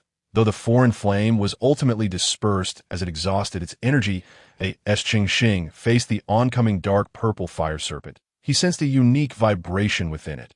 The scorching flames bore a hint of coldness. Upon witnessing the dissipating foreign flame, Cheng Xing was not surprised. While the foreign flame was revered, it paled in comparison to the sheer quantity and might of this fire serpent. Chapter 50. Suppression and Negotiation. Yet this flame intrigued him. Perhaps he could toy with it a while longer. That a thought flickered through Cheng Xing's mind, followed by a charming smile. The Zio Yanhua, a unique flame produced within the body of the sixth-tier magical beast. The Zio Yanxi possesses a lineage imbued with coldness, causing the flame to carry a hint of chilling poison. This allows it to infiltrate the human body, corroding flesh and bone, making it a rather superior beast fire. A series of information popped up on the interface. After glancing at it briefly, Cheng Xing concluded that as long as this substance was not in, everything could be resolved easily. Wasn't it merely a matter of measuring strengths? As if no one else had any, with a swift motion, Cheng Xing opened his palm, clenched it as if grasping something, and then released it. But that surge within his palm began to grow exponentially, rapidly expanding nearly tenfold in less than a second. Forming a fireball with a diameter of several meters, he then waved his hand, sending the massive fireball hurtling towards Medusa. The fireball soared through the air, directly colliding with the head of the fire snake formed by dark violet flames. Medusa, witnessing the ferocious fireball, struggled internally before commanding the fire snake to open its mouth wide and unleash a dense plume of purple flames, creating a sea of fire in the air. The purple flames illuminated the dimming sky as the fire snake flaunted its power, as if it were the sovereign of this realm. Observing this extravagant display of fighting spirit, Cheng Xing shook his head. Although he had only recently acquainted himself with fire, he had mastered numerous ice control techniques during his previous studies of the Lang Shuang 10,000 laws. Fire and ice are both manifestations of fighting spirit. It would not be an exaggeration to say they share a common essence. Cheng Xing clenched his palm, exerting his formidable soul power to manipulate the flames, transforming the once massive sphere into a beautifully adorned trident. The prongs of the trident traced a black line through the air as it lunged towards the fire snake, The vast sea of flames merely delayed the trident momentarily before it was forcefully dispersed. Directly striking the fire snake's mouth, an enormous explosion ensued, scattering sparks across the sky like a dazzling display of fireworks, which quickly faded into the ether after their final brilliance. The trident, after shattering the fire snake, returned to Cheng Xing's presence. Looking at the slightly dimmed black trident, Cheng Xing smiled with satisfaction, his gaze towards Medusa filled with mockery. As the fire snake disintegrated, Medusa's expression grew even angrier, her eyes filled with a murderous intent directed at Cheng Xing. Clearly, after the earlier battle, Medusa found little advantage against Cheng Xing without having had a moment to recuperate. Your Majesty, Ensure, witnessing Medusa's displeasure, immediately approached with concern, his voice raspy and grating, pointing at Cheng Xing and saying, Your Majesty, we should form the 5-serpent poison seal. This human lad possesses an extraordinary background. If we do not resolve this swiftly, the ice spirit cold spring may slip from our grasp. Indeed, Your Majesty, let us join forces against him, echoed the 4 Dou kings behind Medusa, their piercing gazes fixed on Cheng Xing, exuding a predatory demeanor. In the face of a Dou emperor and 4 Dou kings, Cheng Xing remained unperturbed. With his fighting spirit brimming and augmenting his power, he held the advantage in this 1 against 5. Very well, then you may attempt to see if the 5 of you can shake them in my grasp, he declared, as the black trident in his hand swiftly vanished, morphing into a peculiar flame that was entirely black and radiated a searing heat, floating in the air away from Cheng Xing. Although you possess, naturally restraining our serpentine bloodline, if we 5 converge upon you, you may have strength to protect yourself, but do not expect to acquire the ice spirit cold spring, Ensure warned. His old face lined with wrinkles, his raspy voice grating in the ears. If I cannot have it, then neither shall you. Cheng Xing scoffed at Ensure's threat. The current state of the serpent folk was dire, unable to withstand further exhaustion. Unless Medusa was willing to sacrifice a few Dou kings, they would not be able to seize the ice spirit cold spring through brute force.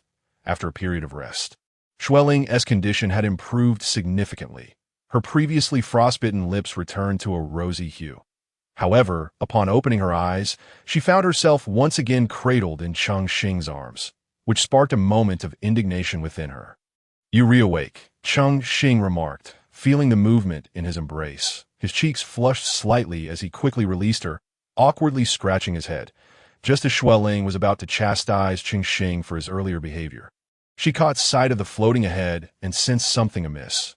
Following the light, 5 differently colored figures came into view, causing her expression to darken. These serpent folk truly are relentless, Xue Ling pouted, sounding rather petulant. However, after her complaint, she quickly shifted to ask, Are they also after the ice spirit cold spring? Cheng Xing did not respond directly, but nodded slightly in affirmation, seeing the 2 engaged in conversation. Medusa gestured for her companions to take a brief respite, assuring them she would keep watch. As Xue Ling noticed the others resting, she realized the serpents were in a precarious position.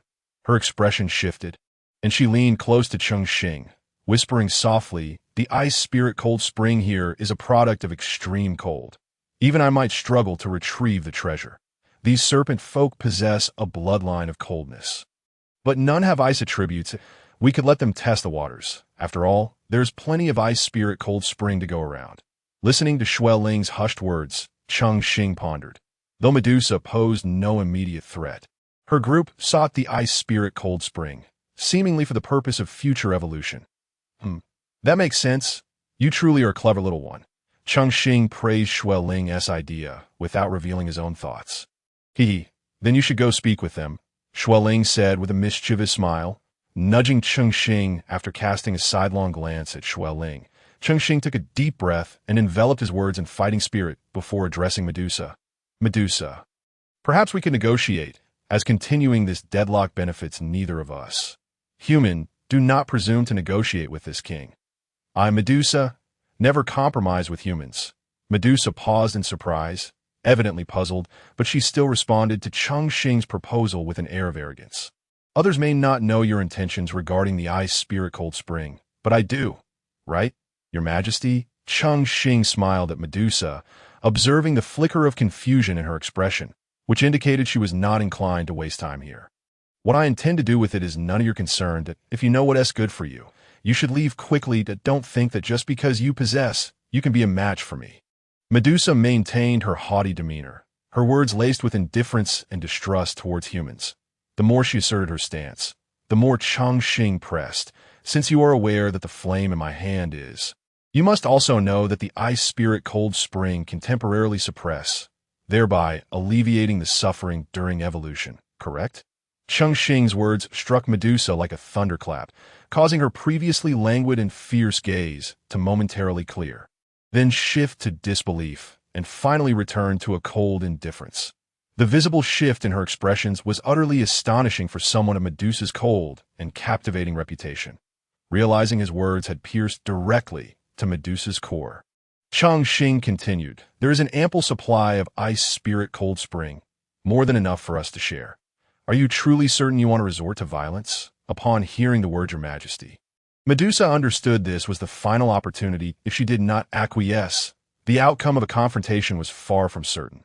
Then, what do you propose? Medusa raised her head, locking eyes with Cheng Xing, her enchanting features radiating an irresistible allure as she sought to regain the initiative in the conversation. Chapter 51. Cooperation. The naturally beguiling Medusa Queen was now fully unleashing her unique charm. However, Cheng Xing appeared entirely unfazed, merely covering his eyes with, making the black in his pupils even more pronounced. We must descend together. The cold below is not something a single Do Emperor can easily contend with. Only by joining forces can we succeed, Cheng Xing stated calmly. Medusa, upon hearing this, smiled slightly, her tone laced with both threat and jest. Kid, you leave just one Do, king-level little girlfriend up here. Are you not concerned for her safety? This remark, whether intentional or not, was spoken without the cover of fighting spirit, the sultry tone reaching the ears of everyone present. Xue Ling, who had been quietly waiting nearby, shot Cheng Xing a fierce glare upon hearing Medusa's words, though to anyone else, it appeared more like playful reproach than genuine anger. TSK, how can a serpent folk queen speak so indiscriminately? Cheng Xing clicked his tongue in disapproval. Who said anything about that kind of relationship? You're just making wild assumptions. While emphasizing that Medusa was speaking nonsense, Cheng Xing felt a sense of unease within himself. Being in his youth, he yearned for companionship, adorned in fine garments, galloping on horseback, reveling in wine and merriment with a beautiful maiden, yet the current circumstances rendered such thoughts utterly unattainable. Furthermore, he declared, should you dare command your subordinates to act thus, I possess the capability to single-handedly vanquish you fivefold.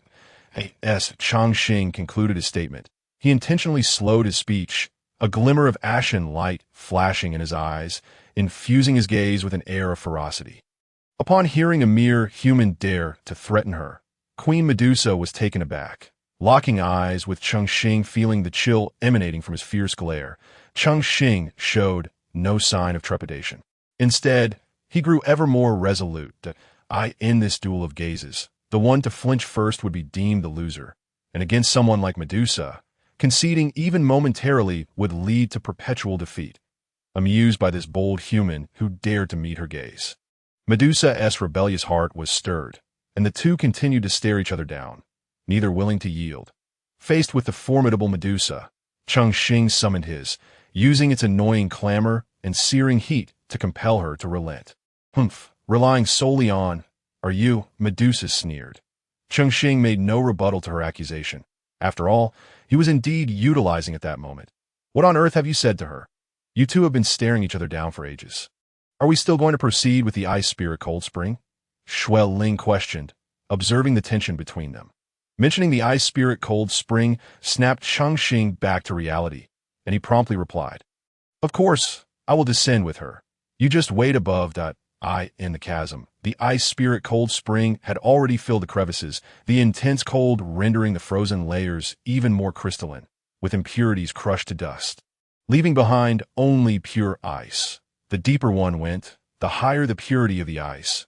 Gazing at the nearly stabilized ice spirit cold spring, Medusa could no longer contain her impatience, urging, Are we leaving or not? Don't let it be said that this king is fickle. With that, she transformed into a wisp of purple light, appearing at the edge of the vast chasm, feeling the frigid breeze. Rest assured, your share is guaranteed.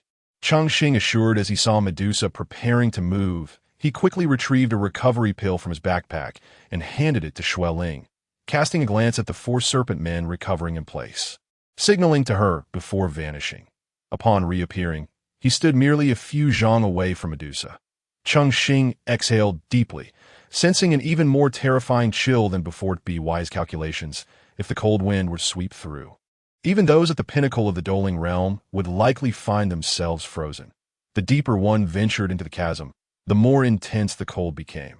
Attaining the ice spirit cold spring was beyond the capabilities of anyone lacking the strength of a Dohuang. Let us go. Otherwise, once the ice spirit cold spring fully spreads, the temperature will plummet even further, Cheng Xing urged, observing the slowly moving ice spirit cold spring below. His duki surged through his meridians at a rapid pace, continuously supplying energy to every corner of his body. Accompanied by the sound of flames rising, he was enveloped in a faint layer of darkness, appearing as though he radiated a black luminescence. This display drew a mix of envy and wariness from Medusa, and at such a close distance, the horrific temperature felt all the more tangible, causing even her chi-pao to begin to warp. "You scoundrel," Medusa cursed, feeling the heat radiating from her body. Cheng Xing merely glanced at the visibly perturbed Medusa, then leaped, his purple cloud wings flaring as he vanished above the chasm. Seeing Cheng Xing take action, Medusa cast a glance back at the four recovering individuals, then gritted her teeth, her surging duki enveloping her, forming a purple aura before she swiftly followed suit, observing the two figures disappearing into the chasm. Xue Ling sat down on the ground, popping the pill into her mouth, raising her gaze to the star-studded sky. With only a few clouds obscuring it, a massive crescent moon hung at the edge of the horizon, the cold moonlight casting an especially desolate glow upon the lake surface. This celestial phenomenon is quite peculiar, Xue Ling muttered to herself, her brows furrowing as if recalling something, but unable to clarify her thoughts. She decided to focus on adjusting her state. The ice spirit cold spring at the chasm's bottom reflected the pure moonlight, and as they descended deeper, Cheng Xing, even with the as a barrier, could still feel an intense chill. The crack about a zhang wide felt oppressive, especially when bursts of cold wind surged upward. "There's not even a foothold down here," Medusa complained, following closely behind, glancing down at the ice spirit cold spring, which was less than 50 meters away. "Shall you take it first, or shall I?" Cheng Xing turned to look at Medusa, who had crossed her arms, slightly shifting aside to concede the first move. A teasing smile playing at the corners of his mouth. "Of course. It is only fitting for Her Majesty the Queen to go first." Medusa shot him a glare, having expected this human boy to act first, only to be met with this unexpected courtesy. While she had heard from the elders about how to collect the ice spirit cold spring, she had no practical experience. Now that it was right in front of her, she had no choice but to give it a try. Medusa extended her delicate hand, slightly bending it, a surge of powerful duki swiftly enveloping it, forming a massive purple hand in the air. Reaching down towards the ice spirit cold spring, Cheng Xing watched Medusa's attempt with a cold gaze, his heart unfazed as he directly inquired how to collect the ice spirit cold spring. "System, how does one collect the ice spirit cold spring? And how should it be preserved?" After inputting this voice command on the interface, the system's response quickly materialized. "To collect the ice spirit cold spring, one can use duki to encapsulate it for extraction. This is the most crude method and can easily damage the ice spirit cold spring. Alternatively, one may use a pure, unblemished jade bottle, cool it down first, then place it in the ice spirit cold spring, sealing the bottle's opening with duki and storing it in an extremely cold environment." With this information in mind, Cheng Xing refocused, eager to witness Medusa's spectacle. Chapter 52. Collecting the ice spirit cold spring. Medusa's duki hand lunged towards the ice spirit cold spring.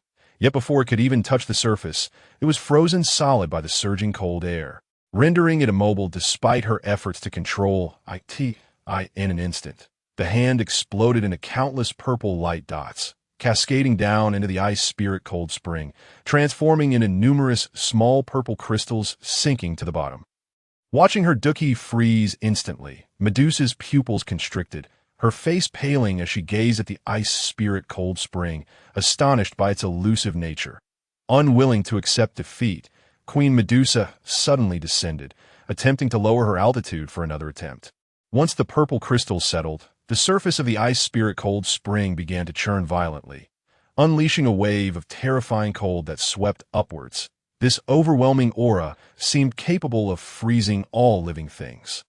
Rapidly surging towards the chasm above, Cheng Xing, who had been spectating from the sidelines, could no longer remain aloof upon witnessing the ferocity of the cold.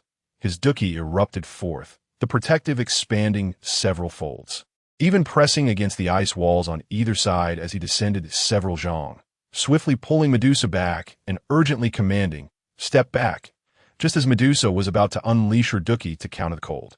She was suddenly yanked back by Cheng Xing, her initial response being one of fury.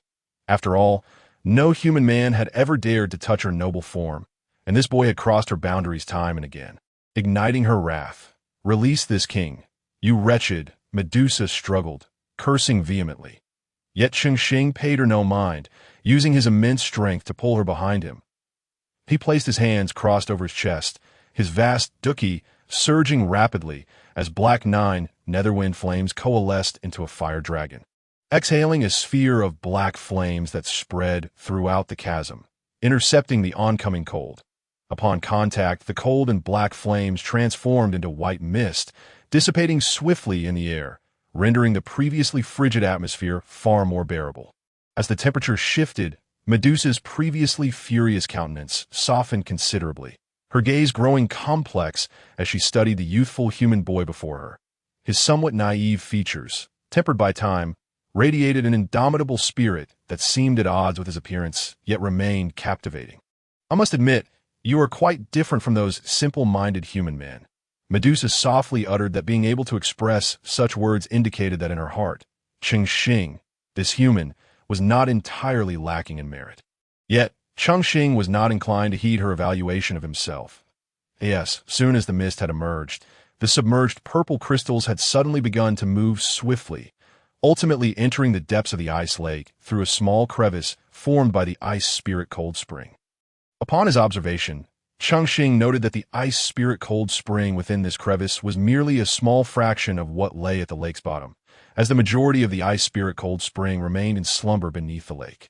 With only a faint light illuminating the icy depths, he could see the cold, reflective surface, albeit obscured by vast stretches of darkness, rendering the entirety of the scene difficult to discern. It appeared that the true treasures might lie beneath this icy layer. At the lake's bed, Cheng Xing furrowed his brow, his gaze filled with doubt. He was merely speculating without any evidence to substantiate his thoughts. "Human, do you possess any means to collect this ice spirit cold spring?" Medusa, noticing Cheng Xing's silence, prodded him with a staff of condensed fighting spirit against his back. "That I suggest you inquire about others' names instead of constantly referring to me as human, as if you yourself will not transform into one." Cheng Xing, incensed by her actions, could hardly contain his irritation. He abhorred being prodded with objects. Ignoring her strength, he retorted sharply, "My name is Cheng Xing. If you have matters to discuss, please address me by my name." "Understood, Medusa." Suppressing his displeasure, Cheng Xing managed to articulate this statement. However, it elicited an immediate darkening of Medusa's expression, and a crimson longsword materialized in her hand, as if she intended to rend Cheng Xing apart on the spot. Cheng Xing, unperturbed, summoned a fierce flame that emitted an unsettling sound. "Yes, a serpent. One should learn to empathize. If I were to prod you in such a manner, would you find it agreeable?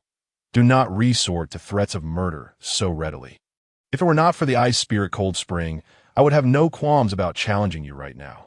Cheng Xing exhibited no fear, his gaze locked onto Medusa, prepared for confrontation. The atmosphere grew tense, the previously warming air now colder than before. Suddenly, a smile twisted upon Medusa's alluring visage, appearing particularly sinister as she gritted her teeth. "Very well. Once the ice-cold spring is collected, I hope we shall not cross paths again." Cheng Xing felt a sense of relief.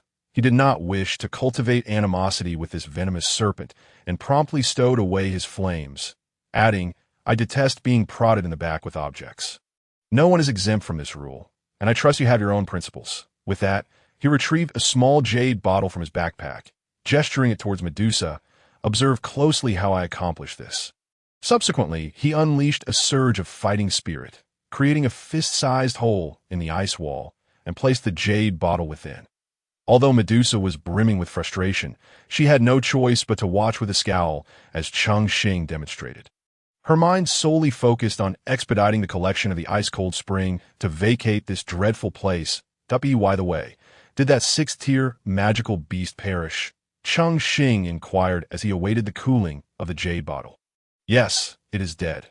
Yet, where is the carcass? It's self-destructed, body and soul. Otherwise, how could the final clouds be crimson? And where did the magic core go?" Cheng Xing continued to press on, disregarding Medusa's evident impatience. "Are you finished? What relevance does this have to the collection of the ice spirit cold spring?" Medusa's last vestige of patience evaporated, and she directly questioned Cheng Xing, her previously fierce demeanor re-emerging. "How do you expect to lead the serpent folk to find a suitable place to reside with such ferocity?" Cheng Xing muttered, his hand curling as the jade bottle was drawn into his palm, an intensely refreshing sensation calming his spirit considerably. "As soon as I break through to the dozome, all surrounding human empires shall face my reckoning for past blood debts," Medusa declared calmly, her sense of responsibility deeply pricked by Cheng Xing's words. "Yet, utilizing the for a breakthrough is perilous," Cheng Xing lamented, his movements no longer sluggish as he enveloped the jade bottle with fighting spirit, tossing it directly into the ice spirit cold spring.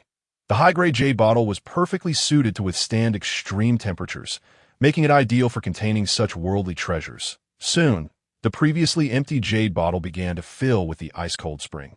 And as Cheng Xing observed it sinking, he deftly maneuvered the bottle to fly forth, swiftly sealing the continuously emitting vaporous opening with a flick of fighting spirit, further wrapping it to isolate the temperature from the external environment.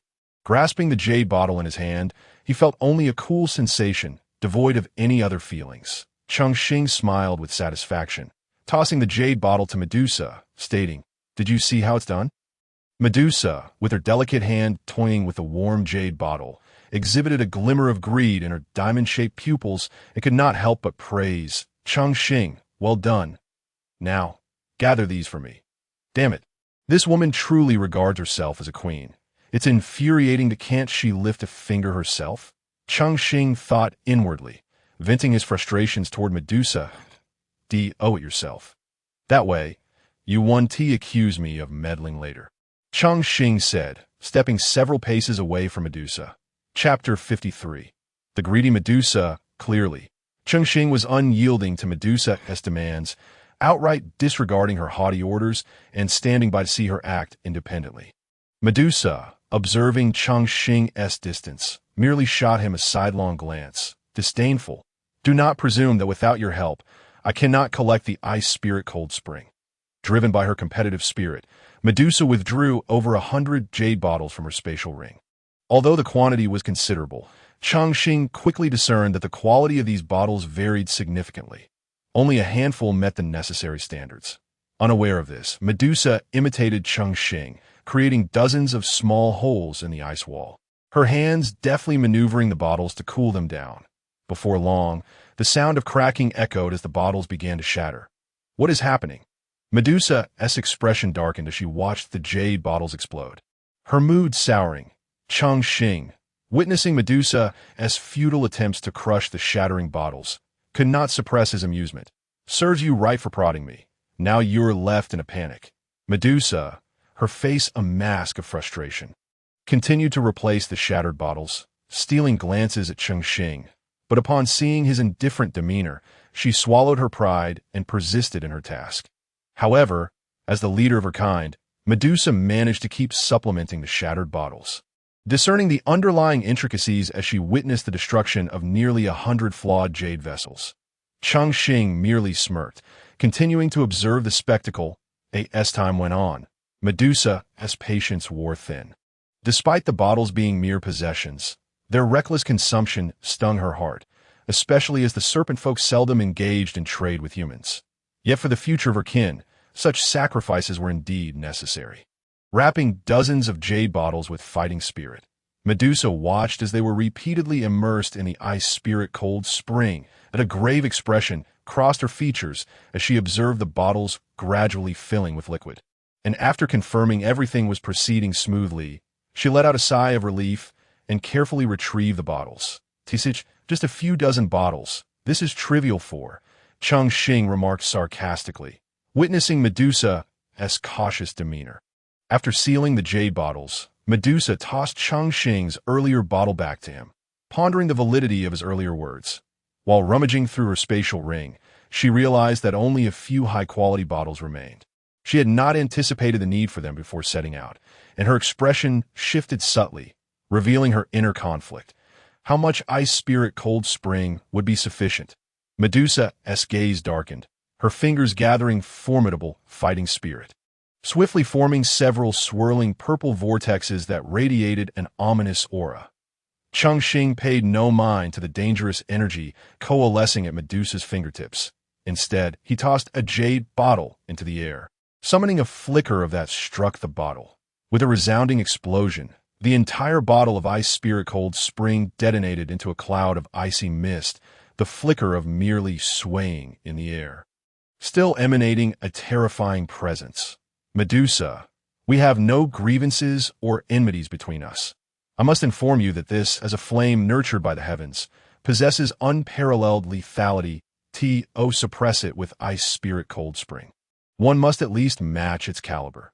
Cheng Xing retracted the flickering, allowing it to dance playfully at his fingertips. Observing a vial that had merely diminished this essence, a flicker of astonishment crossed Medusa's mind.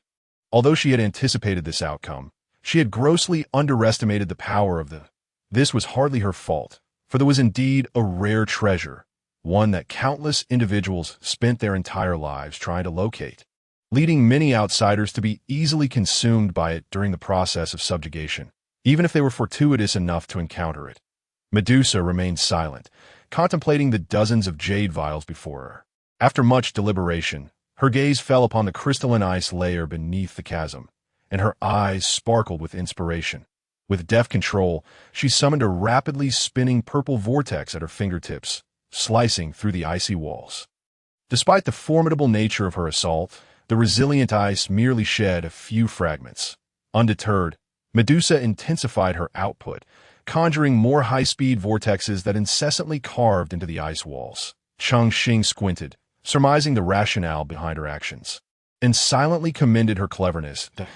As her continued its relentless assault, several massive ice chunks were successfully separated by Medusa. Yet her efforts did not cease there. She expended considerable strength hollowing out the center of these chunks to create a square container. This woman, while undeniably fierce and unreasonable, possessed a remarkable intellect, as evidenced by her nearly perfect calculations in crafting an ice container of roughly 1 cubic meter. Cheng Xing gazed at the rows of intact ice blocks. Genuinely impressed, Medusa, noticing Cheng Xing's subtle expression, flashed a bewitching smile and waved her hand dismissively. "What's wrong? Is this method of mine not commendable? Those small jade vials are merely for personal use." It was evident that Medusa reveled in the astonishment she had elicited from Cheng Xing, her heart swelling with pride as she hastened her movements. Soon, a dozen ice blocks were enveloped in her, plunging directly into the, filling them in mere moments, thus collecting over 10 cubic meters of the precious liquid. If auctioned externally, it would undoubtedly ignite a market frenzy. As they entered the ice blocks, the chilling essence permeated, causing the previously thin ice to thicken, evidently condensing moisture from the air into solid form. Witnessing this, Medusa let out a triumphant cry, enveloping the ice blocks with her formidable, swiftly stowing them within her storage ring. Observing her brutish methodology, Cheng Xing felt a twinge of disappointment as he shook his head. "Aren't you concerned that the cold will freeze everything inside your storage ring into powder?" To his surprise, Medusa laughed heartily. "This is the extracted from my clan's sacred ground, designed specifically to contain frigid items. Why would I fear the cold? Cheng Xing merely scoffed, allowing Medusa to continue her antics. Yet, as the adage goes, greed knows no bounds. After amassing over 10 cubic meters of Medusa, still unsatisfied, descended further, tirelessly crafting more ice block containers. Hey Medusa, do you intend to keep collecting? Is this not enough for your needs? Cheng Xing expressed his discontent. Although the chasm was vast and elongated, the water level of it had already noticeably dropped due to her prior collections, and it could not withstand her further incursions. Ignoring Cheng Xing's grievances, Medusa continued her gathering unabated. If you persist, I shall retract the Cheng Xing warned, seeing Medusa's insatiable greed. Without hesitation, he withdrew thee into his body. Instantly, the chasm, bereft of this warmth, plummeted in temperature. The terrifying chill of the caused Medusa's ice blocks to begin merging with a lower ice layer at a visible rate. After extracting 20 or so ice blocks, only 10 remained, prompting Medusa to exclaim in fury. Impudence, what I choose to do is none of your business. Mere human. Cheng Xing's expression darkened as the flare beside Medusa, issuing a stern warning. You may collect no more after this. You have gathered sufficient, and I still require the rest. Fearful of this terrifying power, Medusa could only manage a sheepish smile as she stored away the 10 massive ice cubes filled with, gazing at the dwindling supply at the bottom of the chasm. She nonchalantly declared, "Very well, the rest shall belong to you." Only then did Cheng Xing retract the. However, upon casting his gaze toward he found himself stunned. The remaining ice blocks, which had once contained the precious liquid, were now gushing forth, their contents flowing back into the lake. Heavens, so much! It's all gone. A pang of sorrow welled within him. There would scarcely be enough left to fill the small jade vials. Taking a deep breath, Cheng Xing resolved to create a flat area at the lake's bottom, devoid of. Utilizing he then folded his wings and descended directly into the chasm's depths. Meanwhile, Medusa watched from above. A smirk of schadenfreude gracing her features. "Medusa, look at the mess you've caused," Cheng Xing shouted, his ire ignited as he beheld the scant, and turned his gaze toward Medusa, particularly incensed by her languorous, triumphant demeanor. Yet, Medusa merely examined her delicate, fair hands, responding nonchalantly, "You did say the remaining was yours. I have not played any tricks." Recalling his earlier words, Cheng Xing gritted his teeth, gradually repressing his anger. Observing the diminishing supply of, he refrained from further complaints, retrieving all 99 high-grade pure white jade vials from his backpack. He ignited the ice surface with, arranging the vials for collection, in no time, before Cheng Xing could fill even half. The remaining had entirely receded. Watching the last cluster of retreat through a fist-sized opening back into the lake, Cheng Xing felt a surge of frustration. It seemed the proverbial duck was flapping away from his grasp. "Ha ha, dawn is approaching. I shall not entertain you any longer." Medusa's melodious laughter echoed within the chasm, a glimmer of light emanating from her hand, accompanied by a soft glow as the sky above gradually brightened. "This is a token of gratitude for this collaboration. However, I, Medusa, owe you a favor. Should we not become adversaries in the future, I will repay this debt." Stretching languidly, she exuded her allure, her curvaceous silhouette more radiant than the dawn light. With that, she transformed into a wisp of purple light and darted out of the chasm. "I must admit, you are indeed a remarkable human." Her final words drifted lightly into Cheng Xing's ears. Clutching the fragrant, Cheng Xing found himself devoid of the inclination to discern its grade, tossing it carelessly into his backpack, his focus fixated on the fist-sized opening at the bottom of the chasm. Utilizing the light, Cheng Xing could see that the still harbored a significant amount of, albeit at a considerable depth. "Let us see just how deep you are," he mused, glaring at the small opening before seating himself on the ground. Channeling his soul power with fervor until it transformed into a thin black line, propelling itself into the descending through the fist-sized aperture, he found that the depth extended over 10 zhong, with only a trace of remaining, which was continually receding. "That I shall see just how much you possess below." Cheng Xing gritted his teeth, the safeguarding his soul's essence as he plunged deeper into the chasm. As he descended, the chill intensified palpably. Even with this presence, an extreme cold enveloped him, compelling him to press deeper despite the biting frost. Suddenly, the previously confined space expanded, revealing a pitch-black lakebed devoid of life, illuminated only by a faint glimmer. However, as this light shone upon Cheng Xing's soul energy, he experienced a sudden, excruciating pain in his head, as if it were about to crack from the cold. Before he could react, a second flicker of light appeared, freezing the black line of his concentrated soul energy into powder, which gradually sank to the lake's bottom as nourishment. Cheng Xing wailed in agony, abruptly losing that vital strand of his soul.